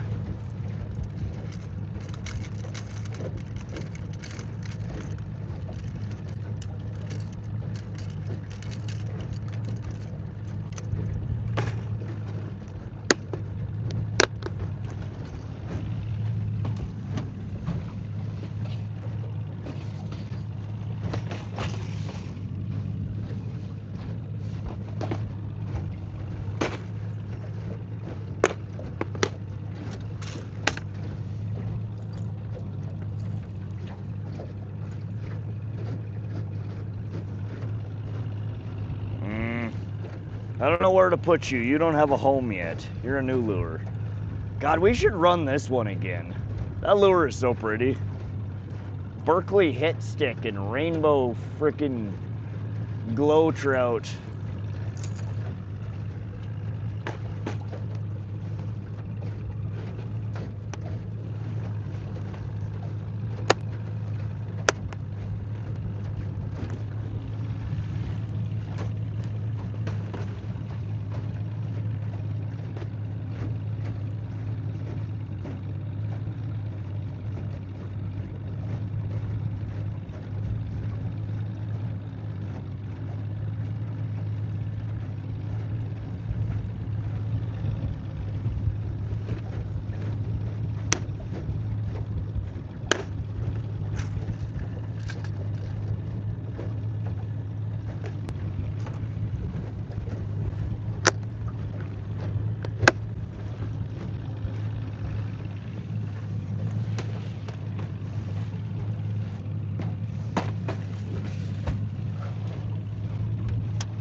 on.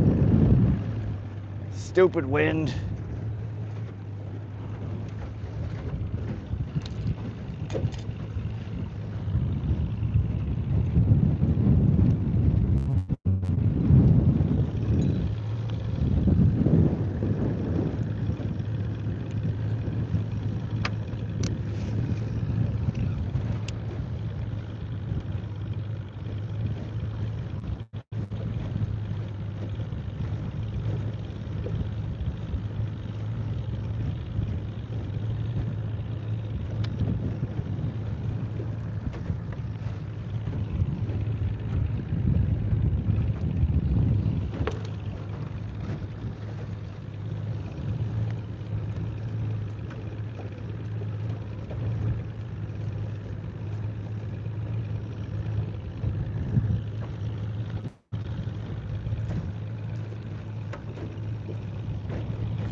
And runs shallower cranks.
And there we go one.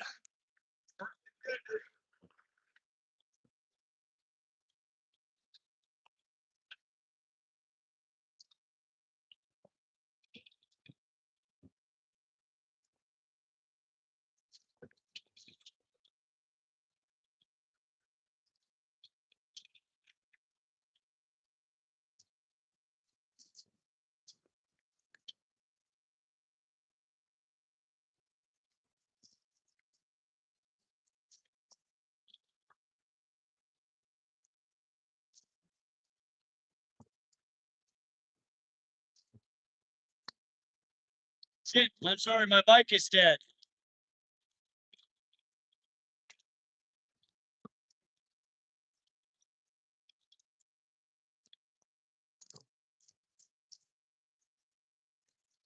Got rods all over the damn place. Can you guys hear me now?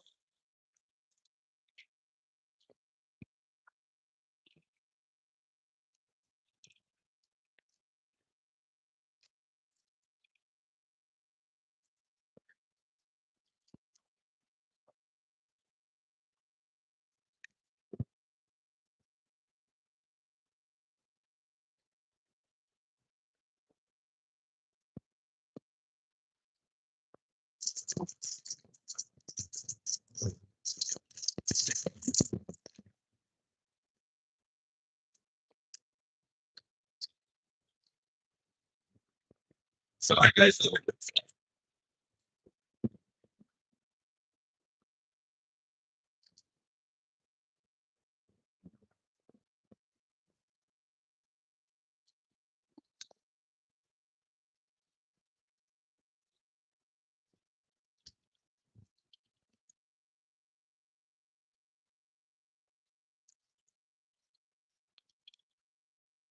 All right, testing, testing. Can you guys hear me?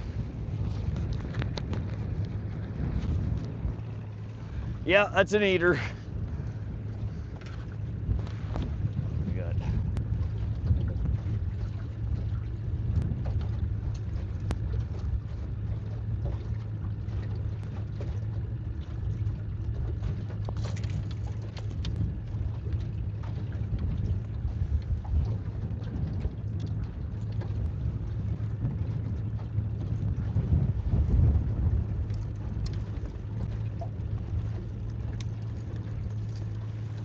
Oh, come on.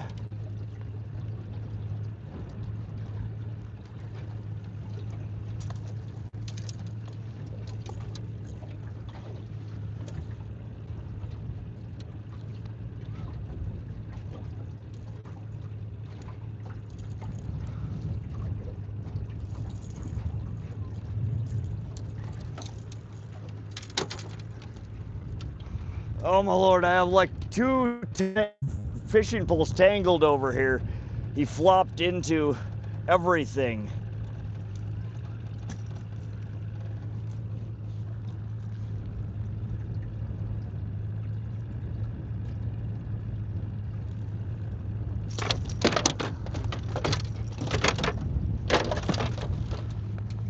Oh.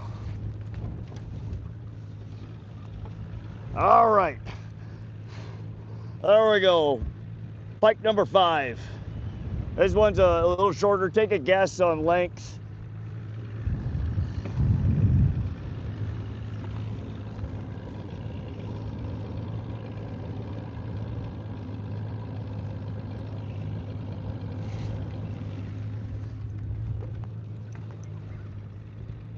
$20, $19, $23, $19. Nice one, Rod.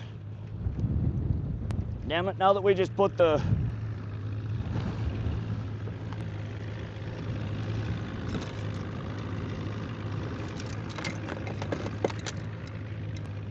we're gonna get this one on the stringer.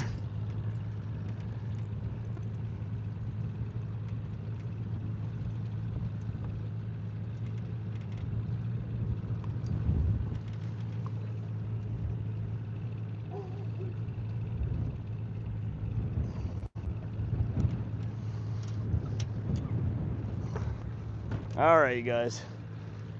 20 and a half, 20 and 2/4, 18 to 20, 18 and a half, 18, 21. All very close. 21 and a half. Just a slightly over 21 and a half. Perfect eater.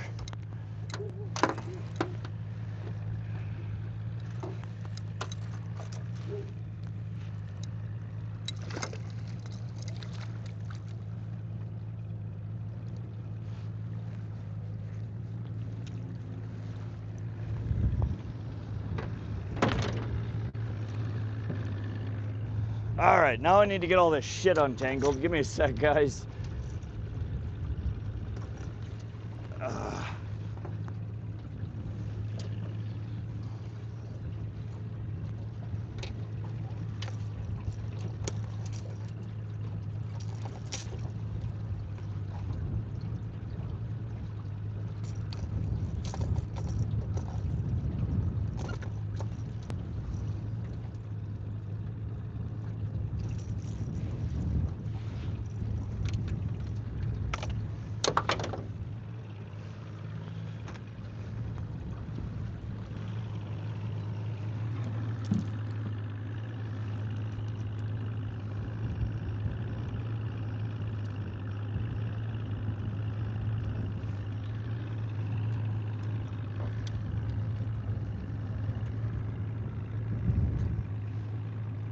How the fuck did I do that?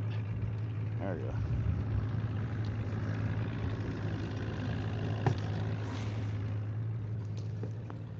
Nice, bro.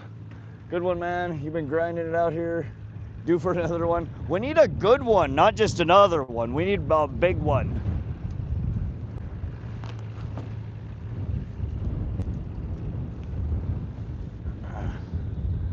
All right, we're gonna throw the Berkley hit stick back out. Rainbow trout. We're gonna try that one for a little while.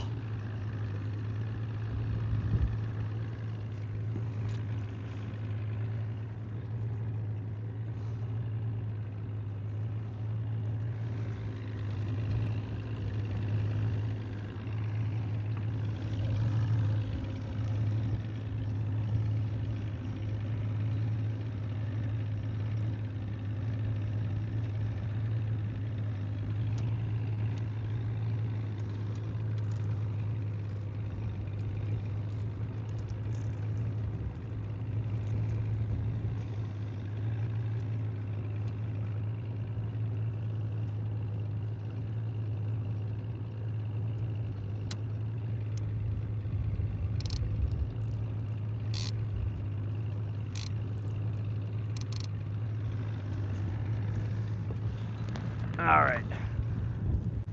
On the other line, we're gonna throw the Northern Pike Rapala F-18 floater. And yes, I know it's missing a hook up front. It's on purpose.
All right. Less tangles without that hook on. I do the same thing. Yeah, they're tough sometimes to, not just tangles, but also just getting it out of the fish. I've had so many problems getting that particular lure out of the gills. Like it'll get one in the lip and then the other one in the gill. They're just too spread apart.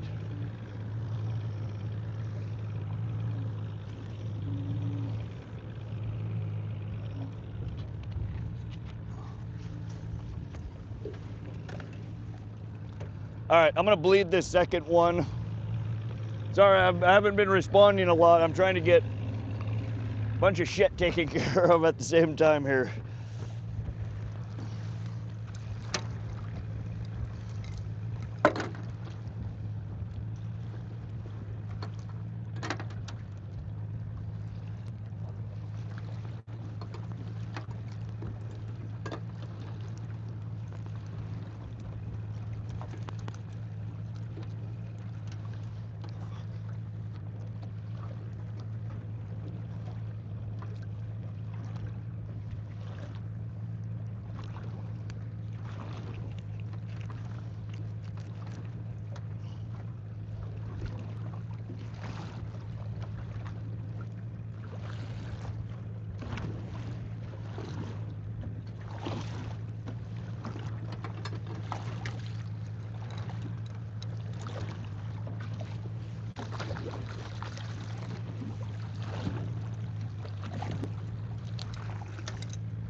Welcome back, Jamie. Just working my ass off. New job sucks, but good money. Nice. Kill it.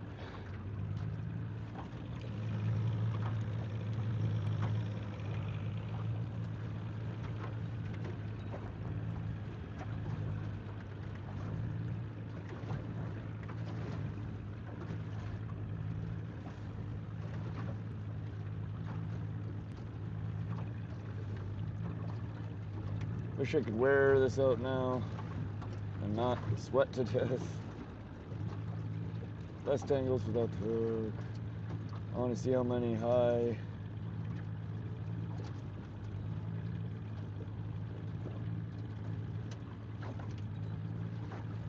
I left and you hooked up. See, Sage, it's all your fault. You've just been scaring all the fish away. As soon as you left, the fish came back.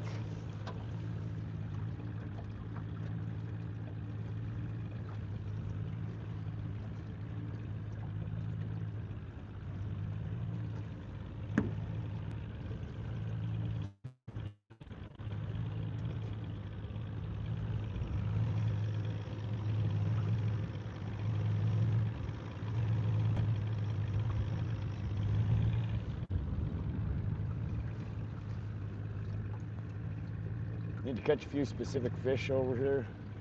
What kind of fish you looking for? It's me.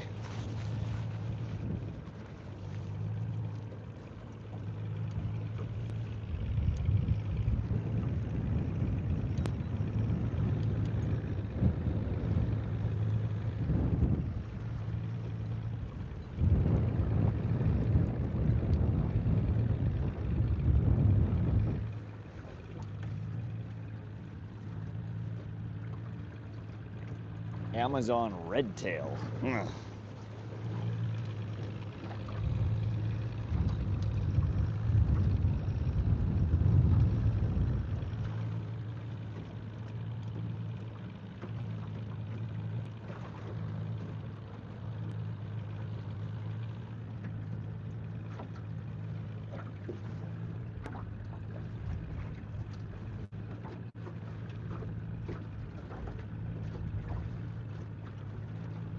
Welcome everybody joining the stream. We're out here in central Montana. This is Pishkun Reservoir. We've been targeting northern pike and rainbow trout and kokanee. We haven't been able to get kokanee or the trout really to come out and play. We've had fair luck with a 4 or 5 northern pike landed so far. It's been a fun day out here, although a little slow, quite windy. But we're definitely enjoying it out here.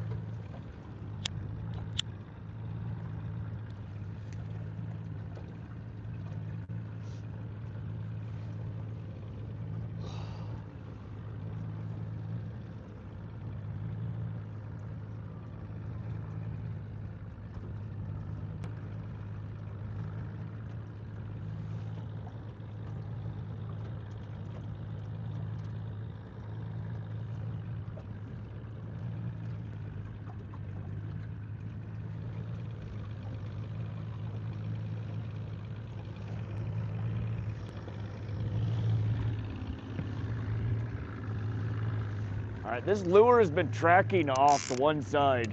I think we need to tweak it. The eye on it might be a little bit bent or something.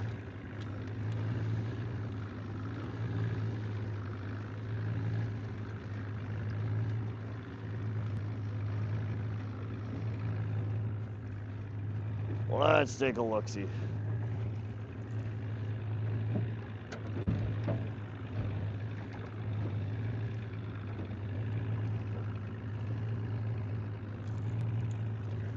Maybe a little bit. Let's do a little tweaky on it.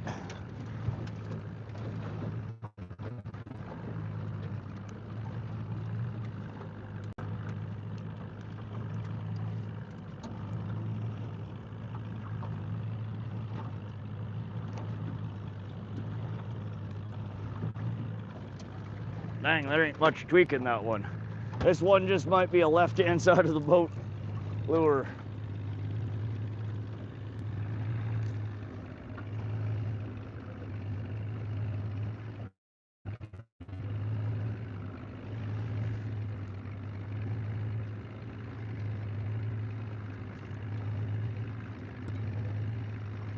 Weird.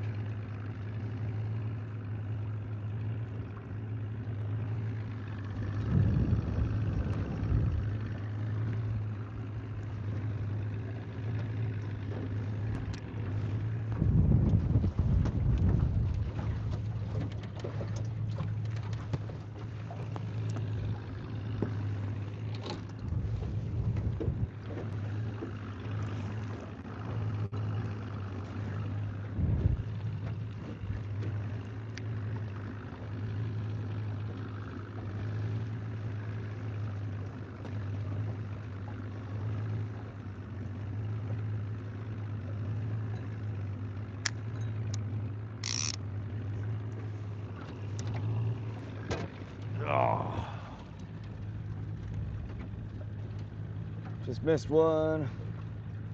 I just want to use for last night. Come on, guys. Nice meet sage. Reminds me of us fishing. Yeah, we're trying. We just switched out to 2 different lures. We put the Rapala F18 original floater in northern pike on, and we switched to the Berkley hit stick in rainbow trout pattern.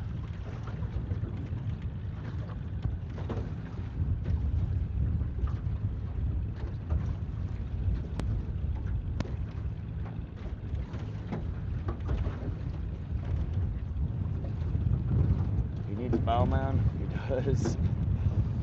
I'm so used to fishing by myself.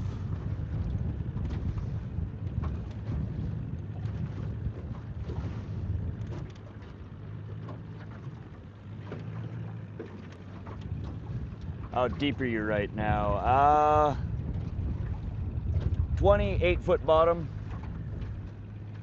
We're kind of cutting across. I was describing earlier, there's a eastern basin and a western basin, and there's kind of a shelf that splits the two, a canyon in between the 2 basins. We're riding on the top of that canyon right now, right on there's like a shelf.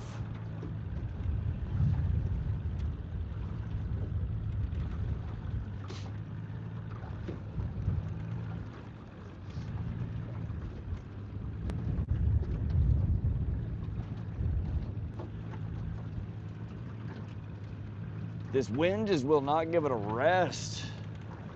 Let me look at the forecast real quick.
Dang.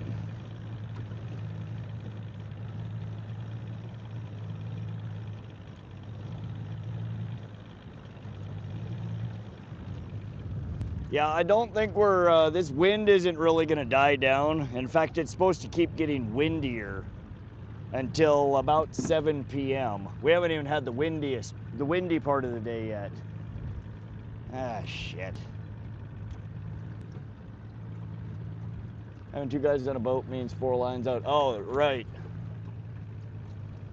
No, I hear you. Wife came to pick me up.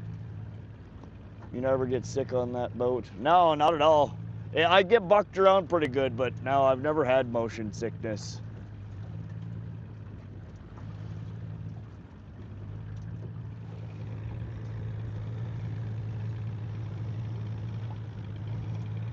How deep are you right now? So we're over about 25 to 28 foot bottom. And this rig I just put on a 2-ounce snap weight, so we're probably close to 18 to 20 foot in dive depth with this one. The other one's the original Rapala floater, and it has a quite shallow dive curve on it. I was gonna go up more shallow, but god damn, this wind is just raunchy.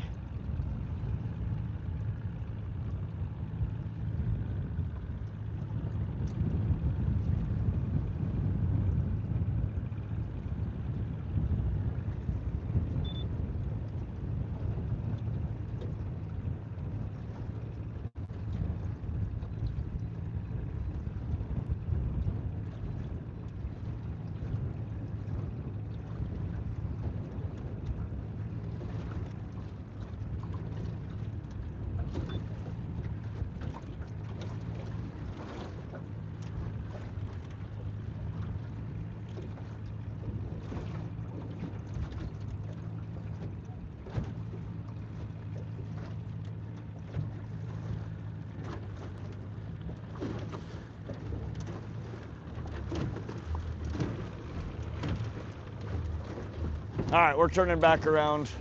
Changing depth, I'm going in a little shallower.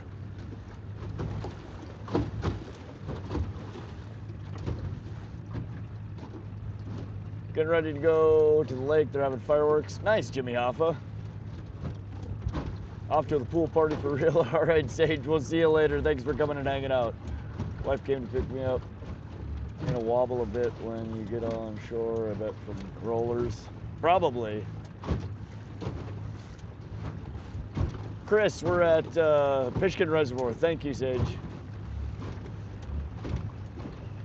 Do you have a far car ride home? It's not bad. It's like, it's only 55 miles, but 25 of those miles are dirt road.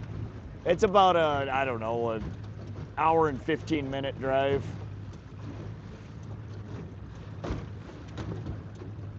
It's not too bad, but I don't know if we're gonna be able to, if the winds pick up to 24 miles, 25 miles an hour like it says it's going to, it's gonna be completely unsafe. Here in the next hour, the wind is supposed to really start picking up. I hate to do it, but it might be time to get the boat out of the water. The wind forecasts can be really unpredictable up here on the Rocky Mountain front. And we're already at 16, 17 mile an hour gusts. We're kind of at the top end of what my comfort threshold is.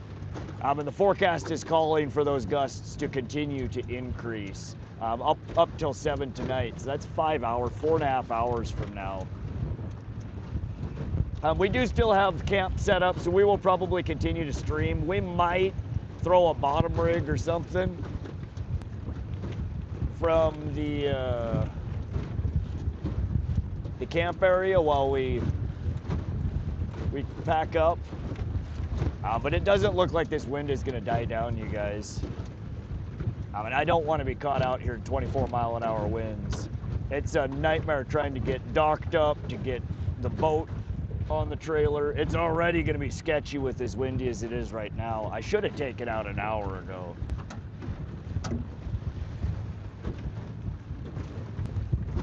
But we're trolling still up towards the boat launch. It'll probably be 15 minutes, 20 minutes till we get there, so we might catch another couple of fish. I'm gonna start packing stuff up.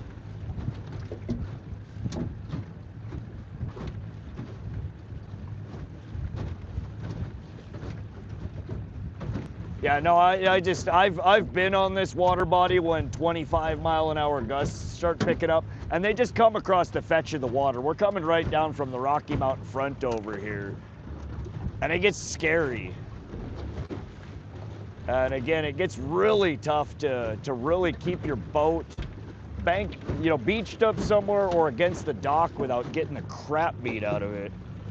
But let me start putting a few things away here. Maybe we'll get an outro fish here. Y'all are awesome. I've had an absolute blast fishing out here with you guys yesterday and today. We'll hopefully be doing this again next weekend if everything works out as planned. Man, I hate taking out when it's not like really bad conditions, but I hate waiting until it's really bad conditions to take out. It's one of those double-edged swords.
Where's your life jacket? It's on.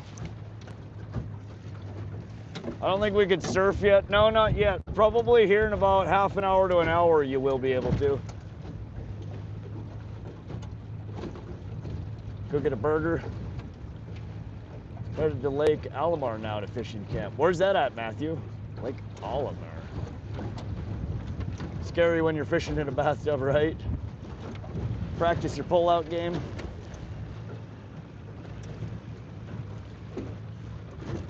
Keys.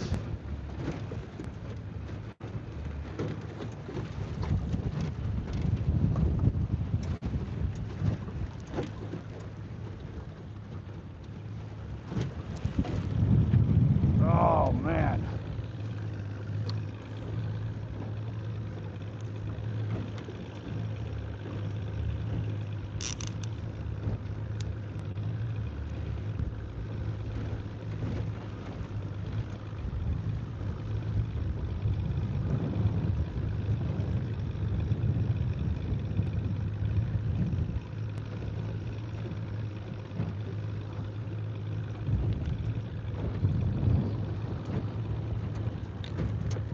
Yeah, we're getting sprayed all over here. Stuff's starting to splosh over the side of the boat. This is when it starts getting not fun. So we're gonna get on out of here, guys. Release the boat out of the water onto the trailer.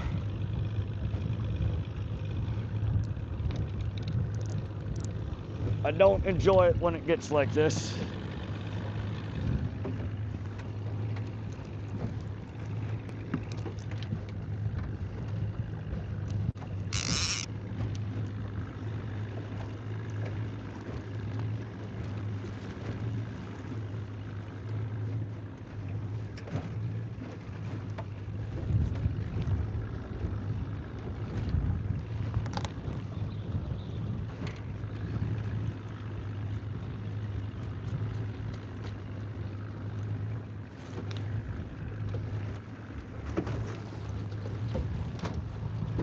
I am loving autopilot right now, though, I tell you what, man.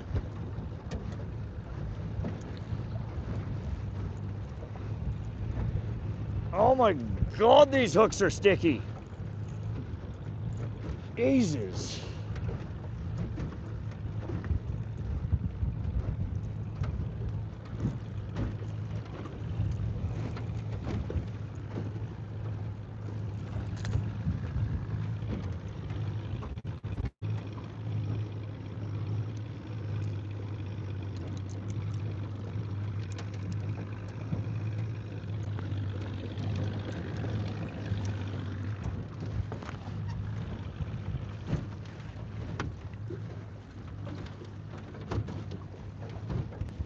Yo, Big Rob, what's up, Trip? How you doing, buddy? 346 thumbs up, let's go. I hope you guys have enjoyed the stream today. We've decided to play it on the safe side. This wind is really starting to pick up and toss me around, and it looks like the forecast is calling for it to continue to pick up for the next couple hours. And I don't want to deal with it. We're gonna get docked up here in a short while here, get the boat back out on the trailer, and we're gonna go hang out at the campsite for a little bit. There's no sense getting beat up out here. The bite is not great enough to get swamped over.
All right, we're gonna get the, oh, let's get this down. A couple more things. Run it down.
Let's get our trolling motor stowed.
Don't forget the stringer. I got the stringer.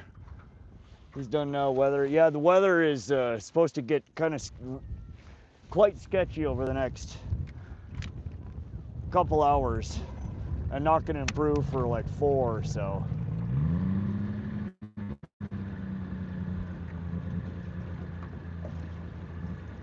We're just going to bring her in. Seems like there's a little bit of a lull right now, which is awesome. That means we can hopefully get the boat on the trailer before it really starts getting gnarly.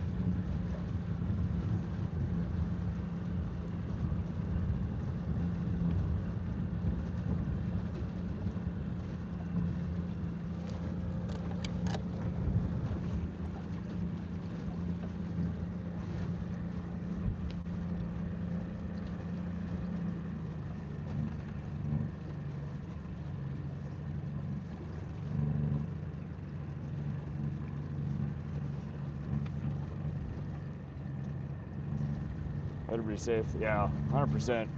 In a small boat like this, always err on the side of caution.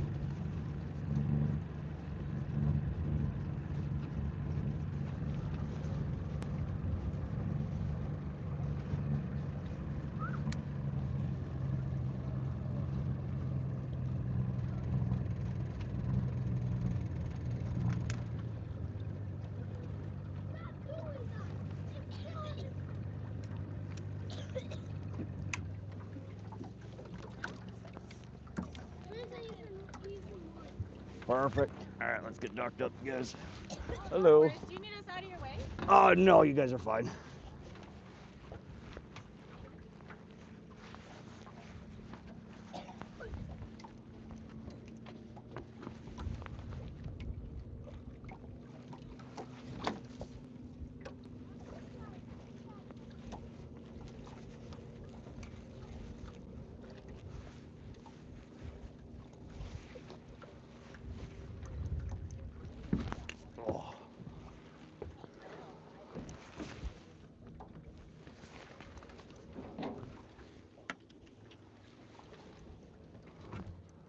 Kevin with the 10 bones. Let's go. Appreciate that. How you doing, Kevin?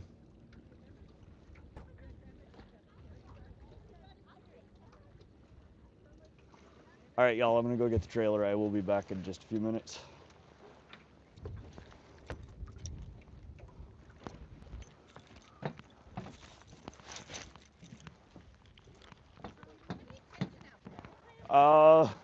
Northern pike mostly, but there's also rainbow trout, kokanee salmon, yellow perch.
Brought you something.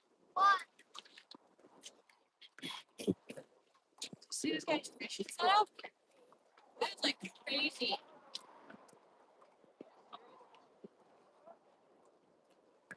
Pretty cool.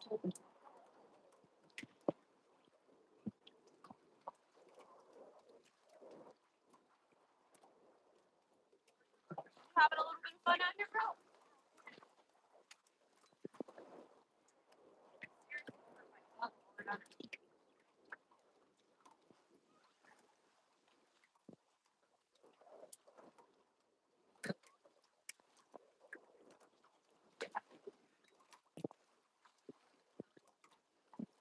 Out of the water, the Oreo.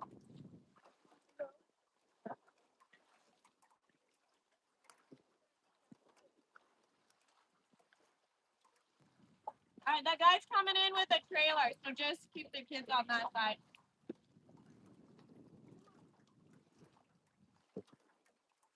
Come on, everybody.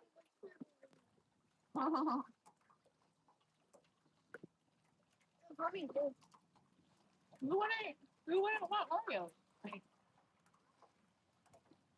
I want.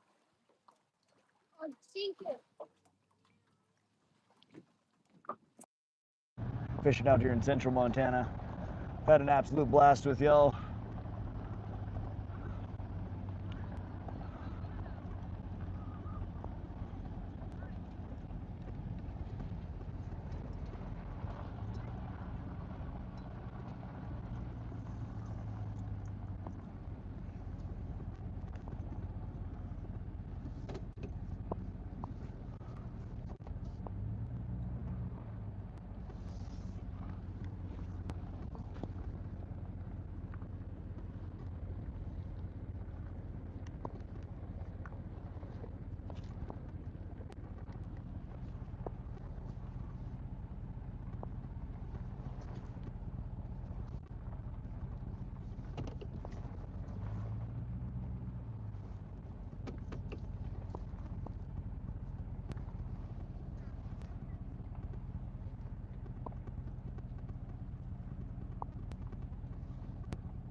Yes.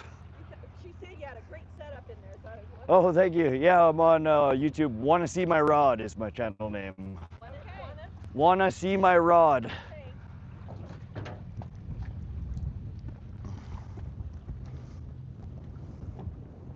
All right, y'all, we are back. Get the boat on the trailer here. What's up, Tommy? All right, we got the truck in. No, I didn't fall overboard. We went to go get the trailer. I lost the bike halfway to the camp and then had to walk back and find it. Weather's good today. How many? We caught five pike today. It was a little slower than yesterday, but it's about to get real windy out here, so we're getting out.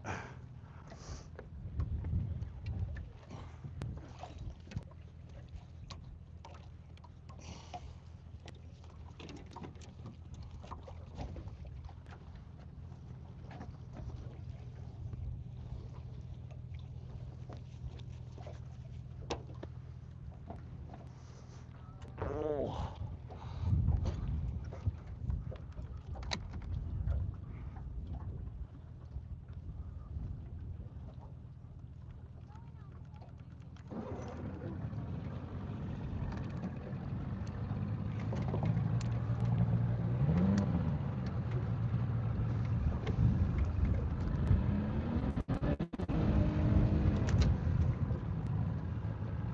Oh.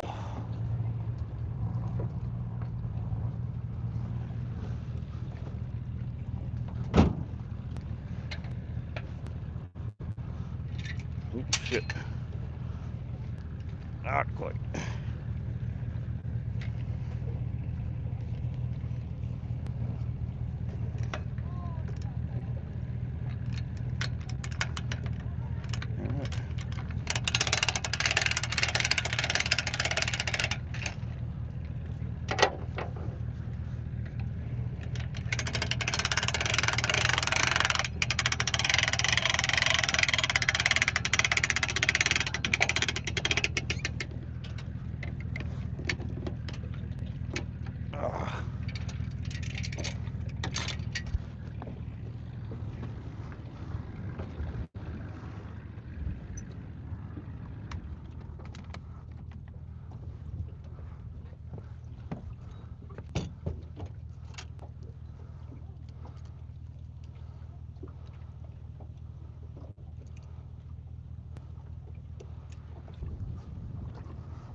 Okay, let's get her on out.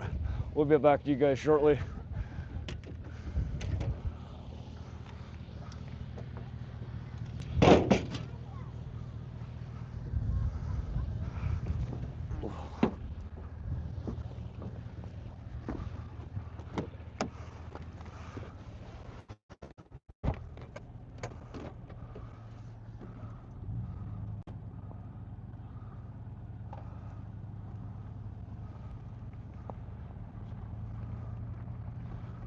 Ooh.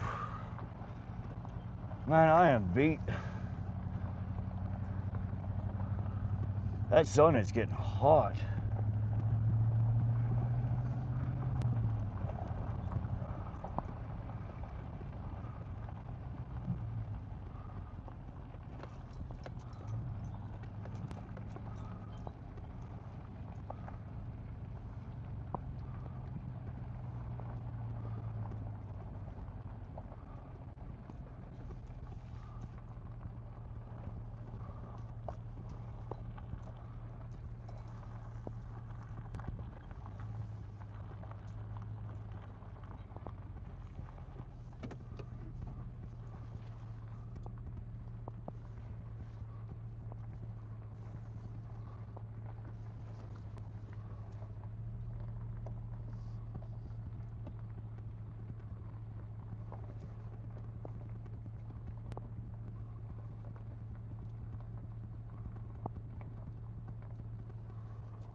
All right, home sweet home, y'all.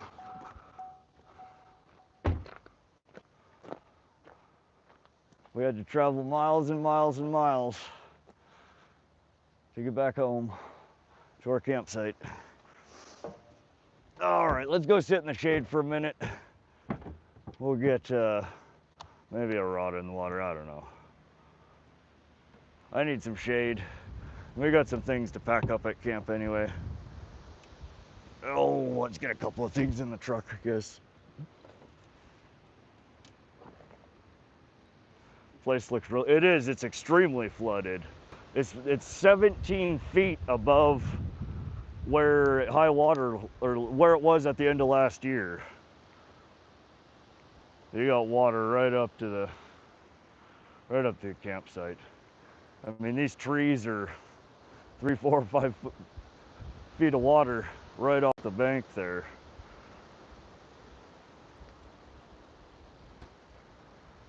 Oh, super flooded. There's all area around here.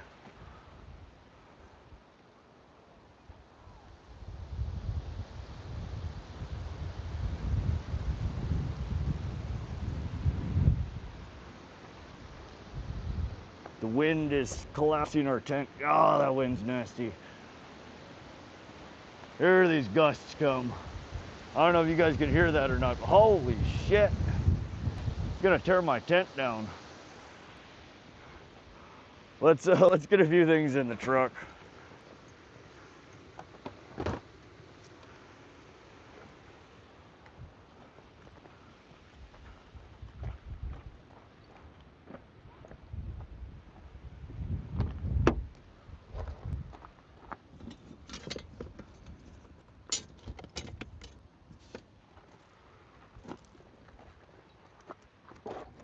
Oh.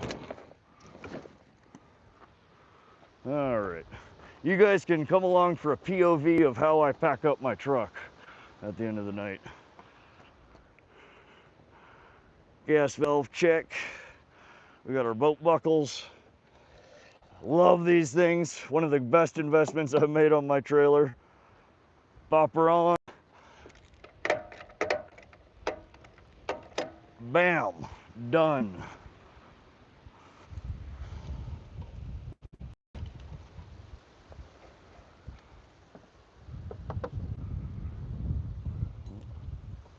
Hey, if I wasn't dyslexic over here, putting it on upside down. There we go.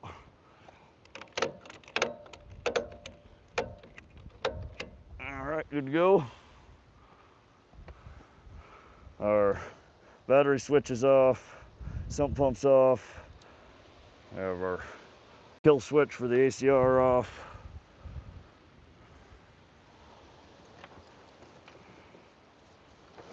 These are our dock ropes. Yeah, we have one of these attached at every corner of the boat. We just kind of tuck these down.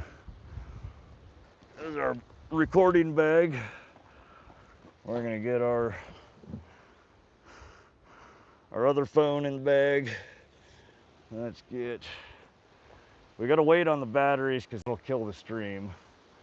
Let's see here, we got our other dark rope. We got our safety chain. Just going around and checking the basics. All right, let's get a couple of rods in the truck.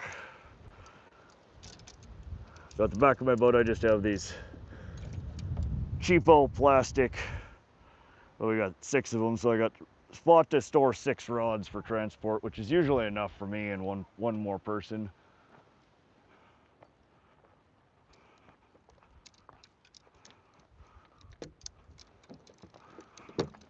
Oh.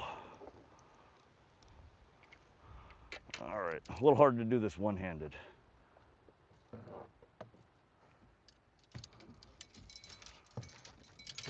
Oh. Dingle dingle. There's our Starlink mini truck plug. Sits up on the dash. Fish either Marquette Harbor, fish munching. How many horsepower motor is it? I've always wanted a jet. It's two-stroke 75 horsepower, but with the jet foot conversion, it loses about 33% of its efficiency. So it's closer to a 50 horsepower by the time you put the jet on it. And that's the same case with pretty much all jet conversions. All right, what do we need to do here? Boat's pretty much plugged up. For those of you guys who were asking about the jet foot, you've never seen underneath, that's what it looks like. So you just have a grate that keeps all of your big branches and rocks and shit out. And then up inside, it's just an impeller. And that sucks the water up there, cycles throughout the motor, and it just blows her out the back. So when y'all are telling me, put it in neutral, put it in neutral. This is neutral. It blocks part of the water coming out. It pushes it forward, and it tries to even the pressure going out and going that way. That's neutral in a jet boat. There's no such thing as a true neutral. You're just trying to equalize in and out. But it's an old motor. It's a 1984. She's seen some shit. But it's a tank. I run the crap out of this motor. Stream in, stream out. All right, what do we got here? Let's get the bag in the truck.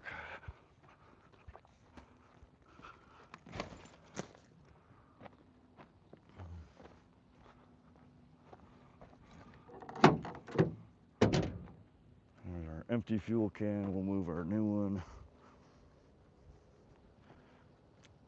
I don't own a place in Oshkosh. That motor pushes the boat. Yep, it just blows water out the back. That's how it's propelled. Just a jet stream of water.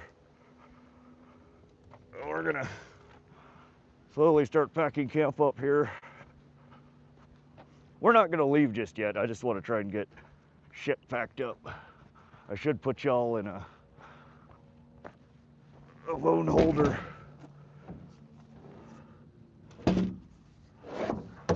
Oh, damn it. Good job. That's me. I've been breaking shit all day.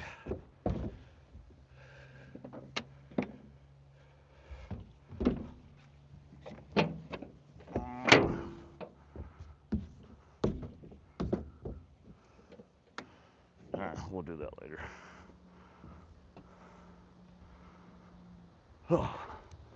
Let's go do the rest of the camp. We don't need to worry about that right now.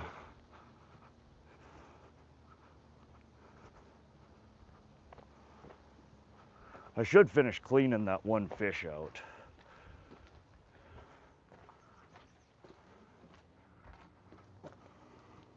We're gonna just put you guys, this is the rig that I have. It's a small rig. It's just got a clamp phone holder in it. Pretty solid, pretty lightweight. I like it.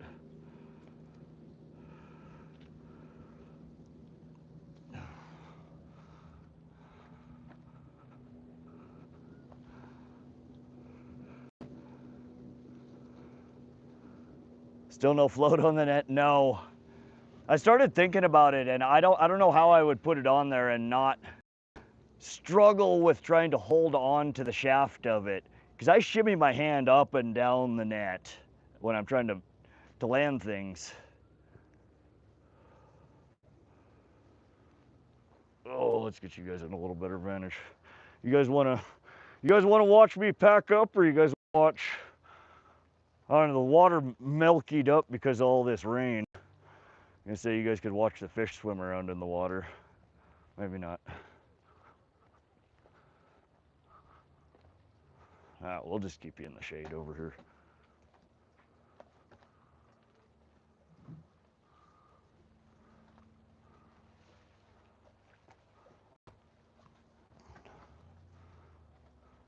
Can you show the fish cleaning? I can show the fish cleaning, I think.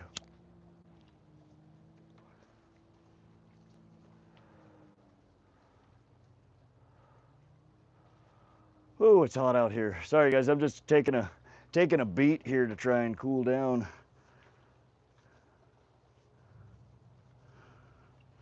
Man, I need to shave my head again.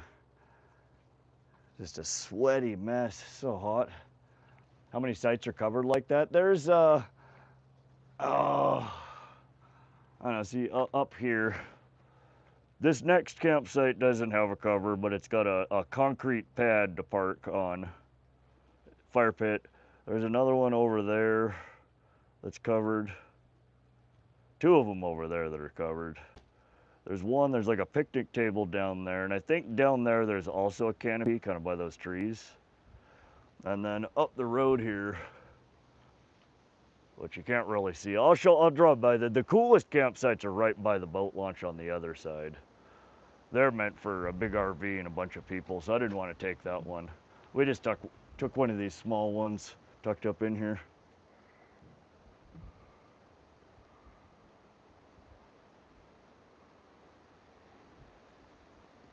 But I want to say there's probably 6 or 7 that have good coverings. And I think there's maybe 10 or 12 total. So about half of them have coverings, half of them are exposed. Little rod squad pike cleaning would be cool. Oh, to make them into fillets, yeah, I'd probably not do a full fillet here. There's one that I need to gut still. We could maybe, if I keep the stream going until I get home, we might do a, wind. Trying to tear down our damn tent. I really need to get the tent down, you guys. Give me a few minutes to pack up these things that might blow away, and then we'll chat. This wind is supposed to get super gusty.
How's the zipper?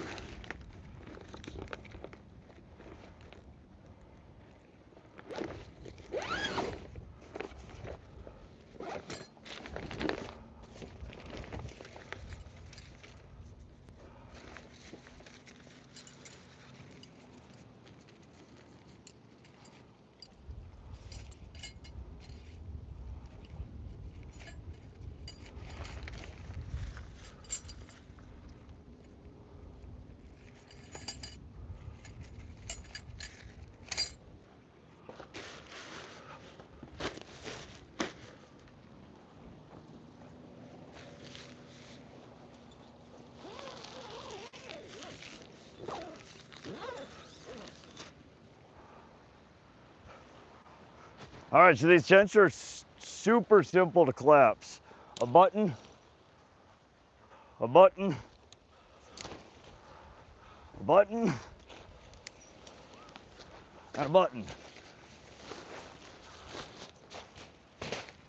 Folds down flat, take out your corners, fold it up, fold it up,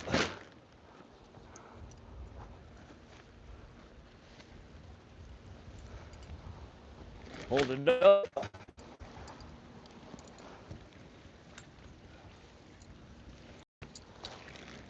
fold it up, and then it kind of collapses like an umbrella. So you bring one end in and fold it, next end in and fold it.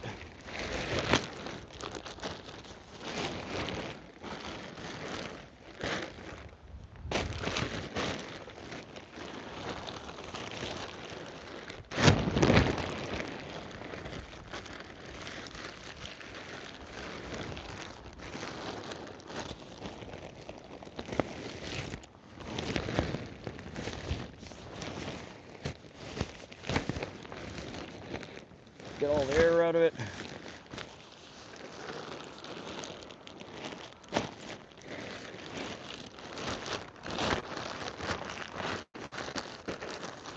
And that's it.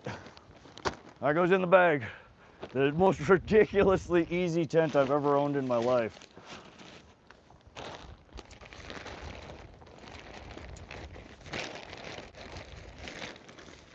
And that just goes in the carry bag. And you're good to go.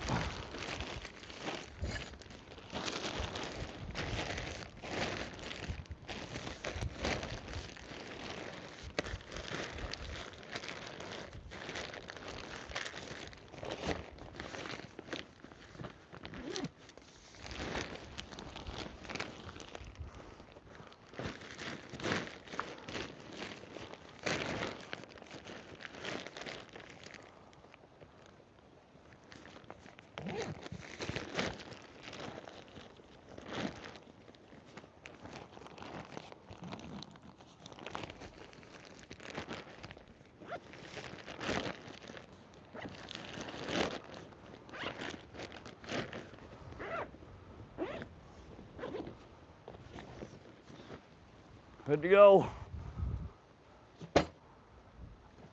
How many of y'all's tents go that fast? I've never had one that did. I love it. I love it.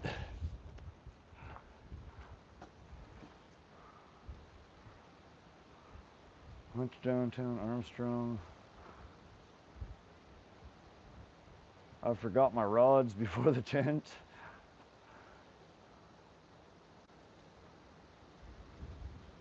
Amazed how simple tents are these days. Back when I was a kid, serious endeavor. Right, Silver? Hey, Skipjack Cindy, how you doing? All right, now that the tent is down, you guys can, these winds are getting rough.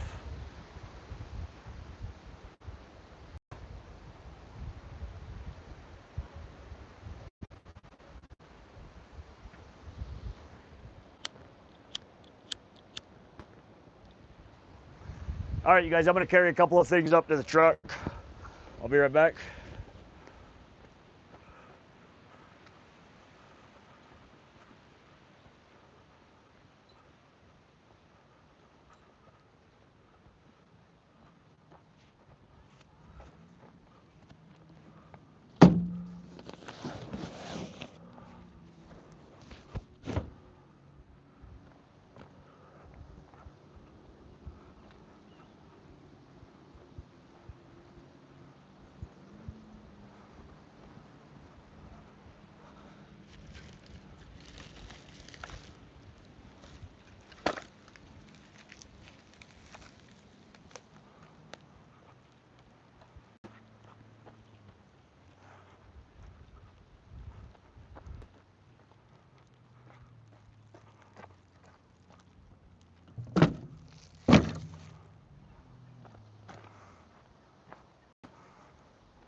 All right, we've got a battery and a couple of coolers at camp to pack up still.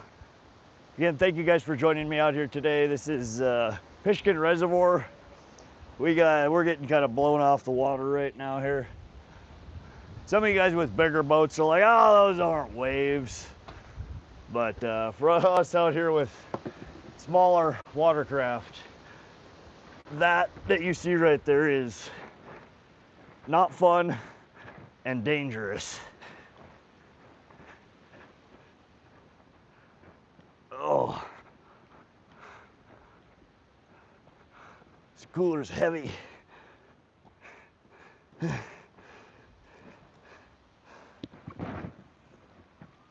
Oh, holy crap. I should have let some water out of it. Right, let's do that.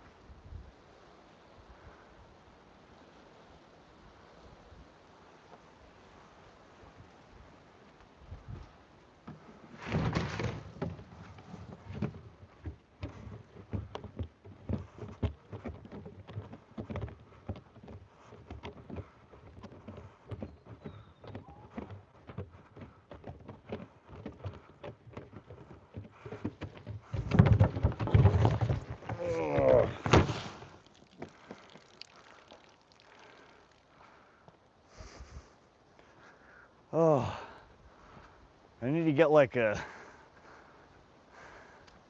shopping cart. Too much shit to carry. It's heavy.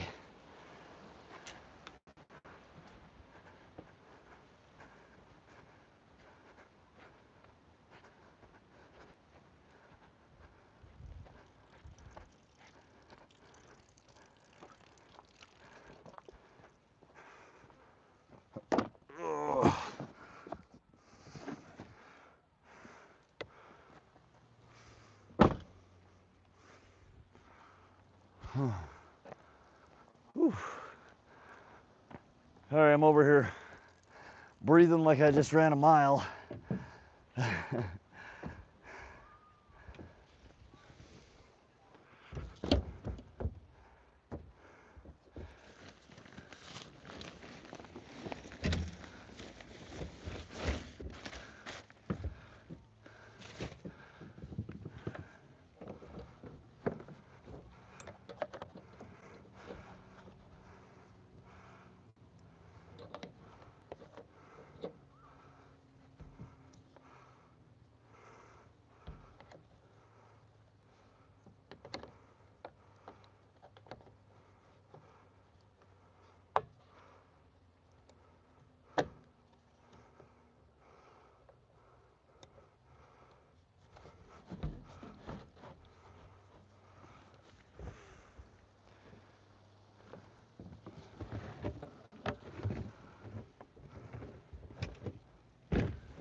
All right, you guys, we got a couple more things to pack up, but we're almost ready to go. You guys can watch the oh so exciting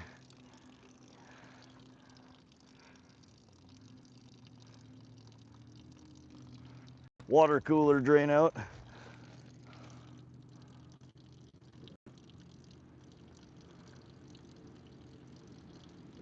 That's almost a waterfall, y'all. Look at these scenic views we're giving you over at Want to See My Rod. Nothing like it on YouTube, right?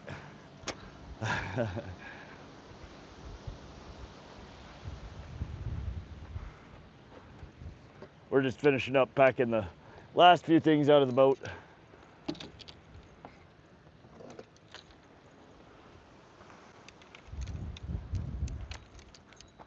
Who would watch cooler draining ASMR 24-hour streams? Is that a thing? Should I do it? Should I make it happen? God, did I not shorten these rods? I didn't. Those are not collapsed down. Like, why won't these fit? This is why these are extra nice.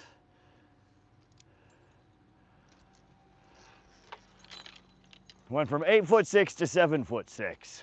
Now, it fits in the truck.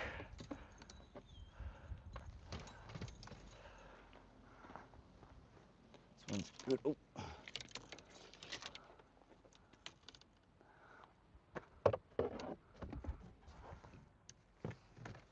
And I always carry them in the truck because these dirt roads have so much grit and grime. You will absolutely destroy your reels. They just get crunchy if you drag them outside the boat across dirt roads. Don't ask me how I know that. We won't discuss how many sets of reels I've destroyed dragging them up and down dirt roads. All right, we need all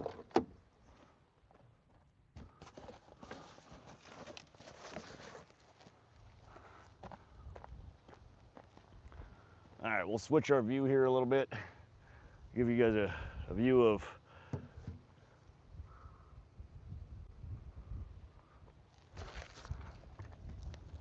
just showing you guys how I trailer stuff up before I go. There's so many cords and cables and shit. It's next to impossible to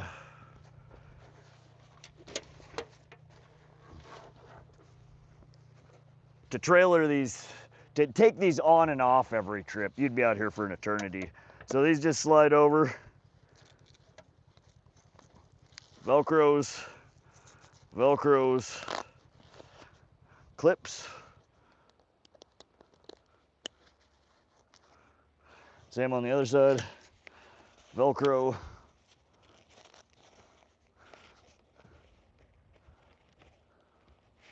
Oh, come on.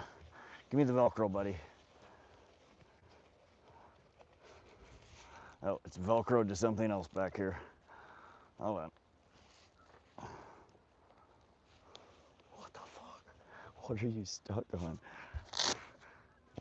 Technical difficulties over here. It's stuck to itself. There we go. Jesus. Ooh, that's hot. There. Velcro across and click. We do that on each of the graphs. Gives you a little bit of protection from rock and bugs and bullshit so your graphs aren't getting... It's what happens when you don't have a windshield. And we do the same thing on the other side.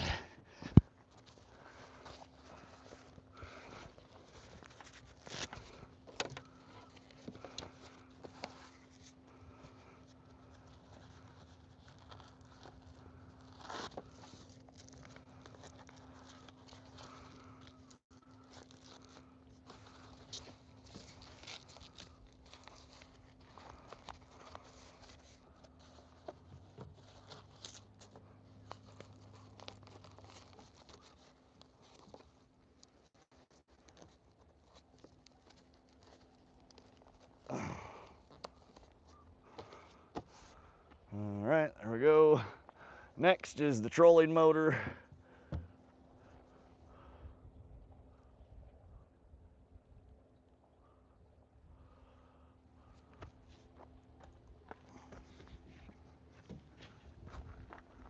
Again, same thing, you don't really want to be dragging it down the highway, getting bugs and shit on it.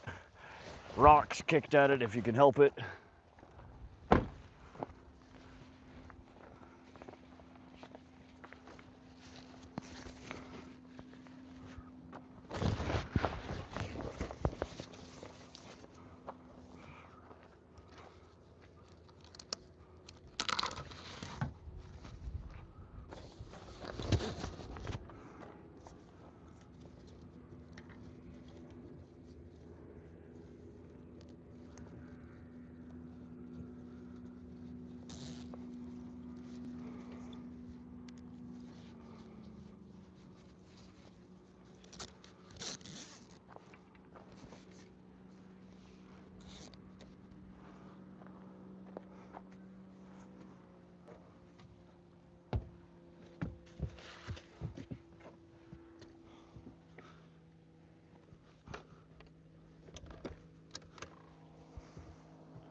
All right. Turn you guys around again. Oh, wrong way. Sorry. There we go. Do you cover your boat at home? No, I have it in a garage. It's covered, it's parked in my shop, so it's always under a roof at home. Welcome to the stream, Jonathan. All right, so I gotta get these last things strapped down in here somewhat.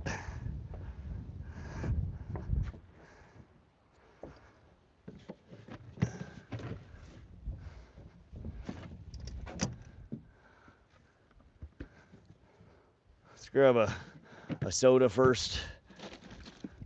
Grab a dew.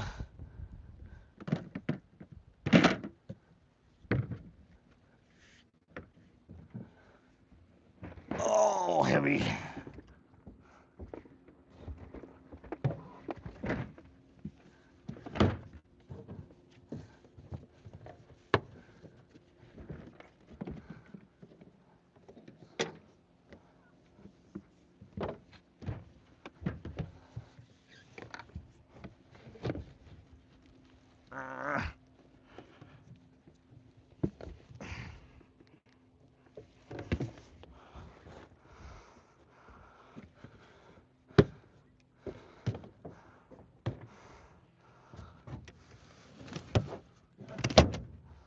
All right.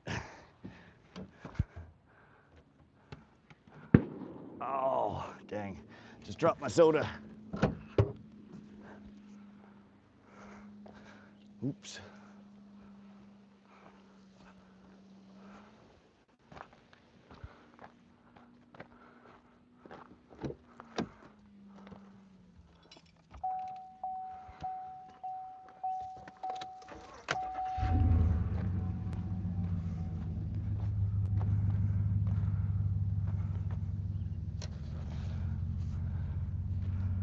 All right, you guys, I have to take the Starlink off and transfer it to my truck. When I do that, it is gonna kill the stream momentarily. Maybe not, I think so, but I'm gonna move the Starlink, get the batteries off, and then we should be on our way, I think.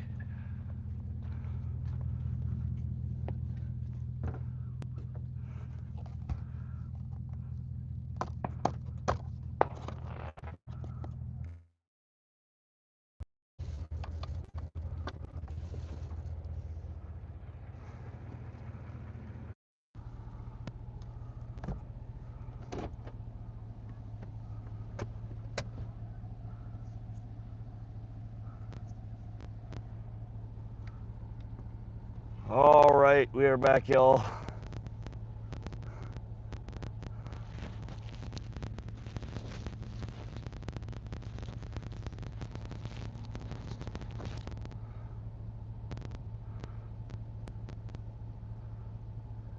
Yeah, it's like 85 degrees out here. I'm not starting a fire right now, no catch and cook. And I don't know, we'll see. I'll decide on the way home if I'm going to try and fillet and cook them tonight. I'm pretty wore out, y'all. Yeah, the wind gusts are picking up to 25 plus miles an hour. It got too sketchy out here for us to continue. So we pulled the boat out, got our camp set up, and we're gonna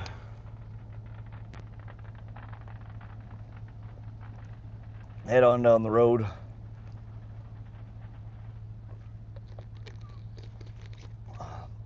Yeah, it went from cold to real warm, and the winds are just, it's not constant fast wind, but it's enough of a period of 24, 25 mile an hour gusts that it's just sketchy.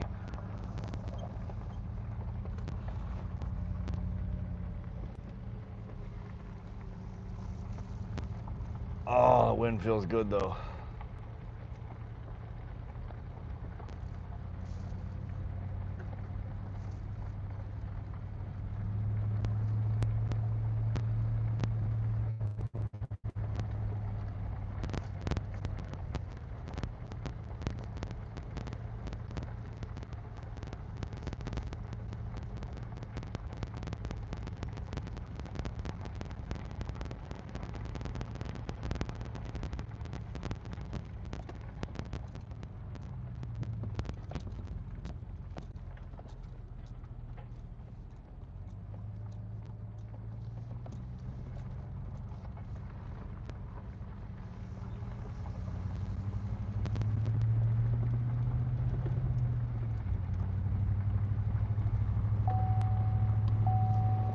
All right.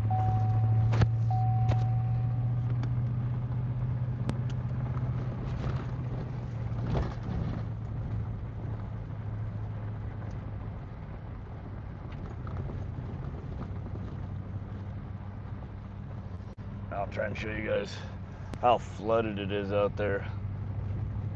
Look how close to there's no shoreline anymore. It's just the water's up the trunks of every tree surrounding the water body.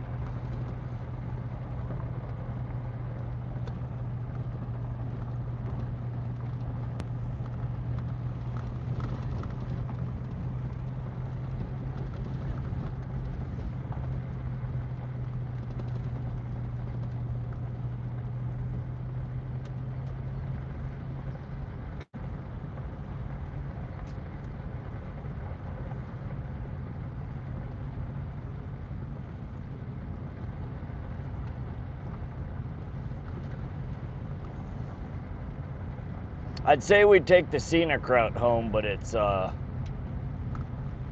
pretty much this.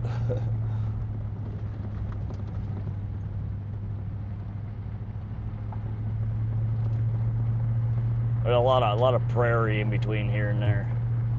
Prairie, tundra, farmland.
bumpy. Gotta love bumpy roads. Alright, y'all, sorry about that. Starlink crapped out. Has been struggle busting it. And it took a while for it to reboot.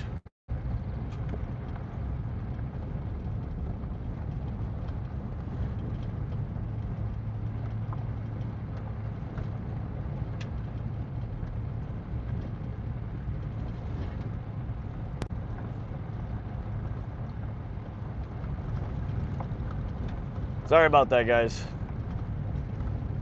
For whatever reason, the Starlink just crapped out as soon as we turned the corner.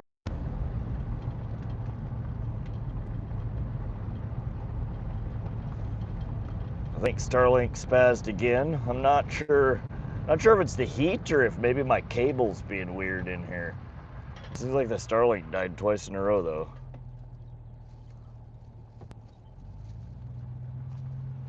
You can see me now, Lee? I apologize, guys. We're having shit show today, part 2. Welcome back, John. Hi, guys. How many of y'all would keep bees? I've always been interested in bees. Fresh honey would be awesome. Except for one of y'all can go get the honey out of the hives for me. I don't want to do it. I've always wondered if there's fish in here. This little grassy canal that runs through here under the bridge, around over here. There's probably brook trout in there, huh? What do you think? Is that where I'm finally gonna catch a brook trout? Somebody's ditch. Yeah, we're leaving. The frickin' wind was gusting up to 25 miles an hour. It was just beating us up. And it's supposed to keep up until at least 7 o'clock. And I wasn't about to go get beat up for frickin' 5 hours in the really bad wind. The bite wasn't that great. We got 2 in the cooler to take home. It was a win. We had an absolute blast out marathon fishing yesterday. Today was, we'll call it a half marathon. So we didn't get a true double decker. We got a marathon and a half. In the last 36 hours, we have been live streaming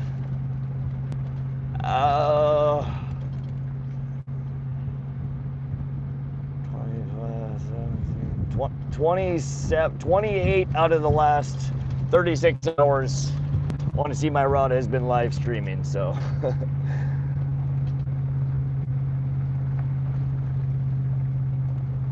We're done getting beat up.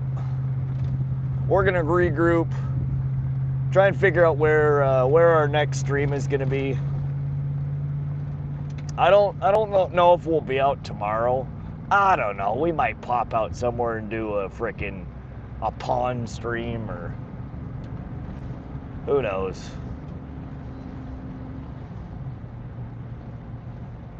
Electric fence to get the honey. Bears go right through it to get the honey. Usually let stuff flower out for the bees. I love honey. Honey's so good. I know you're tired, Rod. Hell, I'm tired of just watching you. My voice is shot. It's been going from cold to 85 degrees to windy, back to perfect again, or beat. We still got an hour or so to get out of here. I'm gonna cook up a fat meal tonight. Go peel off my clothes and sit in front of the air conditioner for a couple hours. It's been fun though, you guys. Hope everybody else is having an awesome 4th of July weekend. Hope you guys enjoyed coming along for the ride. I know I enjoyed bringing you.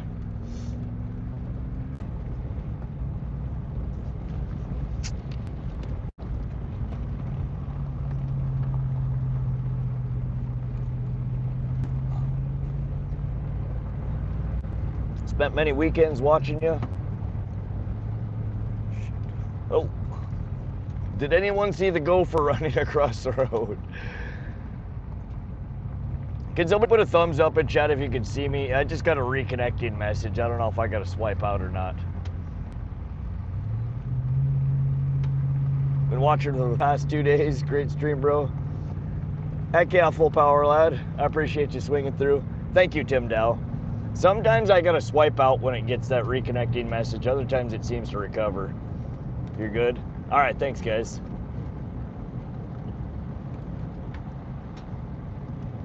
Bro's like, you must be tired because I'm tired of watching you. Like, damn. Damn, yo. Shots fired.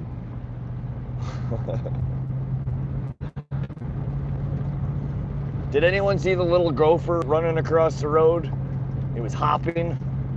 He like ran and then leaped. Rod, it was Great Lakes fishing. Or watch stream. You lost. Oh, it's all right, Carl. I'm glad you got out there fishing. I'd much rather have you guys out there catching your own fish. But when you can't or don't want to, y'all are always welcome on my boat. You know that.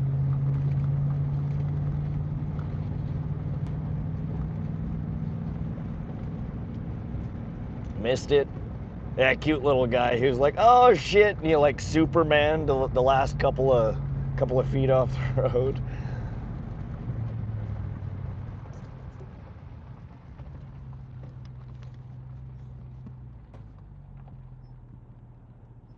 We're gonna take a moment and appreciate this sign here.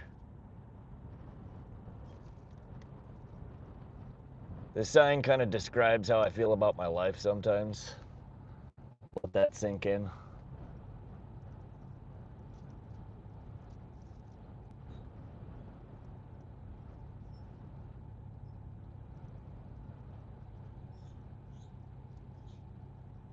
All right. Onward we go.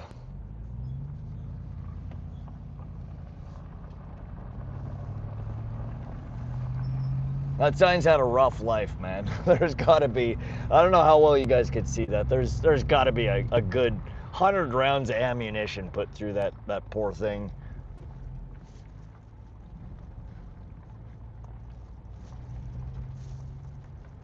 I might try for the morning, have to keep an eye on the wind and waves.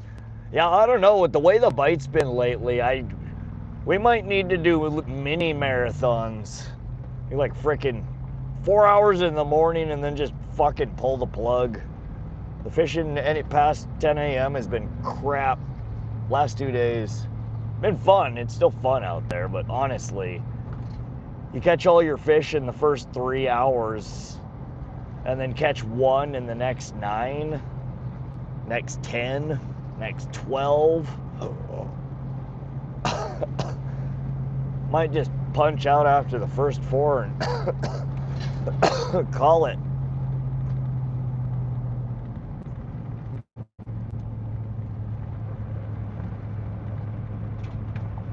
Fish in the morning, a number of posts on there.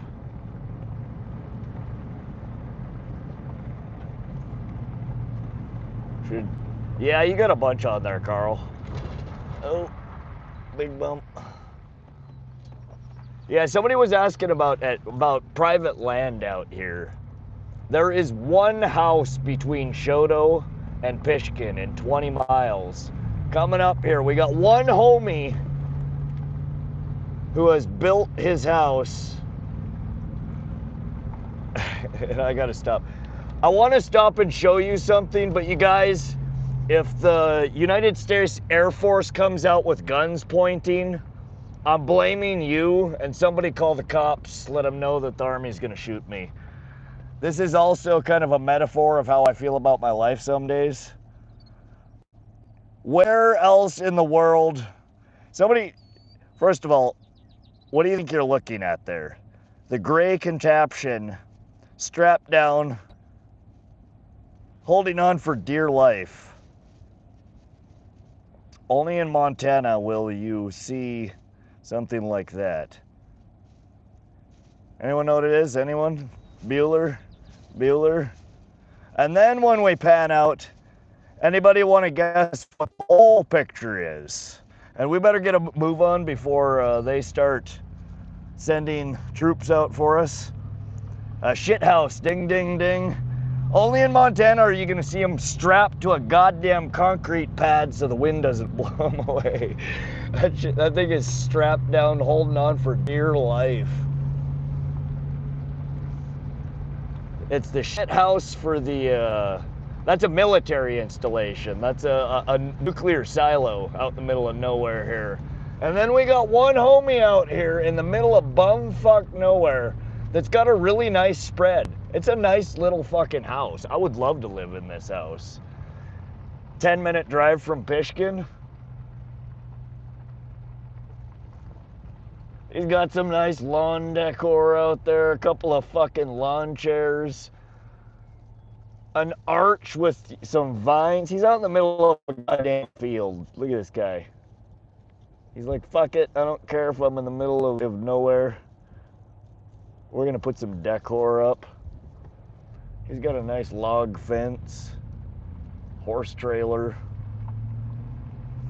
He's set, man. He's out in the middle of bumfuck nowhere. There's literally nothing out here. But pretty cool spread, honestly.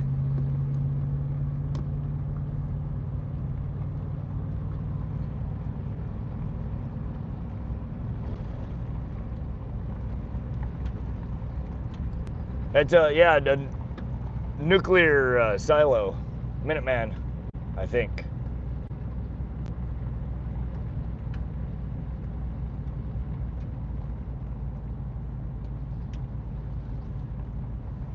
It's all them nice fish. Wicked Witch of the West's house. A lot nicer boats where I was fishing. It was 20 out. Yeah, it'd be kind of weird living right across the street, having the nuclear missile silo as your neighbor, though. What do you think? I think that'd be a little awkward. You'd be the first to know when the world was ending, I guess.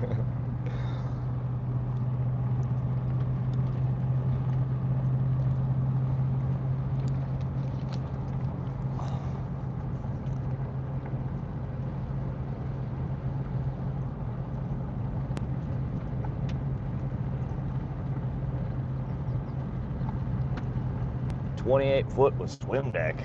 Dang. That's a frickin' boat. Alright, which one of you rat bastards stole my cigarettes? Hold on. This ain't gonna work. We need to perform Operation Find My Goddamn Pack of Cigarettes, because we appear to have lost them. Hold on a second. Crisis situation, right? Call somebody, alert SEAL Team 6. Rod has lost his cigarettes. We need an immediate, oh. Cancel that. Cancel that, y'all.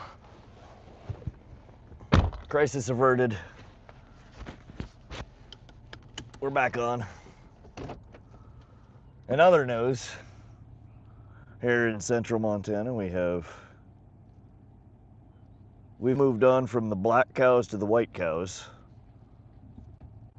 Somebody told me last time we were driving through here what the hell these white cows were called, and I completely forgot. Arendare?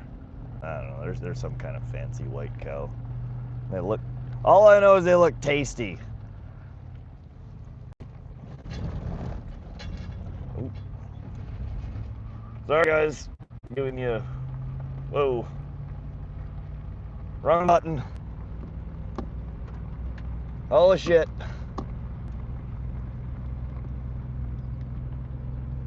All right. We're back. Sorry about that. We're fumbling with shit. They're called steak. That's what I'm saying. We got a whole field of walking deliciousness over here.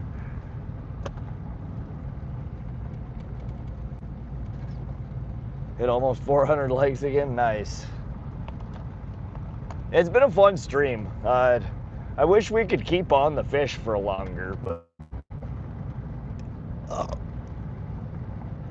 we tripped over them a couple times today.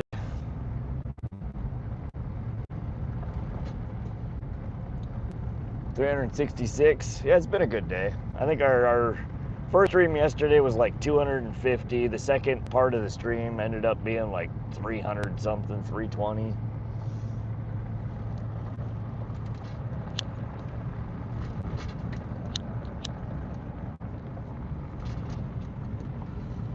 Good Lord, this is jumbly.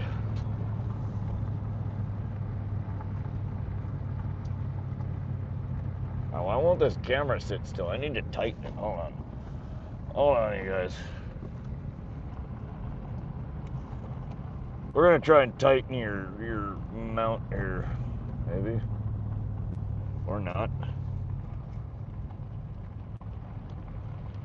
It's not tightening. All right, we're just gonna put the phone down before I drop it. Sorry, guys. Oh, you know what it is? I'm zoomed in. That's why it's so goddamn wobbly.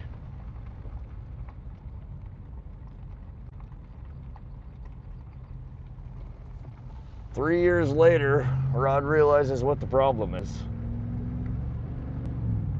Lots of green grass. Bet their meat sells for a premium. Oh, I'm sure. Hell, even the shitty cows these days, I'm sure, sell for a premium. Chariolas?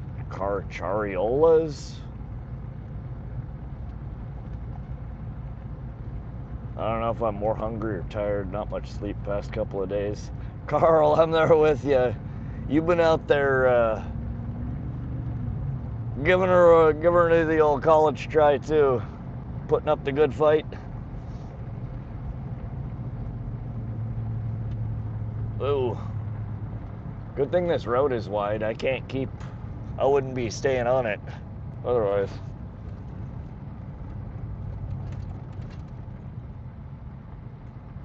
Swerving all over the damn place.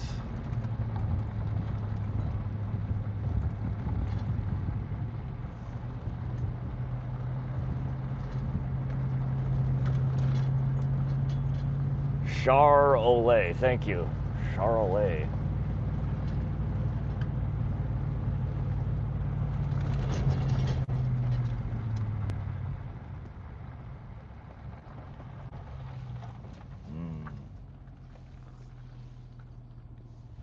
Is it just me, or every time I drive by water, I stop and I scope it out? You guys think there's fish in there?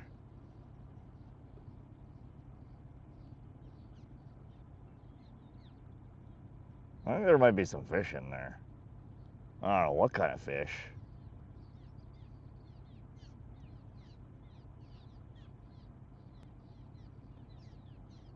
These dumb birds. Holy shit. We've awoken them. What is happening right now? Is this a Bird-Nado? Please tell me I'm not hallucinating this. Why is there a Bird-Nado?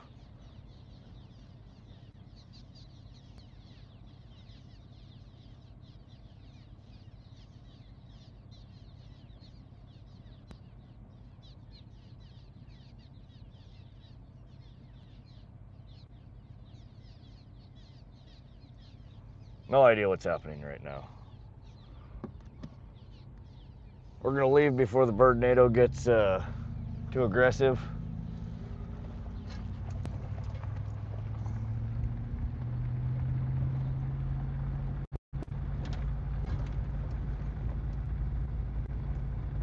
Drop a line in and show them your rod. That's right, Silver.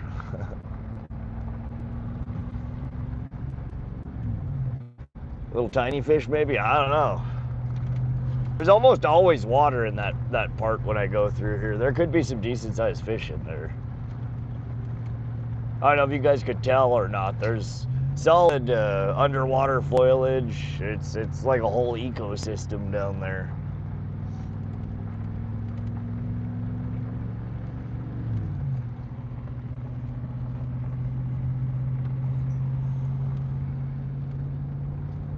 All right, we keep getting sidetracked here.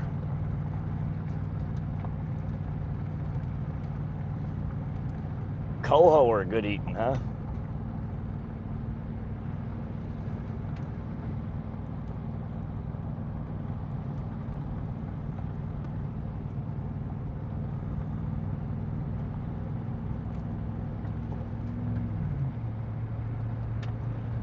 I have some fresh smoked lake trout in the fridge I could be eating. What do you smoke them with? What's your, I mean, I know people's smoke recipes can be fairly complicated, but what's a very basic, good smoking recipe that you like? And have you ever tried smoking just the fillets, or do you do a full skin on smoke? Most of the people that I know smoke the fish full. They just run a damn line through their heads, through the eyeballs, fish to fish to fish, and smoke them.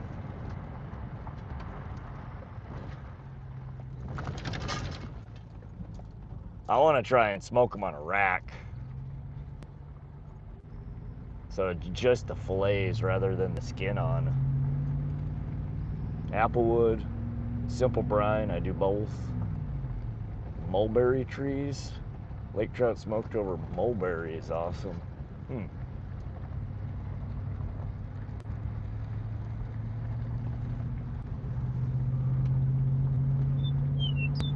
Good Lord, that was a loud bird. I think that was a meadowlark, our state bird. Goddamn thing sounds like he has a megaphone. Just wrap him in foil, toss him in the fire with butter inside. There you go. Fillets and whole fish. Okay. You guys are in apple and cherry country up there.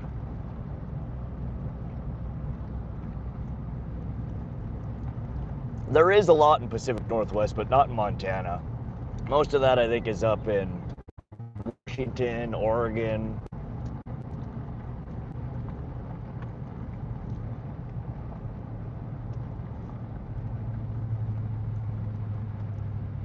Washington and Oregon is where the fields and fields of orchards are.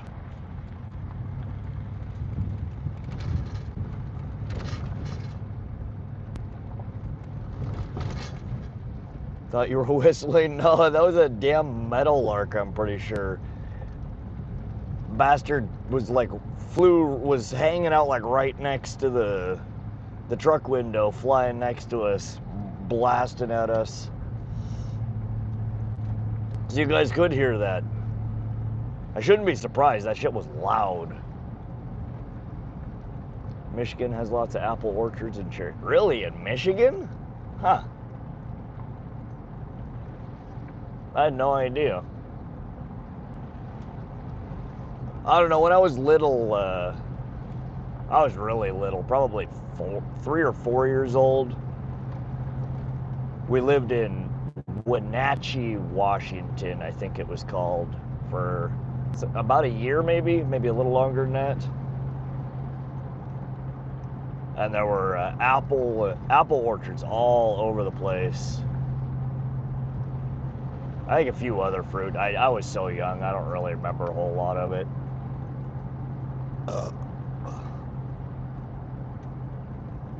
But I know some of my favorite cherries, Mount Rainier cherries, those come out of Washington. They have the pink and the white cherries. Oh my God, they're so good.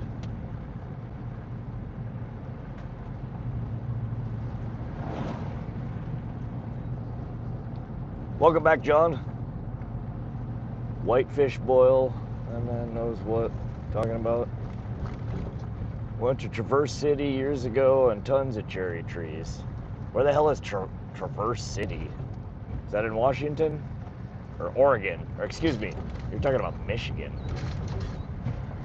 Sorry, Oh, God, bumpy.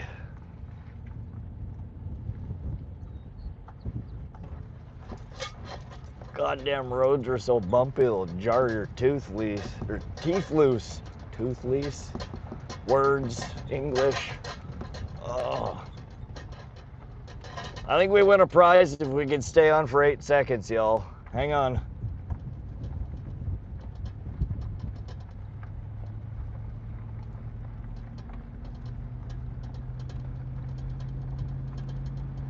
Go Spartans, fuck Buckeyes. Shotster, Michigan football's coming back. Yeah, I haven't really watched sports in so long. When I was little, I was kind of into baseball for a while. My brothers really liked baseball and football, or basketball and football.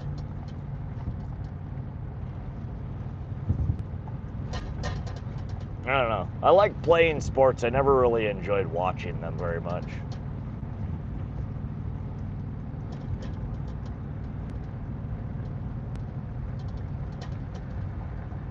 Northern Michigan. Used to be a cool fishing village. Okay.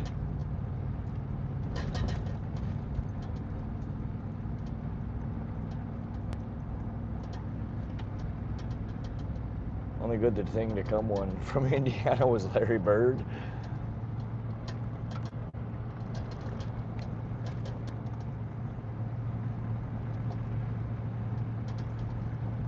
Everybody was hating on IU football.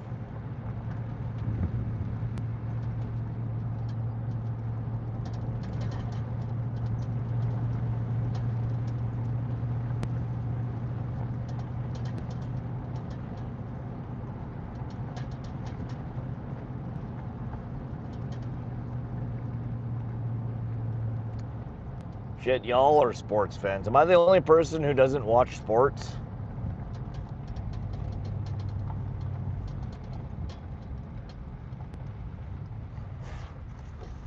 Man, this one hasn't had as rough of a life. This one's not as bad as the last one. This one, on the other hand. Oop, where is it? Where are you? There we go. That sign has had a rough life.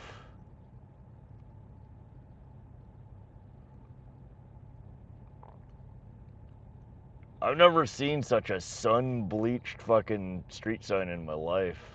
Good Lord.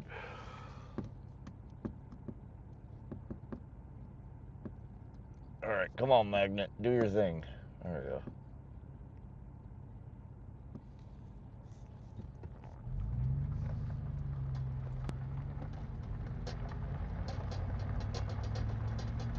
Can't imagine it does much good looking like that.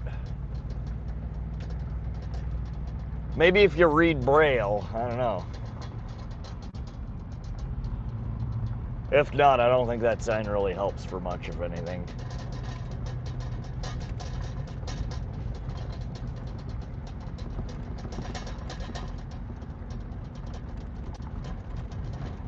Dang it.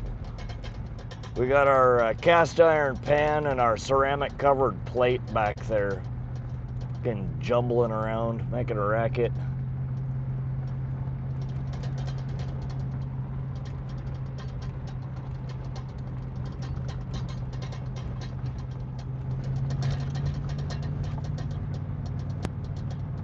God, I hate dirt roads. Some buckshot, probably. That sign needs a hug. I don't watch them anymore, but I used to when I was younger. Okay, Carl.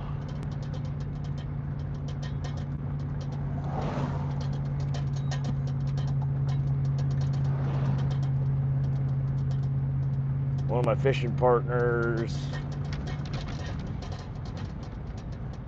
Yeah, we got a whole bunch of people headed to Pishkun today.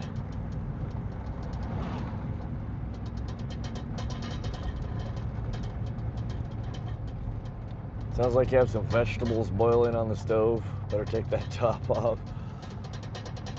Yeah, it's weird. I got these, you guys probably have had them or seen them at some point in your life. They're like the old school Coleman ceramic covered camping plates. But I have the one that I used and the pan that I used sitting together and they're just rattling. I should have loaded them with something in between them.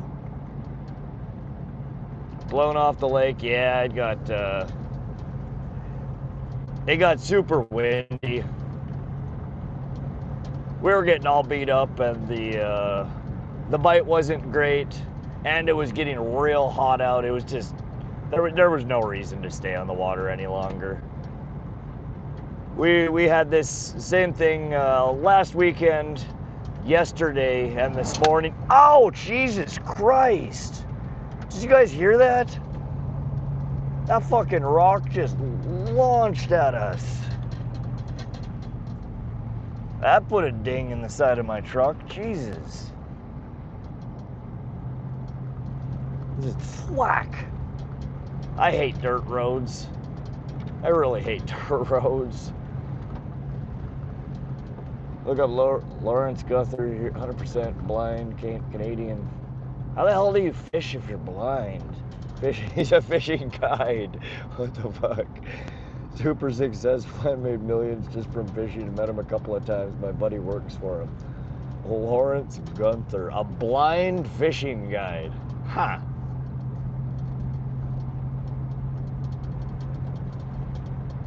Well, I'll be damned. I mean, props to him. Shit. I don't know how the hell I would figure out fishing if I couldn't see anything. I bet he's learned hooks are sharp the hard way a few times. Tell you that much.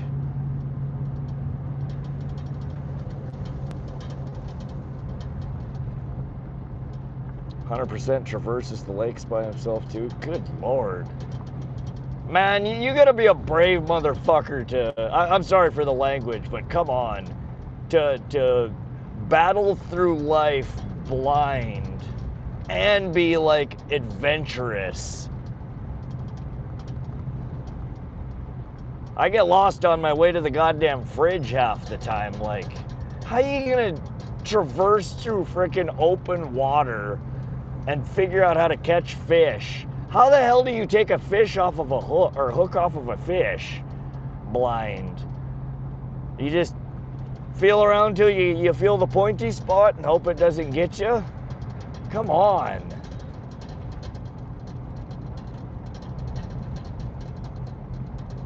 I gotta look him up. Gunther. Lowrance has Braille. Well, I know they see with their hands, but I've given the public service announcement half a dozen times this weekend that Rod from Wanna See My Rod just wants you guys to know hooks are sharp, fire's hot. Tune in again next week. Like, how the hell how you gonna land a fish and take a fucking treble hook out of a thrashing pike if you can't see anything? I can barely get them out and I can see. Like I said, you just pat around until you get a treble hook stuck in the palm of your hand, and you're like, all right, there we go. Grab the pliers here. Decide who you're gonna remove the hook from first, you or the fish.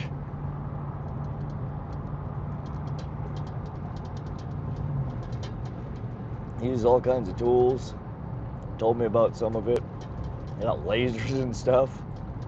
Jesus Christ, is this Star Wars or fishing? Where in the world is this? Hey Matthew, we're in north central Montana. We are just exiting, just leaving from Pishkun Reservoir. It got really windy out there. The bite was kind of crappy. So we're moving on with our life.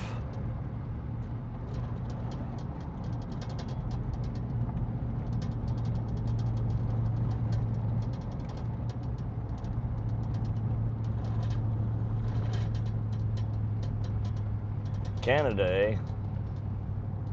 Damn near. We're north central Montana. We're just a hop, skip, and a jump away from Canada. I think we got Alberta above us, Calgary Zoo,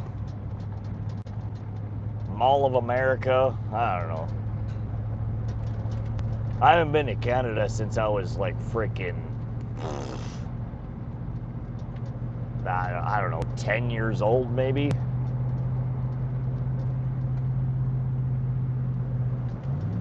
It's a weird river for fishing. Pantheon, yeah. We get some weird ones here in Montana.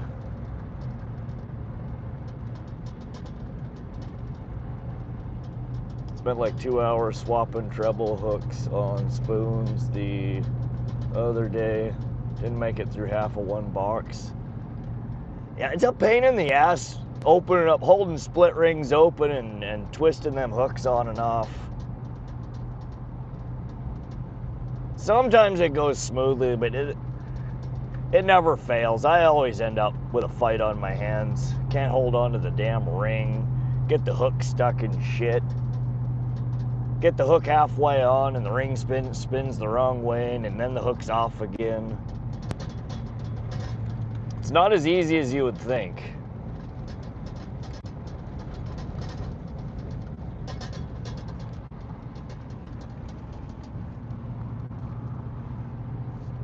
I'm honestly contemplating moving to single hooks on a lot of my trebles. I want to try running single hooks on a couple of my trebles and see how bad the landing ratio is.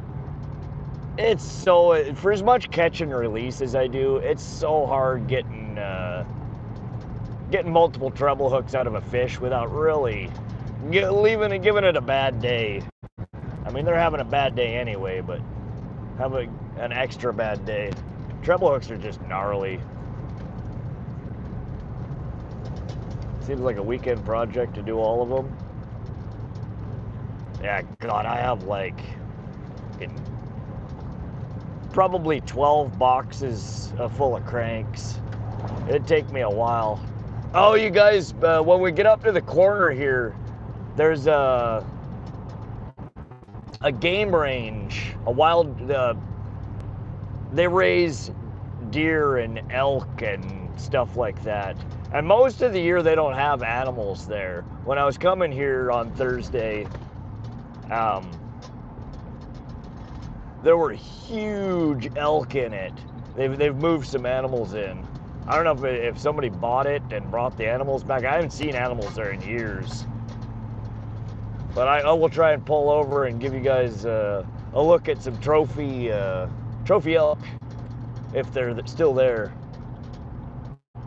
Freshly baked. Holy sheep. Welcome back, El Dabo.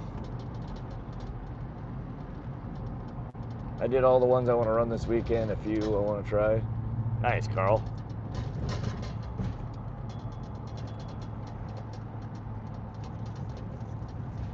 All right. Well, y'all, that's the first 19 miles of dirt road. We're gonna go through Shoto, and then there's another 6 more of road construction afterwards. Let me see if I can spot these damn elk.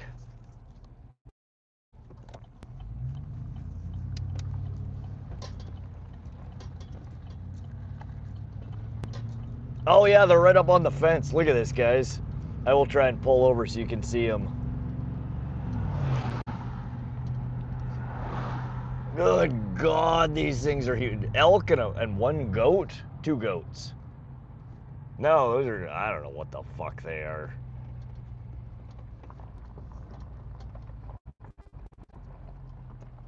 Check this out, y'all. Still in velvet. Look at them, man.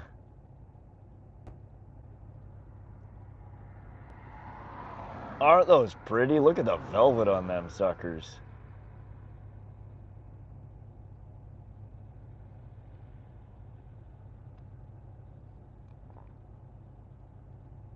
Look at that one in the back. Look at how fucking wide his rack is.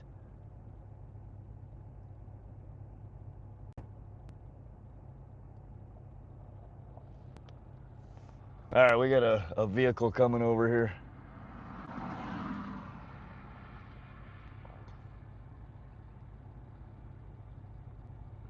Oh, we got some other people pulling over here, checking them out. Yeah, there's a few smaller ones. That one in the background's got a freaking massive rack. How fucking wide that is.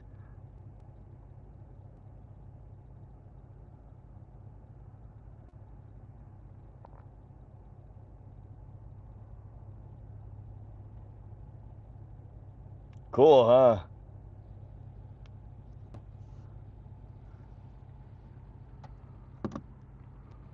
That's not something you see every day.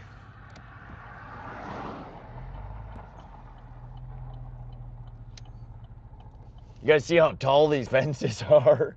They're like fucking 10-foot fences. They don't want their prizes escaping or anybody escaping with their prizes.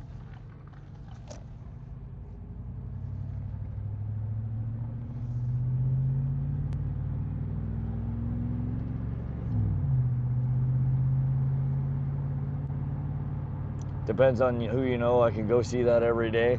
Yeah, not a lot of people have ever seen them up close. It's a pretty rarity around here to see elk that big, especially all in velvet. That's just freaking neat. That's incredible.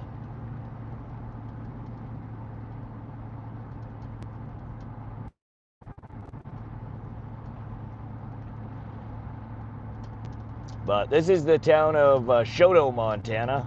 It's a pretty small town. I don't know how many people here or live here. Probably less than a couple thousand, maybe even smaller.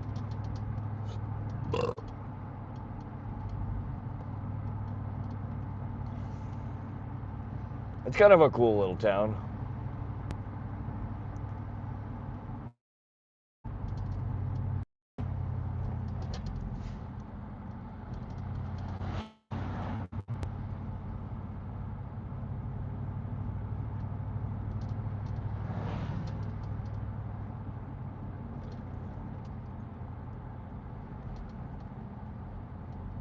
My buddy's family owns a game ranch. Oh, nice. Hell yeah. Yeah, we still have a few of them left here in Montana. I don't know. I think over the years, a handful of them have either shut down. I know that makes it more expensive or, you know, harder for them.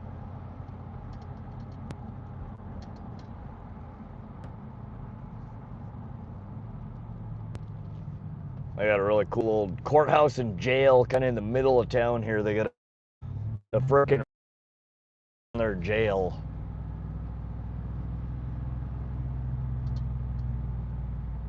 I've always wanted to stop here at the cafe, Log Cabin Cafe.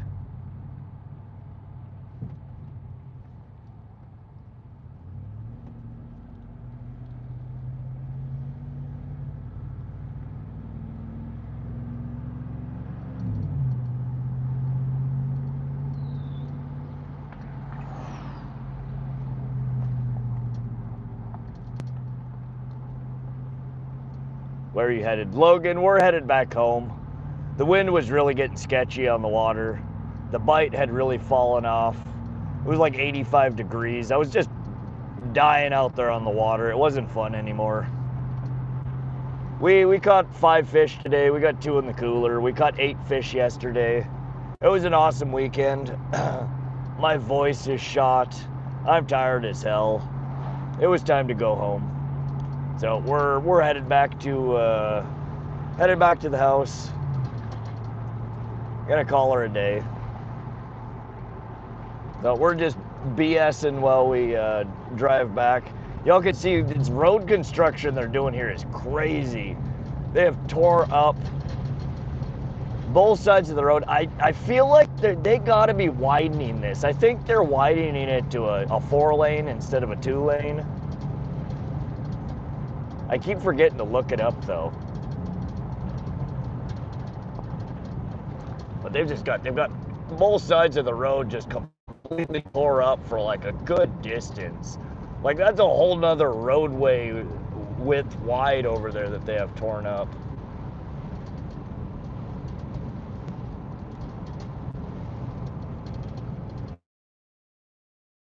Sorry, I'm missing a bunch of chat, you guys. You know how attention so. Oh, come on.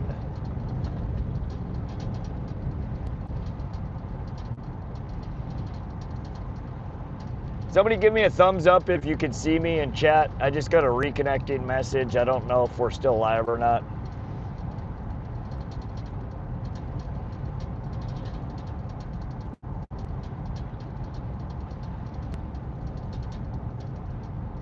Thank you, Josie. Welcome back. How's your 4th going? You guys cooking some good food? Blowing some shit up?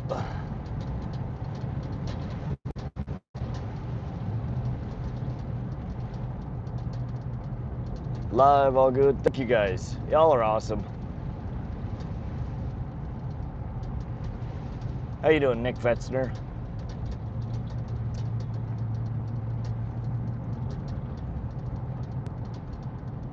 They completely blew out the bridge, built a temporary bridge next to it, and are now rebuilding the first bridge. Like, I don't know what the hell's going on here.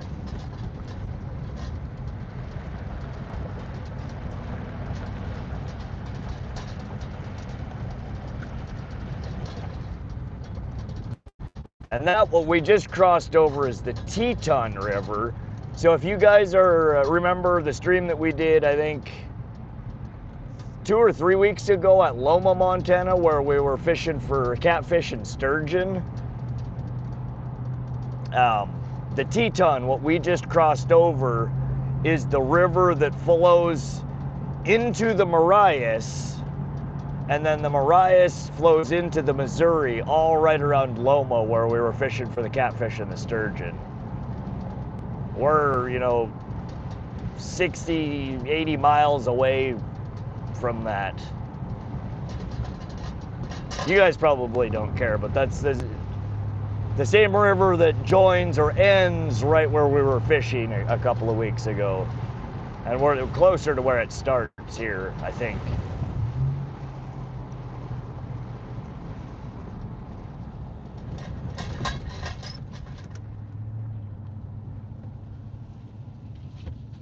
What do you guys? They gotta be making this double wide. Look at how much they've cleared over on both sides.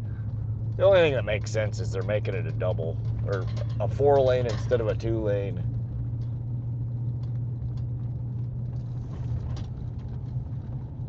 They have this shit tore up.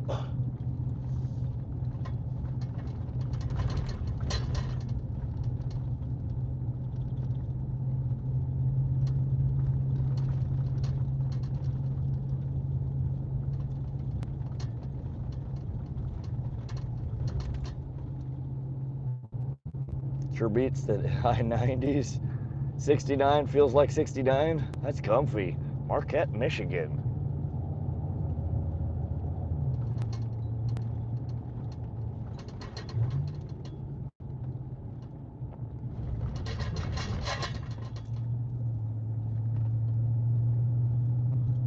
Somebody just kicked me out.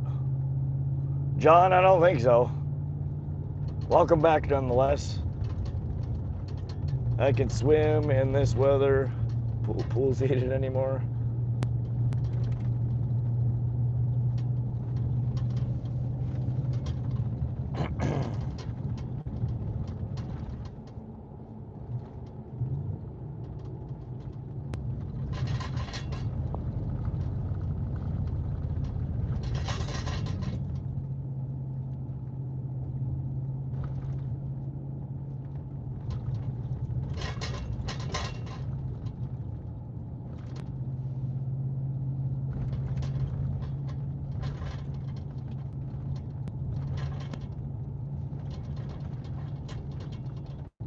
'78 would feel cold.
Good evening, everyone. What's up, Colt? Welcome to the stream.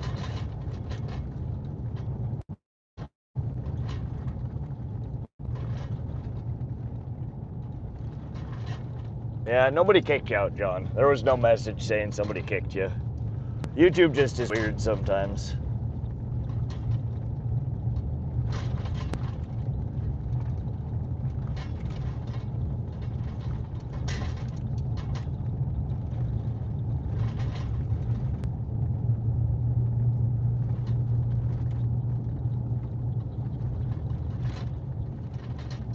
I'm from Scobie, Montana. Where the hell is Scobie?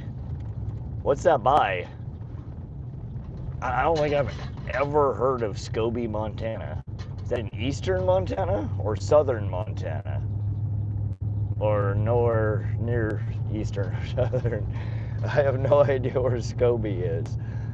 Huh.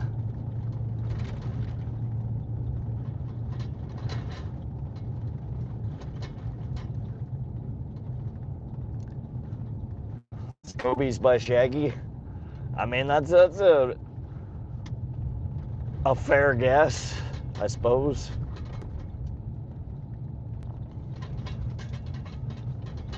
Just down the road from the Mystery Mobile.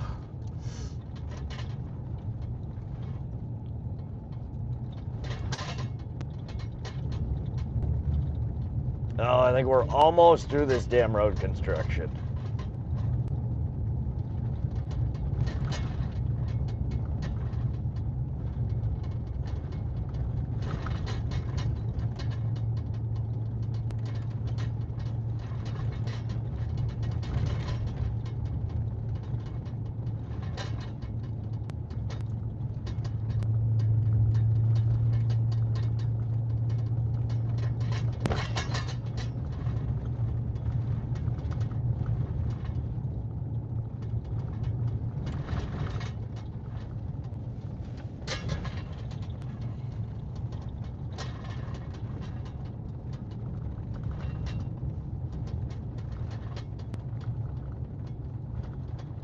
Storm came back. See you off the water. Did the weather? Yeah, the goddamn wind really started picking up. So I checked the forecast and it was supposed to be like 25 mile an hour plus gusts for 3 straight hours. So we called her a day. There ain't no sense staying out there fighting with that shit when the fish aren't biting. No sense, even if the fish were biting. 25 plus mile an hour gusts is that's no go for my little boat.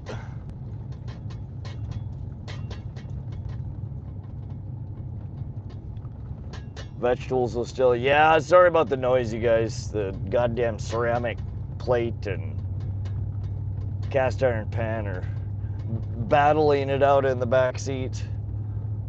I have a feeling the cast iron pan's gonna win though.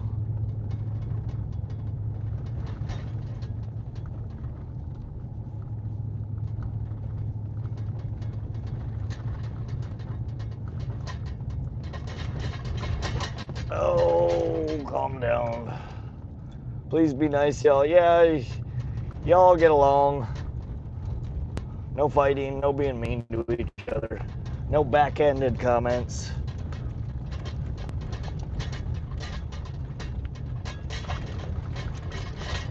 Oh, Lord.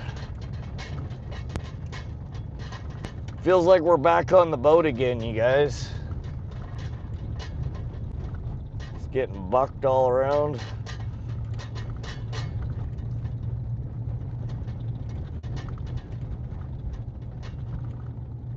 I'm pretty sure that excavator bucket that we just buy probably weighs as much as my truck does.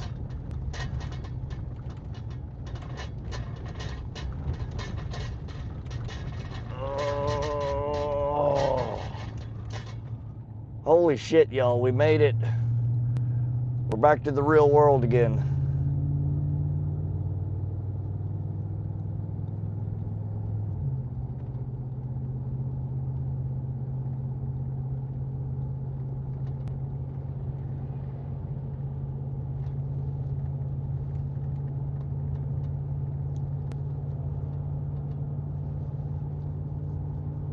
looks like around my city's roadwork everywhere.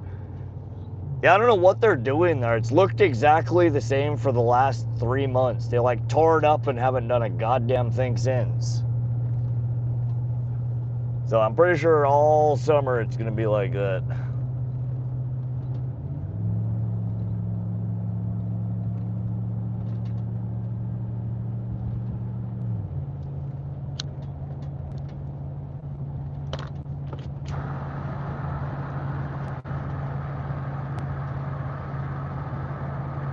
When I was a kid, my dad used to let us get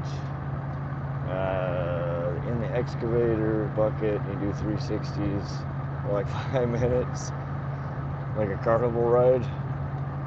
I'm seriously considering selling one of the dirt bikes and using that to buy a saltwater worthy boat. How big of a boat would you buy to feel comfortable in the ocean? That's scary, man. Like, freshwater scares me. Saltwater, the waves, the weather gets way sketchier. I mean, what are you gonna buy, like a freaking 30-foot boat?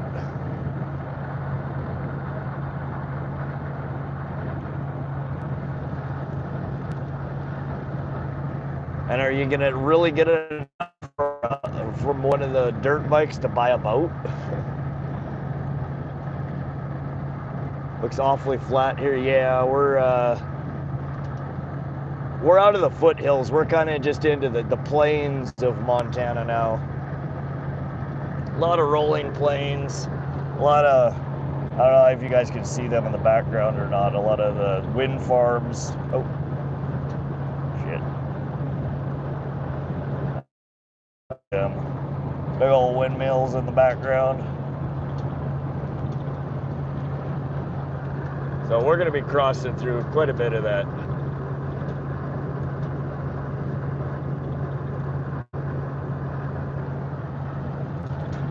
Oh, good Lord.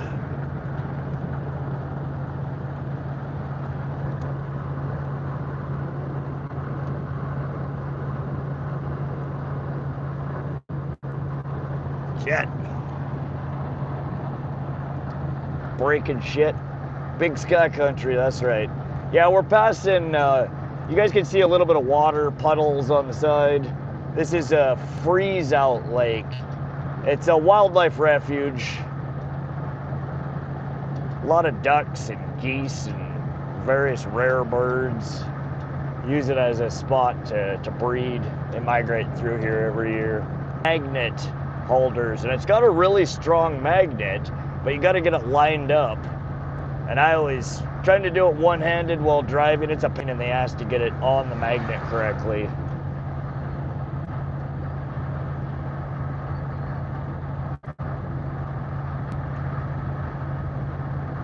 But yeah, lots of farmland, open prairie, tundra. This isn't really the prettiest landscape, but a lot of central Montana is like this. A lot of just open land.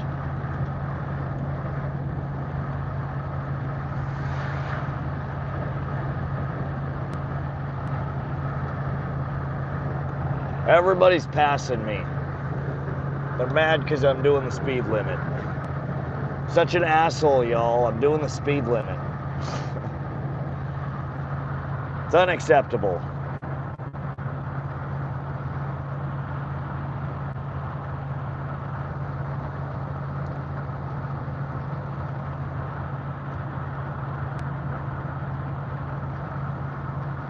Show geese population by the thousands that freeze up.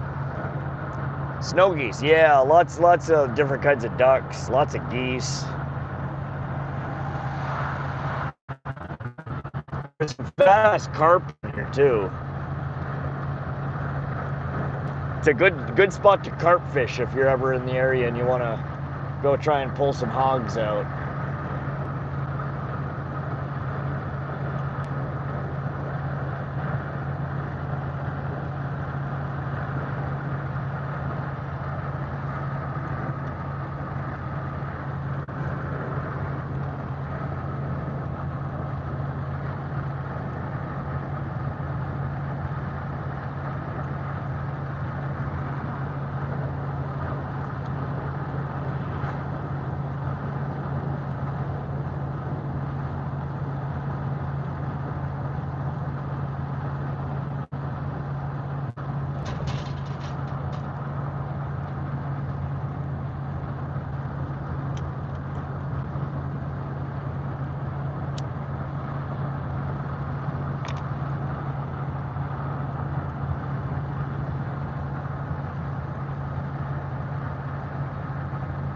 Unacceptable? What's unacceptable, Mia?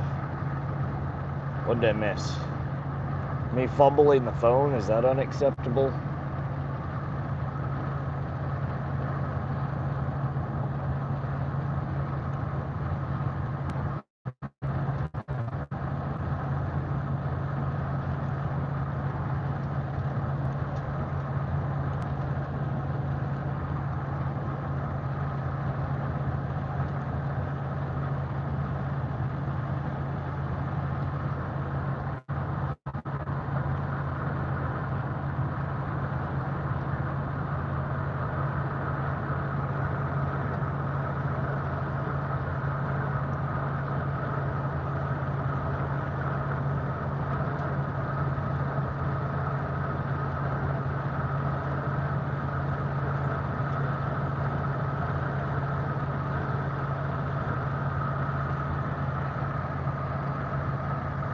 Going the speed limit. Oh, okay, sorry.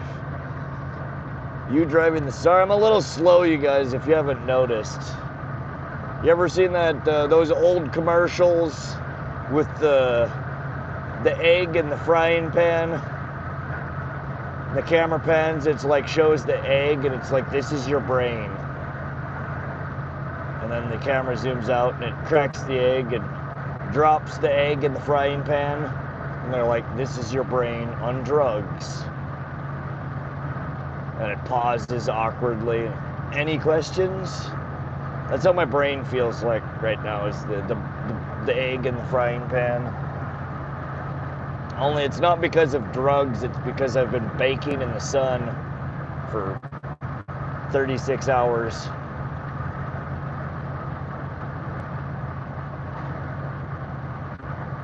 No guts, no glory. So once you get to the pass, you can't turn around because it's too shallow. I fall asleep driving into a Windows XP background, right? Pretty much.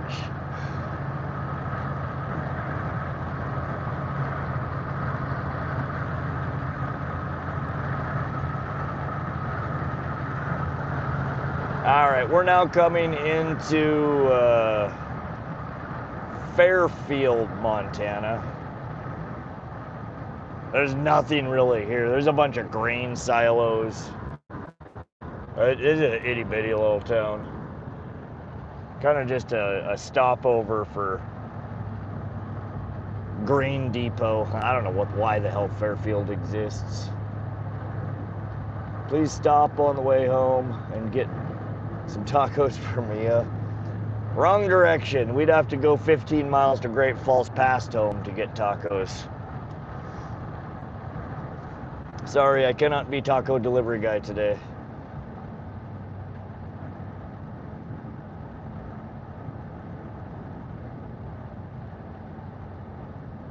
When you going out again?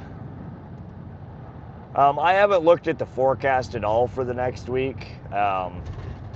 Mia was gonna come with me this weekend to fish, but she didn't get enough time to plan to actually come out.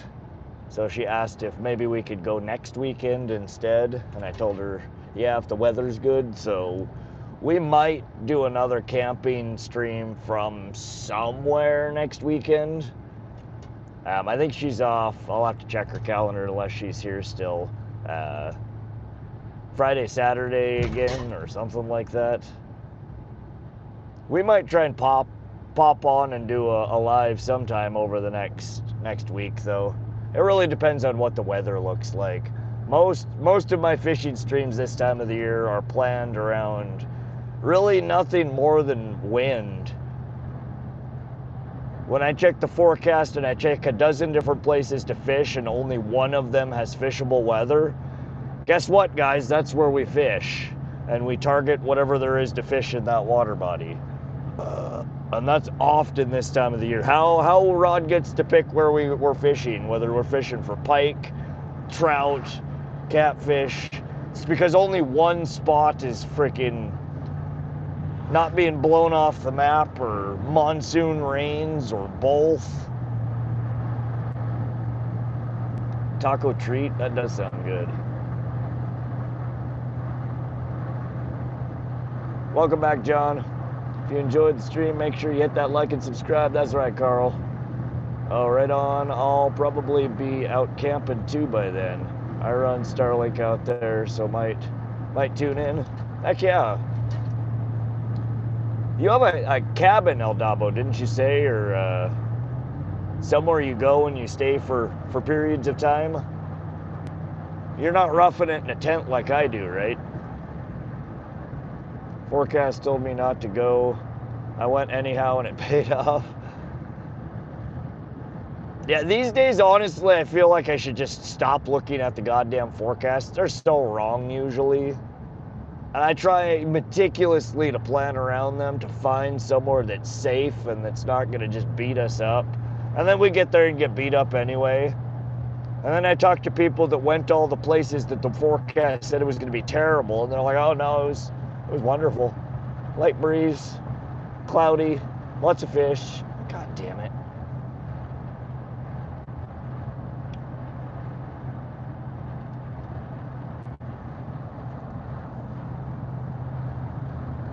I don't know, our forecasts seem to get a little more accurate once you get into summer and fall. Springtime and early summer here, the forecasts, they're freaking useless. I don't know why they even bother. I don't know if our weather patterns just change that much because of the mountainous terrain or what.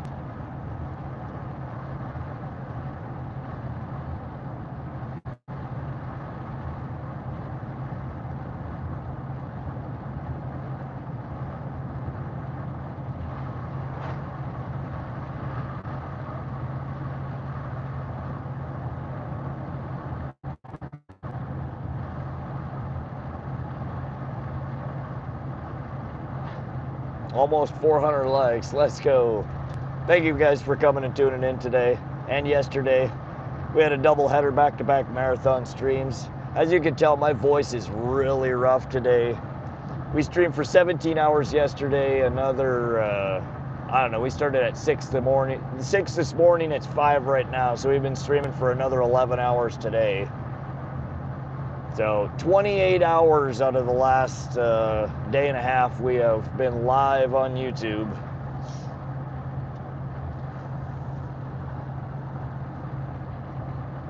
Gonna go hit the boat motor with a bigger hammer and see if it helps. Good luck, SoCal. Hope you figure it out.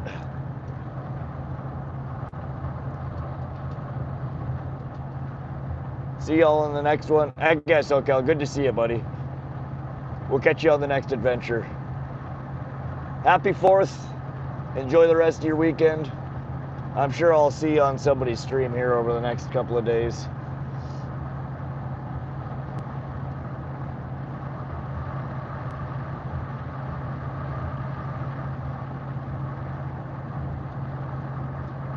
Way over an hour into fishing when I randomly got service and found your stream this AM. Nice, Carl. Yeah, we got in at 6 a.m. again this morning. We started the stream yesterday. I put in the water at like 5:30, 5:35, something like that. And I was just scooting across the lake to get to the spot to start the stream and hooked up on a fish. So I was like, fuck it, I'll start the stream early while we got this fish on the line. Same thing this morning. I started the stream and within first 10 minutes of the stream going, we had our first fish. So very productive mornings both yesterday and today. But after the morning bite, it just, the bite dies. We lost the fish. I don't know where they went, what they wanted. But they weren't, either didn't want what we were giving them or they just weren't where we were at. Still fun though. We caught eight pike yesterday, another 5 today. Still didn't manage to get a damn trout or a kokanee. One of these streams we need to go there and just banish crankbaits from the boat so we can only run kokanee and trout gear and really hit the trout and the kokanee hard. I want to figure them out there.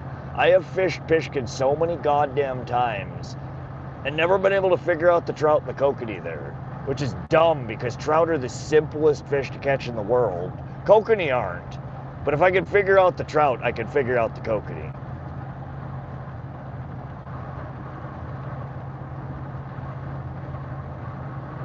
Can we stop for scratch offs? SWC, we'll just open the door and do a slow roll by the gas station, and you can hop on out. We'll pick you up on the way to the next adventure.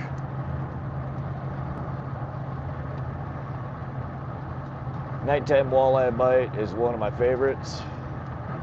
Trout. Tuck and roll, Grandma. Right, there you go.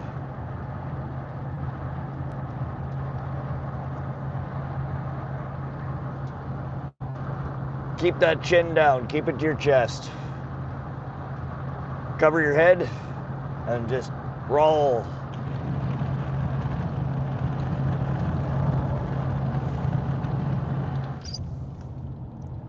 Are we there yet? Wisecracker, we are almost there yet. Almost. I question if there are genuinely any kokanee and trout in Pishkun. There are, I guarantee it. I'll show you a video of them from the catch camera. You should have seen the fat trout that we saw at the surface yesterday. I thought it was a pike scoping me out, but it was a big old male, an old male with the you know, the kype, they call it, the big old curved, gnarly bottom lower jaw. And he was eating some random shit off the surface. He came up, he gulped, he went down, he came up, he gulped, and I just kept getting a picture of his fat head. And then we got up closer and you could see the whole body. He was almost 30 inches, I estimated, probably 8 to 10 pounds. Bigger, twice the size of any trout I've ever caught.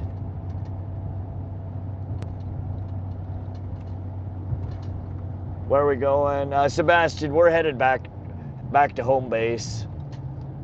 We streamed all morning. I caught 5 pike, but the weather, the wind was just getting crazy on Pishkun. Whitecaps, it was tossing us all over the place. It died down a little bit, and then it would get real bad, and then it died down a little bit and get bad. So I looked up the forecast. I was like, how long is it going to be beating us up? And forecast showed that it was just going to get worse for the next 3 hours. So, like, no, not happening. We packed her in. So we're headed back towards Vaughn, Montana, home base. We did harvest 2 pike today, one 24-inch, one 21.5-inch. First one's probably 3 pounds, the other one's probably 4 pounds. A little bit bigger than what I would typically keep, but that one had a rough time getting the hooks out of him. So it ended up on the stringer. A little bigger than what I usually keep, but it's still small enough that it should still be good. Jigging a minnow, worm harness. Maybe it just depends on where you're living and fishing. Chartreuse. Chartreuse, jig, and a minnow. We did run a worm harness today that was not chartreuse, but more of a green and a UV white with pink gulp maggots. Ran that sucker for 2.5, almost 3 hours and didn't get touched on it.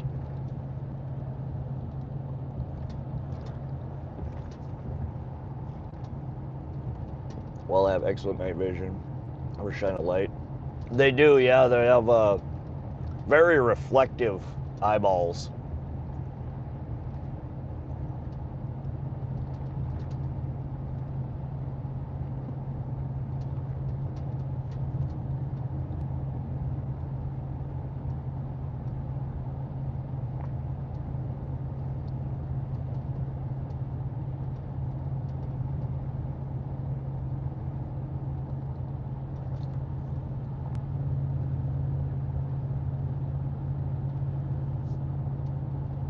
I haven't ran a worm harness in 15 years. There was a lake I used to fish. They just wouldn't bite anything but a harness. Huh. Yeah, a lot of the trout waters around here, the worm harness rigs fish real well. Halter, you can catch almost anything out of halter off a worm harness. We've pulled out the rainbow trout, the kokanee salmon, bottom bouncer and worm harness rig pulled us a few walleye the last time we were there. Some of the only pike I've caught out of halter came off of the worm harness. It's a very versatile rig. And they're so stupid simple to tie up, and you can rig them and run them so many different ways. I like worm harness rigs.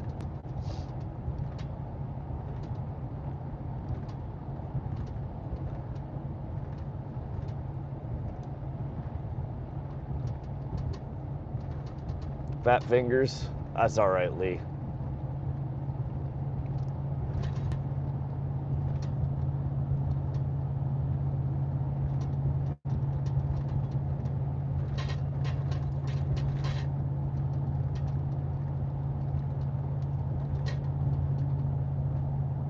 I wish I had live scope. Too expensive and kind of cheating. But I do run my depth finder. Yeah, a depth finder is essential, I think, when you're out on water bodies. You gotta know where bottom is. It's dangerous otherwise, honestly. The fish finder is nice, but honestly, the feature that I use most on my graphs is depth finder. I want to know how deep I am at all times, where the bottom is. And based upon where the bottom is, oftentimes, even if you can't see the fish, you can get a good idea of what you can or can't be running. Wish I had a live scope. Yeah, I don't know. I've never really had a big appeal to me. It would be interesting. I wouldn't use it like most people use live scope to stop spot locking cast. I would love to be able to see shit following my trolling rigs. That would be fun.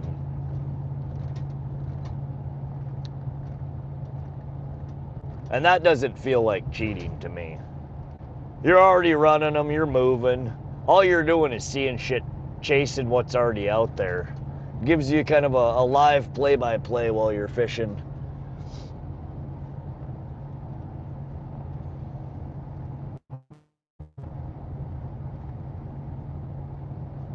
I don't know, there's some pretty cheap entry-level ones on the market these days. What is it called? The Lowrance Eagle Eye 9, I think is Lowrance's entry-level one these days. They just came out with it, I think, last year, and it's for the head unit, the transducer, the whole kit. It's like $900. It's less than $1,000 for the whole setup. So it's not super cost prohibitive like most of the units are. How does it compare, you know, functionally to the rest of them? It's probably subpar, but it gives you some semblance of the technology at a price point that's affordable for, you know, most people. Yeah, I think it's called the Eagle Eye 9. Live scope used to cost $4K, yeah. God, I think I posted a pic of a bunch of crappie on your community page. Those were all live scoped. Okay, yeah, there's a bit, over the last couple of days, people have posted a ton of shit. I haven't had a chance to look at any of it. Usually when I'm out fishing, there's so much stuff going on that I don't look at YouTube comments. I don't look at community posts. I don't look at, you know, notifications. There's always so much shit going on the boat. So over the course of the next couple of days, I will probably scroll through the community pages and check out all the shit y'all posted and comment.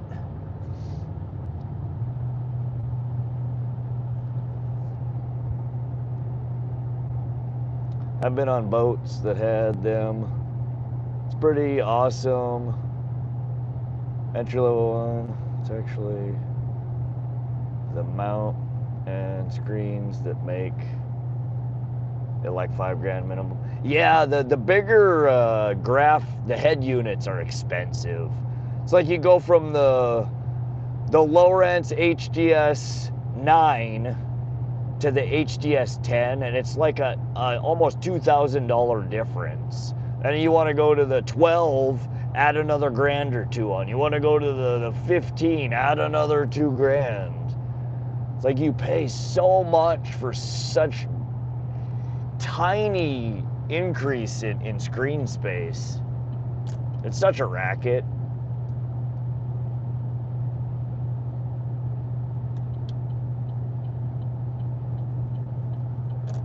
Garmin makes an entry level 1, but it's actually, oops. Mounts. Oh, I read that part, sorry.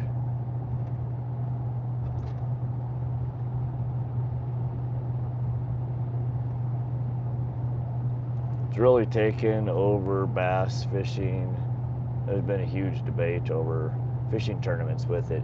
Yeah, so I know that a couple of the tournaments here in Montana, Canyon Ferry tournament, for example, one of them that they do, their Governor's Cup, I think it is.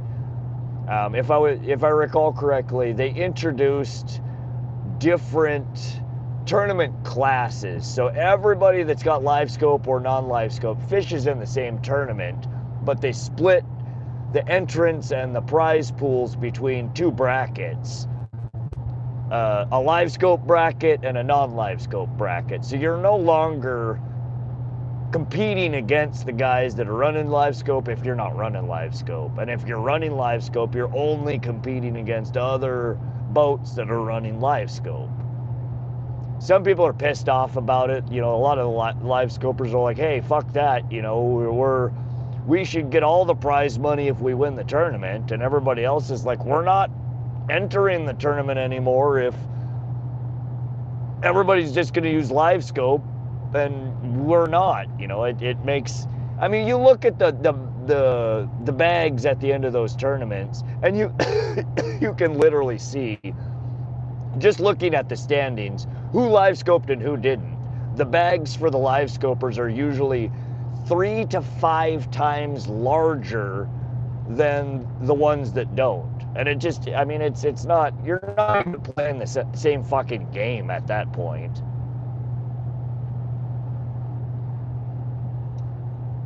So, I mean, it makes sense, and I think it should. A lot of the tournament numbers here in Montana, from what I've read and understand, the participants in the tournaments, the number of boats entering are dropping drastically every year, because the people that live scope are not the majority. It's the minority in a lot of those tournaments.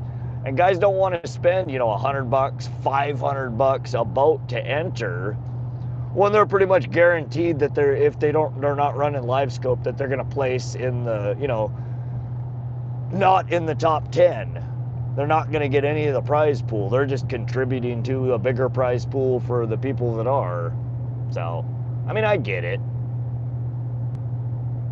The live scope should be banned from all competition. I don't know. I think the splitting the brackets is maybe not the worst idea. I don't fish tournaments though, so I mean, it doesn't really matter one way or another for me, but it seems like a fair compromise.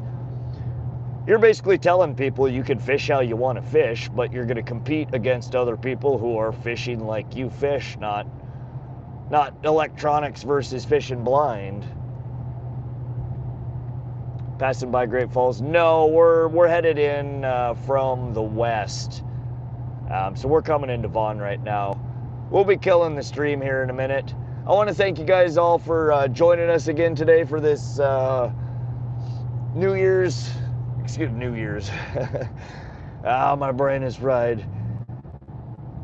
Independence Day weekend. Thanks again for coming out and fishing with us. Absolutely a pleasure to bring y'all fishing again. We had a back-to-back doubleheader, fishing Pishkun Reservoir, caught a bunch of pike, got beat up by the wind, you know, the same old. But always a pleasure fishing with you guys. We will be back on sometime, either next weekend or sometime we might sneak on for a midweek stream. But y'all have a fun and safe 4th of July weekend out there. Please don't drive drunk. Don't burn your house down. Don't burn your neighbor's house down. But thanks for joining us, y'all. We will catch you real soon. Y'all have an awesome weekend. Go touch some grass. Enjoy your lives. We will see you again all real soon.